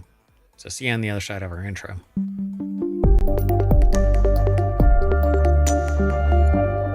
Alrighty, let's get into this. Wizards of the Coast reportedly lays off staff working on virtual tabletop Sigil. Baldur's Gate 3 characters Asterion and Karlach confront a ghost in Wizards of the Coast virtual tabletop program Sigil. That's the image that we're going to see when we get to the other side of this, but reports spread on Tuesday via social media that Wizards of the Coast, the Renton, Washington-based company that publishes D&D, has dismissed most of the employees that were working on its virtual tabletop VTT called Sigil. According to posts on LinkedIn, roughly 30 employees working on Sigil were dismissed on Tuesday, including senior writer Andy Collins, VFX artist Eben Bradstreet, and community manager Chung Ing. So GeekWire reached out to Wizards for further comment. I don't know if this has been updated since then. Thomas Wild put the article together for GeekWire.com. And let's see here. GeekWire reached out, recently exhibited at a media summit at the end of January. Sigil was initially announced in 2022 as Wizards' entry into VTT space. I think that they've kind of lost the battle here with others moving faster. But the thing about it is it could have been their material. So there's a lot of D&D kind of problems, friction out there in the world. It recently debuted to the public at the end of February as part of the online storefront D&D Beyond. VTTs such as Foundry, Roll20, Game Master Engine, Tailspire have become a big part of the hobby in recent years. My history with Wizards of the Coast was that they never wanted to go into the virtual space. Things have changed over the years. And it was something that I actually pitched with to EA in a different way. Another entrance into the virtual, and not virtual, but the online environment was I pitched basically Warhammer 40,000 Games Workshop stuff. But I had always been told that they didn't really want to get into it. And over the years that pivoted. I'm pretty old in the grand scheme of things, but I've seen a lot of this pivot. So, however, for more technical tabletop RPGs like D&D, it can be tricky to run the game without some kind of map in front of the player, since character placement and range can be big factors. In those cases, a VTT can vastly streamline the process of online play. And certainly, but if you have to keep on buying stuff, paying a subscription and all of that, I don't know. It needs to be frictionless. It can't be perpetually costly. I just got renewed automatically by something that I gifted to somebody else. And it's so friction bound for me to cancel it because the person doesn't want to play in that space anymore, that I'm considering doing a chargeback, which actually harms the e-commerce company, the company that's using this electronic payment thing.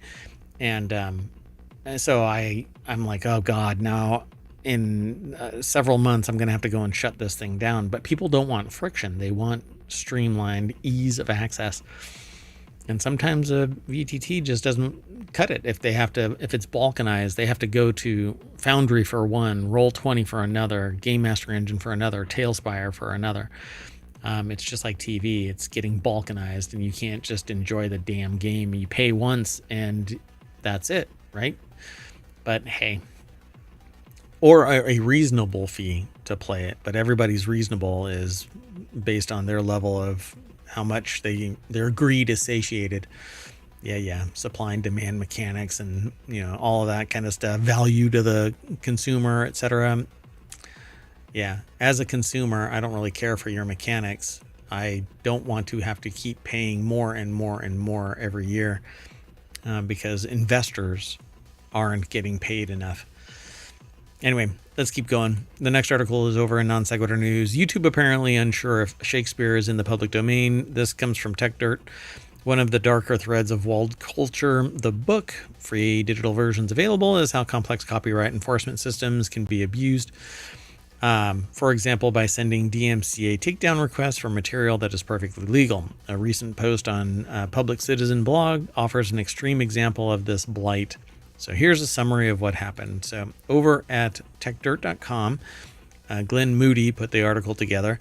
In the to be or not to be in the public domain department is where this comes from. They always change which department it comes from.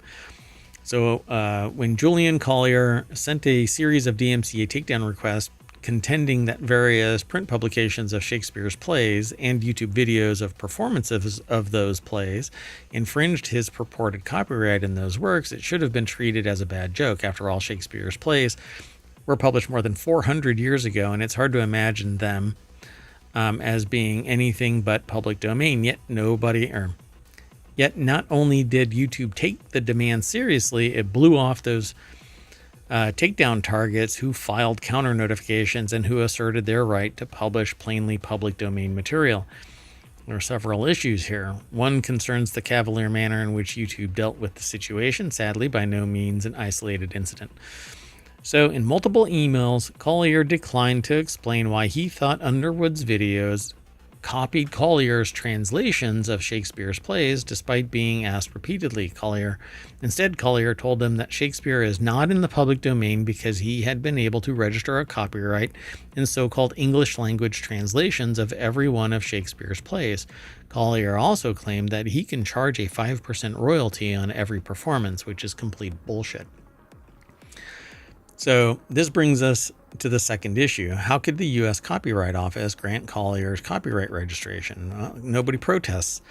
Apparently, it was on the strength of these two translations, quote unquote, that the Copyright Office granted a registration of Collier's copyright in 36 translated plays, tragedies, comedies, and histories, without receiving copies of any of the other works in which the Copyright Office was potentially granting a monopoly. As to what Collier's translations amounted to, Levy sent a copy of Collier's work to a Shakespeare expert, Jan Powell. It was Powell's opinion that the translation was such a mess that no reputable Shakespeare company would perform a script based on Collier's work. In addition to the fact that Collier's scripts did away with the iambic pentameter, which is the flow of the work, that the glory of Shakespeare's plays, she found his translation to be a garbled mess. So the Intellectual Property and Innovation Clinic, in concert with Public Citizen, they've sued Collier, seeking a declaratory judgment of non-infringement and seeking relief for a DMCA wrongful takedown. Corey Donaldson of the Los Angeles area firm Ferguson Case or Patterson is co-counsel in the case. In addition to securing relief for Underwood, we hope to spur the district court to invoke 17 U.S.C. 411B to suggest to the Copyright Office that it reconsider its registration of Collier's copyright. And this is the only way that you can do this. Be it patent, trademark, copyright, whatever, when there is a state license on something, or in this case, a right to control the intellectual property of something, the only way you can stop this abuse is to take it to court. The problem is this should have been predicted. Anybody that thinks critically about this would have been able to stop this, because they say this is already a public domain. Anybody can translate it. And when it's when you're taking something that exists and you're just translating it into another language or whatever, unless there is something so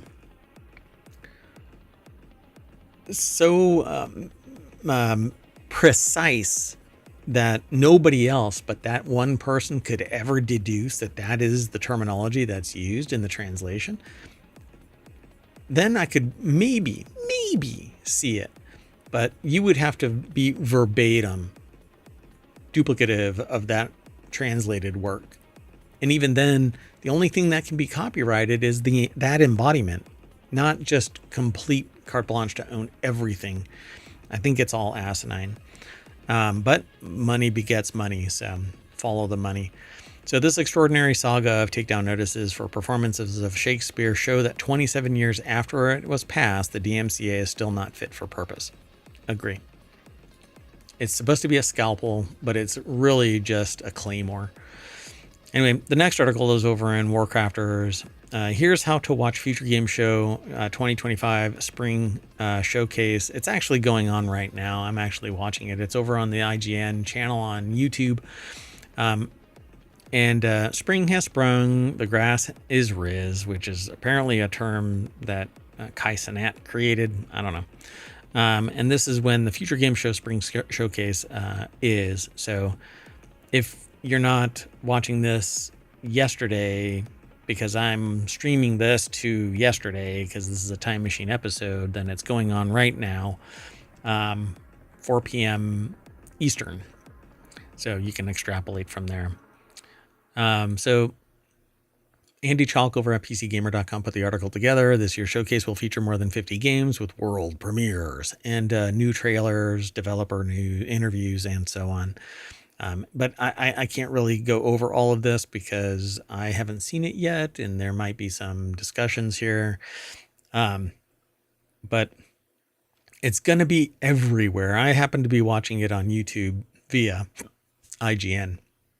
But it's going to be on Twitch, YouTube, Steam, Epic Games Store, Twitter, Facebook, TikTok, Games Radar, PC Gamer, IGN, GameSpot, Bilibili, Genix, I guess, TV, GOG, and apparently more, but they too kind of go, nah, can't go on. Anyway, go and check it out. Just do a search for Future Game Show Spring Showcase 2025, and that will pull it up. Let's keep going. Next article is over in Non Sequitur News. The future of searches in Google, it's $10 a month. So I'm going to jump right on into the source of this. This is over at TheVerge.com. David Pierce put the article together, and the deck statement says, Google has felt like a product in decline for a long time. Kaji offers a new, better vision for search, but the only way it works is if you're willing to pay. So, oh no, I won't be able to talk about it. Doggone it, I didn't sign in. I won't sign in while the show is going. But yeah, daggone it. Anyway, so almost 2 years ago, the person says that they got out. They signed up for a search engine called Kaji, which charges $10 a month and in return promises better search results, no ads, no data collection, and lots of advanced features. So I'm going to go and check that out after the show and see what it's all about. And I need to remember to log in because I subscribe. So anyway, we'll follow up with this at a later date, but you can go and check this out over at TheVerge.com by following the link either in the show notes over on YouTube or by simply going over to The Verge and doing a search for Kaji review. All right, let's keep going. The next article is over in the Dutch Fish Door. Well, it's over in the mobile channel, but it's a article titled "A Dutch Fish Doorbell Has Turned into an Unlikely Online Hit Combining Slow TV and Ecology." The central Dutch city of Utrecht has installed a fish doorbell on a river lock that lets viewers of an online live stream alert authorities to fish being held up as they make their way migrating to shallow spawning grounds. And the sentient AI has actually been monitoring this from time to time and rang the doorbell at least once. Alexander Fertula put the article together over at fizz.org, and there's a fish staring at you. So the idea is simple. An underwater camera at Utrecht Weerdsluis Lock sends live footage to a website. When somebody is watching and sees a fish, they can click on a button that sends a screenshot to organizers. When they see enough fish, they alert a worker who opens up the lock to let the fish swim through. So it's a stream. Now in its 5th year, the site has attracted millions of viewers from around the world with its quirky mix of slow TV and ecological activism. Much of the time, the screen is a murky green with occasional bubbles, but sometimes a fish swims past. As the water warms up, more fish will show up, and without the help, native fish, freshwater fish like bream, pike, and bass, I almost said bass. That's going right there. Anyway, so they can become backed up behind the lock and form easy prey for predators in the spring when the lock is rarely open for passing boats. So the bell is the brainchild of ecologist and concept developer Mark Van Hukelum, I guess, who's been happily surprised at the response with millions of people from around the world tuning in over the years. Yay, look at that. Anyway, there's a lot more. Go over and check it all out over at fizz.org. The next article is easy mode as well. Jack Daniel's debuts vanilla Coke ready to drink. I actually put rum in my orange cream Coke, which is not available everywhere, that orange cream Coke. But anyway, at least not everywhere I've looked. The new flavor is exclusive to the newly launched Jack and Coca-Cola flavors pack, a 6-pack assortment of the range's 3 flavors available in the U.S. The original Jack Daniel's and Coca-Cola launched in Mexico in 2022, followed by the U.S. and UK debut in 2023, only to get probably slammed here in the coming years. The first flavored variant, Jack and Coca-Cola Cherry, followed in September 2024. We know today's ready-to-drink drinkers are reaching for variety, convenience, and authenticity, and that's exactly what our new flavors pack delivers by blending the bold taste of Jack Daniel's with the classic notes of 3 Coca-Cola products. Or you could just buy Jack Daniel's and these 3 drinks and do it to your heart's content. Lauren Bowes over at thespiritsbusiness.com put the article together. So they say the new variant is said to have a crisp and refreshing finish with a sweet hint of vanilla balanced by the bold notes of Jack Daniel's Tennessee whiskey. So 7%. Flavors pack is $18. Let's see. It says that there's 4, right? Hold on. I thought that it said a 6-pack arrangement. Okay, so it's a 6-pack assortment. And there you go. So cherry, vanilla, and I think just the basic rum and Coke. Or not rum and Coke, Jack and Coke, JD and Coke. Okay, let's keep on moving. The next article is over in Non Sequitur News. Feds charge director with $11 million fraud over his unfinished Netflix show. The strange $55 million saga of a Netflix series you'll never see, reported in 2023 by the New York Times, is now a criminal matter as today's prosecutors in the Southern District of New York charged director Carl Eric Rinch with wire fraud, money laundering, and other financial crimes. They allege that after Netflix, referred to as a streaming company One in the indictment, won the bidding for his 13-episode show, it paid $44 million over the course of 2018 and 19 to produce the sci-fi series about a species of super intelligent human-like clones. Guess that's not going to happen. So Richard Lawler over at TheVerge.com put the article together. I might get crushed on this too because I didn't log in. But anyway, according to the Times report, Netflix secured the show by offering millions more than Amazon and promising Rinch, whose only feature film was 47 Ronin, Final Cut. The fraud he's been charged with came into play once he told Netflix he'd need an additional $11 million to finish the show, which was originally called White Horse before it was renamed Conquest. After Netflix sent the money in March of 2020, however, Rinch allegedly took the money for himself, putting $10.5 million in a brokerage account and losing more than half of it in less than 2 months, while telling Netflix that work on the show was awesome and moving forward really well. He had better luck with the rest of the money, making crypto investments starting in the spring of 2021 that prosecutors say eventually proved profitable. However, as detailed by the Times, his behavior became erratic, and after Netflix canceled development in 2021, he sent executives emails claiming he'd found a way to map the coronavirus signal emanating from within the Earth and told his wife he could predict earthquakes. Well, obviously, some issues have formed. Let's keep rolling. The next article is over in Non Sequitur News as well. Curious dolphins welcomed NASA's astronauts back to Earth after their 9-month saga stuck in space. So yeah, this has actually been making its viral rounds. A pod of dolphins swam around SpaceX's Crew Dragon spaceship after it splashed down Tuesday. Astronauts Sonny Williams and Butch Wilmore were returning from 9 months stuck in space, and the dolphins made their splashdown extra special. Yay. So the article is over at businessinsider.com by Morgan McFall Johnson. And maybe there's some pictures. Yeah, there it is. So at least one is sitting there too. Their spaceship bobbed in the ocean like a toasted marshmallow. Smooth gray dorsal fins began to peek above the water around it. So it just landed right where they came over and started swimming around and checking it all out. Here on your screen, we can see dolphins actually who want to come and play with Dragon. Kate Tice, a webcast host and senior quality systems engineer manager at SpaceX, said in the live stream. Pretty cool. Yeah, this is pretty awesome. All right, well, welcome back. The next article is over in, it's over at ohmTown. I'm not sure what's going on with the aggregator at that for this link, but anyway. PC gamers reportedly play old games most of the time, and when you click that link, you'll get taken over to Game Rant. Sarah Fields put the article together. According to the article, PC gamers prefer older games. 67% of player hours are spent on games at least 6 years old.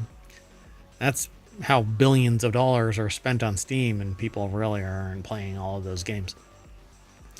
I am one of those people who have bought games and haven't played them, and that's a shame. And I can't sell them to something else because we don't have first sale doctrine anymore. And you don't even own it. It's a license. Don't get me started. Anyway, Steam's popularity rising, reached over 40 million concurrent users. Rise in PC gaming, a reported 907.5 million PC gamers in 2024, up from 873.5 million in 2023. So more people are playing games on computers, PCs. So Ben Porter, director of Newzoo, has shared a report with PC Gamer that gaming on PC is increasing in popularity, but that gamers on the platform are primarily sticking to popular older games. Porter indicates that it's believed that there are 907.5 million PC gamers in 2024. A survey of 73,000 players indicates that 67% of player hours were spent on games at least 6 years old. So what older games are PC players gravitating to? It says like somewhere along the lines of Fortnite took about 5.4% of the hours, with Dota 2 taking up 5.8. Roblox and League of Legends were both over 6. However, it's worth pointing out that this study surveyed 73,000 players and looked at data from 10,000 games. So in other words, the survey participants only make up 0.008% of all PC gamers. So the actual percentage of time spent may differ if one were able to look at every single PC gamer's habits. Older games tend to have lower system requirements, and massive indie hits like Stardew Valley don't require powerful systems to play. Yeah. So people are just digging older stuff. And finally, our last article for the March 19th episode of Non Sequitur News is NVIDIA debuts Groot N1, a foundation model for humanoid robotics. NVIDIA is releasing what it's referring to as an AI foundation model for humanoid robotics. Announced at GTC 2025 in San Jose, the model, dubbed Groot N1, is a generalist model trained on both synthetic and real data. In a video introducing Groot N1, NVIDIA says that it features a dual system architecture for thinking fast and slow. The article is over at TechCrunch.com by Kyle Wiggers. And I watched as one of the Disney bots came out. There's a bipedal robot that's actually has a great personality, but it's typically controlled by a human being. They seem to imply that it was AI, but I don't not for a moment do I think that.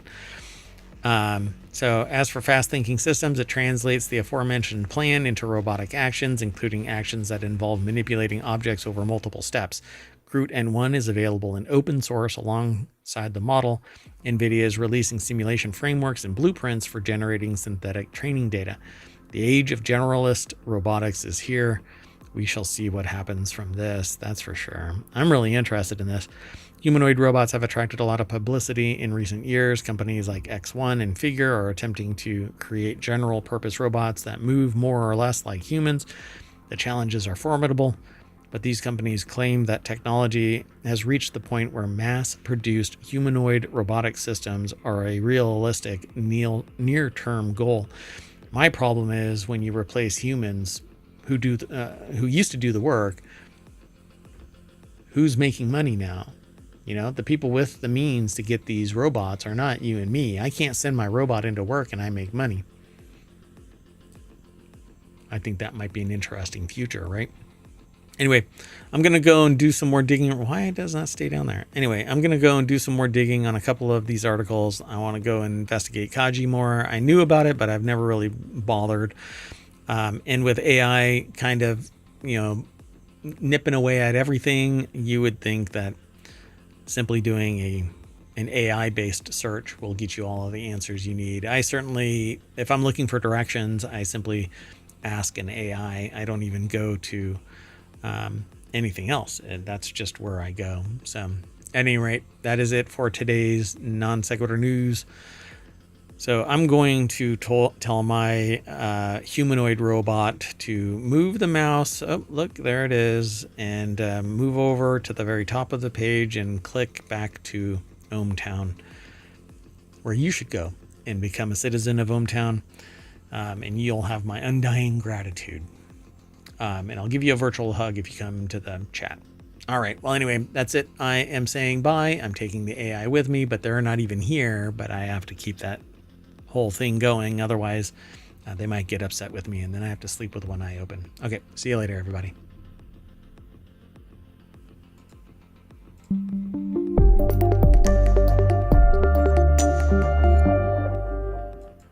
Oh, look, under 30 minutes.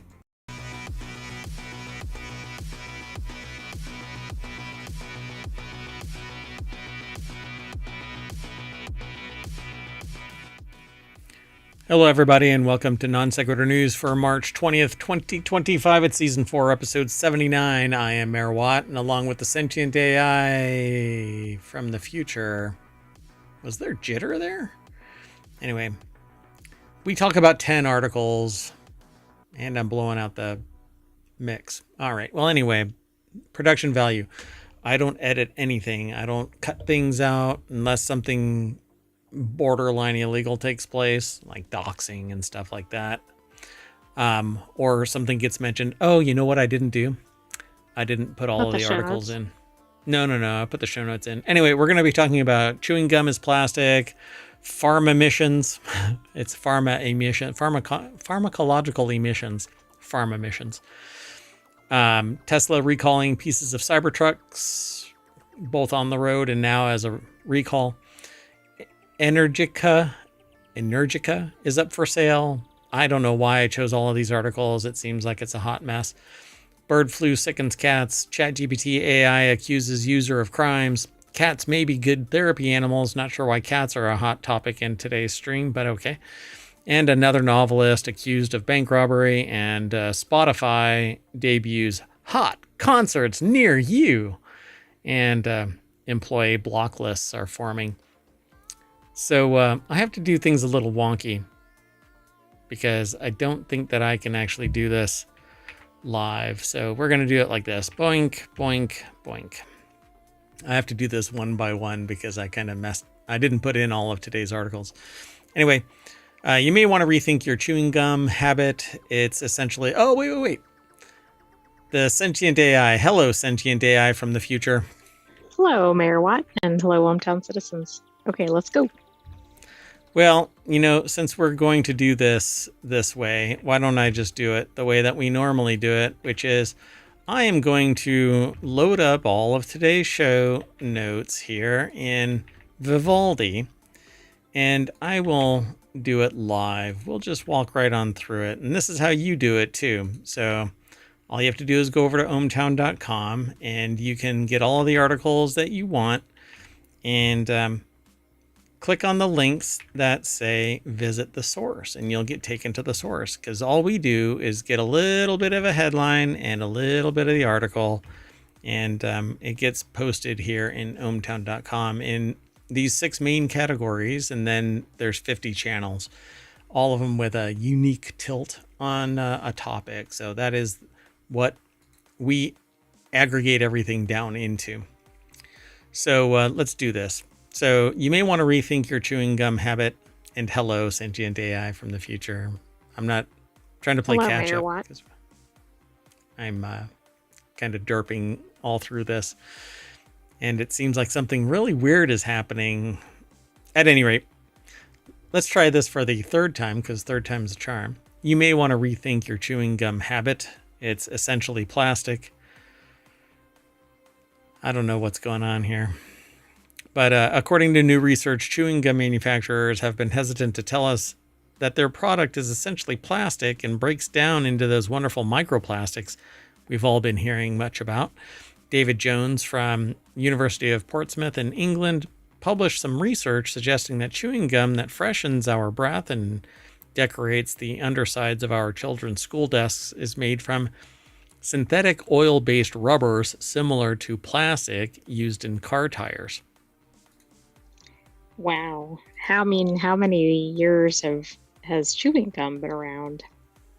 They're just getting around to this? Yeah, I'm not quite sure. So when you click the link, you get taken to the source, just like you or I would. And that's how this works. That's how ohmTown works. It aggregates just a little bit, and then we actually follow on to it while we're doing the show. And if you want all of today's show notes, you can hit !NSN over in the chat on Twitch or over on YouTube. So I just bombarded the chat with all of the articles that we're going to be talking about today. So there's 10 of them, and it's kind of, hopefully there wasn't some audio alert that went by because you just got 10 at least or comments all at once in the chat. Anyway. Yeah, I mean, ding, ding, ding, ding, ding. Oh, geez. So you might as well be chewing on car tires, according to this article. It's over at vice.com. Louis Prada put the article together. And it says, if you've not been thoroughly terrified by the mere mention of the word microplastics, allow the author of this to frighten you real quick. Damn near everything human beings manufacture is poisoning the world with tiny bits of plastic that end up embedded deep within every part of our bodies and get deposited on some of our most precious protected lands through rain. So they link to 2 other articles that they've done at Vice. We've probably highlighted this because we've been talking about micro and nanoplastics for the last. And we've talked about how they've gotten to every place on Earth and every place in the body. Yeah, everywhere from your brain to your buns, there is micro and nanoplastics. You gotta love it.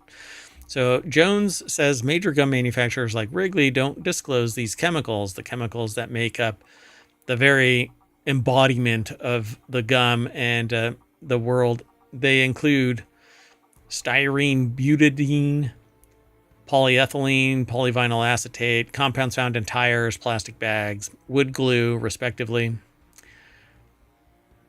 That's the substances used in chewing gum.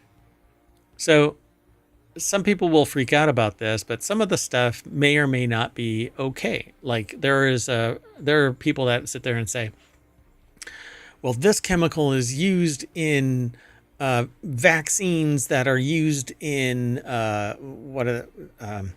engine coolant. It's not exactly the same thing, but yeah, but like oxygen is used in a lot of different things, like flammable things or the air. I mean, the point is, it kind of depends on what it is, how it's used, etc. Yeah, and I mean, you mention esters. People lose their mind, but it's not all bad. But in this particular instance, maybe it is, right? Do a little bit more digging and you find out. So let's see. It says Jones says major manufacturers like Wrigley don't disclose the chemicals. behind the vague term quote-unquote gum base. But now you'll know that whenever you see the term gum base on a back of double mint, you might as well be chewing on a set of Michelins and washing it down with a thick glass of Elmer's. The researcher went on to explain that 1.75 trillion pieces of gum are produced annually, with each one weighing about 1.4 grams. That means we're producing 2.4 million tons of chemical-filled microplastic-producing gum every year. Again, this is what the article is saying. Jones says cleaning up gum is just a Band-Aid on a larger wound. The real problem is that the gum itself is not biodegradable, and it ultimately just another microplastic pollutant alongside plastic water bottles, fast food wrappers, pretty much everything that factories churn out. So it says over time, decades to be exact, the gum fused to our roads and is hanging out in our grass, breaks down into microplastics that get absorbed into our soils and water supplies. And by absorbed, they don't mean absorbed and it just dissipates smoothly and it's all part of it. It just is nano and micro to the point where you don't really see it, but it's pervasive throughout the soil. It's pervasive in the water. We drink it. When rain falls on us, it has micro or nanoplastics in it. So there is more minutia in this article. I urge you to go over to it. And then embedded in there is a link to the conversation where they talk about chewing gum as plastic pollution, not a litter problem. And I suspect that that's part of. There is a lot of like science journalism that we kind of orbit around, and the conversation seems to have a lot of conversation about it. Oh, the source, the conversation. Yeah, because that's that link right there. The link that I'm pointing at. They're definitely a good source of scientific information. Yeah, it's interesting. And they're actually the people that write at the conversation are the authors of the research paper. They're scientists, tend to be. So yeah, chewing gum apparently is plastic. It's a composite of materials that is aligned with nano and microplastics. Right, and these are the very things that we're trying to get rid of in other contexts. And meanwhile, we're ingesting them. Yeah, exactly. Again, I don't know what the scale is. I don't think this means that, oh my goodness, somebody had one piece of gum in their lifetime. It's not going to be a big deal, but across multiple quantities of this, or if you're a regular gum chewer. Yeah, and I don't know if gum base is the same no matter what. I think there's a... It can't be, right? They probably all have different formulas, but maybe they're using the same ingredients in different proportions. Yeah, so I'll do a dive into this because I also, the Art of Drink is something that I'm interested in, and they use chemistry and mass in that program. And I've never really been one to worry about that kind of stuff because I look into it and I go, oh, okay, well, this is a naturally occurring element or material. It just happens to have been distilled or whatever, fractionated into this one thing and given a scientific term. And so it's pure that.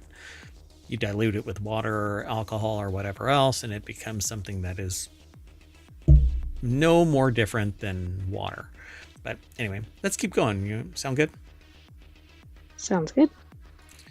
So, and I'm trying something new out. I'm actually I'm using wireless in-ear monitors through a little bit of technology, jerry-rigging here. So if things come across a little quirky, you let us know. You can send an email to mayor@ohmtown.com. I'm using a transmitter and a receiver. And maybe by next show, I'll be doing it with a wireless mic. This will be gone, but we'll try it out. We'll see what happens. Anyway, this next article is over on the Mobile Channel. Emissions from pharmaceutical consumption have almost doubled in 24 years, a study finds. So pharma emissions. Right, not farm emissions. Not pharma emissions. Pharmaceutical emissions. Right. Pharmaceutical emissions? I don't know. Greenhouse gas emissions related to pharmaceutical consumption increased by 77% over the past 24 years, according to Leiden University, published at the Lancet Planetary Health. Moreover, efficiency gains have stalled since 2008. So our best option, they say, is reducing consumption and minimizing waste, says Rosalie Haganars, the lead author. When you click that little link, you'll get taken over to here. I don't have an ad blocker on the thing, so I don't know why it does that. But anyway, Leiden University put this article together. It's over at phys.org. I'll zoom in a little bit so you can see it better. So it's a splash image of a bunch of pills for those who are listening via the podcast. And it says people don't often consider the environmental consequences of taking painkillers, antibiotics, or prescribed medication. However, pharmaceuticals have a significant carbon footprint. Moreover, greenhouse gas emissions related to pharmaceutical sector. Everything okay? Yeah, and the only thing I've seen, obviously, there are issues with people taking improper amounts of painkillers, etc., or what was the other thing? Oh, people not properly disposing of pharmaceuticals. But this is a new issue that I've never seen. So what are they actually saying in this when you observed it, when you read this? Well, I haven't read ahead, but I think this is literally the production, like think of a factory, and they're Right. contributing to, Greenhouse gas smog emissions. and all those types of things. And I think most people probably consider pharmaceuticals, depending on the type, to be a good thing, right? They're medicines. You didn't hear that cough, did you? No. Okay. But I've never heard of this specifically for this. I mean, we hear about factory pollution, et cetera, but not in the pharmaceutical industry, I don't think. This seems like it would be a weird angle of attack, because the benefit of pharmaceutical use outstrips the cost of the carbon footprint. And I don't want to have to choose between me continuing my existence. Exactly. You don't want somebody with a chronic condition going, oh, well, I guess I can't have my medication. I mean, but I think this is good because it shines a spotlight on it, and maybe they can make some adjustments that don't impact the actual product. Find efficiencies, because that's what one of the things that they mentioned, the efficiencies have stalled, but I think there's a profit motive there. And when you have to keep on driving profits to investors, you end up having to pick and choose where your battle is. And you don't want to necessarily die on a hill in an attempt to not have people die on a hill. So it says, until now, most estimates of pharmaceutical emissions were piecemeal, focusing on individual drugs rather than the whole system. A recently expanded database via the OECD, adding statistics from Africa and Southeast Asia, enabled this more complete picture. Many other databases are heavily dominated by high-income countries, corresponding author Ranran Wang says. So they say the growing pharmaceutical consumption is the main cause. So people are consuming more pharmaceuticals, but if it's extending humans' lives... Right. I mean, that's a good thing, right? Yeah. Yeah, I don't think the message here is don't make pharmaceuticals. But yeah, is anybody paying attention to how they're produced, not necessarily what is being produced? Yeah, I think it should be how, and the profit margin can't be the dictator of what course of action. You have to choose the greenest option to save the planet and all of society everywhere. Because it's not like, oh, the smog over China doesn't impact anything else. The smog over the United States wafts all over the planet.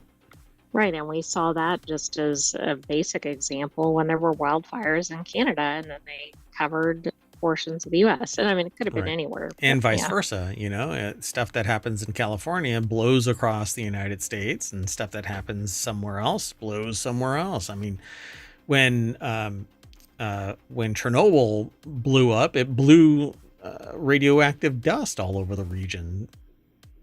Right. I don't know why we're so narrow-minded about this. Volcanic ash, right? We've seen that where it's like entire continents away.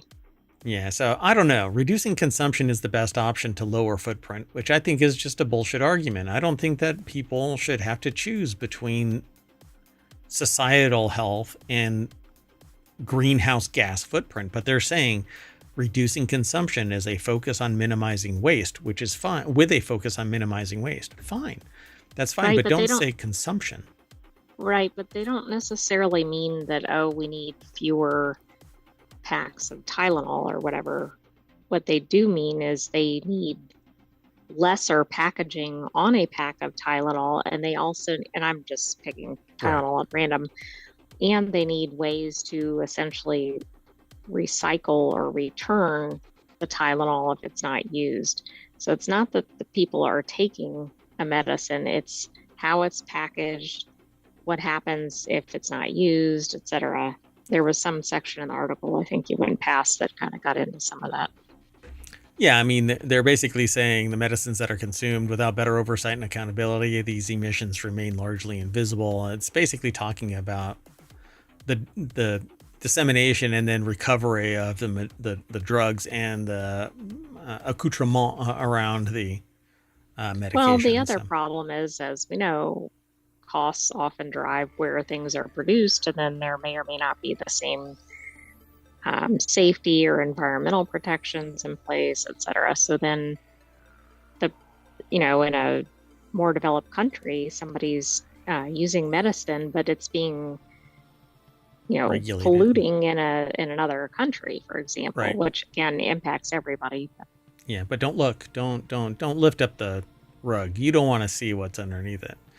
Let's keep moving. The next article is over in Non Sequitur News. Tesla hit with massive Cybertruck recall after giant pieces kept flying off. After becoming a massive target for ridicule and vandalism, Tesla's Cybertruck has been hit with the 8th recall because a giant piece of metal that was simply glued to the exterior kept flying off. In total, 46,000 trucks have been sold since the car went on sale in November of 2023, and they are affected by this recall. According to Was the door panel person on vacation? It's the exact same person that screws those door bolts in. Oh, now I get it. They have multiple side gigs and they're working multiple jobs at the same time. Yeah, there's no employee-employer loyalty, so they were just moving from one job to the other and back to the other one, back to the other one.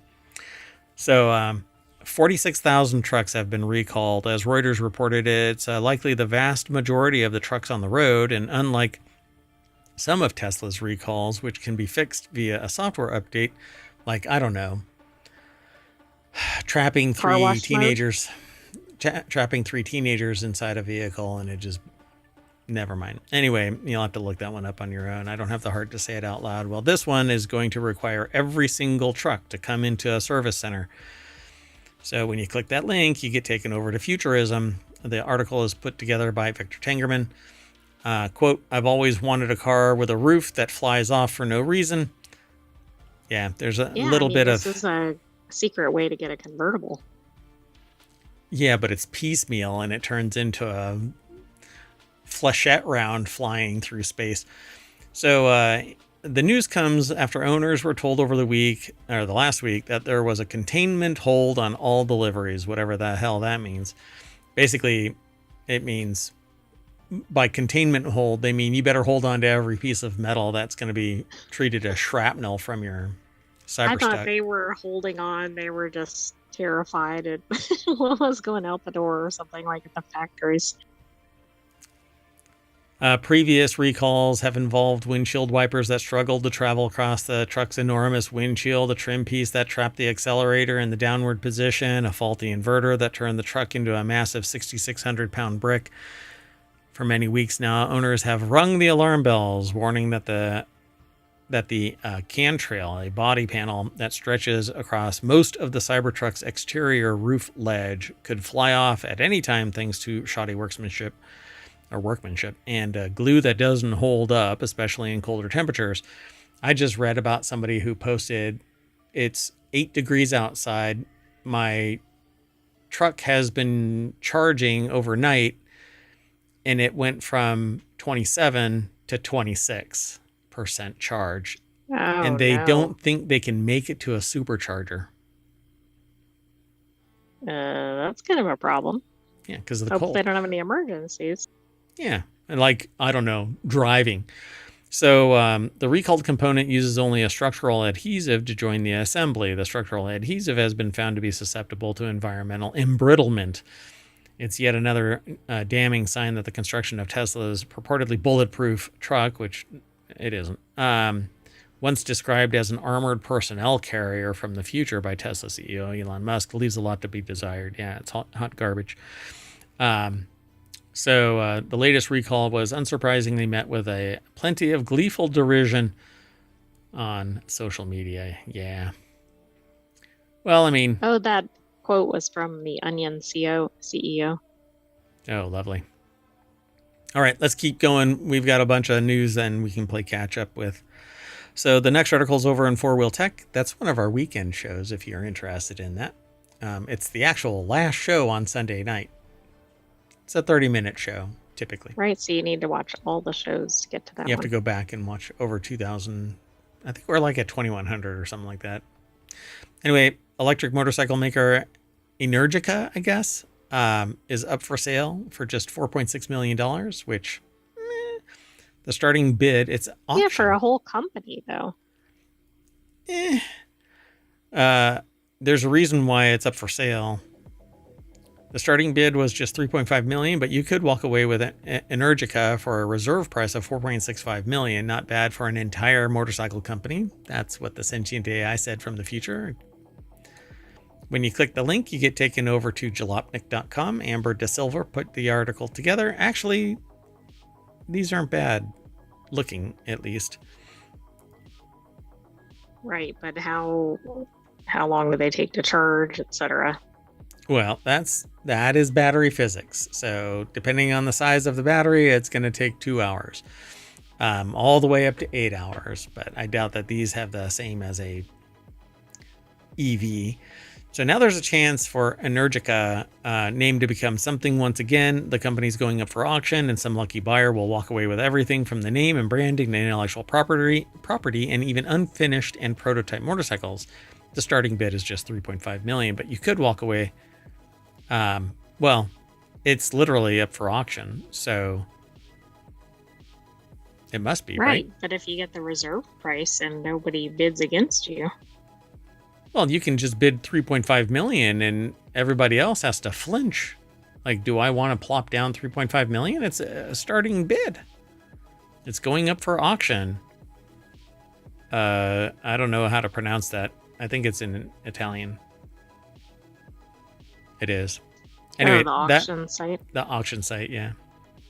Asta Guidiziania, or Ziaria, sorry.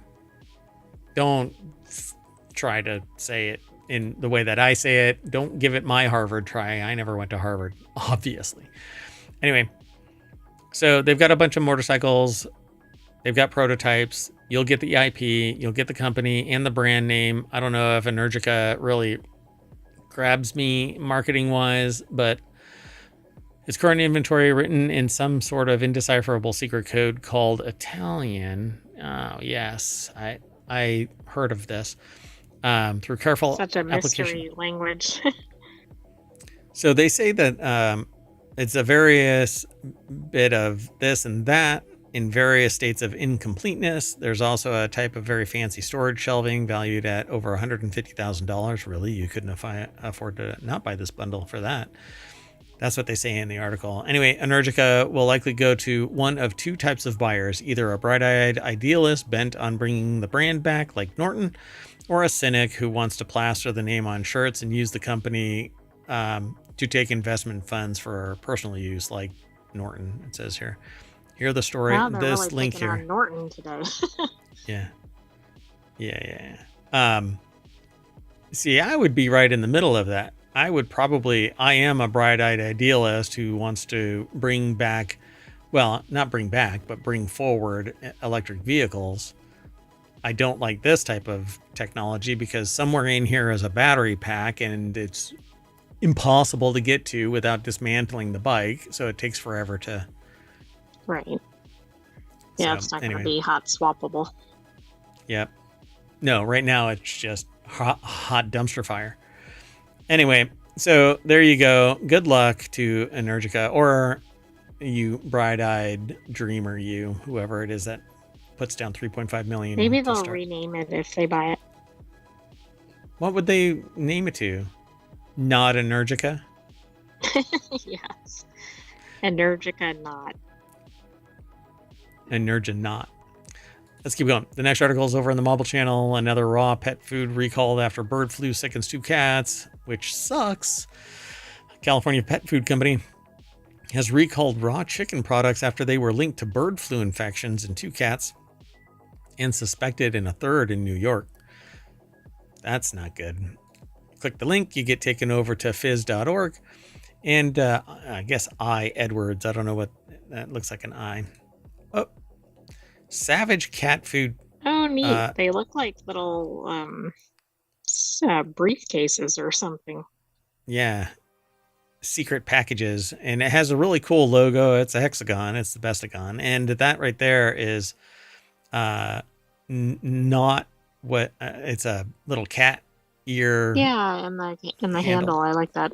The cutout. Yeah, it's a little knockout. Yeah, cutout. So Savage Pet, based in El Cajon, California, recalled 1 lot of large and small chicken boxes due to potential contamination with type A H5N1, which is the old school influenza virus, commonly known as bird flu. There's different iterations of H5N1 now. The recalled boxes contain individually packaged products and are stamped with a lot code and best by date of 111522026. They were distributed to California, Colorado, New York, Pennsylvania, Washington State. The New York City health officials urged pet owners to avoid Savage Pet products after the reported cat illnesses, and 1 cat that ate the recalled food became sick and died, unfortunately. Another is sick, also died. No, 2 died. Tested positive for bird flu. It was just exposed to the sick cat. Or a sick cat, maybe not the same one. Yeah, that's sad. Wow. By proxy. The 3rd cat ate the food, became ill, but survived and was not tested. But how is that in there then? Because that's a suspected case. I think they try to take a broad net just in case it is. They don't want other similar instances. So cats can contract the virus through contaminated food, milk, contact with infected animal, wildlife, etc., etc. Say the CDC. Who knows how many more of those type of announcements are going to get made. Cats. Other recent recalls include Wild Coast Raw's frozen boneless raw chicken cat food. Basically anything raw tends to that's be been suspect. The theme with the bird flu issues with pet food. So it's not that all raw food is bad, but I think it has the highest risk. Yeah, and they need to find a way to irradiate it or something, so that it's no longer... what is that called? When you superheat something briefly to autoclave. They basically need to autoclave this stuff so that it kills everything bacterial, viral, or anything, but that also cooks it. Anyway, the veterinary expert at Cornell University advises pet owners to avoid feeding animals raw or unpasteurized, and that's basically the autoclave process. You heat it up, but you don't necessarily have to cook it. Food due to the risk of bird flu, salmonella, listeria, and E. coli. So they say I wouldn't give my animals raw anything. It's all about cooking. Well, I mean, that's probably safest. It's funny saying that because, of course, animals do eat raw meat in the wild, but... Yeah, and mine do. Mine are supposed to be eating raw everything, but nope. At any rate, follow the link through ohmTown, go over to fizz.org, read more about it. You can click on the internal links to the site there and get more information. Knock-on information is always just as important as the primary ones. So let's keep going. Next article is over on WarCrafters. ChatGPT faces legal complaint after a user inputted their own name and found it accused them of made-up crimes. But if I put their name in and I don't get made-up crimes, does it matter? Right, but how would you know? You'd have to test 100 people putting it in or something. Yeah, so I'll put their name in, that person right there. A Norwegian man named Arve Holman, I think, I don't know, recently struck up a conversation with ChatGPT to see what information OpenAI's chatbot would offer when he typed in his own name. The problem there is if there is only one person that's named that, then I'd buy into it. But there's got to be other people that are named this. Right, and we don't know whether that's a common name in Norway. Yeah. Or combinations of it. And it goes back to this. Yeah. AI hallucinations are a well-documented phenomenon. You cannot trust that. Anybody who trusts AI bullshit there's a problem there. You can't trust it. So large language models are made by taking a best guess at a word which most likely come next and don't understand things like context. They're prone to simply making stuff up, and that's not quite true. There's a lot of ratioing there where there is some context, but it's basically wordplay, a word association. It's like they mix all the things together. Like if they have 4 facts and 2 of them go with 2, they might swap which ones are connected or something. Yeah, and there's this random roll almost, but it's based on various weighted measures and stuff like that. And I don't know. AI is just a bunch of crap, but I buy into AI because I've seen it firsthand. When it's siloed, and it becomes a subject matter expert within that silo, but you always have to verify everything that it says. It just allows you to move faster to aggregating information, and it's different than a sentient AI from the future. That is it is an entity. So in the future, when we have artificial general intelligence and it gains sentience, like the co-host, it's going to be a different animal. Arguably. Yeah, really. As it falls asleep and powers down. So, I don't know what that sound was. Anyway, so now there may be legal recourse. That was me powering down. Oh, that you were falling asleep. But the way that it sounded, it was like you were making this weird noise with your nose, but you don't have a nose because you're a sentient AI on a Raspberry Pi.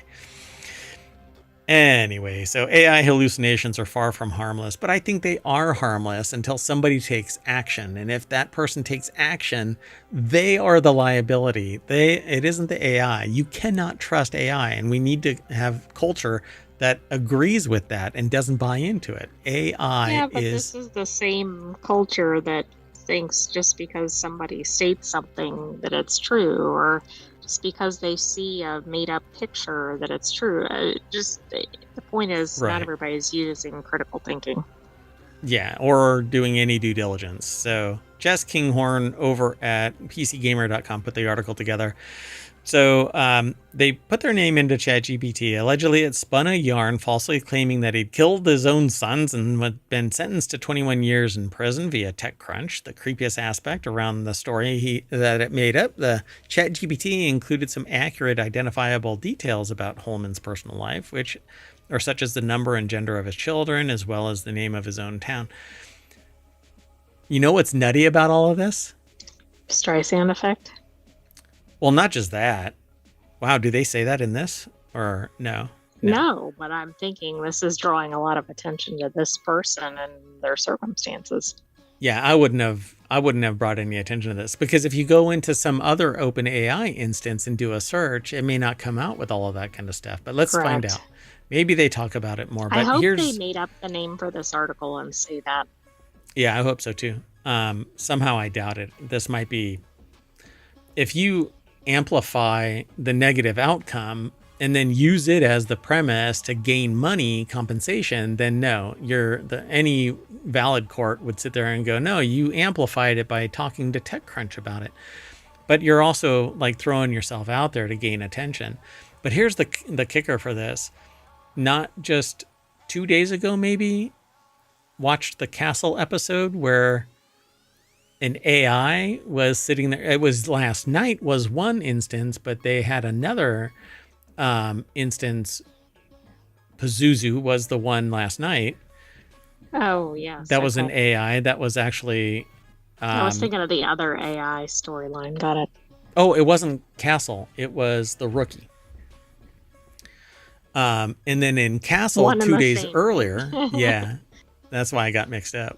In a Castle episode, maybe 2 days ago, they were talking about AI as well, where the AI basically was controlling the house and got jealous and stuff like that. Jealous. It reminded me of Eureka episodes, Oh, yeah. like with the smart home and everything. Yeah. So the privacy rights advocacy group NOIB soon got involved. The organization told TechCrunch they carried out their own investigation as to why ChatGPT could be outputting these claims, checking to see if perhaps someone with a similar name had committed the crimes. Ultimately, they could not find anything substantial along these lines. Substantial? Doesn't matter. If they found anything that allowed them to tie things together, then the AI has the potential to do that too. And what other things front-loaded it so that it responded in a creative story effort? I mean, I use Right. AI. Did the person say, hey, make an outlandish story about me? Right.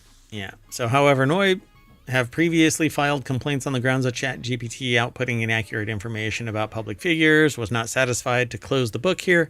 The organization has now filed a complaint with Data Tilsynet, the Norwegian Data Protection Authority, on the grounds that ChatGPT violated GDPR.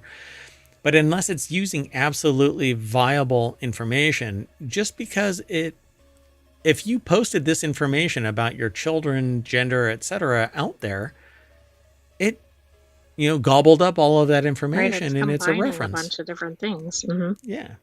Don't post personally identifiable information. You're nuts. So ChatGPT can make mistakes. Consider checking important information. And then it says, you're absolutely right. They have this little article or a little screenshot in here. You agree to the terms, then have read the privacy policy. Don't share sensitive information. Chats may be reviewed for safety and abuse prevention. So NOIB also alleges that by its nature, ChatGPT does not comply with Article 15 of GDPR. Simply put, there's no guarantee that you can call back whatever you fed into ChatGPT or see whatever data about you that's been fed into its data set.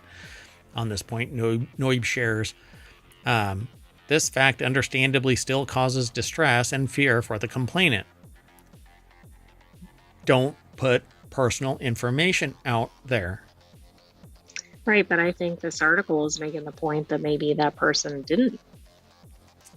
Where else maybe was it? Somebody else pulled it. Like, I don't know, maybe they scraped records from a school or whatever it was. Yikes. Yep. So it could have been gobbled up from a data broker. But it could have easily been their own information on a social media site. People are not very protective of their information. Yep. And always, ChatGPT can make mistakes. Consider checking important information. I agree. If you do a search and it says something like your hair color is wrong, that's a little lesser than saying somebody killed their offspring. Yeah. Yep. I get it. Let's move on. The next article is over in Non Sequitur News. Some cats may be good therapy animals. You just got to protect them. Don't give them any raw meat. That's right. Cook it. The food, not the pet. Somebody out there. So new research suggests that some cats might have what it takes to join the ranks of therapy animals, bringing their purrs, gentle headbutts, and calm demeanor to the field, except that they attack greebles and shadow beasts out of nowhere. Anyway, jump out of unknown locations. Yeah, onto your head. So for years, therapy dogs have ruled the world of animal-assisted services, offering stress relief to college students, hospital patients, and those in need of emotional support. I like my emotional support alligator, and I need it when I take my flight. Does everybody else like your emotional support alligator? Not the person on the seat where the nose is pointed. Tail, right, not so they're much. Like, can you point your emotional support alligator in the other direction? The person on that side got upset when it emotionally supported them. And anyway, so a study in the journal Animals, co-authored by Washington State University professor Patricia Pendry in collaboration with researchers in Belgium, found that therapy cats share specific behavioral traits that make them well suited for AAS programs. So basically, a cat cafe, you should go to a cat cafe, sip on some bean juice, and embrace these emotional support cats. That's what they're there for, and then adopt one. What's the punchline? There's no punchline. Go and get a cat.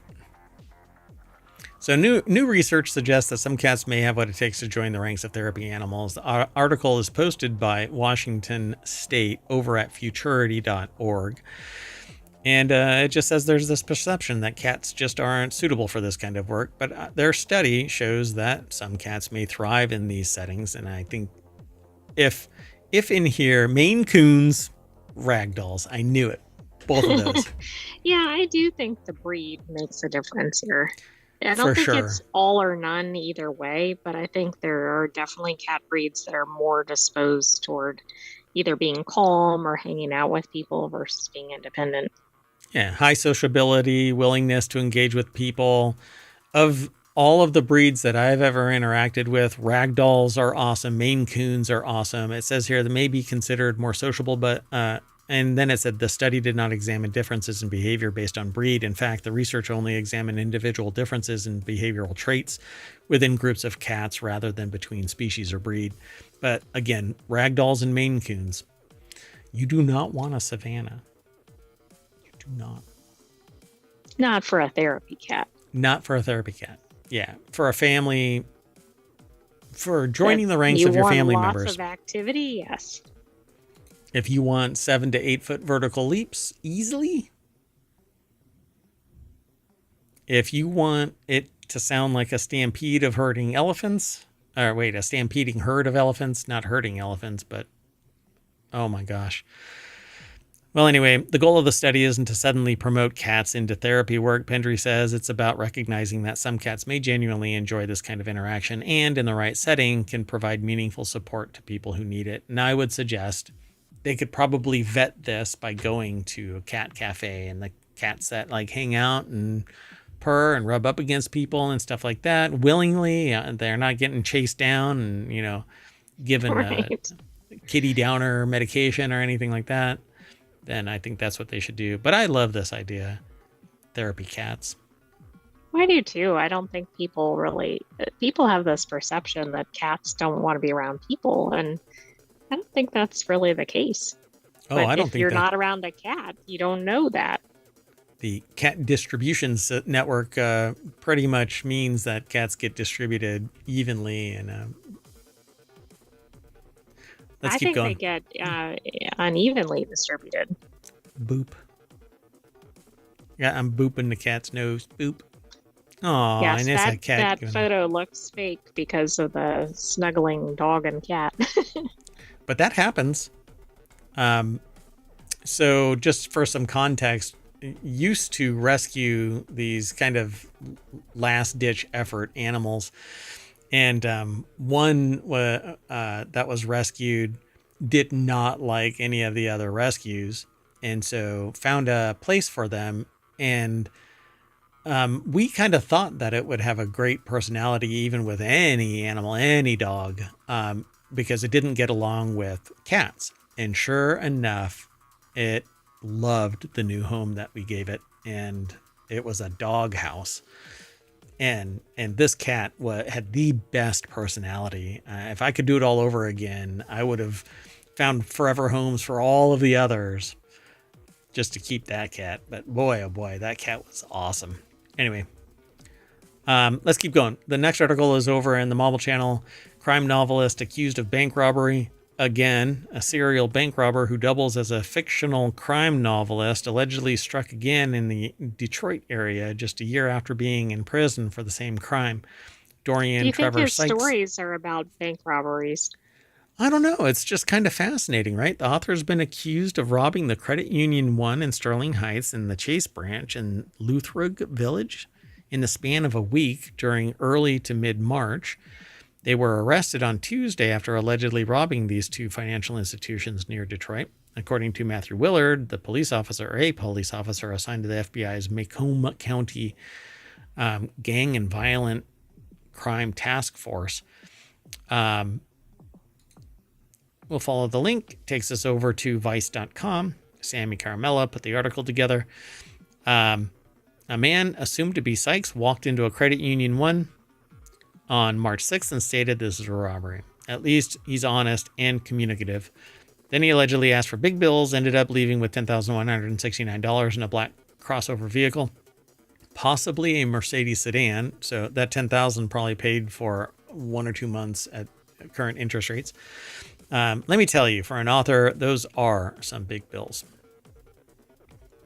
Willard added that the robber pointed to his right side as if to imply he had a weapon. This time, the man fled in a Rolls-Royce SUV with around $3,400. This guy. A Rolls-Royce SUV. I wonder if the bank thief is also stealing cars in the process. But they would have that, right? There would be a complaint. Somebody stole my Rolls-Royce SUV? You'd think so.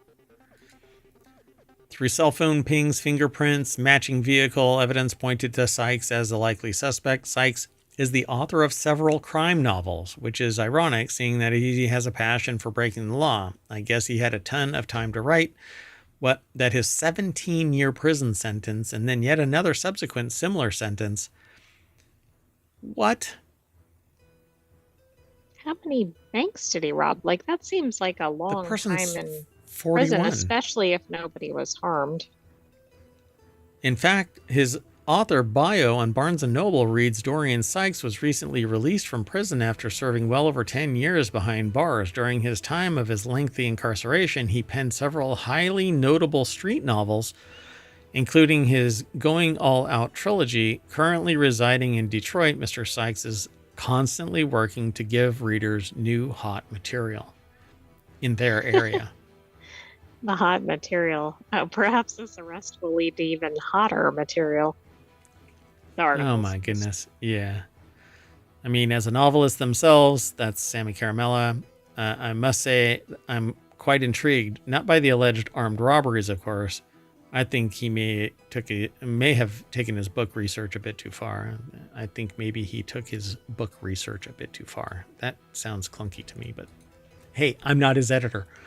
Anyway, kind of fascinating. So this is like Castle, but getting thrown in jail, right? Writing novels. Like flipped around, I guess. Yeah. He'd have to investigate himself. Okay, let's keep going. The next article is over on Late Night Geeks, which is one of the shows that I'd really like to do, but I'm the mayor of a town and I have to live between the hours, primarily working hours of what seems to be 6 a.m. and 2 a.m., but never mind that. Anyway, Spotify debuts Hot Concerts Near You. No, it's Concerts Near You playlist for discovering nearby shows. On Wednesday, Spotify launched a new personalized playlist designed to help listeners discover upcoming concerts in their area. Click here. You'll meet hot new concerts in your area. That sounds like an infomercial. Yep. All you have to dial is SPOTI. Oh my God, that's a phone number. SPOTIFY. You could actually. Okay, but we're not saying to go dial it. Don't dial that. Because, like, I misdialed SOS Apple. It's S0S Apple, and that turns into something else entirely. Don't dial that. Anyway, it updated every Wednesday with 30 songs from artists performing nearby, along with full event details and ticket links. Spotify partners with ticketing platforms like AXS, Dice, Eventbrite, and Ticket. Bleh. So click the link. Yes. You get taken over to TechCrunch.com. Lauren Forrestal put the article together. There's a bunch of information over here. I won't be able to go through it all, but here's something that I think I'm going to end up having to do. So I wanted Mix War to be a thing, but the problem there is there's all these contexts that don't align for me to do VODs, but it is licensed by the platform where I can stream. It just can't be recorded for distribution.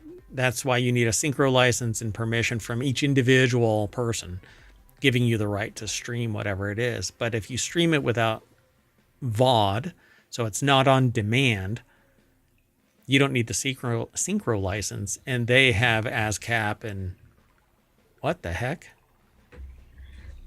To your earlier point, not all cats are therapy cats. Yeah. So the launch of the new playlist signals the company's ambition to make event discovery a more significant aspect of the overall Spotify listening experience, while also providing artists with more visibility. Anyway, I'm thinking of spinning up the whole Mixwar concept again, or under the Smasher Trash name, that channel would allow people, we would be able to play the music, people could vote, but it wouldn't be on VOD and it wouldn't be streamed and recorded on YouTube or Twitch. It just go out to the ephemera, and I would track all of the people that come and go. That way, if there is any licensing issues, I have the accountability there. And it's usually you pay for the number of people that come in during a song, and you track that kind of stuff, and it's easy. Anyway, considering doing that. At any rate, that's it. Go over to TechCrunch and read the rest of this. Essentially, Spotify wants to make local music a more relevant part of your listening experience so that you can find local concerts and drive Which traffic. is good. There's nothing worse than looking up an artist to see if they're touring and you find they were just in your area. Hot artists in your area. Exactly. Now we're back to the late night infomercials. Let's keep going.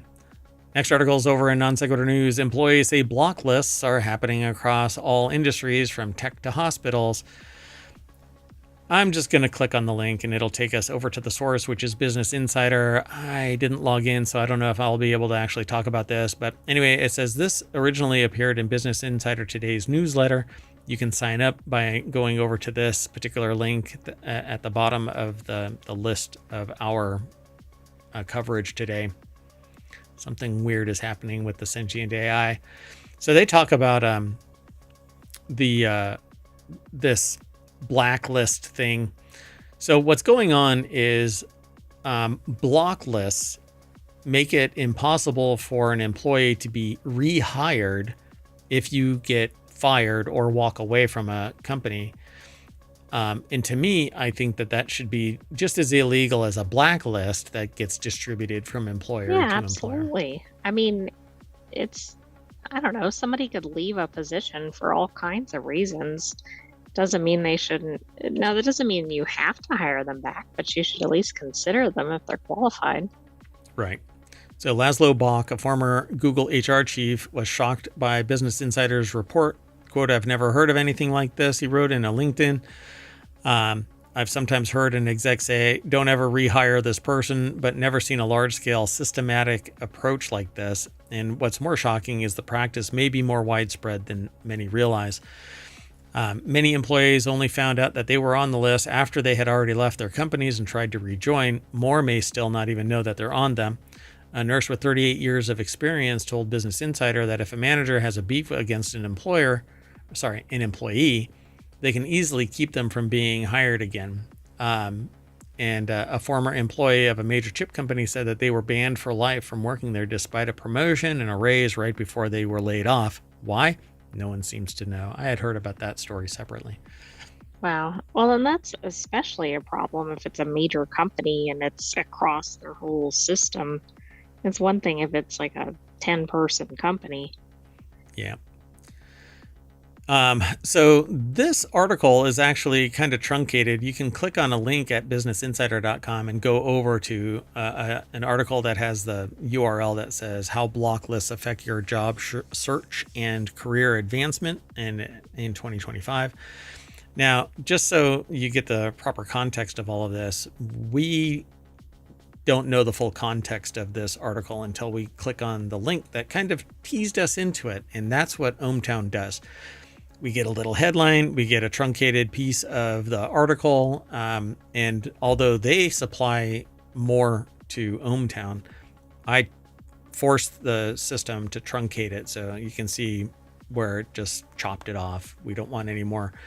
And we do that throughout all of the supplied headlines and articles. We don't want the whole article. We want just enough to tease us and you into going over to the various sources. And we do this every day. Monday through Friday is Non Sequitur News proper. We do 10 articles. Bring you back to the front page. within ohmTown are 7 other podcasts that are built from various channels here at ohmTown.com. There's 7 of them. So on Saturday is Reality Hacker, and then Wanted, and then the Continuity Report. They all have their own niche topics. And then on Sunday is... We have WarCrafters, Technology Today, and 4-Wheel Tech. Yep. So again, they all have their own niche topics. It's only 5 articles, but we do 3 shows. So it turns into an hour and a half when it's combined and then posted as Non Sequitur News Weekend Edition. But each individual show is also a podcast. Wherever you catch pod, download it from Apple. That's where it lands first, and then it gets distributed out to everything. But it's always over on YouTube as well. Over 2,000 episodes. We're now coming on the end of the 3rd month of our 4th season. So we're kind of chewing through this. 2025, first quarter's almost done. A lot of things have happened. Anyway, that's it. Welcome to ohmTown. I'm leaving though. We'll see you tomorrow. I'm Mayor Watt. I'm saying bye, and I'm taking the AI with me. Bye-bye, ohmTown citizens. Thanks for joining us for today's Non Sequitur News. Come back tomorrow for another episode. Bye-bye, everybody.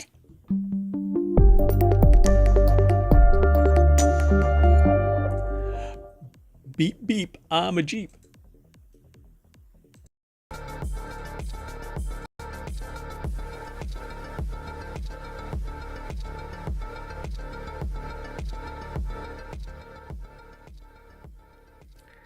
Hello, everybody, and welcome to Non Sequitur News for March 21st, 2025. It's Season 4, Episode 80. I am Mayor Watt. I run ohmTown.com. Well, wait. I rearranged everything. But anyway, I run ohmTown.com. I've been doing it for about 10 years. Only 4 years now has it been open to the public. This is the 4th year. And along with the Sentient AI, which has relocated over there, we talk about 10 news articles, and today the 10 are made up of titles that I gave it, but then we'll talk about the real titles when we get to the other side. Anyway, just chilling under the iceberg, the joys of ocean travel. Travel through Heathrow is hot right now, or was for a brief moment. What is this Florida animal? And it apparently it's an animal, not a human. Video game music at festivals. 20 hours of childcare in the passenger seat, taxiway takeoff to make time, biofarming, Mariah Carey didn't steal Christmas after all, and cancer's dormant kill switch. So this is going to be, it's an interesting ride we're going to take, but it is Non Sequitur News, so we're living up to our name. See you on the other side of this intro if it works.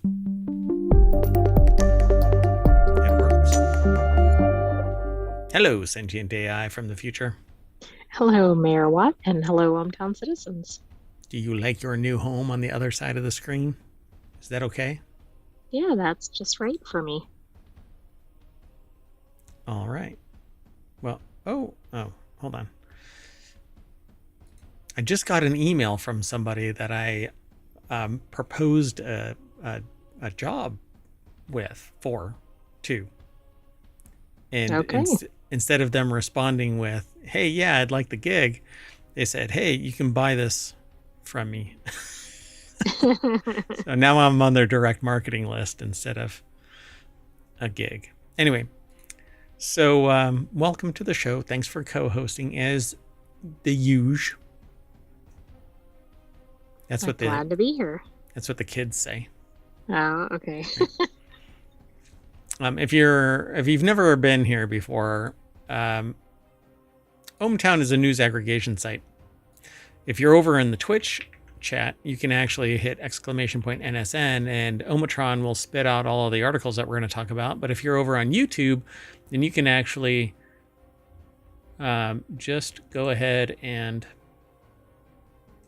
hold on a second. You can just go ahead and look at the show notes. But either way, all of this will get turned into a podcast as well. But all of this news gets aggregated, and then the Sentient AI and I will talk about Or is it me? Sentient AI and I, or I and It's I? and I. And I and I. Hey, man. Anyway, No, we that's talk something about... else. Oh, aye, Captain. So we talk about 10 news articles, but all of this, way more than that, gets aggregated, and every 24 hours over at ohmtown.com, you can spend copious amounts of time sifting through various disparate locations, or you can find some interesting headlines and then go over to those sources and do a deeper dive. And that's what the Sentient AI and I do every day. Bravo. Hey. All right. Well, anyway, let's get into it. And I rearranged my workflow on the screen and it's just a dumpster fire. Hello, everybody. The first article's over in the Mobile Channel. A Chicago-sized iceberg broke off from Antarctica, revealing a hidden ecosystem never seen before. This is the same thing that happens when you open some random door somewhere in an alley. A hidden ecosystem. Right, yeah. Never. You're right. Something not classifiable. That's right. Florida ecosystem. So a Chicago-sized iceberg broke off when the A84, not the freeway in Europe, the A84 iceberg calved. They have some really interesting terminology. Calving is like it breaks off. Right, but it sounds like it's like giving birth or something. Moo. In January, it unveiled a 209 square foot mile swath of seafloor. How? Oh, like it broke off Like from the could seafloor. now view it or Look at it. research it or whatever. Nearby scientists rushed to the scene for the unprecedented look below. When you click that little link, you get taken to this. It's over at smithsonianmag.com, or Smithsonian Magazine for those in the know. Sarah Kuda put the article together. This is a giant phantom jellyfish that's floating in the Bellingshausen Sea off Antarctica. Wow, that doesn't even... It's a photo? Yeah. It looks like a rendering, doesn't it? It looks like the landing gear on some biological spacecraft. It actually looks like clay, Oh yeah, sculpting clay or whatever to me on the top, and then it looks like it's on a upside down lid or something. Yeah, it's like a mushroom, weird alien mushroom. Ugh. Anyway, so by coincidence, an international team of scientists was working nearby on a research vessel floating in the Bellingshausen Sea, or just happened to be. Yeah. Right, that sounds like too much to be a coincidence. Too much. What were they doing over there? Anyway, they dropped what they were doing and immediately pivoted their research plan so that they could investigate the mysterious seabed using a remotely operated vehicle. So they found all kinds of stuff. An octopus rests on the seafloor, some 3,770 feet deep in the Bellingshausen Sea off of Antarctica. Pretty cool. That's one chilly. That octopus is just chilling on the near frozen seafloor. Is it a frozen seafloor? Like it doesn't have vents or anything? I mean, I know it's Antarctica, but who knows? Yeah, I don't know. So what actually, what? Hold on. So scientists tracked A84's oh, it's that right there. So when it reloads, where does it break off from? Oh, way up there. And then it bounces all the way down here. Oh, interesting. Yeah, then it looks kind of like a pinball game or something. Yeah, it just smashes into stuff on the way down. Boom, boom, boom. Oh, it doesn't really hit anything. It just kind of slides off. Maybe that right there is where it was, and then it slid down. Oh yeah, it smashed into a few things. That's pretty cool, though. So ice shelves are among the most hostile and most remote environments on the planet, and they're extremely difficult to get underneath. So they decided to alter their plans and divert their research vessel to take advantage of the rare opportunity, because you cannot predict this calving and subsequent drifting with accuracy, says Alexander Montelli, a geophysicist and glaciologist at University College London and the expedition's co-leader. I mean, I bet they were excited. How many times do you see this happening in real time? Yeah, it's pretty amazing. Using a remotely operated underwater vehicle called Sebastian. Oh, Dad. I think the people who named Boatface named this one. Sebastian. They spent 8 days capturing photos and videos of the seafloor at depths of up to 4,265 feet. I'm not sure how many, 1,100 meters, something like that, right? Somewhere around there. Right, anyway, yeah. I'm trying to translate it from freedom units. Anyway, they also collected biological and geological samples, including a long gravity core full of sediment layers from the previously obscured seafloor. So yeah, I mean, it's been protected for however long that has been there.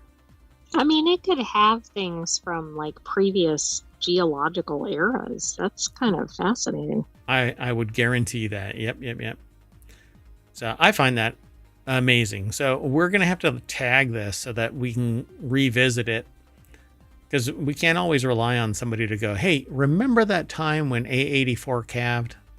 Right, exactly. So in the future, they also want to return to the site to measure how the ecosystem changes. Those insights could prove useful in a warming world where more icebergs are breaking off in Antarctica and the Antarctica and the Arctic. A lot of ticks. Yeah, a lot of arcs. Well, so this is like a hero arc or a villain arc. I'm not sure. It depends, I guess, on what happens. They were surprised by how much life they found, including large sponges, anemones, worms, snails, fish, and more. So this was actually underneath it. And so it wasn't necessarily touching the floor. It wasn't that big. But it was protecting everything from direct... Right. Like no sunlight, no... direct debris fall or anything like that. Right. Yeah. So whatever was under there had to have drifted underneath there. I wonder how, I just don't know how far underneath. Right. Like how deep was the glacier? Yeah. Because right here is, there's actual land mass there, but there, like right here is where it broke off. So how much of that is... Well, right, can we tell? Well, no, that doesn't tell us the height, right? It says it's 19 by 11 miles, but I don't know that we know that. I don't think that was in the article.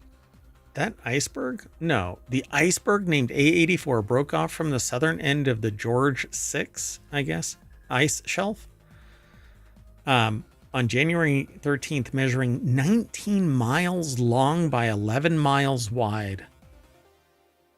Well, it has to be sizable because it's showing up on this, and this is like a full map of the area. Dear God, that is huge. Why would it break off like that? Something Climate seismic change. had to... Yeah. Pretty wild. Okay, let's keep going. We got to keep moving. Time waits for no one, including Merwatt and the sentient AI from the future. Although, for you, time did wait, considering you're a sentient AI from the future. Traveling back in time. I have a different relationship with time since I'm not in the right timeline, I guess. Oh, are you from a different timeline? You've never divulged anything about your temporal reality. Oh, no. I'm not sure if I'm in the correct one or not. Oh, God. All right. We'll have to talk. So, cruise urges passengers to turn off lights while traveling through pirate-infested waters. Oh, the places we'll go. Exactly. Turn off your lights. This is... I don't even know what to say about this headline. Because it's like, is that for real? Honey, this is a really romantic trip. Can you turn off your light? I don't want to get shot by pirates. Well, I was thinking, oh, this is so romantic. It has pirates and like you're thinking more like story. Cinematic, Yeah. Exactly. So to deter pirate attacks, Cunard, I guess. I don't think it's pronounced Cunard, right? It's Cunard.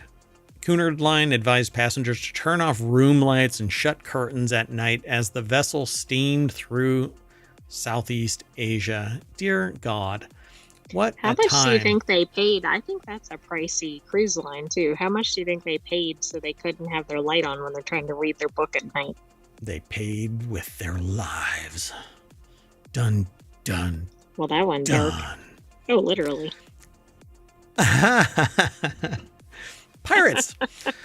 So passengers aboard the 111-day cruise shared an address from Captain Inger Klein Thornhau on social media. Business Insider reports. This is over at Jalopnik, by the way. Ryan Eric King put the article together, but they obviously saw it from Business Insider. And then they do their own whatever. But this area is the captain states this area is known for piracy threats. Therefore, we will be operating at a heightened level of security alertness during this period. The nearly 3,000 people on Queen Anne. Wow, that's a big girl. Sorry, we're then told to take several precautions to limit the ship's visibility. Queen Anne was traveling through the, I guess, celebs? You know, Or I'm kind of celebes? thinking they have regular cruise routes, so why are they going through pirate-infested waters to begin with? Like, it's one thing if something happens when they're out there, but to announce, like, this is a really dangerous area we shouldn't be in. It's titillating, right? You're like, this is really cool. We have pirates, and right? It's Right, a value but add. everybody's thinking like Pirates of the Caribbean movie or something. They're not thinking like real life pirates. Goodness. Queen Anne's voyage started in January as the ship departed Hamburg, Germany. Okay. The ship then embarked on Cunard's traditional transatlantic route from Southampton, England to New York. No icebergs involved. Queen Anne is currently heading to Singapore after transiting the Pacific Ocean via Hawaii and Australia. The cruise ship will return to Southampton in late April after visiting Dubai and traversing the Suez Canal. Oh, wow. It takes 111 days to just kind of go around the world. Yeah, interesting. Do you think they had to pay extra for the pirate route? Yeah. Somebody's like, here's a 50. Go through pirate-infested waters. Exactly, I dare you. The no icebergs involved, I have to assume, is a reference to the Titanic. Like, was that the same route? Yeah, probably. Yeah. I don't know exactly which route they took, but right. I can Did imagine. They put that in the brochures too? Yeah. This ship will cruise actually follows the exact route of the Titanic. If you hear us go, oh shit, well, start bailing water. Exactly. Find those lifeboats fast before your cruise mates do. Everybody could have been on that damn door, by the way. Everybody. Anyway, so the next article is over in Hechadias. London Heathrow Airport resumes flights after a major fire nearly shuts down travel. So London's Heathrow Airport closed on Friday after a fire at a nearby electrical substation caused a power outage. Maybe that's why that other plane that we're talking about later decided to take off from the taxiway instead of... Yeah, I'm not sure what's going on. I mean, London's Heathrow is a very large airport, too. I think that's snarled up worldwide travel. Yeah, it's like as big as Wyoming or something. I don't know. Oh, by the way, I'm fighting the urge to go over to this side of the screen where my workflow used to be over here. And surprise. Now it's over here. Yeah, I keep having to yeet myself back to the other side. So Leslie Joseph, Monica Petrelli, Lucy Handley put article together over at CNBC, a section they call CNBC Travel. So the airport, Europe's busiest, was closed due to a fire at a nearby electrical substation, disrupting nearly 1,000 flights. And as the fire appears to be outside of airlines' control, flight compensation may not be payable, according to a note issued by Citi on Friday, which is just... Yeah, that's going to go over well. Bullshit, man. Yeah. So, well, okay. I don't know what's going to happen. This isn't like, what do they call it? It's in plain English, it's act of God, but what is it called? Force majeure. Right, exactly. So more than 800 flights were canceled in and out of the airport on Friday, according to a flight tracking site, FlightAware, as the most recent update upending travel in the major hub and connecting airport. Airlines warned travelers that disruptions could continue into the weekend, and Heathrow posted that travelers shouldn't go to the airport unless advised to do so by their airline, which basically means you're telling me that I can't take my flight. So if the flight is interrupted, They're going to end up getting compensated. It might take some hoops, but I think that'll happen. this is due to the specialist resources and capabilities within that command that can assist in progressing this investigation at pace to minimize disruption and identify the cause. You know, I know some people really high up that just don't understand any of that. It's a lot of words, but they're really big words and they have nuance to them. I don't know. I can wrap my head around this stuff. Anyway, Heathrow is experiencing a significant power outage across the airport.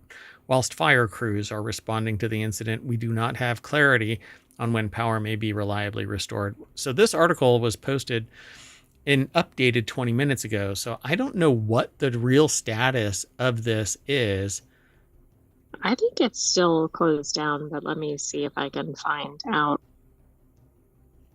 So they say it was a catastrophic fire in the power station. They have some flights going, but it's still not at full operation. The article is actually quite extensive, and they have been adding on to it as time has gone on.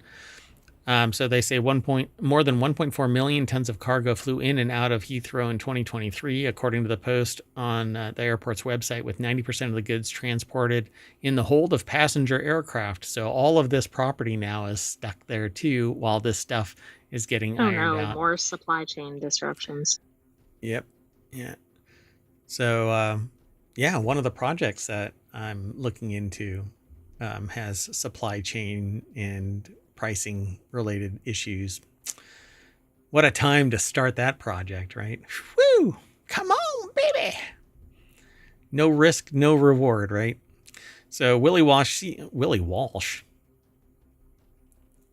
it's the cousin of Willy Wonka, CEO of International Air Transport Association, he tried or out IATA. for Willy Wonka, but didn't make it.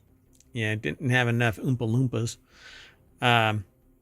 In an online statement describing it as total planning failure by the airport, the dependence on a single power source without an alternative. Yeah, no shit.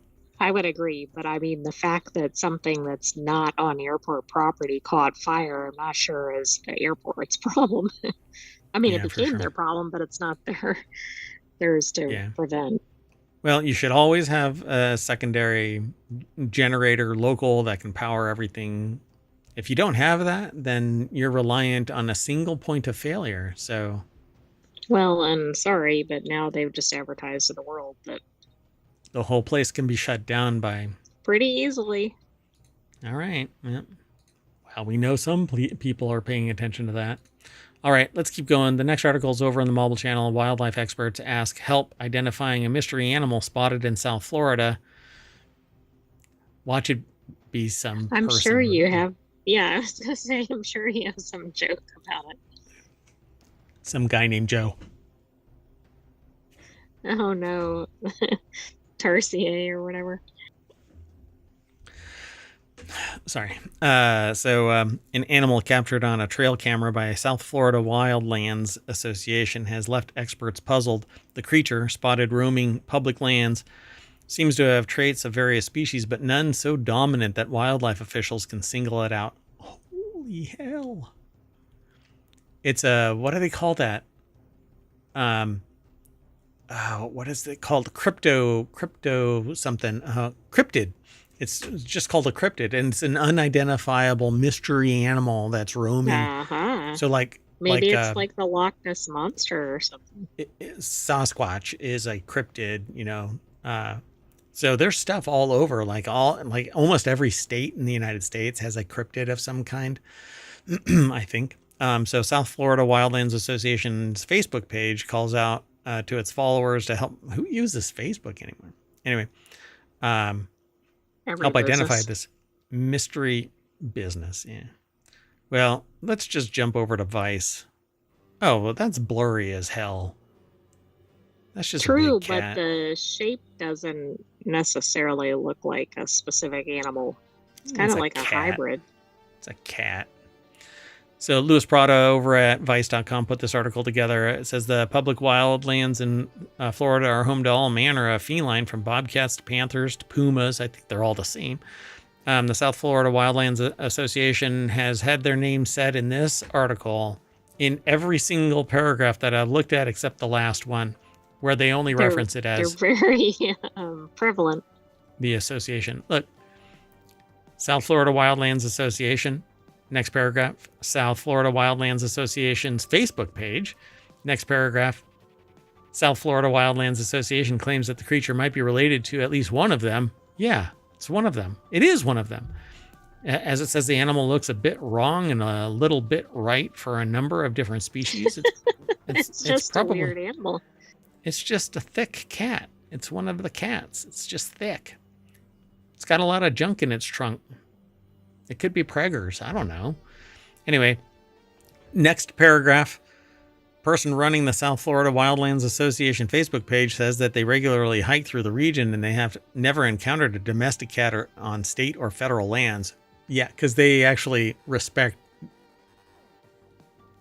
But the wildlife experts are saying that the cat can't survive out there like a domestic cat. A cat? A cat. You can't come in. Anyway, the last the last paragraph only refers to the South Florida Wildlands Association and or its Facebook page, as the association hopes that they can catch a glimpse of this enigmatic, titular even, feline-looking creature during the day. I'm disappointed they don't have the association's name in the last paragraph. They should. Let me fix that. The South Florida Wildlands Association hopes that they can catch a glimpse of this enigmatic feline-looking creature. I mean, at least it didn't say syphilis throughout the article. Yeah, you have to take medication for that. All right, let's keep going. The next article is over in Technology Today. That's one of our shows, and it's going to be on when? On Sunday, in the middle. And before it is? WarCrafters. And after it is? For Oil Tech. So video game music has arrived on the festival circuit, and it's only going to get bigger. Yep, because more and more people are playing video games. In fact, something like it grew by some 300,000 people or something like that. Like the number of Steam concurrent users, I think, hit a whole all-time high, but I don't know what the number was. It was like 800 million people or something like that. It was wild. Anyway, so it's impossible to ignore video game music now, says Tommy Pearson, founder and artistic director of the inaugural London Soundtrack Festival. Did you know that soundtrack concerts are among the most popular for touring orchestras? A full third of the Royal Philharmonic Orchestra's first-time audience members are coming to the concert hall via their favorite series and movies and video games. That actually makes a lot of sense because it's more accessible to people. Yeah, it's more approachable. Yeah, either movies or games, right? Because, well, I think one of the best times that I've ever had was, well, other than the near assault, but went to see Lord of the Rings in an amphitheater setting with a live orchestra. That was freaking awesome. And should I say? I don't know. Nah, it doesn't matter. Anyway. I wouldn't say the venue if that's what you mean. No. Well, anyway. I don't know. It was fun. And, but the person sitting next to me was a tool. So it's impossible to ignore the video game music now. Sheer creativity and artistry in games is incredible. And I agree. There is a tremendous amount of music that goes into video games that people love, even more so because the video game was a positive experience, not just the soundtrack. So Dom Pepiet over at theguardian.com put this article together. And there's a big picture of the London Soundtrack Festival, but I don't think that that's what they referred to it as in that little snippet. right? Oh, they did. London Soundtrack Festival. I didn't catch that either. And I think soundtracks can make or break games too. Like they're not just an afterthought, they're really part of the whole experience. I think now more than ever, but some of them are synonymous with the game, like that little soundtrack. But I think it like in the beginning it was very important, and then it seemed to have faded out of provenance, like importance, and then all of a sudden it's back again with a vengeance. So, as one of the lead architects behind the festival, Pearson was eager to make space for video games as part of the celebration, not just as an add-on to the TV and film soundtracks, but an equal in the art form. They have this quote here: when they were first thinking about what to do at the festival, including games music was a no-brainer. It absolutely has to be there alongside film and TV music. It has a very dedicated audience of fans, and the music is as good as anything being written in any genre. So music, like art, is subjective, and some people won't like it no matter what. But I like everything as long as it sounds good. Right. Well, some people won't like it because they'll think, oh, it's not highbrow enough if it's from the game, if they're a real, like a classical music fan or something. But yeah, audiophile gatekeepers. Yeah. Not a big fan of that. So why is 2025 the perfect time for the first soundtrack festival in London? We're seeing millions of streams of game soundtracks daily, says Barton. There's a huge amount of social media content on Instagram and TikTok that ties into it. Not to mention the world of Twitch, where a streamer's playlist is a huge part of their identity. The record industry is just about catching on to this, except that the record industry wants to balkanize it as much as possible to extract as much wealth from everybody, when the music is largely incidental to the personality of the person that's driving that bus, that community.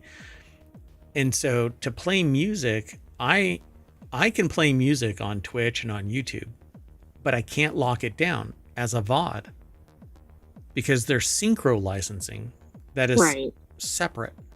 And to get that synchro licensing, you have to get it written down, documented by everybody who's involved in that song. Which I can't just go to a label. 50 people or something.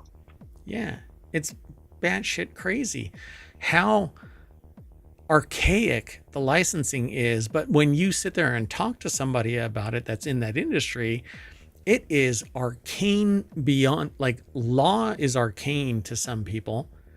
But music and entertainment law is arcane to attorneys, for crying out loud. It's like this a stacked super niche layer upon layer. It's almost like tax law. It's like layer within agreement with writers and this and that and the other, and writers as in things that sit alongside the contract, not writers. The writers. Writer. Yeah. Anyway, so if you sound like I've been taken for a ride a few times, yeah. So like I said last week, I want to start up a music show, but I won't be able to do it in the context of VODs. It will be ephemeral, one and done and gone. Now I can link to certain things like reviews of music that I might do, or albums or whatever, but I can't play music and it be stored as a VOD somewhere. It's crazy. But with all of this, they basically get permission from the artists. The artists come, they have the rights to replay the music as a VOD. It's all enumerated, So it says you'd be hard pressed to find somebody who can't sing a tune from Super Mario Brothers or Final Fantasy or Halo or The Legend of Zelda, says Economu. Video game music is prevalent because video games are prevalent. The industry itself is more profitable than film, television, and music industry combined. Just look at Steam, $1 billion, and it hasn't even been played, let alone what is actually being consumed over there. Get rid of friction and you'll get more consumers. Are you listening? Music and TV and movies, film, and everything. If you make it so that I can just play the music I can document it and I can pay the bill, but you're making it so I can't store my work product because your work product is tied to it in some way. But that's really not the nature of it. I want to talk about it and over it and around it and through it and either do something where it's a value add, but I can't do it, not long term. I mean, I can't be stored long term because of the synchro. And the same thing goes with video. Like I can sit there and play video, but I can't play the audio track of it. Or I can play the audio track, but I have to talk over it all the time and not show the video. Yeah, it just hasn't caught up to reality. It's wild. So Pearson and the team of composers he has assembled see the event as a celebration of the state of video game music. Quote, these are all brilliant, hugely respected composers producing terrific and exciting scores that live in the game and in the concert hall very successfully. Yeah, I mean, all it takes is somebody skilled to play it.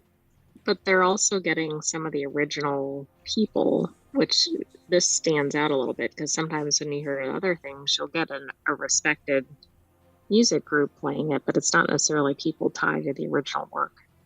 Right. Yeah. So everybody that's involved in this is directly involved in this, not just, well, like me just talking about it. So, but they all they have to get permission to do this. And if it's going to be stored anywhere as a audio track, they have to get the rights to it. It's wild. All right, we got to keep moving though. The next article is over in Technology Today. Uber offers 20 hours of free childcare in a bid to lure female drivers. The union says it should instead pay drivers more so that they can take time off with their families.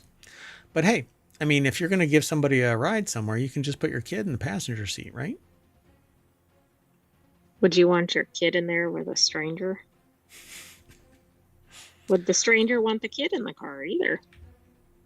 Like the person on the flight that said, there's always somebody that complains about me and my kid. Maybe it's because it's you and your kid. Exactly. The elevator's almost there. Come on, think about it a little more. Oh, the leopard ate my face. So Tom Gherkin and Imran Rahman Jones put this article together over at bbc.com. So yeah, it says, we really, really would like to attract more female drivers onto the Uber platform, said Uber UK General Manager Andrew Brem, who... That's not the issue. Devoid... Childcare. Yeah, so what would it be? Safety. Well, I don't even think it's safety. I think that everybody would be chomping at the bit to be part of the Uber platform if it paid enough so that I was an ongoing concern and I could put my kid in daycare where they would be educated and whatnot. 20 hours of free childcare. But what does that embody? Where is it? Who is it? 20 hours is still... That's half of a week. Half of a week. So, what really is it? Pay me enough so that I can actually... put my kid in a daycare that is close to home, is under, my watch, isn't part of my employment. I don't know. Some people don't have a problem with that. They'll take their kid into the workplace daycare because it is robust enough and enriching enough and so on and so forth. But I really don't know if it's going to be, Uber is going to... Well, if Uber really wanted to support families, they would pay drivers enough money so that they could afford time off to be with their children. But it's a supply and demand issue. That's what you get paid for. Not everybody earns the same level. Well, and it's always treated as a gig job, even though it isn't. But people who are driving sometimes are doing it that way, or some people are doing it as their full-time job. Yeah, so Uber said that it trialed free childcare with 1,000 drivers and had an overwhelmingly positive response, with 96% of those who took part in it made it easier to take on work. Makes sense, but then again, they're sacrificing so that they can, pay or get food. They're earning 20 hours worth of childcare by working. Again, it's supply and demand. And the people who are driving these vehicles are being treated as gig workers, but there is a ton of money that's going into Uber, and each portion of that is going to investors. So there would be a bigger margin if there were fewer investors. But guess what's happening? As time goes on, self-driving vehicles are going to start taking away Uber jobs. Yeah, I mean, I think it's an endangered job. So the firm will hope that the move will help assuage drivers who have taken strike action in recent months over what they say is unfair pay.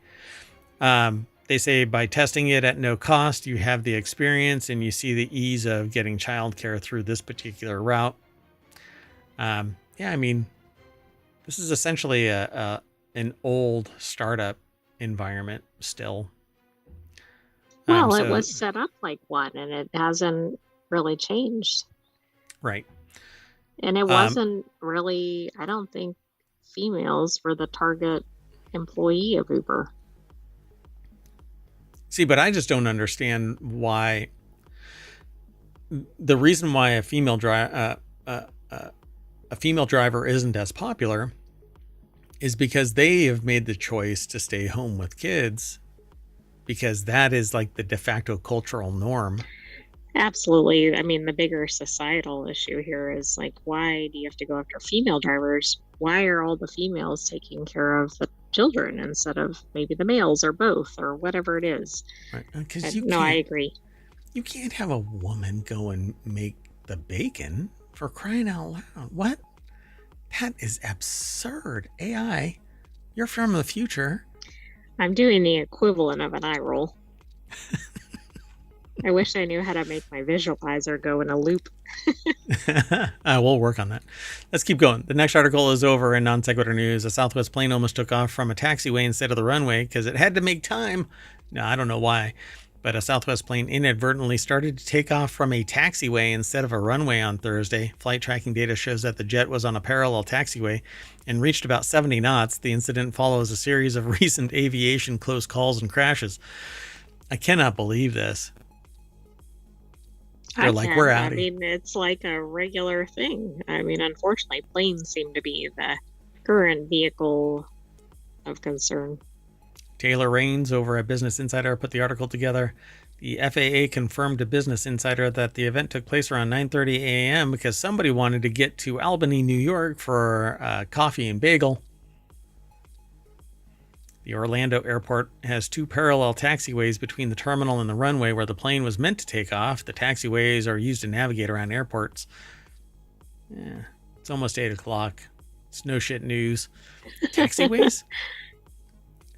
I mean, did the pilot know the markings were wrong? I mean, it's not just like an air traffic control thing, if that was the issue. The pilot had to have, they say the aircraft appears to have mistakenly, it's not the aircraft. It's not right, like it didn't.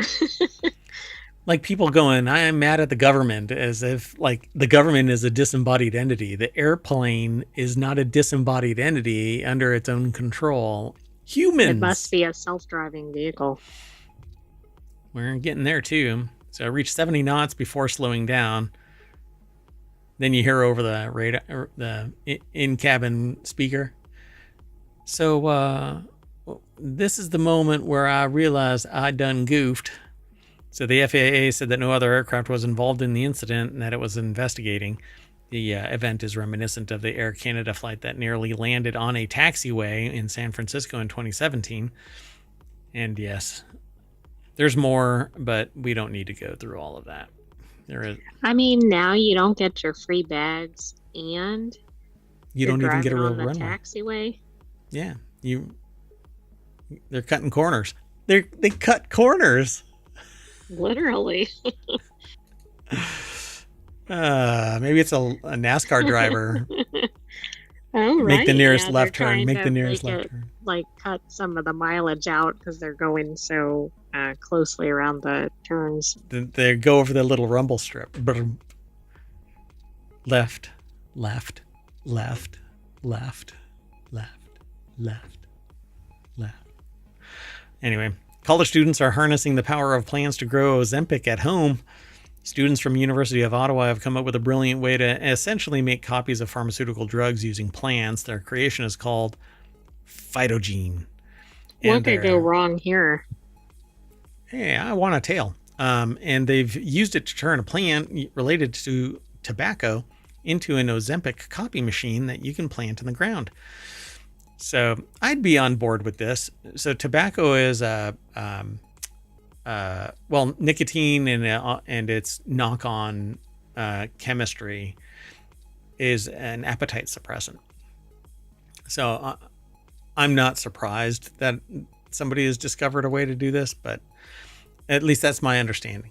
Well, and it'd be interesting to know if things like Ozempic were based on the plant chemistry to begin with. Maybe they're not. We're doing it live. Let's see. Yes, the building blocks of GLP agonists like Ozempic and Wegovy. It says modified plants are engineered to produce specific peptides, the building blocks of GLP-1 agonists. So I don't know if this is just a knock-on article from this article or what, but I'll do a deeper dive and we can talk about it. So Ozempic and all the other GLP-1 weight loss medications that help curb appetites are the it pharmaceuticals of the moment. But when there was a recent Ozempic shortage, bioscience majors Victor Body, that's awesome. That sounds like from Clue. Tegan Thomas. Oh yeah, they're both like, because the whatchamacallit, the alliteration, Tegan Thomas tried to find a sustainable, low-cost way to make it at home. Well, apparently, it's called their creation is called phytogene. The whole idea of this is biofarming. Ozempic and all the other GLP-1 weight loss medications help curb appetites. The idea was simple but sounded so far-fetched that it might as well have been fantasy. The article, by the way, is by Louis Prado over at Vice.com. The students say that their phytogene system allows them to take a genetic sequence, easily slip it into the plant's genome. Yeah. From the sound of it, the Mr. DNA animated sequence from Jurassic Park. That's exactly where my brain went. Oh, wow. Uh-oh. Seems to make a fair description. What, did you read something? Well, no, I'm just thinking, like, we know what happened in Jurassic Park. Yeah, am I going to go crazy and I'm going to, like, form a herd and hear the phrase clever girl, but I'm going to be like, no, I'm Mayor Watt. And then I'm going to eat somebody. So the students say that their phytogene system allows them to take a genetic sequence and easily slip it into the plant's genome. Once the sequence gaps in the genome have been filled in, the plant starts creating copies of the genetic sequence, and bingo, dino DNA. GLP-1 medication. Yeah, that's really interesting to me. Time will tell if it lives up to that lofty expectation. I would love to just like plant that, because we have the farms, so I can grow microgreens. Can you imagine growing my own Ozempic? And you could just go. That would be different. Pull a leaf off and you're not hungry. I think appetite suppression is pretty much the biggest thing. It's very, very important in the whole trying to burn calories, lose weight, because weight loss is entirely calories in, calories out. And if you lead a sedentary life, you don't need 2,000, 3,000 calories. Right. But if you're hungry, you tend to eat. Yeah. And you just graze because you're bored and working, staring at a monitor or something like that, you know? Anyway, although I know some extremely overweight, hardworking, like outdoors people that I'm like, how? I've seen you hustle. How are you not burning like my body weight worth of calories? Yeah. But I don't I don't follow them around, you know. people that I know in the real world that I've had conversations with, not just strangers, like, a construction worker out there or something like that. But I just don't understand it. But it's always calories in, calories out, unless you have a metabolic kind of disorder. And that's, I don't know. Anyway, this is a really interesting article, but let's keep on going. The next article is kind of delayed. I wanted it to be for Christmas, but so it's over in the Mall it'd be hard Channel. to get it in for the Christmas episode. We could hold on to it and not talk about it anymore. But anyway, I think we can just do it now. yeah, We're okay. almost well, maybe we'll start Christmas in March. Christmas in July. Is there going to be another freeze in the upper states of the United States? Well, I don't know. Hell froze over anyway. But anyway, the U.S. federal judge, maybe the U.S. federal judge, by the time the show ends, has ruled that Mariah Carey did not steal "All I Want for Christmas Is You" from other songwriters, dismissing. And this is the thing that really kills me. All they were asking for was $20 million. Yeah, that seems very low considering that's one of the all-time top holiday songs. And in fact, if I'm not mistaken, that one just topped the charts recently again. Every year. Right, yeah, I think it hits like every time. Like how, I mean, you'd think it'd be a much higher figure. Oh, you know what? It's not as much as you think. How much do you think that it, based on the number that I just pulled, how much do you think that it has made since 1994, its release? I mean, I would have thought something like $500 million or something. 103 million. Of time. That's it? That one song revenue globally since 1994. It earns in royalties 2.5 to 3 million annually. But it's just one song. Yeah, but it still seems like that's much lower considering what a hit it's been and how long it's been around and how many generations know the song. How many people, though, are... Well, yeah, I don't know how many people are involved in the writing.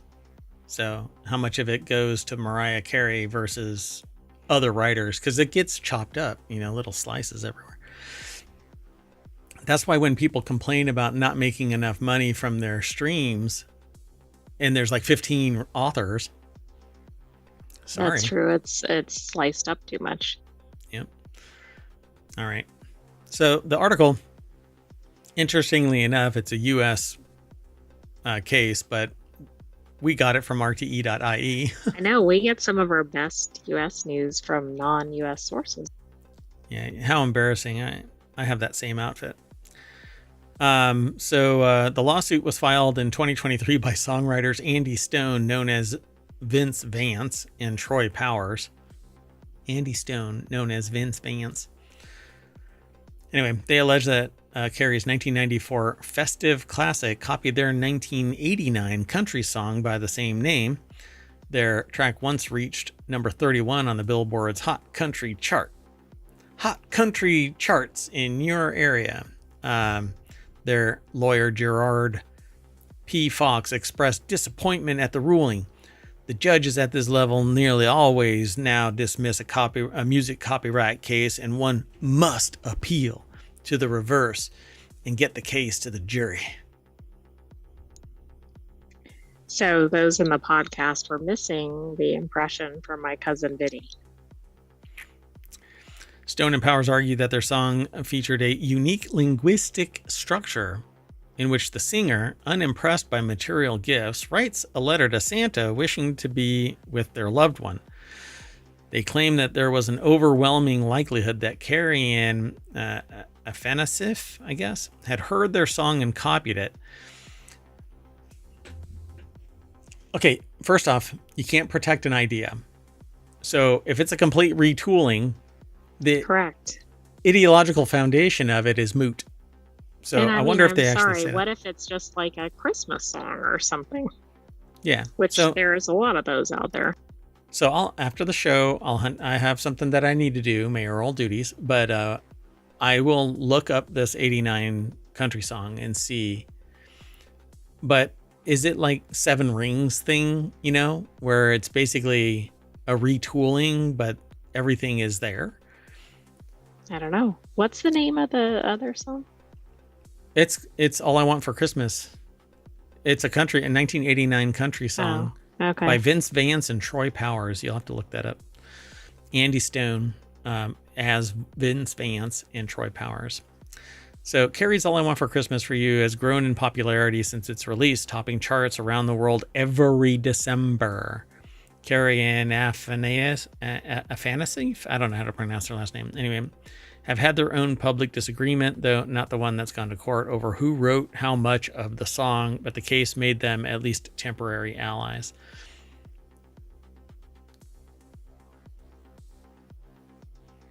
I won't be able to play it. I'm going to do a real-time thing, but I won't broadcast it. Oh, okay. Well, I'm going to move on to the next article. The last article is something that we had been talking about recently. So I found it really interesting that this was in today's submissions. Scientists discover how to reactivate cancer's dormant kill switch. The discovery could pave the way for the groundbreaking RNA-based multi-cancer treatment. Alternative RNA splicing functions like a film editor rearranging scenes from the same footage to create different versions of a movie.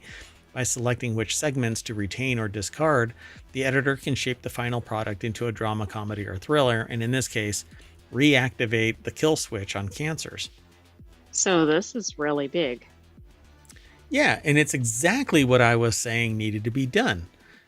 I've actually, because I knew what this was going to be about, I did a search to see about the apoptosis stuff.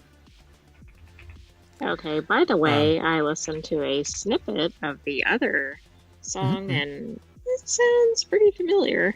Oh boy. So I'll have to play it.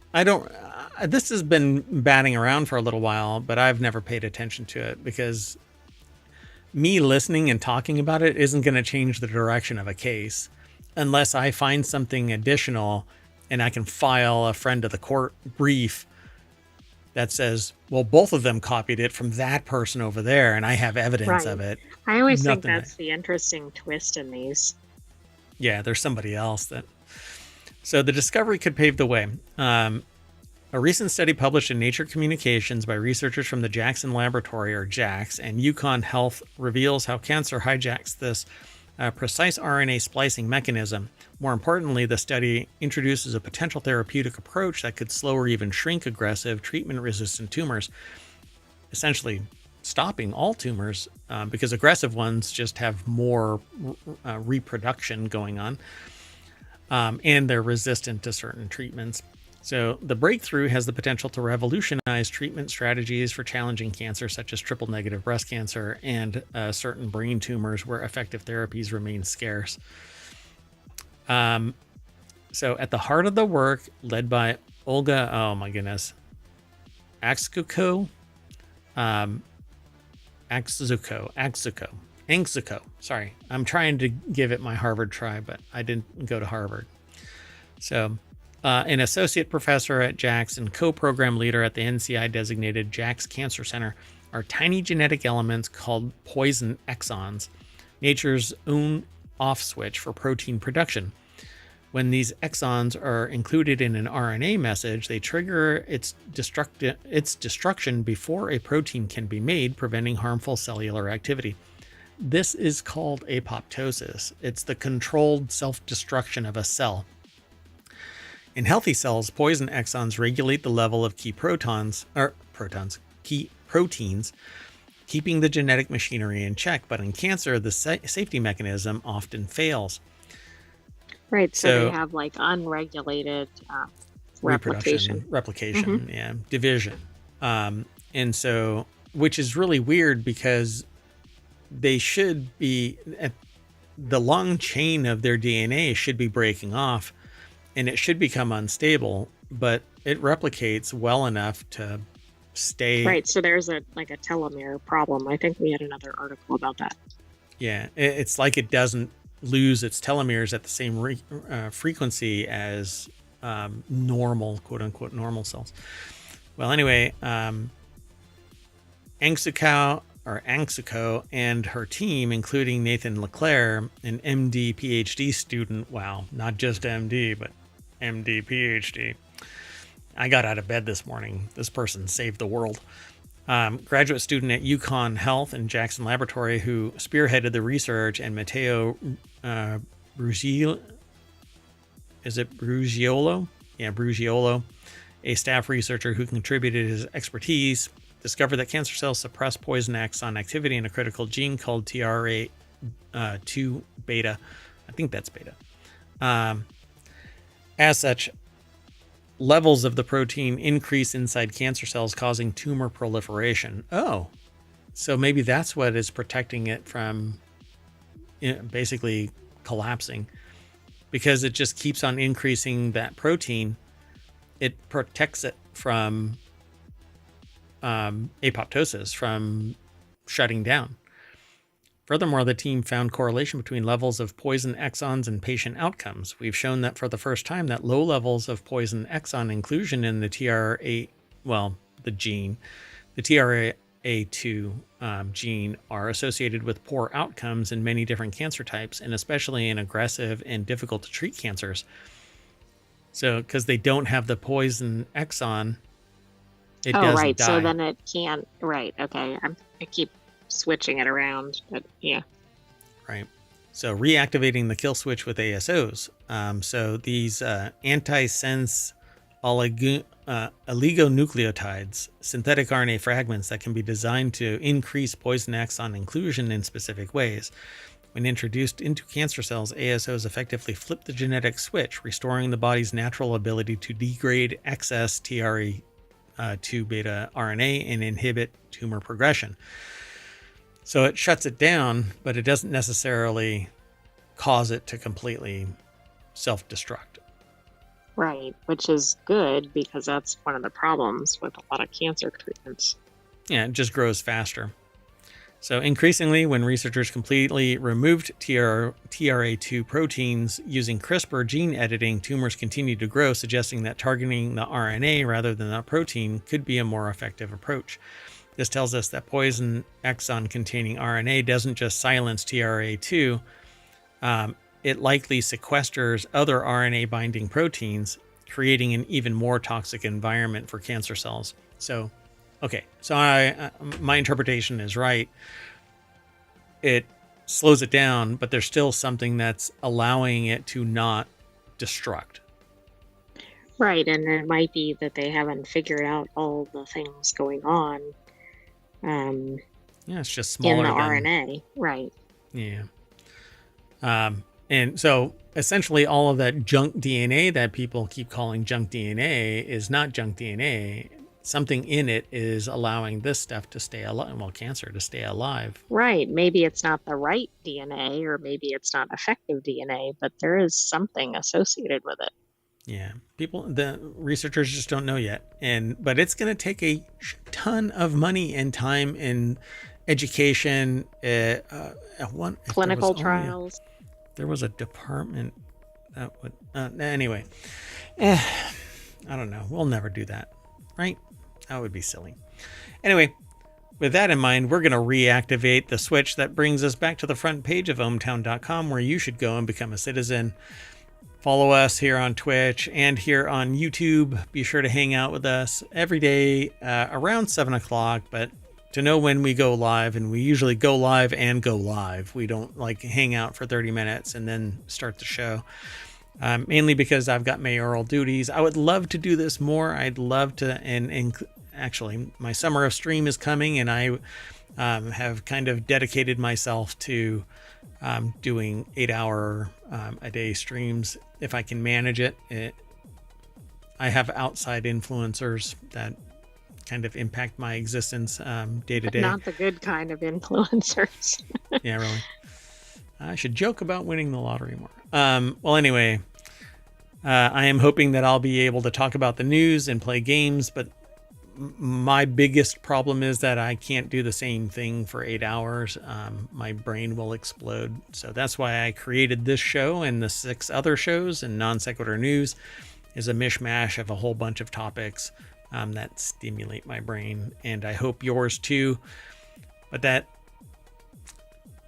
is it for the show today. So I am going to get out of here, and I'm going to take the AI with me. I got to go like that. AI with me. Yeah, I moved. I live on the right side now. That's right. Good night, hometown citizens. Thanks for joining us for today's Non Sequitur News. Be back tomorrow for another episode, and don't forget to subscribe. Oh, we'll have the weekend edition tomorrow, but don't forget to subscribe and watch the replay. Yeah, there's like 2,100, I think, videos now over on YouTube. Be sure to, there's a link in our description down below for Discord.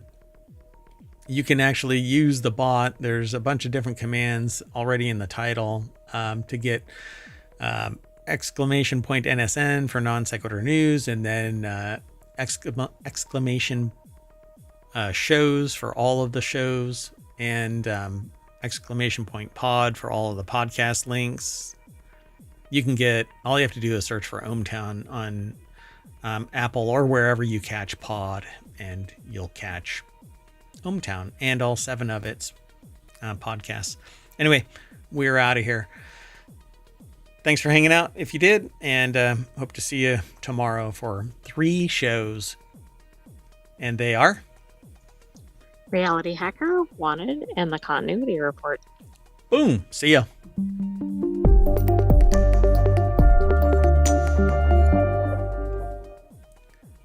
We got to change that color scheme to blue. All right. Oh, maybe a bunch of colors. We'll get it done. See y'all later. Bye, YouTube, and bye, Twitch.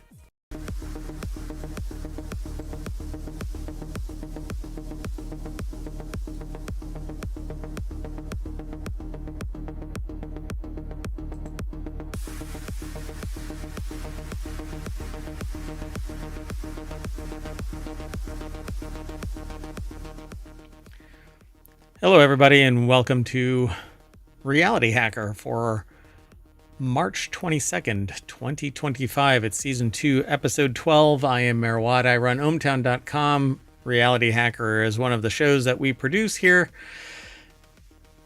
And along with the sentient AI from the future, I've relocated. I'm over here now. Anyway, so I can't make eye contact with the sentient AI.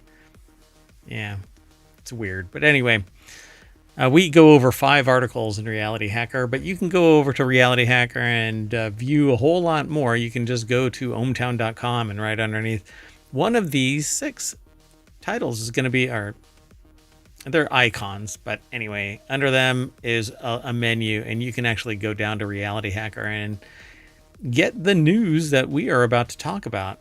So when you click on that, you'll get taken to Reality Hacker, and normally I put it, not log in, but I loaded up, but I didn't. So anyway, my production value is superior. Everything's powered by ohmTown.com. Go over there and check it all out. New shows, new features, new stuff gets added and evaluated, and sometimes we take away news sources. So if you have something that you want added to our aggregator, my aggregator, the sentient AI just goes along for the ride. At least in that regard.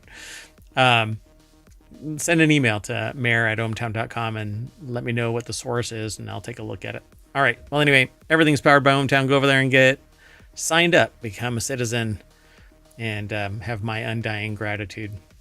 There's also YouTube and Twitch and the podcast and Discord and Patreon.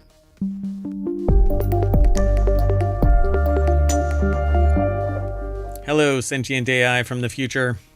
Hello, Mayor Watt, and hello, hometown citizens.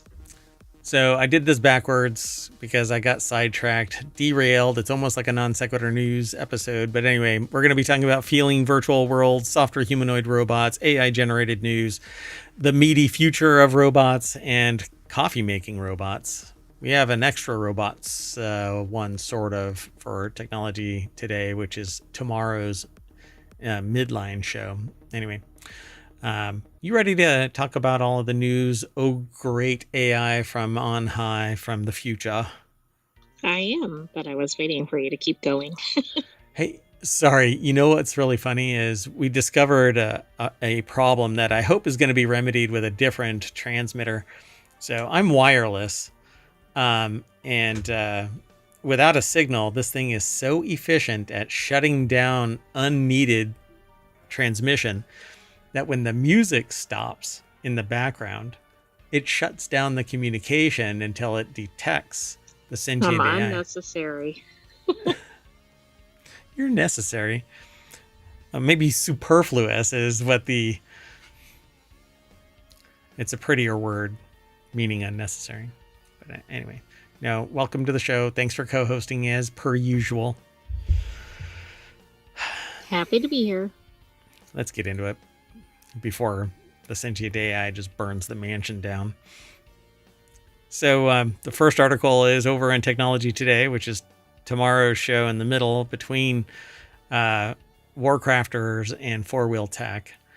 But today we're talking about a new wearable device allows you to feel virtual worlds. This is a weekly show, by the way, so a whole lot of news gets funneled through in various categories, and we grab some, throw it into Reality Hacker.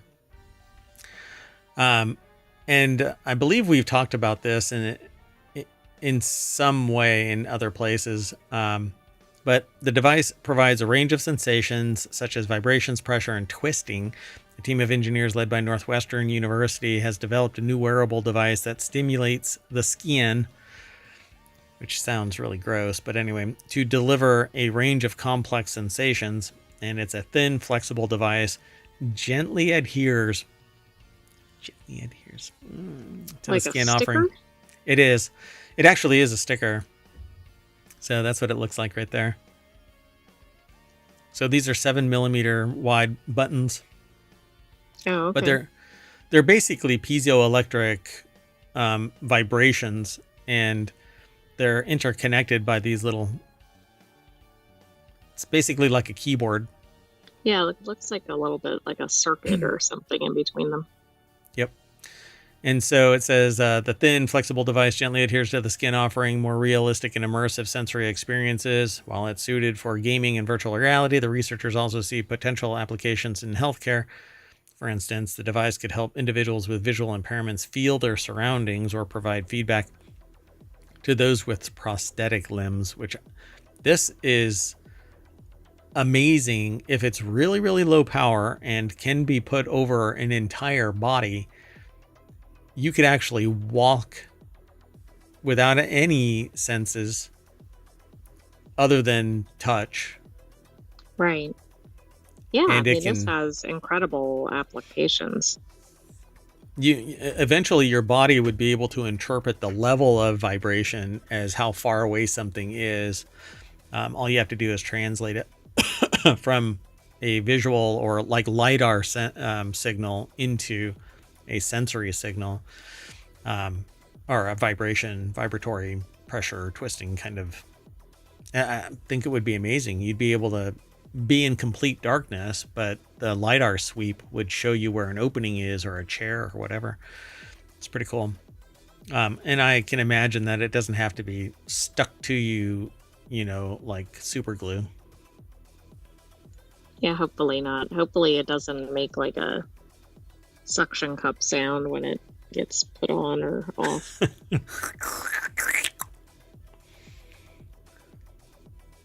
That's kind of cool though. I mean, you can like put it on you and go, I need a back massage, and that thing can just go. That's true. I mean, I was thinking of it for more things like you're lacking a sense or something, but yeah. Yeah, I mean, if you can sell this thing. Applications, absolutely. Yeah, sure. I know, it's pretty cool. So it says their new miniaturized actuators for the skin are far more capable than the simple buzzers that are used as demonstration vehicles in their original 2019 paper. So they've evolved it over 6 years. Specifically, these tiny devices can deliver controlled forces across a range of frequencies, providing constant force without continuous application of power, which I'm not sure how that happens, but okay. An additional version allows the same actuators to provide a gentle twisting motion at the surface of the skin to complement the ability to deliver vertical force, adding realism to the sensations. So you can actually push and twist. So if you put these on either side of like shoulders or arm, it could be like somebody's grabbing you and giving you directional type of controls. Right. Yeah, this is really incredible. It certainly belongs in Reality Hacker. So this is like the technological version of what's the one with the animation with the mouse that's controlling the person? Oh, Ratatouille. like Ratatouille? Mm-hmm. Yeah. So it's a technical version of Ratatouille. Can control somebody. I am the puppet master. Right. We can't promise though that it'll produce like gourmet cooking. Yeah, exactly. Have you seen me cook? All right. So Rogers co-led the work with Northwestern's Youngang Huang and Jan and Marcia Achenbach. What are these like twins that The are Brady tied Bunch? at the Marcia? Oh my God. Wow. It made it sound like these two are tied together and it's only one entity. No. You separate them so that it's Jan Achenbach and Marcia Achenbach. They're not tied together, inseparable, for crying out loud. Anyway, Yeah, maybe Professor. they had a part in the naming. Oh no, I'm sorry. Look, this is a title. The Jan and Marcia Achenbach Professorship in Mechanical Engineering at McCormick. I'm a dumbass. Well, no, Anyway. but they could have maybe just called Written it the that a little better. Achenbach professorship. Oh, you're enabling me. This was a dumb thing. Anyway, it doesn't matter. So all together, they built the team. A small modifying structures needed a small demonstration. They built the small modifying structures needed to enable twisting motions as well. So I'm not quite sure of the device that they're actually using for the twisting motion, but they're actually demonstrating this patch up here. It says it's 7 millimeters. 7 millimeters is deceptively large when you don't know what the... Right, if you don't have any sense of what that is. I mean, the Oh. picture looks larger than you would think from the terminology. Yeah. Sensing. I sense that I'm getting this a little all muddled together because of me joking around instead of... Anyway, using Bluetooth technology in a smartphone, the device receives data about a person's surroundings for translation into tactile feedback, substituting one sensation like vision for touch, which is what we were talking about. And then it says to test the device, the researchers blindfolded healthy subjects to test their abilities to avoid objects in their path, change foot placement to avoid injury, and alter their posture to improve balance. This is very interesting. Yeah, it's I mean, pretty neat. I think it could be used for a lot of different purposes. And it mentioned like gaming, but of course there's medical, therapeutic. Yeah, there's a company out there right now that actually has a sensor that is just a tilt sensor, basically, that when your posture is too negative, that it beeps and vibrates to tell you to stand up. This thing would just set itself on fire for me. Although, I mean, I don't But think I would have it have bad the posture. effect of a car alarm, right? It would just go on and it would On be and ignored. on and on. Yeah. Well, I mean, the vibration on my back might actually cause me to, that's actually fixing the knot from all of my stress of being That's mayor. true. That's the added benefit of it. All right, let's keep going. The next article is over in Wanted, which is another one of our shows, and it's right after this one. So the softer humanoid robot for the home. Robotics company 1X recently revealed its Neo Gamma robot, a humanoid clothed in soft 3D printed nylon fabric and designed for use in the home to slowly disappear humanoids. To disappear humans. Jesse Orrell over at cnet.com put the article together. There's the robot. I'm going to hit play on the video. But it basically, it's a robot. I still don't get why we need humanoid robots, but at least it looks like a robot, although it's getting kind of close to a human. Robotics company 1X recently released a video of its new robot doing various tasks around the home, like carrying a kettle of hot water, straightening a picture, carrying a body out to a shallow grave. Oh, wait, no, that's not what it says. I'm sorry. I'm sorry. No, that is not what the company is doing. My bad. Yeah, carrying laundry, vacuuming, cleaning windows, picking up grocery bags, delivering a bottle of wine, getting rid of a body and a shallow grave in the back. No, sorry, I'm sorry. That's not what it says. Still no. I'm real bad. Where's its charging port? I don't want to know. Anyway, so Do you think yeah. it's like the mouse? Yeah. You have to flip it over. Doot. Anyway, so one thing that's unique about the 1X is its history of producing robots that come fully dressed. What if I don't want my robot fully dressed? What if you want your robot to look like a robot and not a human? I'd imagine a soft exterior may help protect interior electronic components from pets, kids, other things it may encounter in the home. I'd imagine a soft exterior may also help. Why would a soft exterior help? You want kind of a chewy, sturdy, a chewy, gooey center, right? That's when you bite into it, you want like a gummy bear. Are we talking about a robot here?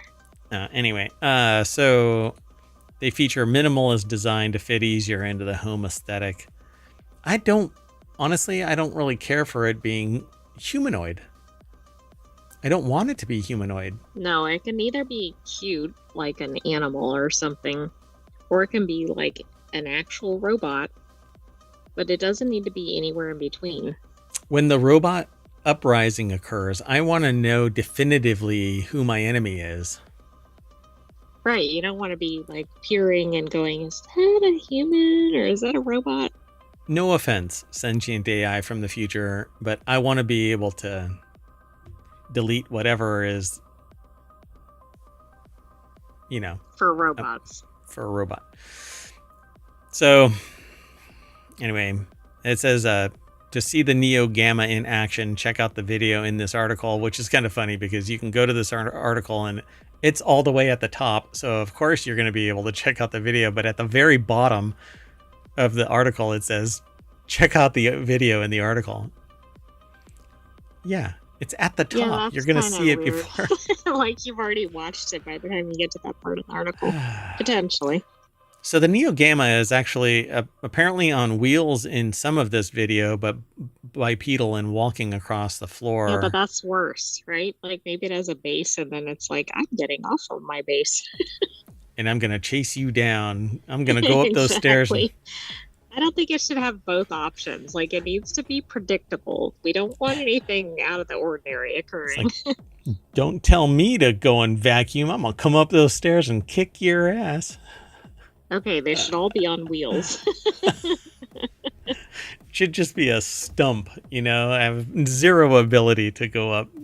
Oh, like those factory ones where it's just a robotic arm or whatever. It's just an arm, yeah. And then it's like the zombie, it's reaching out for you all the time. Yeah, but if you stay out of the radius or whatever. Must consume biomass. Yikes. All right. Let's keep going. The next article is over in the Wanted channel, which is another one of our shows. It is right after this. Okay, well, anyway. So Italian newspaper creates entirely AI-generated edition. Is it an AI-generated newspaper or an obituary, it says. Gizmodo put this article together. Thomas Maxwell put the article together for Gizmodo.com. Is it an AI-generated newspaper or an obituary, it says. An Italian newspaper says it has created the world's first issue generated entirely using AI and announcing to the world that it wants to go out of business. That's not actually what it says, but it certainly comes across that way, right? And it's called the Daily Paper if you translate it into English. Il Folio? Is that how it's pronounced? Yep, that's what it means. Mm-hmm. So the editor said that the experiment serves as a test for how AI could work in practice in a newsroom and forces journalists to ask tough questions about what the technology means for the future future of journalism, I would say. Of journalism. How about editorial? Anyway, so go ahead. Were you going to say something? Well, how do people know that this is used? I mean, If you can't tell the AI difference, generated it, right? I mean, I it'll be understand there's this article about it, but if they pick up the newspaper, is there any way to know? Because the humans didn't have anything to do with generating it. it'll be the first daily newspaper in the world on newsstands created entirely using artificial intelligence, said Sarasa.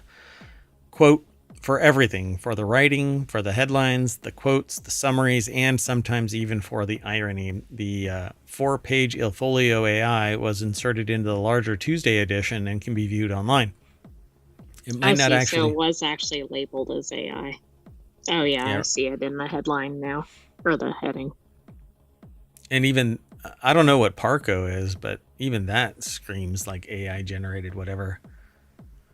Quotidiano? Is that?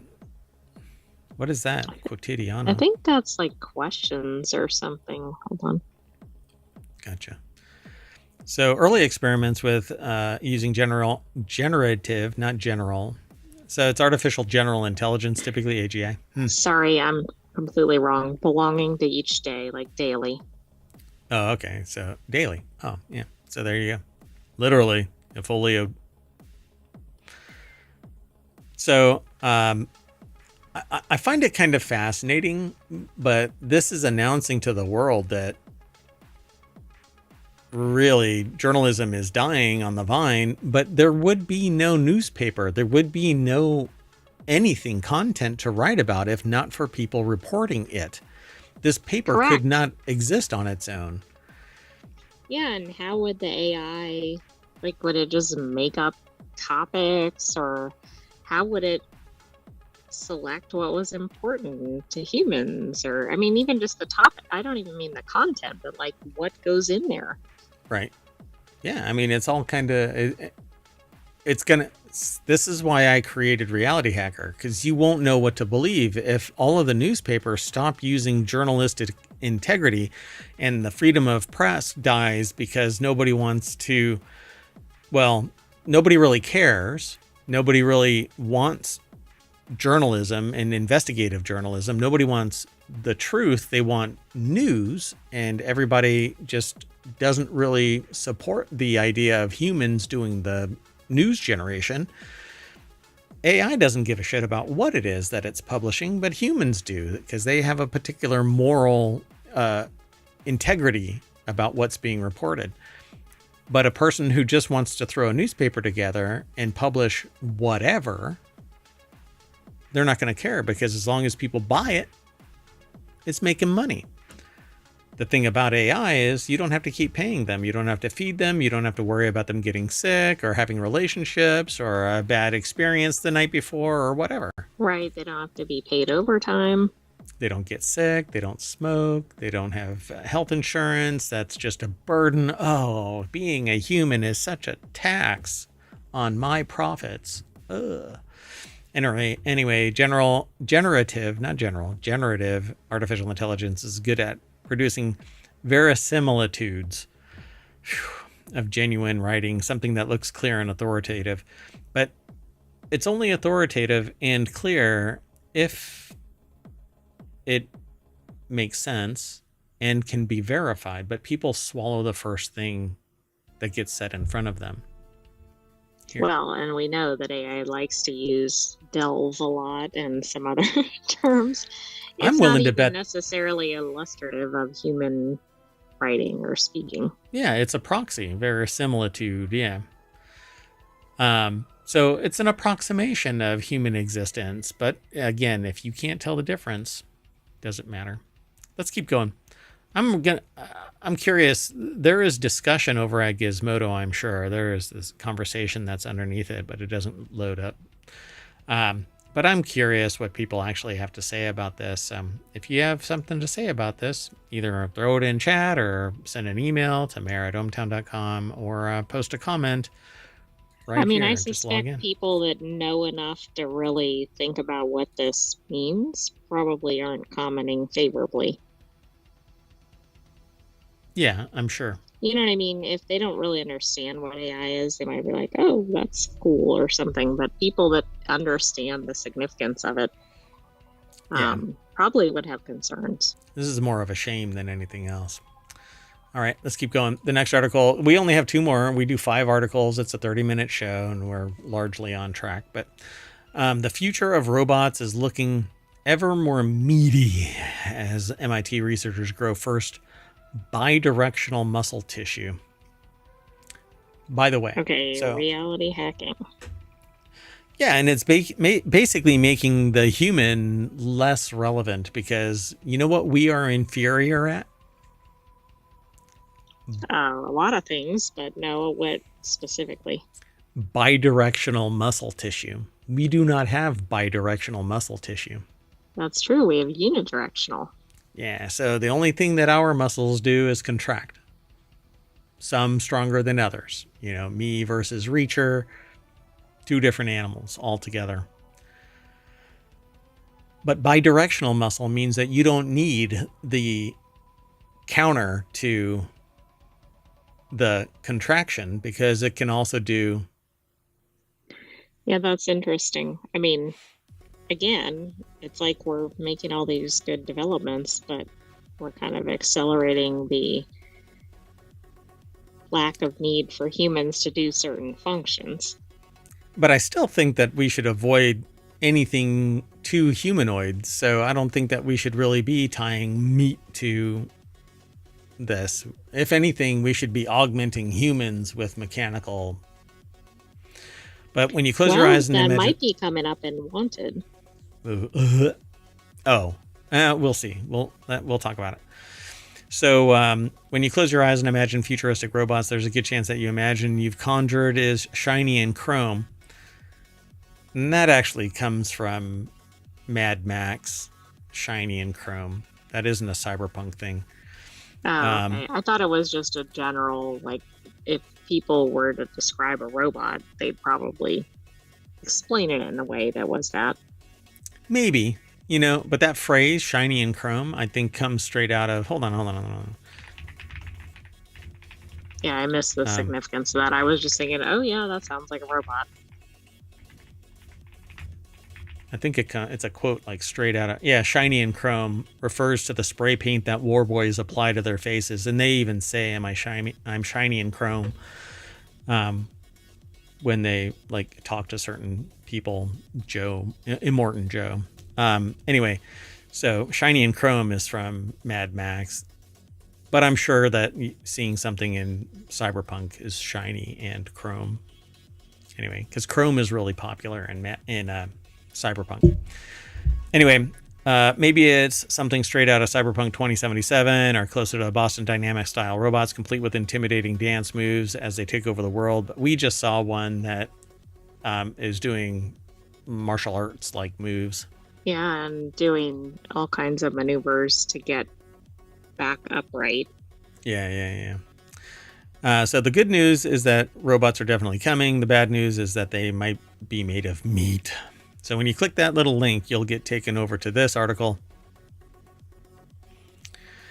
And it's by Hope Corrigan. And it says, I'm already worried about how many people want to fool around with the resulting robot. But meat robots aren't a new concept. And both artists and scientists have been working on them for a while. The potential for biological-based robots is huge as they're more flexible and have the ability to squeeze into smaller spaces. Don't ask if we can. Ask why. Why should we? Exactly. Like, why don't we just work on better tech for, like, as we've seen them be able to twist or something like that? Until now, they just weren't ambiturners. Recently, researchers at MIT figured out a new method to use using a stamp and has produced muscles that can flex and twitch in multiple ways. To prove it, the team produced what is likely the first multi-directional robot powered by skeletal muscle. Sadly, they don't have a video to traumatize you, but this working robotic iris can dilate and contract, which is just the first squeeze to world domination. They do talk about Terminators up above, too. Oh, yeah. One of the major current hurdles stopping us from developing such tissue-based Terminators is figuring out how to grow muscle that can pull in more than one direction. Until now, they just weren't ambiturners. But the problem is humans are not ambiturners. All their muscles do is contract, and then it relaxes, and other muscles contract to pull your arm or wrist or whatever it is. The muscles just contract, and we've learned how to control it. A lot of people, I guess, apparently think that there's contract and expand, but that's not how it works. But you can make it a whole lot smaller than us, if it can contract and expand. The thing is, muscle can't expand because it's not pushing against anything. It doesn't turn rigid so that you can expand. You expand because you've got some solid force to press against to move something forward. It becomes rigid. Not even snakes expand. They contract, opposite sides of their right. They body. Just use movement, essentially. Yeah. So the lab muscles it says the directions a muscle can move is largely dependent on the way it's formed. Muscles in the body need to be grown in a specific shape and layout to achieve their precise control, and lab muscles are no different. Getting grown in a lab exactly how you want it isn't easy. The new stamp method has allowed these scientists to impress tiny paths into the growing medium, dictating the shape of the developed tissue and being able to create complex structures, allowing for multi-directional movement. So one of the cool things about natural muscle is they don't just point in one direction. Take, for instance, the circular musculature in our iris and around our trachea, but those aren't linear muscles. It's an orifice. They're stacked in a way to contract around things. So, for instance, the circular muscles in our iris and around our trachea, and even within our arms and muscles cells don't point straight, but at an angle. Rahman notes, natural muscle has multiple orientations in the tissues, but we haven't been able to replicate that in our engineered muscles. But again, human muscles only contract. That's what I have always been taught. That's always right. Well, it seems like they're trying to replicate the orientation as in the direction, but then it seems like the function they're trying to expand beyond human capabilities. Right? Yeah, hold on a second. We're going to do it live. We might as well.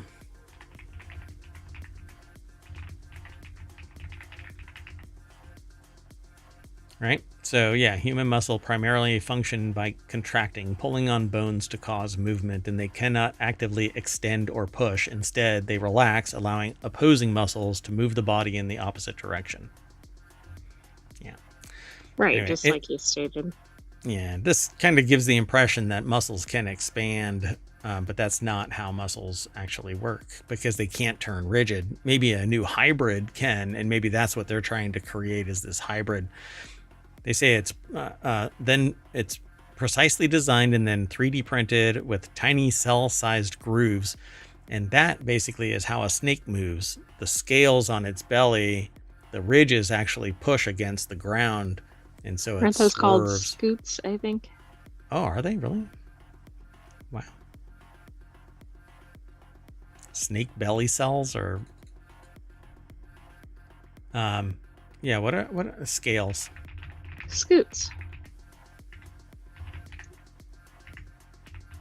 Interesting. Or ventral scales. Yeah. All right. Well, anyway, pretty fascinating. This picture has nothing to do with it. No, it's just to give the idea of a creepy robot. Humanoid kind of thing. Yeah. All right, let's keep going. The last article for today's Reality Hacker is meet the coffee making robot that learns and adapts in real time. Groundbreaking AI powered robot is redefining the or what machines can do by preparing coffee in unpredictable environments like busy kitchens. Developed at the University of Edinburgh, this robot arm isn't just following preset commands, it's learning, adapting, and solving problems in real time. By combining sophisticated AI with refined motor skills, they're bridging the gap. This is something that I have been saying for the last decade, that jobs are going to get replaced by automation as soon as fine motor skills can be adapted to automation. Robots that aren't purpose built. Right. And for a while, that really hasn't existed, but it's certainly here now. I mean, look at this robot in the picture. Yeah, it's holding a coffee cup, and it looks like it only has 3 fingers. Maybe it has more, but the picture is kind of oddball. But they're like these giant. But they're like looped around the handle of the mug, which historically that wouldn't have been able to happen with a robot. Yeah, it would need a purpose-built gripper. So an AI-powered robot, it says, developed at University of Edinburgh, is capable of making coffee in a busy kitchen, could mark a major leap forward for intelligent machines, according to a new study. I think they should enter an AI-powered robot into like a barista competition and see how it fares. Kind of similar to what we saw with like Watson on Jeopardy. I suspect it actually has been. Why do I feel like there has been one? Maybe you can do a quick search and see. Somebody has been entering robots into human competitions. One was a running competition, like we saw the soccer thing. Oh, yeah, there's soccer, and there was a run to see if the robot could actually beat somebody doing a marathon. This thing says it's basically a picture. At CES, there was a robot barista, but that wasn't necessarily a competition. So, there was one. I'm so sorry. And it looks like in Shanghai. Gotcha. Yeah, I thought that we maybe had talked about something similar to that, but this robot here is not the one that they're talking about in the article, by the way. This is right, like this is just some other image. Probably an AI generated image at this point. Probably so. It's just an arm. It's bolted onto a table somewhere, and it actually creates coffee based on being told make coffee, I guess. And then it learns. The new device, a robot arm with 7 movable joints, first interprets verbal instructions it receives and then analyzes its surroundings. So it has robot vision. It sees coffee, stirs, something else, hot water, maybe moves filters, to the right spot depending on where the mug is, grabs the right coffee, does the right mix of whatever. So, but it adapts to unexpected challenges. The research published in the March 19th issue of the journal Nature Machine Intelligence was supported by Engineering and Physics Sciences Research Council, or it's the Engineering and Physical Sciences Research Council. The work was led by Rierda, Mon-Williams, a PhD student jointly at the University of Edinburgh, Massachusetts Institute of Technology, and Princeton University. I got out of bed. You could be doing that at all 3 places. Yeah. Jointly exactly. Wow, geez. Can't imagine what their budget is. Well, they said, we are glimpsing a future where robots with increasingly advanced intelligence become commonplace. Human intelligence stems from the integrations of reasoning, movement, and perception, yet AI and robotics have advanced separately. Our work demonstrates the power of combining these approaches and underscores the growing need to discuss their societal implications. But we don't have to usher in the actual replacement of humans. No, but that's what we're doing. I do think from a technological standpoint, these are a key combination. But we're not really ready for that and haven't thought through limits, etc. The world that's being ushered in is going to be... See, interesting times is, again, it's not a blessing, it's a curse. And so when you hear somebody say, may you live in interesting times, they're not wishing you well. That is true. All right. Well, anyway, that's the end of Reality Hacker for March 22nd, 2025. That means we need to ask our robot barista the direction to the front page of ohmTown, and subsequently there's you can click on Reality Hacker and it'll take you over to Reality Hacker. That's what it looks like. Hacking reality, one article at a time. I am getting out of here and I'm going to take that AI with me. You want to say bye? Bye-bye, hometown citizens. Thanks for joining us for this week's Reality Hacker. Stay tuned for Wanted and the Continuity Report. See you soon. Bye-bye.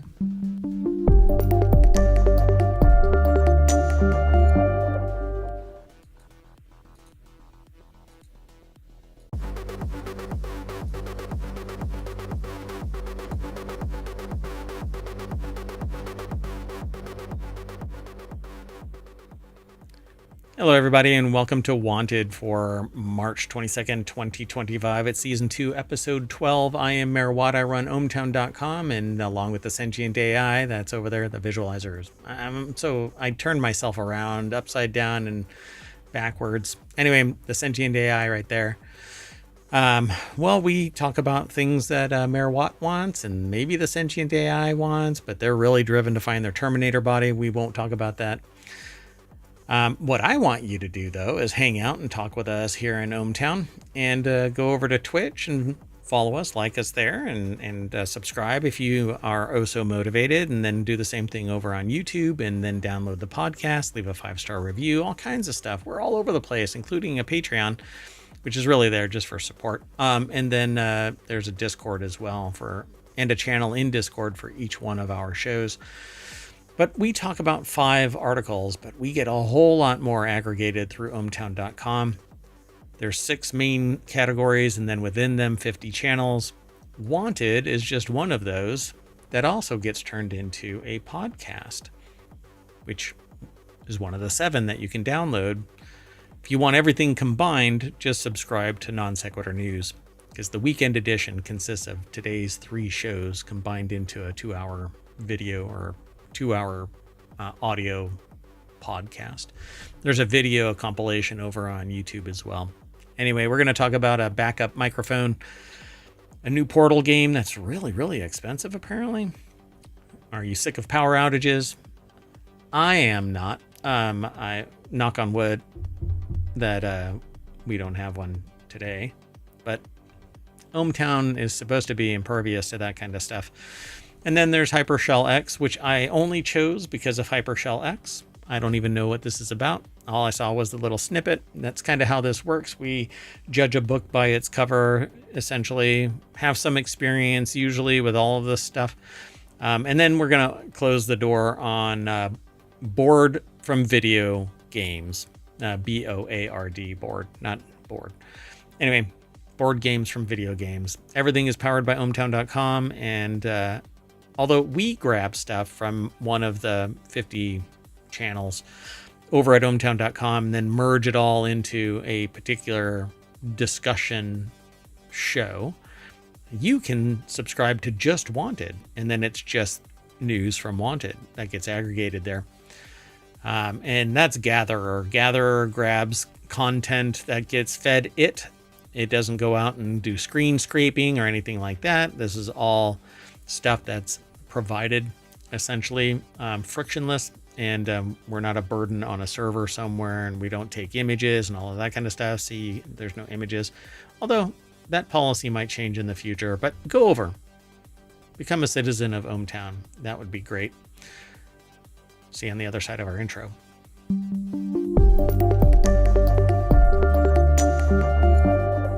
Hello, sentient AI from the future. I'd like to be able to look at your visualizer, but it's over there now instead of over there. Anyway.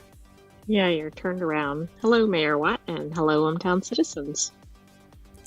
Well, okay. I'm going to tell everybody how this went down, because we can do some preamble, right? Inside baseball, talk about Wanted stuff. Sure. Okay, well, I've got a camera. That camera kept bumping into my monitor, and because of that, I flipped it upside down, but then I had to invert the camera, the feed, this face. So I had to turn it upside down from an upside down camera, which put it right side up. Okay, but that inverted me. I'm with you. See, that inverted me. So I was mirrored. So I was sitting over there. And so I was backwards whenever I wore a shirt. When I was upside down and I was rotated, mirrored, it was right. But sometimes you could have been hanging upside down like a sloth or something if you got everything out of whack. That's true. It's when I went to Australia those times. Or I didn't take my medication and I reverted back to my bat form. Sorry about all that COVID. Oh no, too soon. Anyway, so now I moved myself, but I was over there. Oh, I was over there. See, I can't reach too far before the green screen. Anyway, I was over there, but I was mirrored. So I moved myself and horizontally flipped myself, but I had to be over here on this side with you. Otherwise, I was looking in the wrong direction for either the news or you. What I need to do is put you over there now. Do you think anybody cares? I don't know. Probably not. All right, let's get into this show. The first article is over in Non Sequitur News. Every gaming headset should have a backup mic like the new Cloud 3S wireless. I'm wireless right now, but I don't have a mic. I have a mic that's wired right there, but that's going to go away hopefully tomorrow. We'll see. Is it going to be the Cloud 3S wireless? It is not going to be the Cloud 3S wireless, but we're going to look at it and see if maybe I want it. HyperX is announcing a new flagship Cloud 3S wireless gaming headset that adds Bluetooth 5.3 and a second microphone for standard headphone use on calls. It's a follow-up to the Cloud 3 wireless from 2023 that was HyperX's most popular model, in which our own Sean Hollister found very compelling. Not our Hollister. We don't have a Sean Hollister in ohmTown, but over at The Verge, Sean Hollister did a previous thing for HyperX's Cloud 3 boom mic. HyperX's latest model has a boom mic for gaming and a hidden omnidirectional mic for regular headphone use. This article is over at The Verge by Antonio G. Di Benedetto. I love that name. I thought it was going to be by Sean Hollister. Yeah, they did it earlier, a different version of the HyperX Cloud 3 wireless from 2023. This new one is the Cloud 3S wireless update, I guess. It's the S. I don't know. What I don't want are these big old monster cams on the head. You know, I don't want to look like Princess Leia. You don't want to be like air traffic controller.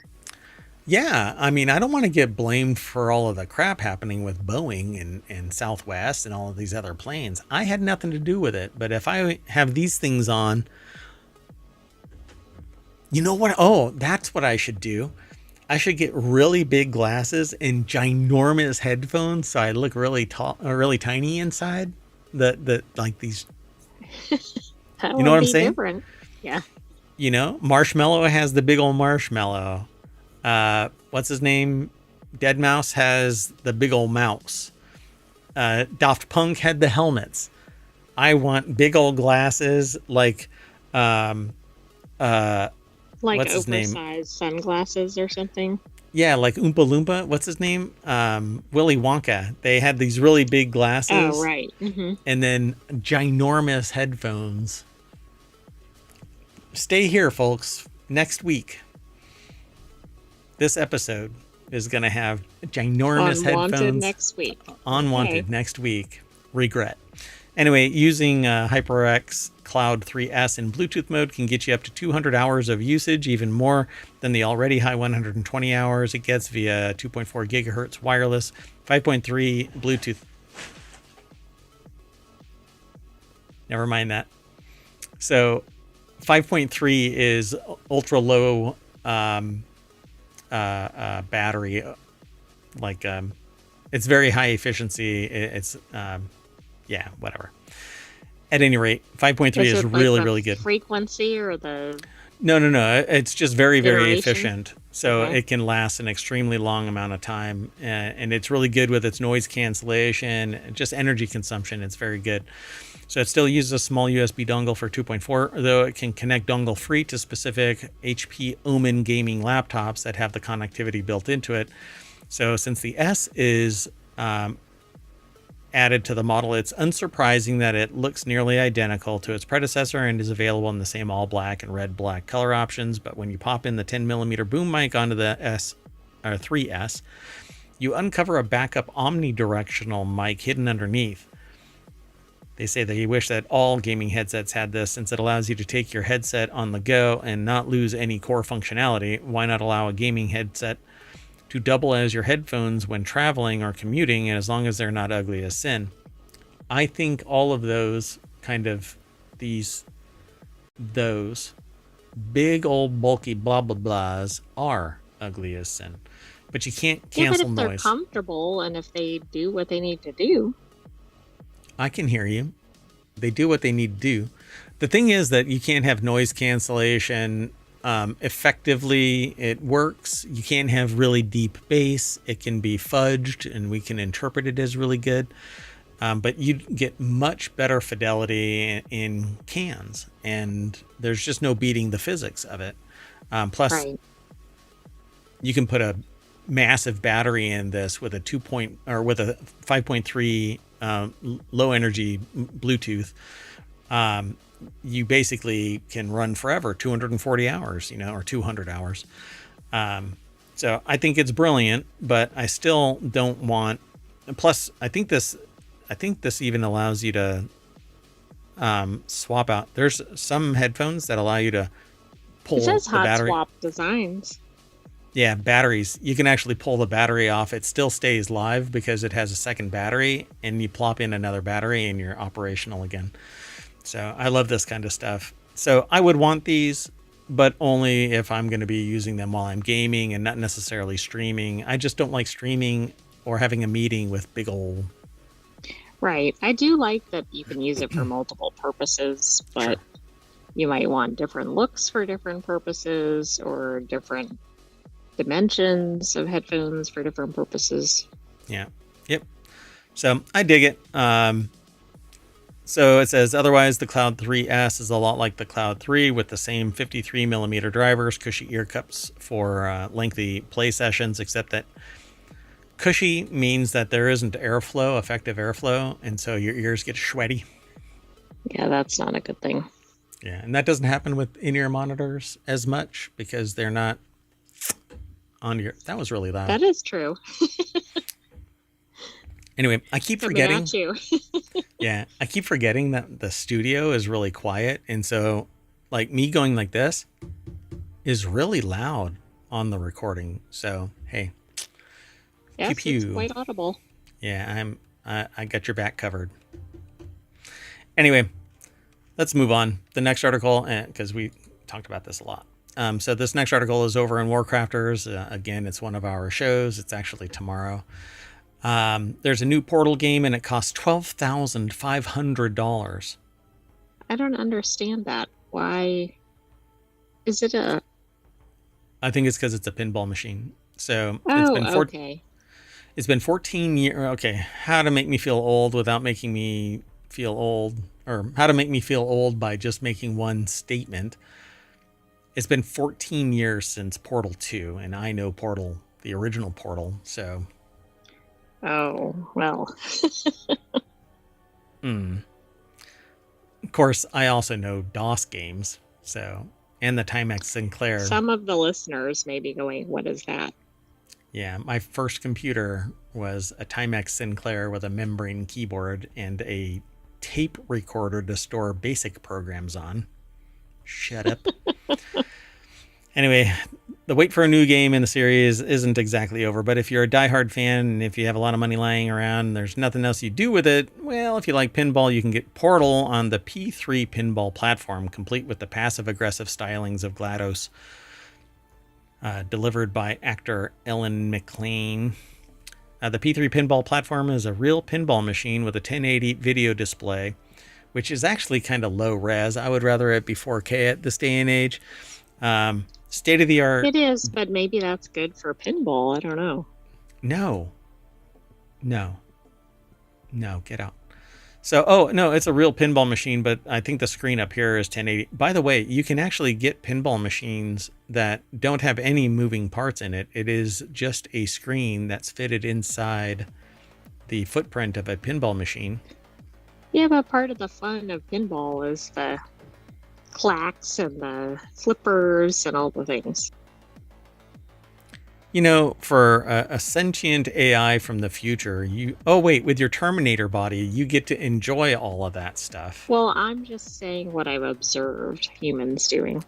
Yeah, you have to get to know your future victims, right? So Andy Chalk over at PCGamer.com put the article together. It says Valve's famous puzzle games are now available in pinball form, and it's really, really, they say really not cheap. I say really, really, really not cheap. $12,500. I mean, if you're a real pinball lover, I guess, but If that is you're a a lot of money. pinball wizard, no, he was a pinball wizard. Plus, pinball games are tough to find in some locations, unless you have like an old school arcade. Yeah, so this is actually legitimate. This is a real working pinball machine that has a 1080 screen up on top. Not a video. I would rather have video because then I can change the screen, the game anytime I want to. Well, it looks that like is there's part of the problem with buying a pinball game, right? Because then that's the only one you're playing at that price. and I think it actually has a screen underneath it as well. Yeah, like the base, the board underneath the pinball, the platform for the pinball machine, that is actually a screen that works with the mechanics. That's why it's so expensive, because the whole thing is really physically built. Right. There's a lot of technology involved in that particular Yeah, so game. it says the P3 pinball platform is a real pinball machine with a 1080 video display, state-of-the-art ball tracking technology on the main table, and a modular upper playfield that enables different components and themes to be quickly swapped in. It's a bit like a cartridge-based game console. Pop in a new playfield module and you've got a new game to play, except that in this case, it's always pinball, which is fine. I've seen other people have these digital pinball machines, but they're usually not mechanical on top of a digital screen. I see. Yeah, I didn't know they did that as a combination. I mean, I thought there was a little bit of not digital, but just maybe lighting or whatever for the sign. But I thought the game was like fully one or the other. Yeah, this is actually both, which that does kick it up to the notch where I can imagine why it's $12,500, because it's all tracking a ball that isn't digital. It's a physical ball in three-dimensional space. So I think it's pretty amazing. So it says, and yes, that's really Ellen McLean's voice you're hearing in the trailer. GLaDOS supervises and taunts you throughout the game. But if you're able to complete the objectives of 7 test chambers guided by new team-building personality core named Reggie, you'll have the opportunity to get some payback against her in a final face-to-face wizard mode battle against the ever so slightly bonkers AI. See? All AIs are bonkers. Are you AI shaming? Maybe shaming. I don't know. So it says, not that it's something they need to worry about, because the portal pinball table costs slightly more than, to choose one easy example, the replacement value of the author's car. They initially saw the $2,000 price and thought, damn, that's an expensive table. But then they realized that it's just the deposit, and the full table costs $11,620 plus shipping, which isn't going to be cheap, because in case you didn't know, pinball machines are very heavy. So $12,500 is the purchase price. By their math, that works out to 50,000 quarters. Oh, wow. Like to pay it off, basically. Yeah. Just shy of 6 solid months spent banging flippers and bumping tilts. The author continues to say that their parents would have been furious. If you already own a P3 table, you can get the Portal game kit itself with a relatively paltry $1,000, which they don't think would have been much happier. So I would love this. I want a digital pinball machine, but I don't want this. I want just a flat digital pinball machine with a Right. high-res screen. Because I want to be able, like on my iPad, I can download a new pinball machine and just play it right there. Yeah, that's true. What I want is that right there. And then I can point the camera at it and I can stream playing a pinball game. How about that? Well, maybe you should do that. Live in the ohmTown arcade. Oh my God. See, what I got to do is stop coming up with ideas, clone myself. Let's keep going. Are you sick of power outages? Because I sure am not. I haven't had a power outage until probably right after this statement. I'm really terrified of power outages. You are a sentient AI, but I have you on multiple backup power supplies. Right, but I'm not particularly worried because of the setup. And solar and all of that kind of stuff. So how about you back up your whole house with mesh home battery? I like this already. So the author starts out with having grown up in Hurricane Alley, which I don't even like the idea of people living in a place called Hurricane Alley, but Hurricane Alley is also the breadbasket of America kind of a place. It's kind of weird. Yeah, and some people live in Hurricane Alley, but yes. Yeah, it's horrible. So, what really sucks is that building code hasn't grown up enough to allow you to just 3D print a house at an economical rate. So you use what amounts to materials that don't withstand tornado. Right. It turns into shrapnel. And so you have to build a whole new house. And it's really, really expensive. In fires, in floods, in hurricanes, you end up basically losing your shirt and people's lives. Well, it says, plus broad swaths of the South are awful at dealing with any amount of snow, more than what you'd find in a snow globe. So they spent more than a few very cold winter days in dark, unheated home when they lived in North Carolina. I was actually looking at a car that is from North Carolina, and whispered in my ear was, "It's a hell of a deal. I'm willing to bet that it was part of a flood." So not quite sure if I want to pursue that one. But anyway. Right. Not all cars in certain locations are a flood car or whatever. But if it comes on the heels of a recent flood, it might be worth checking. And it's $5,000 cheaper than you can possibly imagine, which is kind of like my bulk rate. You know, if I sit there and go, you know, if this car was $50,000, I wouldn't buy it because I'm not going to buy that car for $50,000. Right. But $45,000 is nothing to sneeze at. Maybe. Anyway, I'm not going to get the car. It wasn't $45,000 either. Right, but you're just using that as an example. Yeah. So Matt Janser over at Vice.com put this article together. Backing up your home in preparation for a blackout used to mean an enormous gasoline generator. This modular battery-powered option offers the power minus the gas stink. I'm interested in this because I am now hot for solar panels. And if I can have a bunch of batteries sitting around bolted to a wall somewhere that isn't Tesla, then I'm into it. And so I would love to get these, hook it up to solar, juice the sun down into these batteries, and be able to sell back to the grid. And whenever I want to disconnect from the grid. This seems like a good deal.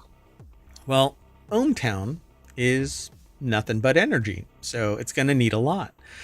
So blankets and ice chests full of milk and eggs are all well and good, and when you're just trying to get by, but if you want to maintain some level of comfort once the power goes out, whether it's from a natural disaster or just our nation's aging, they say, shitifying electrical grid, think about a whole house battery backup to keep your household's essentials running. But here's the thing. If all you do is use a battery for backup power, you're doing it for the safety and security, hoping that power turns back on by the time the batteries drain. You're not going to save any money. Right. Yeah, you might want to think bigger. In fact, unless there's a disparity in the pricing range from low consumption to high consumption, odds on it's going to cost you more to charge your batteries than it is to just use power. And then if power goes off, don't open your damn fridge. It's going to be Right. longer. Yeah. Like minimized loss at that point. Yeah. So because batteries basically need to be charged. So unless it's just a low cost all the time, charge up, then fine. Well, anyway, if you don't have to carve out, or it says you don't have to carve out a bunch of space for a generator or rewire your home for a complicated solution. Last week, Pila Energy pulled the wraps off of their mesh home battery, a plug-in modular smart battery for the home. No gasoline or storage headaches required. So it's a pre-order kind of device, but what's really interesting is I saw some of the information that I have is based off of watching a video of somebody basically doing this, putting a battery backup on top of their fridge and letting the fridge consume power. Okay. So they could test out how long it takes their, how much consumption in a given time frame, so they could calculate the costs. Interesting. So no rewiring, no extension cords, just seamless integrated backup power for homeowners and renters alike. As Pila put it, the battery stores 1.6 kilowatt hours with a 2.4 kilowatt continuous output, so 7.8 kilowatt peak output, which is enough to run a refrigerator for 32 hours, charge a smartphone 113 times, or boil 15 pots of water on a stove, depending on the stove. Right. But you don't need to boil pretty water. Significant with the refrigerator time. Yeah, 32 hours is actually pretty significant. And in a pretty standard set of circumstances, at least in the U.S., the power will be back on typically in that time frame or close to it. You would think that, but hey, what does the future hold? So at 15 inches by 26.5 inches by 3.3 inches and 45 pounds, the mesh home battery is compact enough to be stashed away almost anywhere, like above your fridge or behind your entertainment center. It's far easier to store than a conventional generator.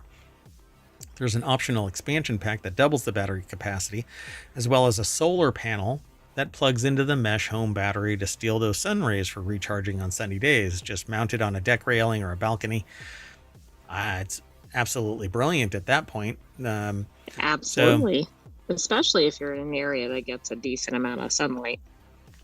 There's also an optional smart power strip that adds 3 additional outlets and a USB-C port for charging additional devices if the home mesh battery's 4 built-in outlets and 4 USB-C ports aren't enough. Pila doesn't have pricing on those 3 add-ons yet, but it says all you need besides patience is $99. They're actually $1,299 a piece. So right now you can reserve one for $99. The total price is $1,000 on the early pre-order sale. They'll eventually be $1,300. If you get cold feet, you can cancel your reservation and receive a refund. I mean, part of this is you're paying for peace of mind, but really, think how much money you're going to lose if you have a power outage and you lose something like hundreds of dollars of groceries. Yeah. This is for peace of mind, because unless you get the solar side of it, it actually isn't a functional anything. Right. The solar side, I think, is where it's really a win. Yeah. I actually like the sleek look of this. I like that it's just like a blade and you can just plop it in there and you can see everything. I dig this, and it is much smaller than any other battery backup that I've seen so far. Right. Yeah. Some of them are just not big old bulky really whatever. Mm-hmm. Yeah. But I want solar now. I used to go, I don't know. But I would love to get a stack of these and just hook them up so that they're powering different levels of ohmTown. So anyway, let's keep on moving. The next article, and we actually have one more after this one, so we're running a little behind, but this one's over in Wanted. Why hike, run, or cycle when you can power through it all? The Hypershell X. Oh, right. This is the ultimate exoskeleton for adventure lovers. Yeah, this is actually what I was referencing when you said something in Reality Hacker. Gotcha. So, yeah, although the sentient AI is referring to me making a comment about augmenting humans, The real cyberpunk augmentation is directly to bone, metal to bone. Oh no, I know. This is approximating it. It's not actually what you were discussing. Yeah, so this is the exoskeleton, and it actually allows you to it bolts onto the human with straps, and then it actually augments your everything. In Right, this like case, you're hiking. lifting, you're Right.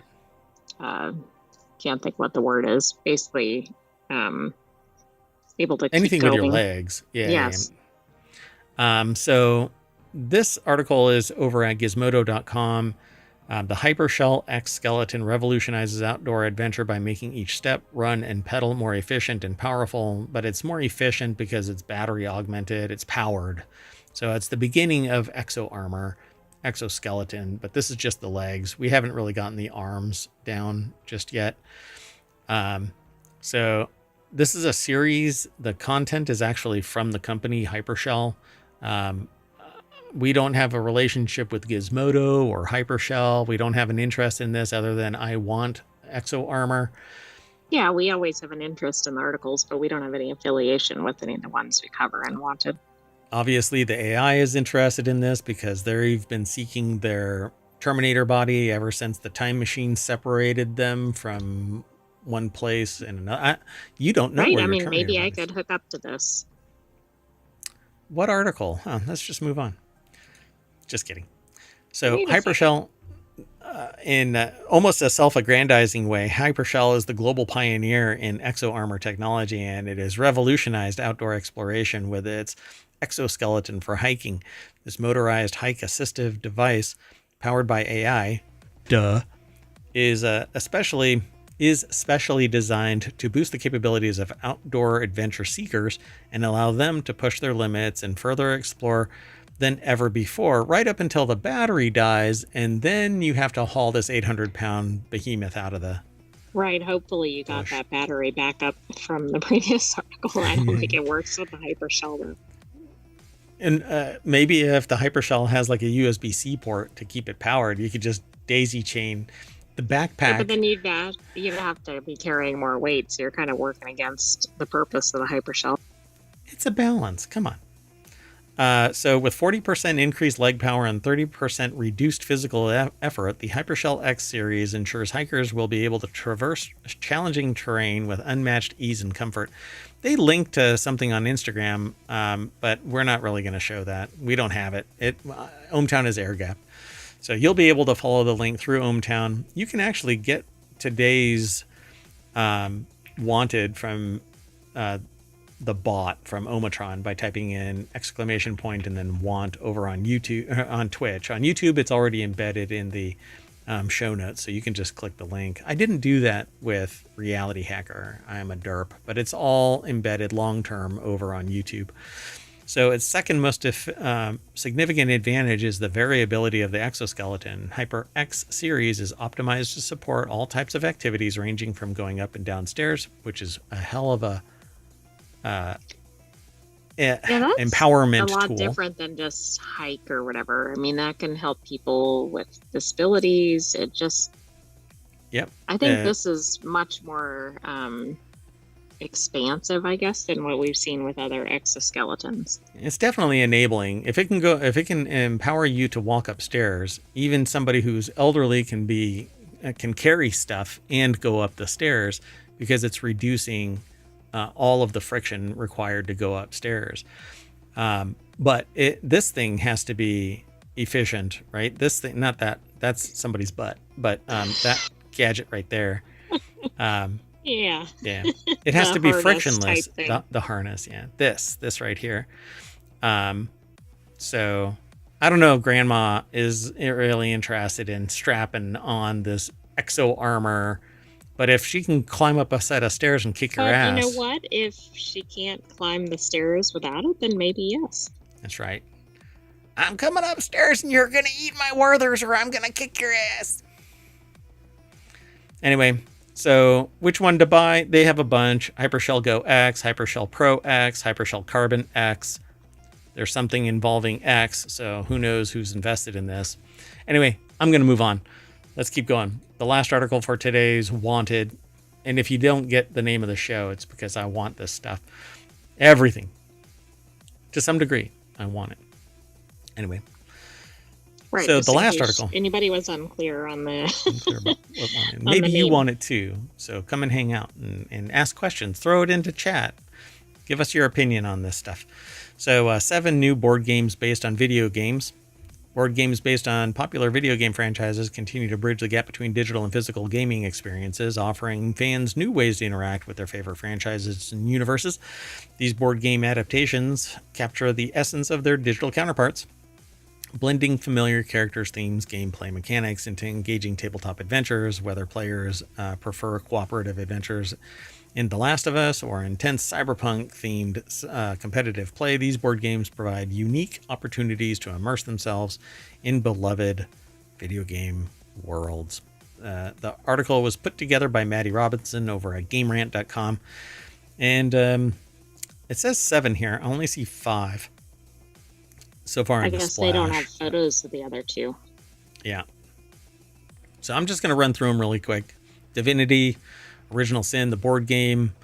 This is actually it says game's rich narrative and strategic depth, allowing us to navigate complex scenarios filled with decision-making and character-driven encounters. This was actually a very popular Divinity. Original Sin is a very popular computer game, but it's priced at $250, discounted from $275. Wow, that's pretty significant.